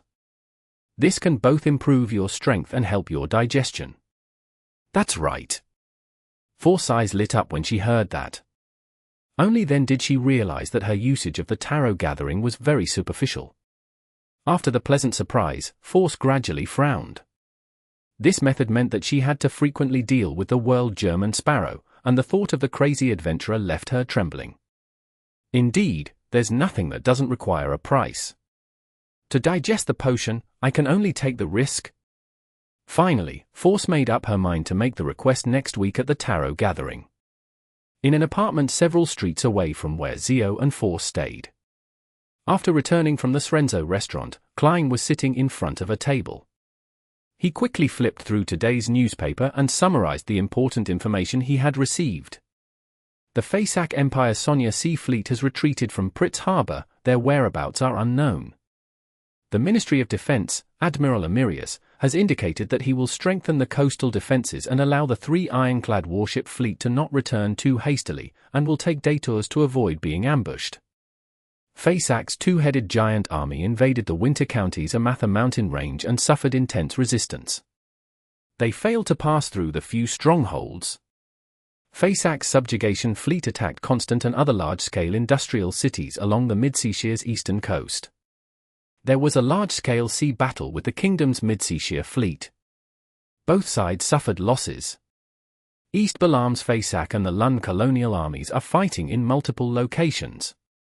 The rest of the countries have yet to make their stance clear. In the corresponding capitals, the ambassadors are running around to contact each other to have emergency diplomatic meetings. The electrical transmission waves contain all kinds of important news and are intertwining with each other in the different cities of the northern and southern continents. We are still in the early stages of the war. Klein didn't believe that the diplomats were able to avert the war. He put down the newspaper and thought about how he could gather information regarding George Ill's Black Emperor ritual. According to normal logic, before Blood Emperor Lister went crazy, he did things in a reasonable manner. That is to say, he couldn't build all 9 mausoleums in the same hidden area. This would have been easy for others to wipe them out all at once, causing his resurrection to fail. Therefore, in the surrounding areas of Backlund, in other parts of the kingdom, there should be 8 other mausoleums that are similar. They haven't been exposed yet, so they might not be as heavily guarded as Ruins number 1. This might give us an opportunity. Perhaps the Red Angel evil spirit might know something, but I can't contact him now. Ignoring the question of whether chanting his honorific name will be dangerous, just this act alone will expose my intention to prevent George III from becoming the Black Emperor. To a terrifying conspirer, there are too many points that can be exploited. Queen Mystic might have some channels and clues, but I can't just rely on her. At the moment, the Church doesn't know how many of the Blood Emperor's secret ruins there are, or where they are. Attacking a key figure beside the king, such as a demigod from the royal family who is deeply involved in this matter? They must be on their guard. Furthermore, the angel of the Augustus family and that ancient secret organization would most likely be watching everything, one in the open and one in the dark. In addition, as long as the royal family's demigod ends up in an accident, George III would definitely guess that someone is trying to stop him from becoming a god. Yes, Demonis of White Katarina will be easier to deal with than the demigods of the royal family. It would attract much less attention. Theoretically speaking, George III, who has been tacitly accepted by the few major churches, no longer needs to work with the Demonis sect. Not that there is a need for that. If not for some particular reason, the two sides would have been completely tied together in this matter. The first thing he needs to do now is to cut off ties with the Demonis sect. Of course, he would most likely not betray the Demonis sect directly. On the one hand, the demonesses are also adept at ploys, so they wouldn't be unwary. On the other hand, if they anger the upper echelons of the Demonis sect, George II's Black Emperor ritual might not be that safe. This is a secret organization with a true deity, Grade 0 sealed artifacts, and angels. As long as George III is still rational, the correct method is to follow the agreement and give everything that needs to be given. Then, he will send the members of the Demonis sect away. During this process, he will use the help of angels from the mind domain or even a king of angels to erase the key memories of the demon sect participating in the matter. If that's the case, even if Demonis of White Katarina goes missing for some time, it wouldn't alert George III. He might not even know. And from the perspective of the Demonis sect, the matter has come to an end. The various churches have also tacitly agreed to it. They no longer need to hide like they did in the past and can move about freely. This gives me and Queen Mystic a chance. Yes, Vice Admiral Ailment will likely appear again. From her appearance and the attitude of Demonis of White from back then, it can be determined that she and Katarina are related by blood. With this in mind, Klein heaved a sigh of relief. He cast his gaze out the window and silently muttered, "I hope Anderson and Danitz can find that pirate admiral as soon as possible. I hope that the City of Miracles in Grozel's travels can effectively destroy the influence of the mind domain." And all he could do now was to wait patiently. Berserk Sea, the Ruz Island. Danitz said to Anderson in delight, "I just learned that the southwest region of this place isn't a normal sea route. There's an island with no resources but is hidden enough." Chapter 1095. Acting as himself. "You suspect that Vice Admiral Ailment's fleet is hidden there?" Anderson asked in thought when he heard Danitz's words. Danitz replied in excitement, "It's very likely. Didn't the Black Death vanish after steering towards the west and after leaving the Ruz Island?" Anderson curled his lips and chuckled. "If Vice Admiral Ailment's whereabouts were so easily discovered by you, why would she need to hide? How can islands that you can find out about be considered hidden enough?" "Hey! What do you mean by that?" Danitz felt like he had been mocked. Anderson shrugged. "I don't mean anything. I'm just using my brain to analyze it. That island should exist, but it either belongs to the type that many people here know about, or it's intel that someone deliberately released. If it's the former, Vice Admiral Ailment Trace's fleet definitely wouldn't be hiding there. If it's the latter, that would be interesting. Who would release this intel?" Danitz was still a little angry at first, but later, he began analyzing Anderson's line of thought. A trap set up by some pirates or adventurers. However, an island without any resources isn't enough to lure others into exploring it. Vice Admiral Ailment herself? To figure out who's investigating her whereabouts.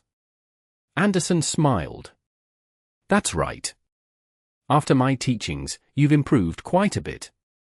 Otherwise, I suspect that even if you drink the Conspirer potion, you wouldn't be able to enhance your brain. You'll only mutate and turn your enemy stupid, bringing him down to a level at which you're familiar with, and then defeat him with experience. I didn't say that. It was Emperor Rozelle. After this period of searching, Anderson had already helped Danitz obtain one of the main ingredients of the Conspirer potion and nearly all the supplementary ingredients. He was just one step away from success. I suspect that you have such an ability, Danitz muttered softly in response. Anderson ignored him and continued, if Vice Admiral Ailment got someone to release the news herself, the secret island must be a trap. Perhaps there's nothing other than a mirror that monitors the ships and humans that approach the island. Or perhaps it might be an important gathering base of the Demoness sect that German Sparrow mentioned. Then what should we do next? Danitz subconsciously asked. Anderson chuckled when he heard that. You can't even figure out such a simple matter? Naturally, we'll seek out the person you heard this intel from. After finding the source of his information, we can trace it back, and we'll eventually find something. That's right. Danitz wanted to nod in agreement, but the words that reached his mouth turned into a hair. Nearing dawn, on the second floor of a casino. Boltz, with his brown hair, yawned and walked into his room. Before he could use the moonlight outside the window to light the candle, he suddenly saw a bright white flame light up in front of him, momentarily blinding him. Boltz's heart tightened as he pounced to the side and rolled. After rolling twice, he suddenly stopped his actions, as though he had been petrified. This was because there was a bone-chilling coldness and a slight pain around his neck. This made him have no doubt that if he proceeded any further, blood would definitely spray onto the roof. What do you want? At that moment, Boltz's vision had recovered. He saw a blond man with one hand in his pocket and a black short sword in the other. Beside him was a man wearing a black cloak that covered half of his face with a hood. Danitz didn't answer Boltz's question as he looked at Anderson in surprise. Why didn't you disguise yourself? If you disguise yourself, how can you let others know who to hate? Anderson replied with a nonchalant look. Danitz exhaled. Thankfully, I haven't been infected by this crappy habit of yours. It's fine, Anderson said with a smile. Any random person on the island can know who I've been hanging out with. Dogsh*T. Danitz cursed. Boltz, who had Anderson's sword at his neck, didn't dare to move. All he could do was listen quietly. He felt as though he had returned to Trier and was watching a comical scene. What are the two of them here for? The intelligence peddler was deeply puzzled. At that moment, Anderson retracted his gaze and looked down at Boltz. Who told you about the secret island to the southwest that deviates from the main sea route? Boltz suddenly came to a realization as he looked at Danitz. It's you. In the past few days, this information had only been sold to one person. I was recognized so quickly? Danitz was momentarily at a loss as to how to respond. Anderson slightly lowered the pitch-black short sword in his hand, making the stabbing pain even more obvious. Please respect the order of what is to come and follow. Boltz immediately felt as though his life was rapidly slipping away. He hurriedly replied, it was Vice Admiral Ailment. When did she tell you? Why did she tell you? Anderson asked without any surprise. The night before the Black Death left the Roz Island, Boltz replied quickly, afraid that he would die from excessive blood loss. I didn't ask her why. Back then, I was only focused on admiring her beauty. She lives up to being the infamous ailment maiden of the 5 seas. Even after a long time, Boltz couldn't hide his admiration of her, even when he recalled her while being in extreme danger. Is this the charm of a demoness? Anderson muttered to himself before asking, do you have a way to contact her?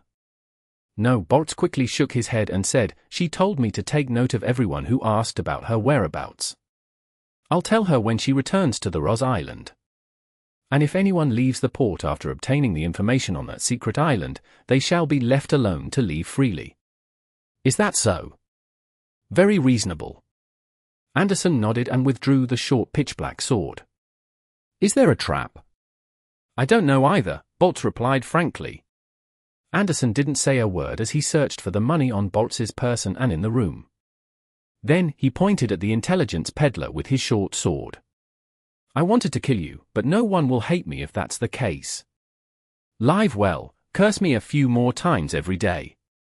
He then turned around, walked to Dannett's side, and jumped down the window with him, disappearing into the dark, unlit night. Bolts touched his bleeding neck and stood up in fear. He ran to the window and confirmed that the two of them had disappeared. Thankfully, I met a guy with mental problems. If not, I would be dead today. He closed the window and locked the wooden door. After carefully inspecting the room, he finally sat down and gulped down half a bottle of Lanti-proof. In his tipsy state, Bolts collapsed onto the bed and fell asleep. Time ticked by slowly until it was 3 in the morning. Suddenly, Bolts flipped over and sat up. His eyes were bright and spirited, and he didn't even feel the slightest bit drunk. He found a dagger and pried open a wooden floor in the room. He took out a thumb-sized ball of paper. After the white paper unfolded layer by layer, there was a sticky black object in the middle. After taking a quarter of the blob, Bolts walked to the mirror in the room and was about to smear it. At this moment, he saw 2 figures reflected in the mirror. One of them was wearing a white shirt and a black vest with one of his hands in his pocket and the other carrying a short sword. The other wore a black cloak that didn't reveal his face. Just as Bolts's pupils dilated, Dannett punched the back of his head, causing him to faint. And his final memory was a voice with a smiling tone. He really didn't disappoint. After dealing with Bolts, Dannett bent down to pick up the sticky substance that had fallen to the ground. He chuckled and said, "This fellow actually believed you. He believed that you didn't kill him because you wanted him to hate you." The conversation he had with Anderson was actually a rehearsed play. It was to make it reasonable for Anderson to let Bolts go without being suspected. "This means that you acted sufficiently well," Anderson said with a smile. "It's truly different when you're acting as yourself." T. Dannett cursed without any qualms. He then sighed. I didn't expect him to be so patient. He waited past midnight before he took action. But we were more patient. If a hunter wants to capture his prey, he has to be patient. Sometimes, he can wait a few days, Anderson replied. To the two of them, there was actually nothing they could do. Be it a hunter and provoker, or pyromaniac and reaper, none of them were good at mediumship, much less having the ability to hypnotize others. In order to obtain information, other than interrogating and threatening others, they had to work hard on scheming. This is very reasonable, but in the future, it will be done with the words I use to school others. Dannett looked at the black sticky blob in his hand and said, "It seems like it should be applied on the surface of the mirror, before contacting Vice Admiral Ailment. That should be the case. However, what's the point even if we contact her? Are we going to ask her out on a date to join us for breakfast at the Ross Island?" Anderson mocked. Dannett knew that he and Anderson were unable to influence the person in the mirror. All he instinctively wanted to do was to do something more, so as to better complete the task that German Sparrow assigned him.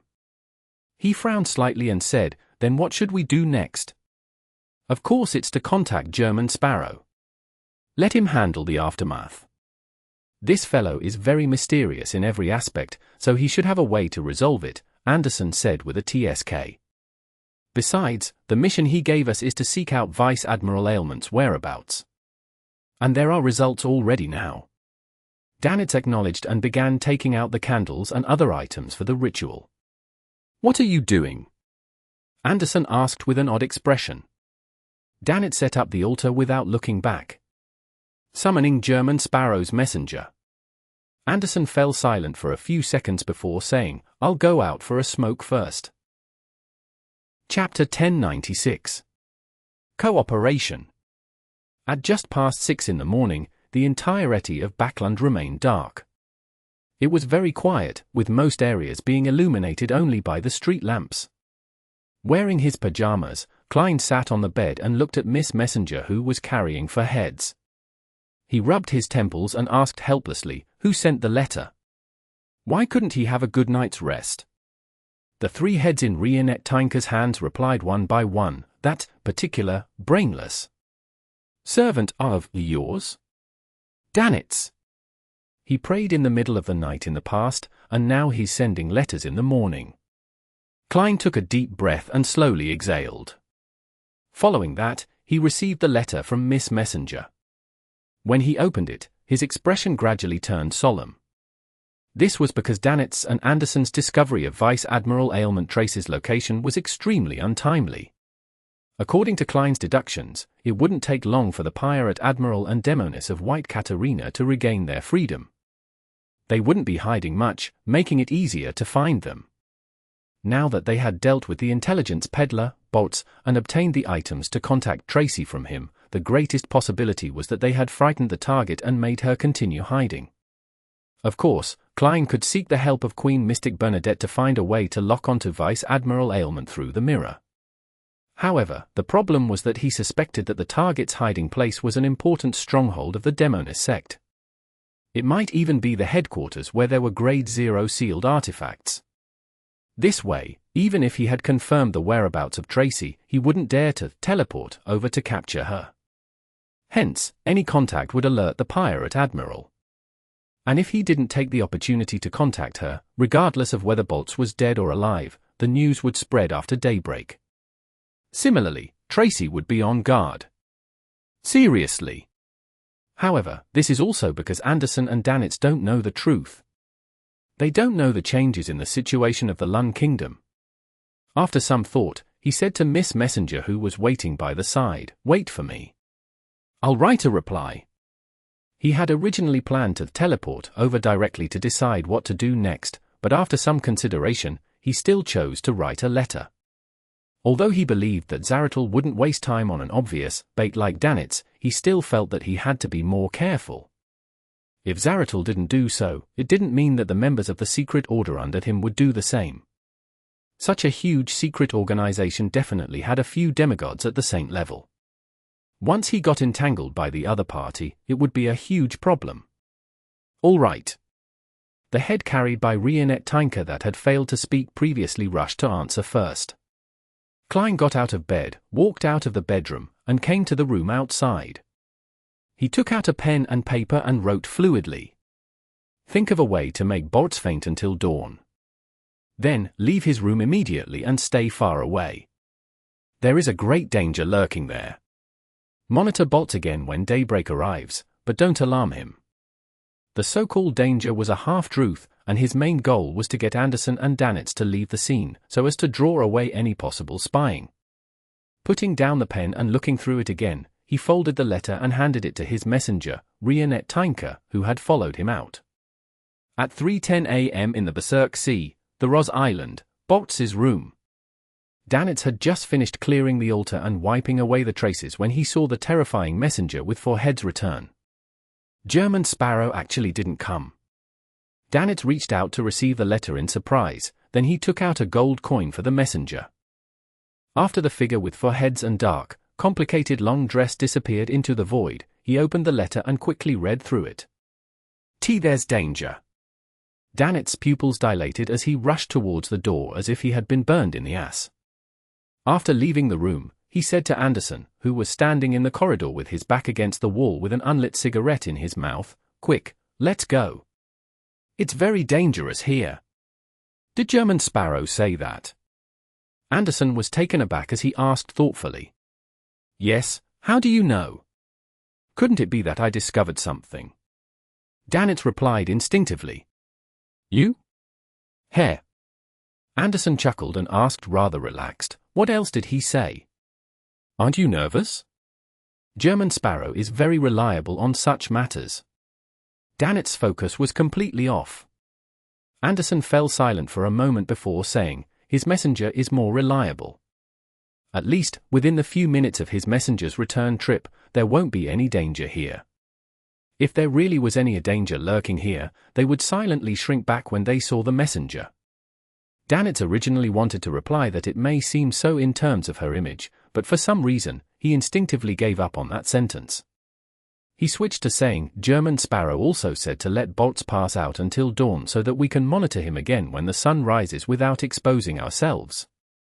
Anderson frowned. What does he want to do? There won't be any latent dangers anymore once the sun rises. Without waiting for Danitz to respond, the strongest hunter of the Fog Sea turned around and entered the room. He took out a small metal bottle he carried with him and pulled out the stopper. He placed it at the tip of Boltz's nose and moved it back and forth. It's done. Let's go. Anderson didn't hide his curiosity as he surveyed the area before leading Danitz out of Boltz's room and walked far into the distance. Backlund, Empress Borough, inside the Hall family's luxurious mansion. At 7:25 a.m., Audrey suddenly woke up from her dream. She dreamed of the boundless grey fog and dreamed of the world German Sparrow asking her to help hypnotize someone, making the target forget everything that had happened in the past 6 hours, as well as all the people who asked about a particular secret island. This is something that can be used as contributions needed for the manipulator potion formula and beyond a characteristic. Also, Mr. World said that he would donate £7,000 for the war efforts. Audrey got off the bed very lightly and put a teal cloak over her white nightgown. Following that, she followed German Sparrow's instructions and set up a ritual, praying for Mr. Fool's bestowment. The illusory door quickly took shape and opened, sending 3 items flying out and landing on the altar. One of them was a thin human-skinned glove, the other was that instruction manual on a piece of paper, and the other was a neat stack of cash that wasn't tied up. This is creeping hunger?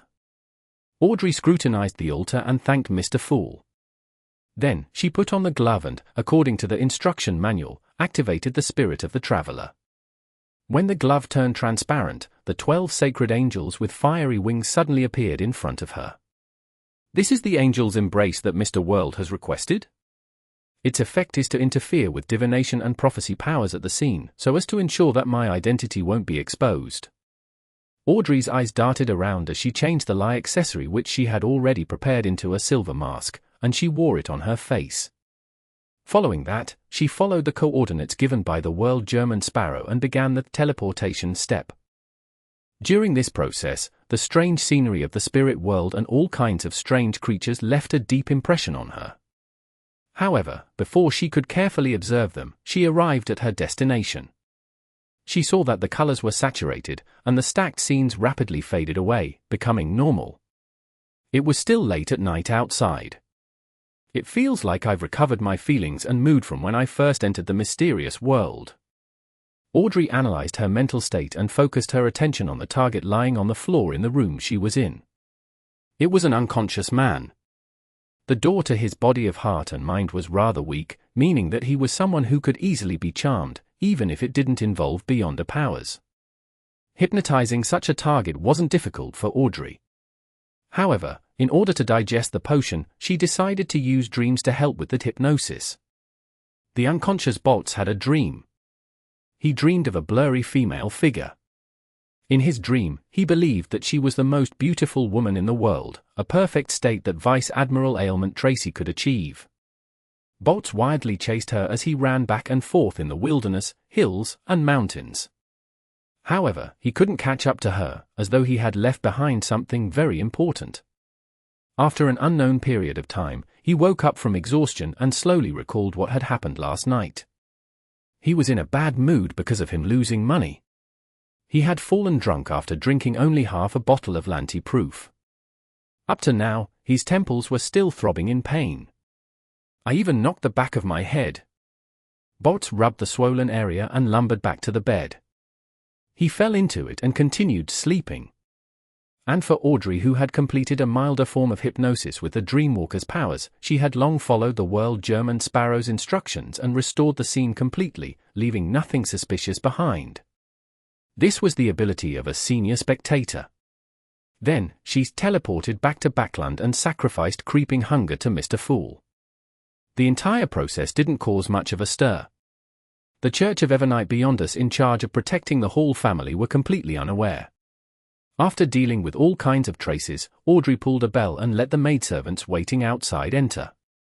Her personal maidservant, Annie, gestured for the other maidservants to get busy as she said to Audrey, "Miss, there's a piece of news from the Bursary Foundation." "What news?" Audrey interpreted the shock, confusion, disbelief, joy, and curiosity in Annie's tone. Annie replied quickly that Miss Eudora, who needed to have her leg amputated, has completely recovered. It's as though she was never injured. This is a medical miracle. Audrey was similarly stunned. She had some guesses, but she didn't dare to confirm them. She lacked sufficient clues and evidence. Also, all the patients with serious medical conditions have fully recovered. At this point, Annie couldn't control herself. She lowered her voice and said, "I heard that there was a ghost wandering around. Half of its face had mushrooms growing all over, and the other half was covered in weeds. It ate illnesses, trauma, and grief. I don't know if it's true, but it's scary." Mushroom. Weeds. Audrey repeated the two words, momentarily at a loss. Chapter 1097.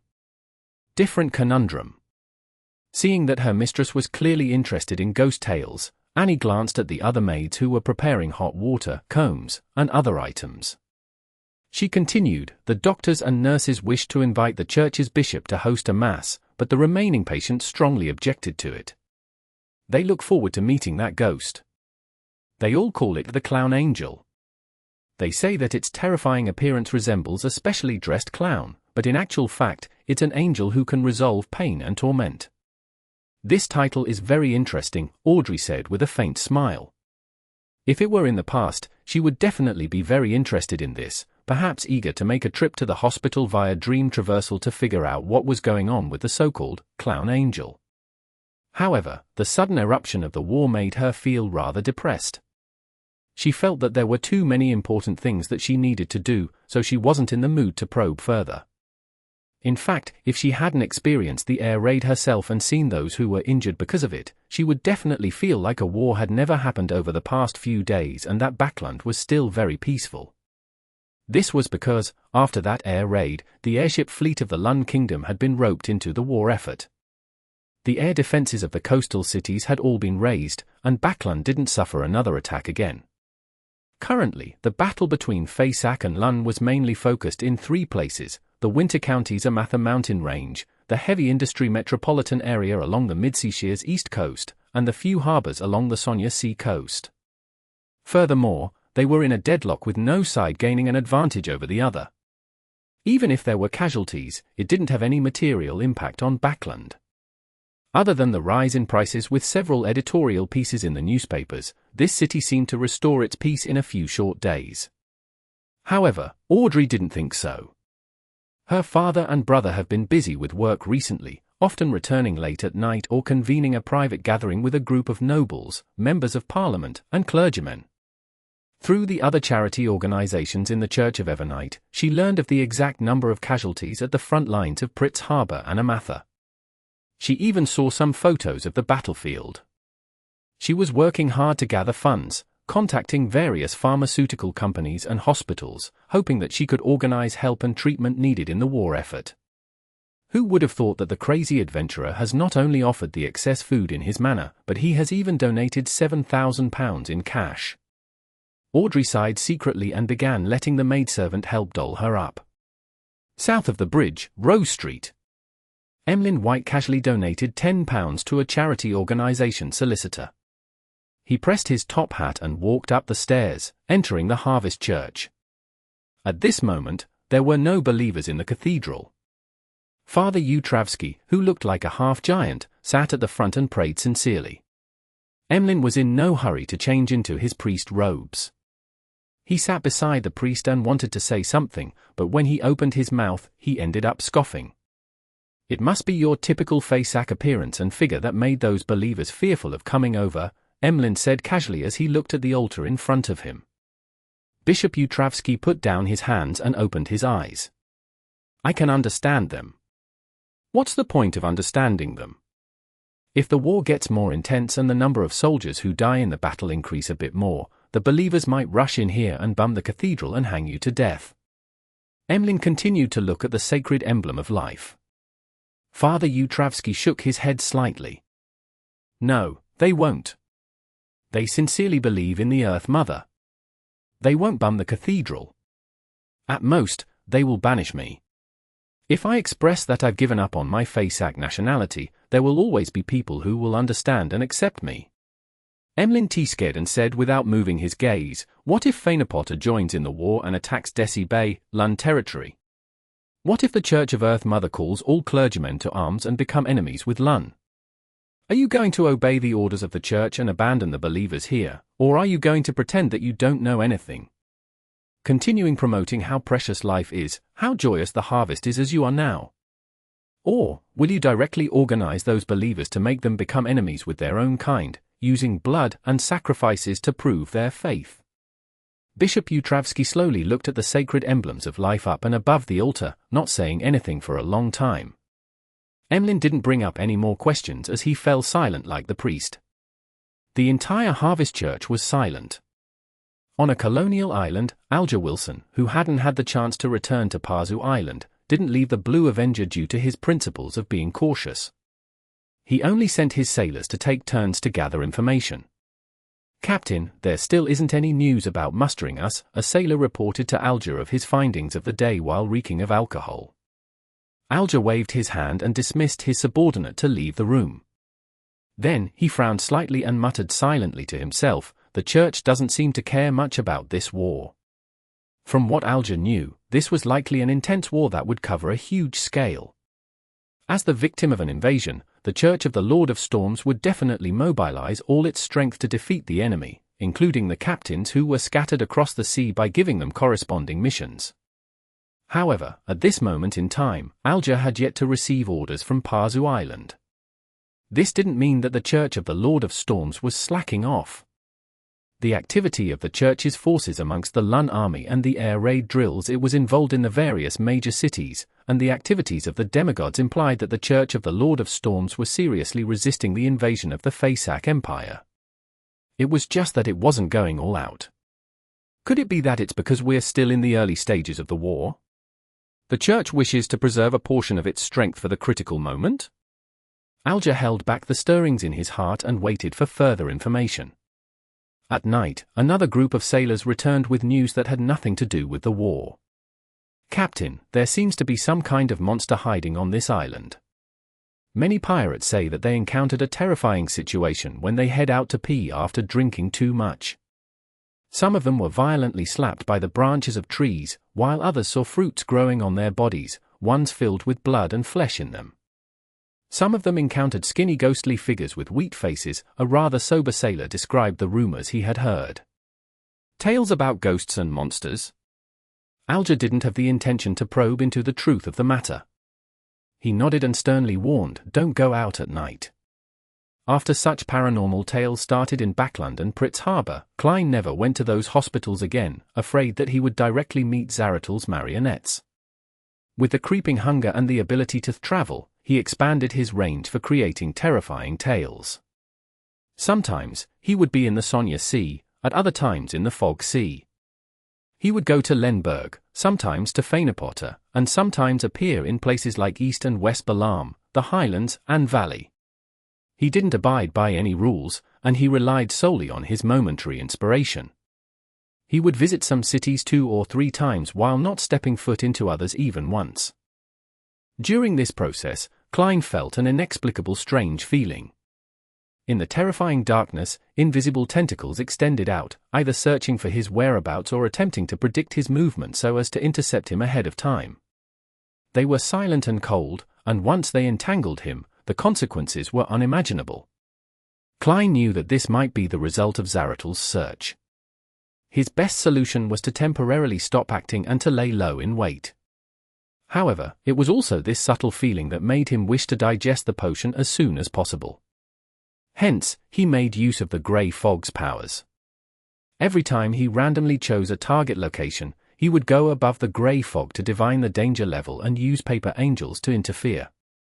At this moment, with the huge progress in his digestion, he teleported to Kakawa, which was in the northern state of West Balam. This was where he had killed Int Zangwill to avenge himself and the captain. The moment his figure appeared in the white feather square, he suddenly sensed something amiss. The residence that belonged to May Sanchez was too quiet.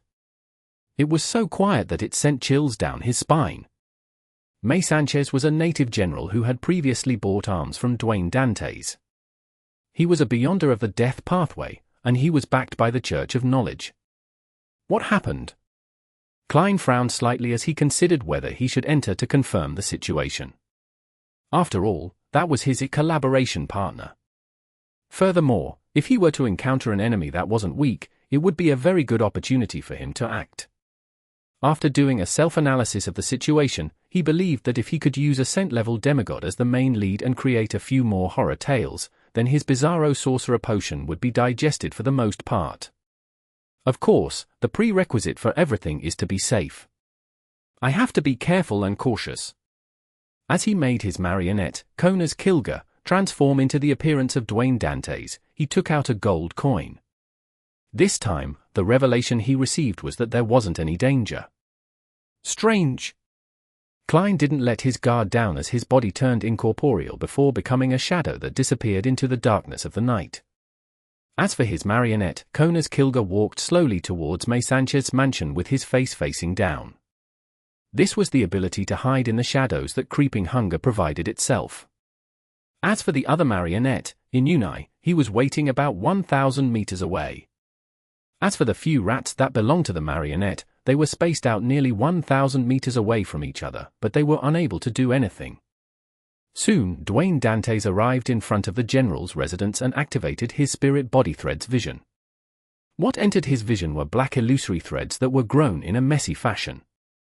They seemed to come from different people, but they also had an obviously similar aura. And normal spirit body threads didn't exist at all. After a few seconds of silence, Dwayne Dantes extended his right hand and pushed open the closed door. The scene inside was completely different from what he remembered. The pillars that were covered with golden foils, the golden sculptures on the walls, and gorgeous stairs were now rolled into a bunch like a huge porcupine with golden spikes growing out of it. On the ground, there were sharp stone pillars and shattered glass everywhere. Apart from these, there were more illusory bookshelves in the hall that didn't appear real. There were pools of black shadows hidden in different spots on the bookshelf as they curled and stretched like eyes from time to time. As the door opened, the pool of liquid-like shadows suddenly came alive and produced the same sound. It's you. My prediction was right. You're the one who can help me out of my conundrum. Chapter 1098. Contribution Accumulation. Upon hearing the words of the pools of black shadows, a figure suddenly appeared in Klein's mind. It was the elder in a white robe with inlaid brass lines. His hair was completely white and neatly combed. His pair of grey-green eyes left a deep impression on him. He claimed to be a member of the Church of Knowledge and that he was in charge of matters in West Balam and had a close relationship with May Sanchez. Back then, he had suddenly paid a visit to Dwayne Dantes, giving the excuse for his visit as him having predicted that he would be in a very troublesome situation in the future, and that someone he met during that time period would help him resolve the problem. After some thought, he slowly said, "Luca Brewster." "Yes, it's me. You actually still remember me." In the different parts of the illusory bookshelves, the pool of liquid-like shadows rushed to answer. Their voices were no longer uniform. They were layered over each other, echoing endlessly. Even though he was separated by his marionette, Klein's ears still rang, and he felt a sense of dizziness. This isn't a normal sound. It contains a certain inclination towards losing control or experiencing mental corruption. The illusory bookshelves themselves are just for show.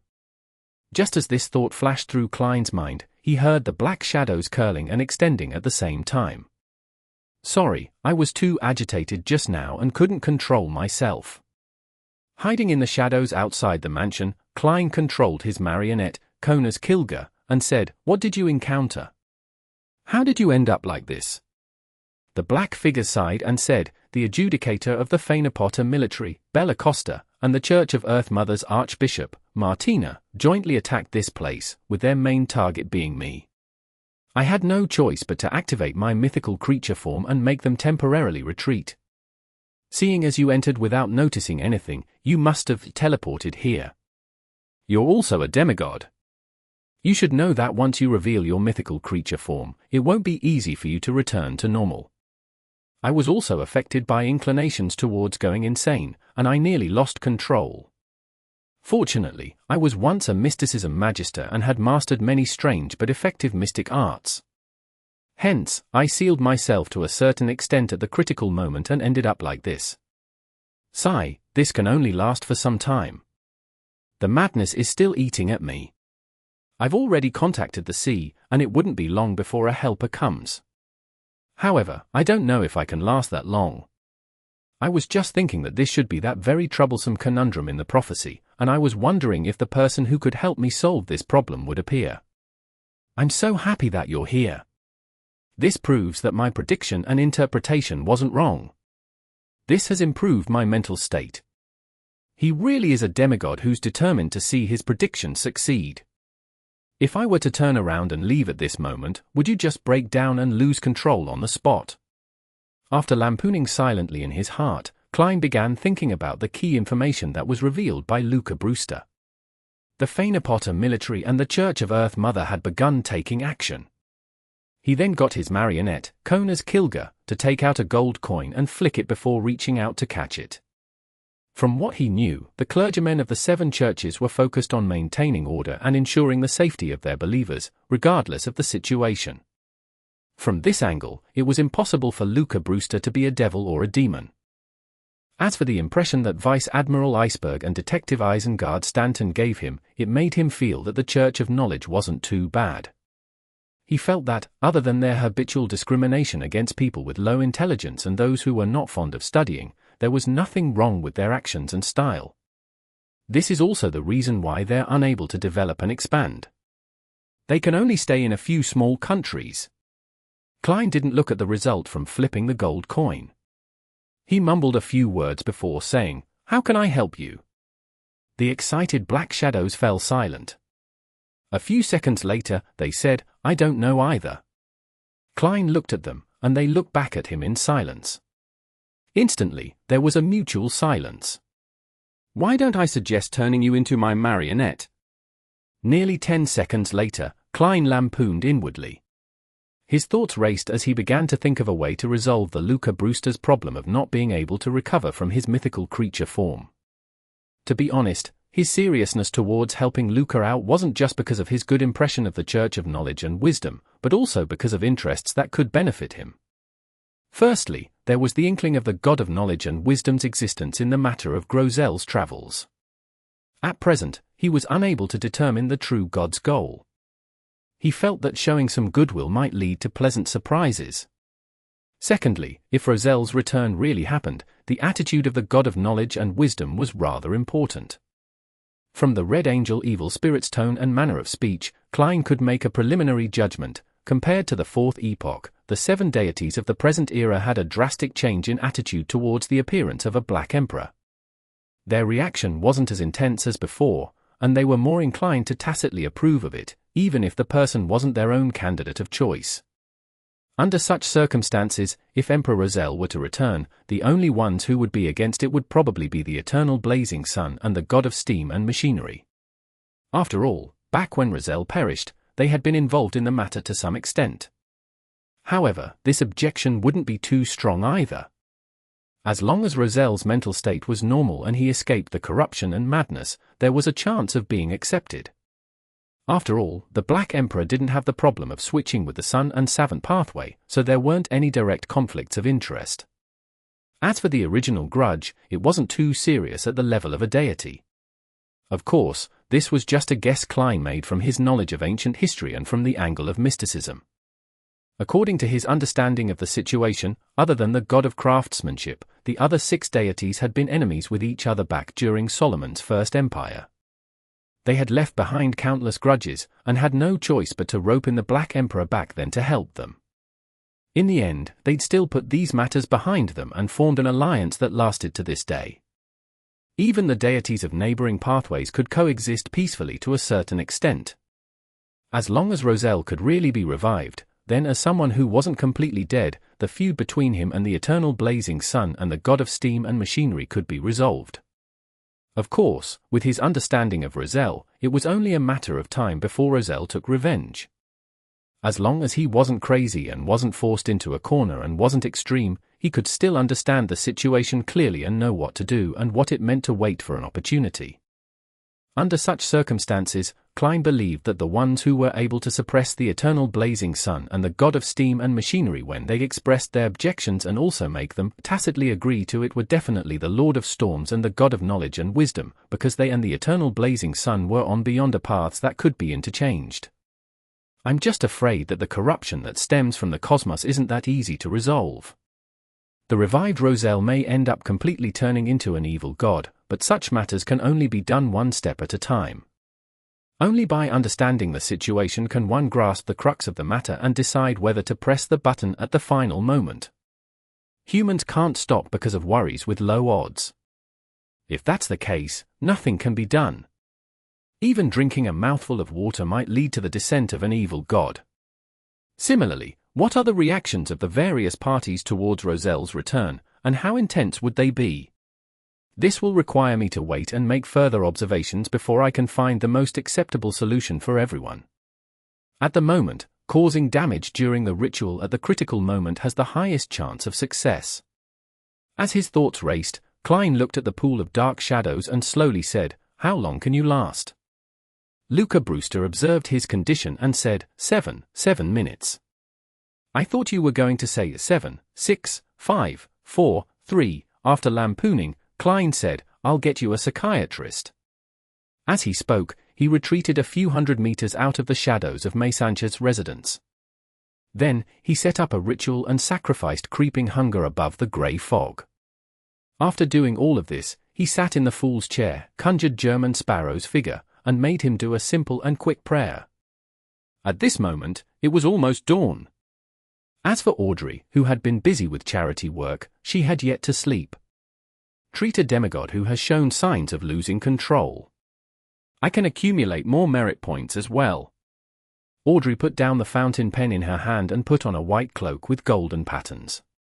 Just like the previous mission, she set up a ritual to receive creeping hunger and war lie, which was in the form of a silver mask. Under the protection of Angel's embrace, she teleported to the Mesanch's mansion in West Balam according to the map provided by German Sparrow.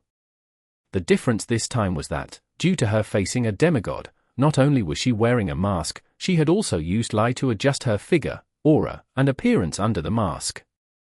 Then, she saw Mr. World in the form of Dwayne Dantes. That demigod has broken down into pools of black liquid. Try not to communicate with his body of heart and mind directly. This will infect you with his inclination to lose control. If you can't treat him, I can lend you a Beyonder characteristic. Klein specially warned Miss Justice. Audrey didn't say that she was very clear about this. She was very professional in this aspect and listened attentively. Let me give it a try first. She tugged at the cloak covering her body and took a few steps forward, casting her gaze at the illusory bookshelves and the pools of black liquid. Thankfully, he hasn't truly lost control. After examining for a few seconds, Audrey said gently. Accompanied by her calm and powerful words, an invisible wind of placate began to blow. The frequency at which the pools of black liquid curled up and stretched began to decrease as the sense of anxiety weakened. Audrey used placate a few more times. It was only when Luca Brewster's mental state was completely stabilized and he had the ability to cooperate did she get him to open up his mind and receive the treatment. And she took the opportunity to open the door to the demigod's body of heart and mind. She split her use of placate into multiple treatments during the process of purifying the corruption. She planted psychological cues, cueing Luca Brewster into believing that everything was fine, allowing him to easily converge his mythical creature form and turn back into a human. The reason for splitting up the process was because if Audrey was affected by the slightest bit of corruption and the negative effects, then she would immediately retreat and resolve her mental problems first. Finally, she completed the treatment and cues before taking a few steps back. Your Excellency, you can remove your mythical creature form. The moment she finished speaking, the illusory bookshelves in the hall vanished. The pools of black liquid gathered together like life, taking on a human form. The black colors quickly faded away, turning back into Luca Brewster's original form. He sighed and said with a smile, "Thank you very much. When I saw a Sequence 5 spectator come over, I thought that I would become the main ingredient for her switching to another pathway." This old man's words are so direct. I don't even know how to respond to his words. Klein turned his head to look at Justice Audrey. He realized that her eyes were closed tightly. "Ah?" Klein opened his mouth to respond to Luca Brewster. "Don't worry. What you need the most right now is a set of clothes." Chapter 1099. 1368. Luca Brewster looked down at himself and hurriedly raised his right hand to grab something beside him. Then, his grayish-green eyes darkened. The gold that mixed with the stairs suddenly flew out and fused in midair, forming a thin piece of armor that then covered Luca Brewster. Luca stretched his arms and explained as he took in the feedback, Stiano's golden armor art. Its defensive capabilities are equivalent to that of a Sequence 5 Guardian. "Stiano?" Klein asked casually.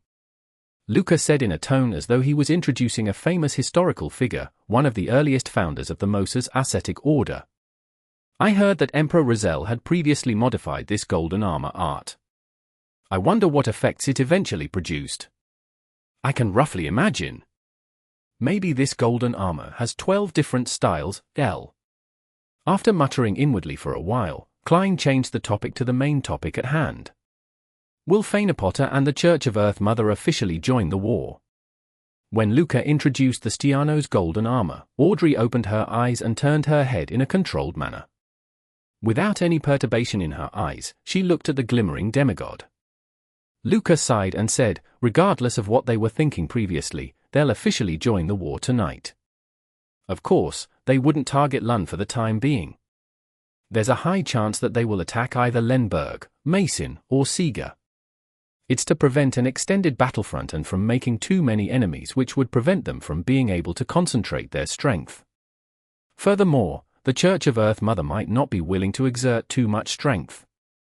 After sighing, this demigod from the Church of Knowledge earnestly said to the silver-masked Audrey, "What kind of consultation fee should I pay you?" Audrey glanced at Mr. World beside her. "He has already paid." Luca Brewster immediately shifted his gaze to Dwayne Dantes. Klein thought for a moment before saying, "Let me ask a few questions." "Please speak." At that moment, Luca didn't look like a demigod at all. Instead, he looked more like a professor waiting to answer his students' questions in class. Of course, if he could take off that set of golden armor and change into a three-piece suit, the resemblance would be uncanny. Without thinking, Klein directly asked, "What do you know about the corruption from underground?" In his opinion, if the Church of Knowledge, which was famous for being knowledgeable, knew about it, then he was definitely at a strong enough level to bear the effects. And if this wasn't suitable for Miss Justice's ears, then he believed that Luca would bring it up. After all, he wasn't merely a bookworm. As the discussion about the underground corruption stemmed from their experiences from exploring the sea of collective subconscious in Grozel's travels, Audrey had a certain understanding of it. At that moment, it didn't feel as though she couldn't understand anything. She was very focused on waiting for the demigod to give an answer. Luca frowned slightly and said, "I don't know much about it. It's as though just knowing about it will result in corruption in of itself. I've seen a sentence before in an ancient book, the higher the sequence, the more dangerous it is to be closer underground. So the dragon of imagination Angwelt left an extremely deep trauma and some kind of fear down there." Audrey instantly thought of the object sealed in the bronze door of the City of Miracles, Live Zed. She then looked at Mr. World beside her, but she didn't notice any changes in his expression. However, Klein made his marionette nod gently, so as to tell Miss Justice that the connections he made with were identical to hers. This made Audrey feel like she had returned to the past. Back then, she was still a low-sequence beyonder of the spectator pathway. There was no way she could decipher any useful information from Mr. World's expression and actions.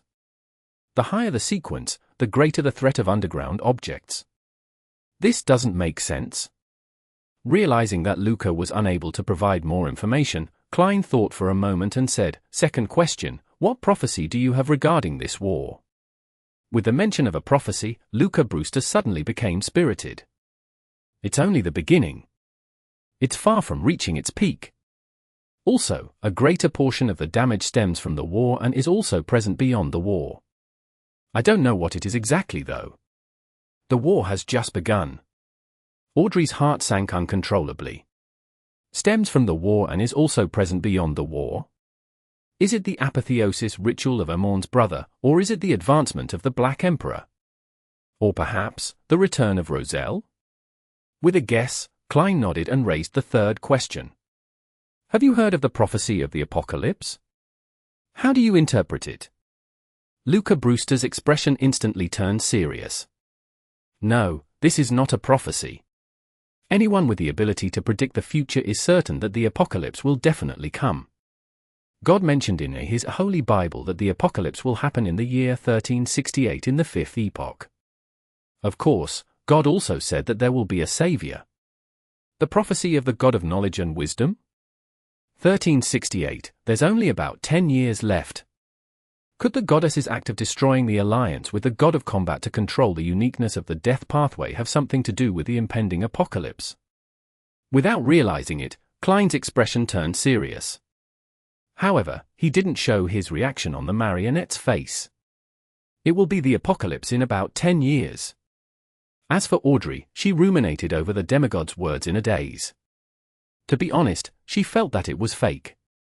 It was used by people who pretended to be mysticism experts and were religious cheats so as to deceive the people and earn money through that.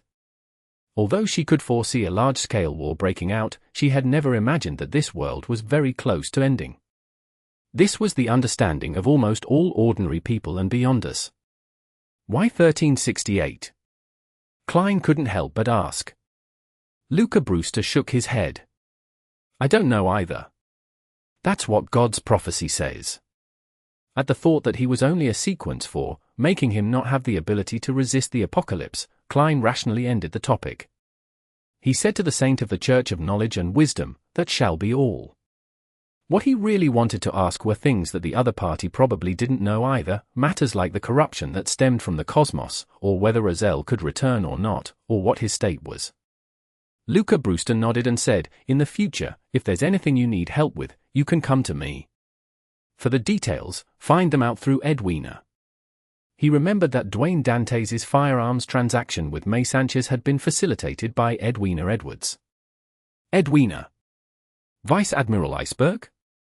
Audrey was taken aback for a second before coming to a realization. She glanced at Mr. World curiously. She remembered that she had read a newspaper article before. It contained the story of German Sparrow and the 3 female pirate admirals. All right. Klein was never worried about having too many helpers. After he nodded at Justice Audrey, Luca Brewster's figure quickly turned transparent, as though he had fused with the spirit world. Then, he disappeared.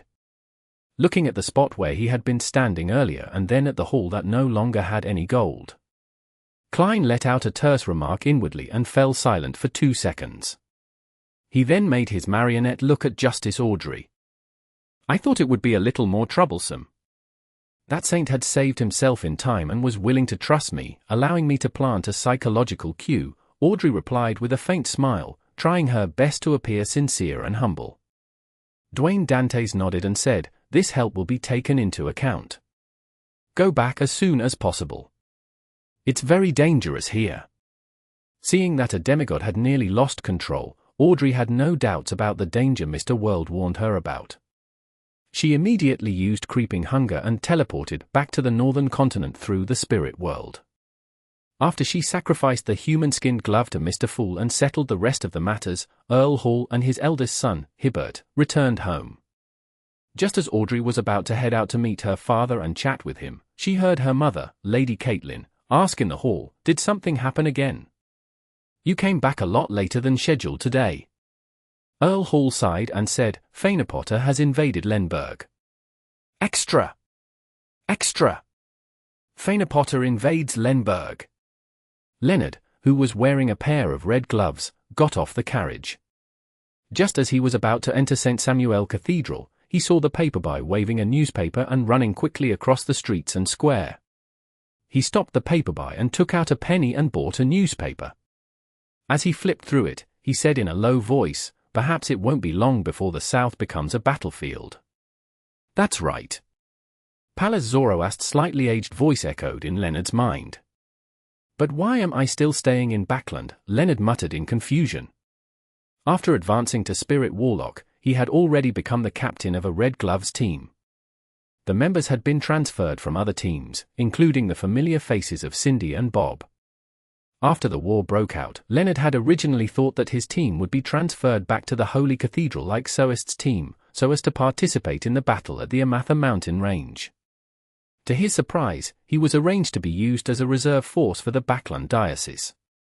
As for this large city, due to its implementation of a nighttime curfew and other emergency policies, its security was good, and there weren't many Beyonders who came out to cause destruction. Even the devils who liked to murder didn't create chaos. It made Leonard rather free, making it more relaxed for him than during non-wartime duty. At that moment, Pallas Zoroast smiled and said, "I have a guess." "What guess?" Leonard hurriedly asked in a low voice. "I'm not telling you now," Pallas replied leisurely. Leonard didn't say a word. He straightened his collar and entered St. Samuel Cathedral. He exchanged a few words with the Archbishop and prayed for 5 minutes. Then, he went underground and pushed open the door to his Red Gloves team's temporary office.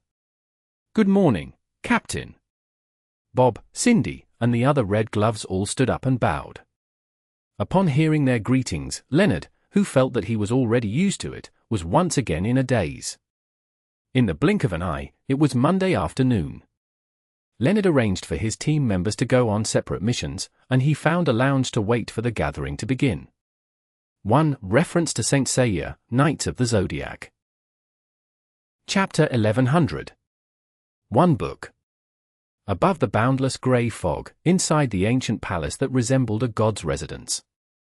Dark red beams of light shot up from both sides of the long bronze table, materializing into blurry figures. Justice Audrey immediately stood up, lifted her skirt, and curtsied towards the seat of honor. "Good afternoon, Mr. Fool." She wasn't in a bad mood, but with everything that had happened recently, she couldn't keep her spirits up like before. After all the members bowed and took their seats, Audrey swept her gaze and habitually began observing. Almost instantly, she discovered that Hermit's mental state and body language indicated that she was worried about something. It has something to do with Queen Mystic? Or could it be that there are other problems?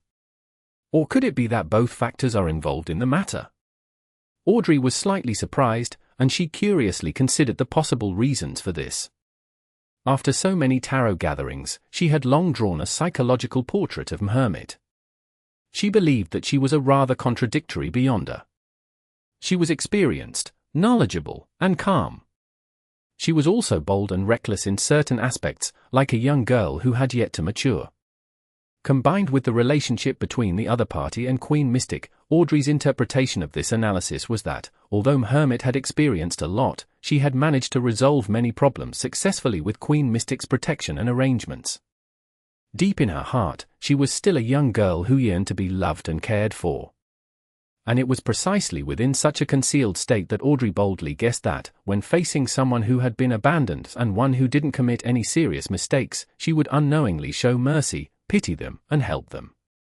At the same time, due to her being a woman who was active at sea, with the strength of Sequence 5 who also had quite a number of mystical items, experience, and knowledge, while wearing heavy glasses and having interactions with German Sparrow, Audrey believed that if she casually flipped through the wanted posters and newspapers related to pirates, she would be able to confirm Hermit's identity without a doubt. However, she deliberately didn't do this. She only had a general idea as to her identity. No, Hermit should already be a sequence for demigod, so there shouldn't be too many things for her to be worried about. It's definitely not because of the war. It's impossible for a powerful pirate to be too troubled over it. As her thoughts raced, due to her lack of knowledge, Audrey had no clues apart from guessing that it was related to Queen Mystic. And at this moment, there were two matters echoing in Cat Lear's mind. Why did Her Majesty send so many diary pages over? If I hadn't become a mysticologist and grasped certain secret techniques, I wouldn't have been able to memorize all of them in such a short period of time. What exactly happened? Has the Queen fallen into some sort of dilemma? That fellow, Frank, actually didn't want to hold a ritual and wanted to directly consume the potion. Thankfully, I stopped him. However, the druid ritual isn't difficult for him at all. Being aware of the behavior and physical structure of various ordinary animals and 3 kinds of extraordinary creatures. As a crazy biologist, he has already done his homework in advance by trying to crossbreed plants and animals. Next week, no, he will become a druid in the next 2 days. What he needs to do is write down all the knowledge and experience that he has built up as part of the ritual. Amidst her thoughts, Catleya shelved her concerns and turned to the end of the long bronze table. She lowered her head and respectfully said, "Honorable Mr. Fool, I have found an entire book of Roselle's diary this time." An entire book? Upon hearing Hermit's words, all the members, including the hanged man Alger, were clearly stunned. This was something that exceeded their understanding. In the past, submissions ranged from 1 to 3 pages at a time. This time, it was an entire book. Did something happen? Even though he was the least concerned about such matters, the slowest to react, the son Derek, had noticed something unusual. They all knew that Queen Mystic Bernadette was the eldest daughter of Emperor Roselle. It was normal for her to be able to provide an entire diary. However, it was abnormal for her to give an entire book. Catleya ignored everyone's gazes and continued, "These diary pages aren't connected, but they all originated from Emperor Roselle's later years." Very good. The fool Klein nodded slightly, indicating that the hermit could begin conjuring them. One page after another, the slightly yellow pages of the diary took shape, and soon, it was stacked into one book. After receiving it, he casually flipped through it. Without reading it, he put down the diary and looked at the hermit Catleya. "You can raise your questions now. Including the contributions you previously accumulated, you can ask a total of 10 questions." He didn't read the diary carefully, because there were too many pages this time. There were at least 30 pages to read. It would require the members of the Tarot Club to wait for too long, affecting Mr. Fool's image, therefore, he planned to read it slowly after the gathering ended. 10. Catleya immediately felt a headache. This was because there were only 2 questions that Queen Mystic had asked her to raise. She deliberated for a moment before saying, "Honorable Mr. Fool, can we split the questions into multiple sessions?" "Sure." Klein nodded with a smile. This was convenient for what he had in mind. To answer 10 questions at once was also a very difficult task for Mr. Fool. Catleya secretly heaved a sigh of relief. There are 2 questions this time. First, why does one need to be careful of the spectator? Be careful of the spectator? Audrey wore a blank look. For a moment, she was unable to find any leads for coming up with a guess. She even examined herself. Be careful of the spectator? The Moon Emlyn, the Star Leonard, and the other members of the Tarot Club all cast their gazes at Miss Justice. The fool Klein chuckled and leisurely said, "A spectator always likes to hide in the shadows to secretly control certain matters, making it difficult for people to notice and be on their guard. In particular, one needs to be especially careful towards Angel of Imagination Adam. His apotheosis ritual is to consume the potion when the trend of the times follows what he envisioned. The trend of the times that follows what he envisioned. Allow the development of the times to meet his expectations." Justice Audrey couldn't help but ask Mr. Fool. Klein nodded slightly and said, "That's right. A war that sweeps the entire world is exactly what Adam wants." This? The hanged man Alger, the hermit Catleya, and the other members of the Tarot Club were bombarded by the information divulged by Mr. Fool, and their minds were momentarily incapable of thought. Be it the apotheosis ritual or the trend of the times, all of them involved a very, very high level. It was so high that they could only look up at it. Suddenly, they vaguely understood the reason why the psychology alchemists were deeply involved in the royal family's conspiracy. And the members who knew of the Twilight Hermit Order further understood the essence of keeping the trend of the times on track. Only an existence at Mr. Fool's level can understand these secrets and participate in the corresponding game. Alger quickly found his train of thought and sighed inwardly. He was increasingly eager to become a demigod. He believed that this war would bring him plenty of opportunities, but he didn't know if he could seize them. The members of the Tarot Club were silent. As their thoughts ran through their heads, the fool Klein let out an inexplicable sigh. This was because he had no way of stopping this war. If it was only the matter of making George Ill's Black Emperor ritual fail, he could jump through some hoops and stretch himself out to affect it slightly.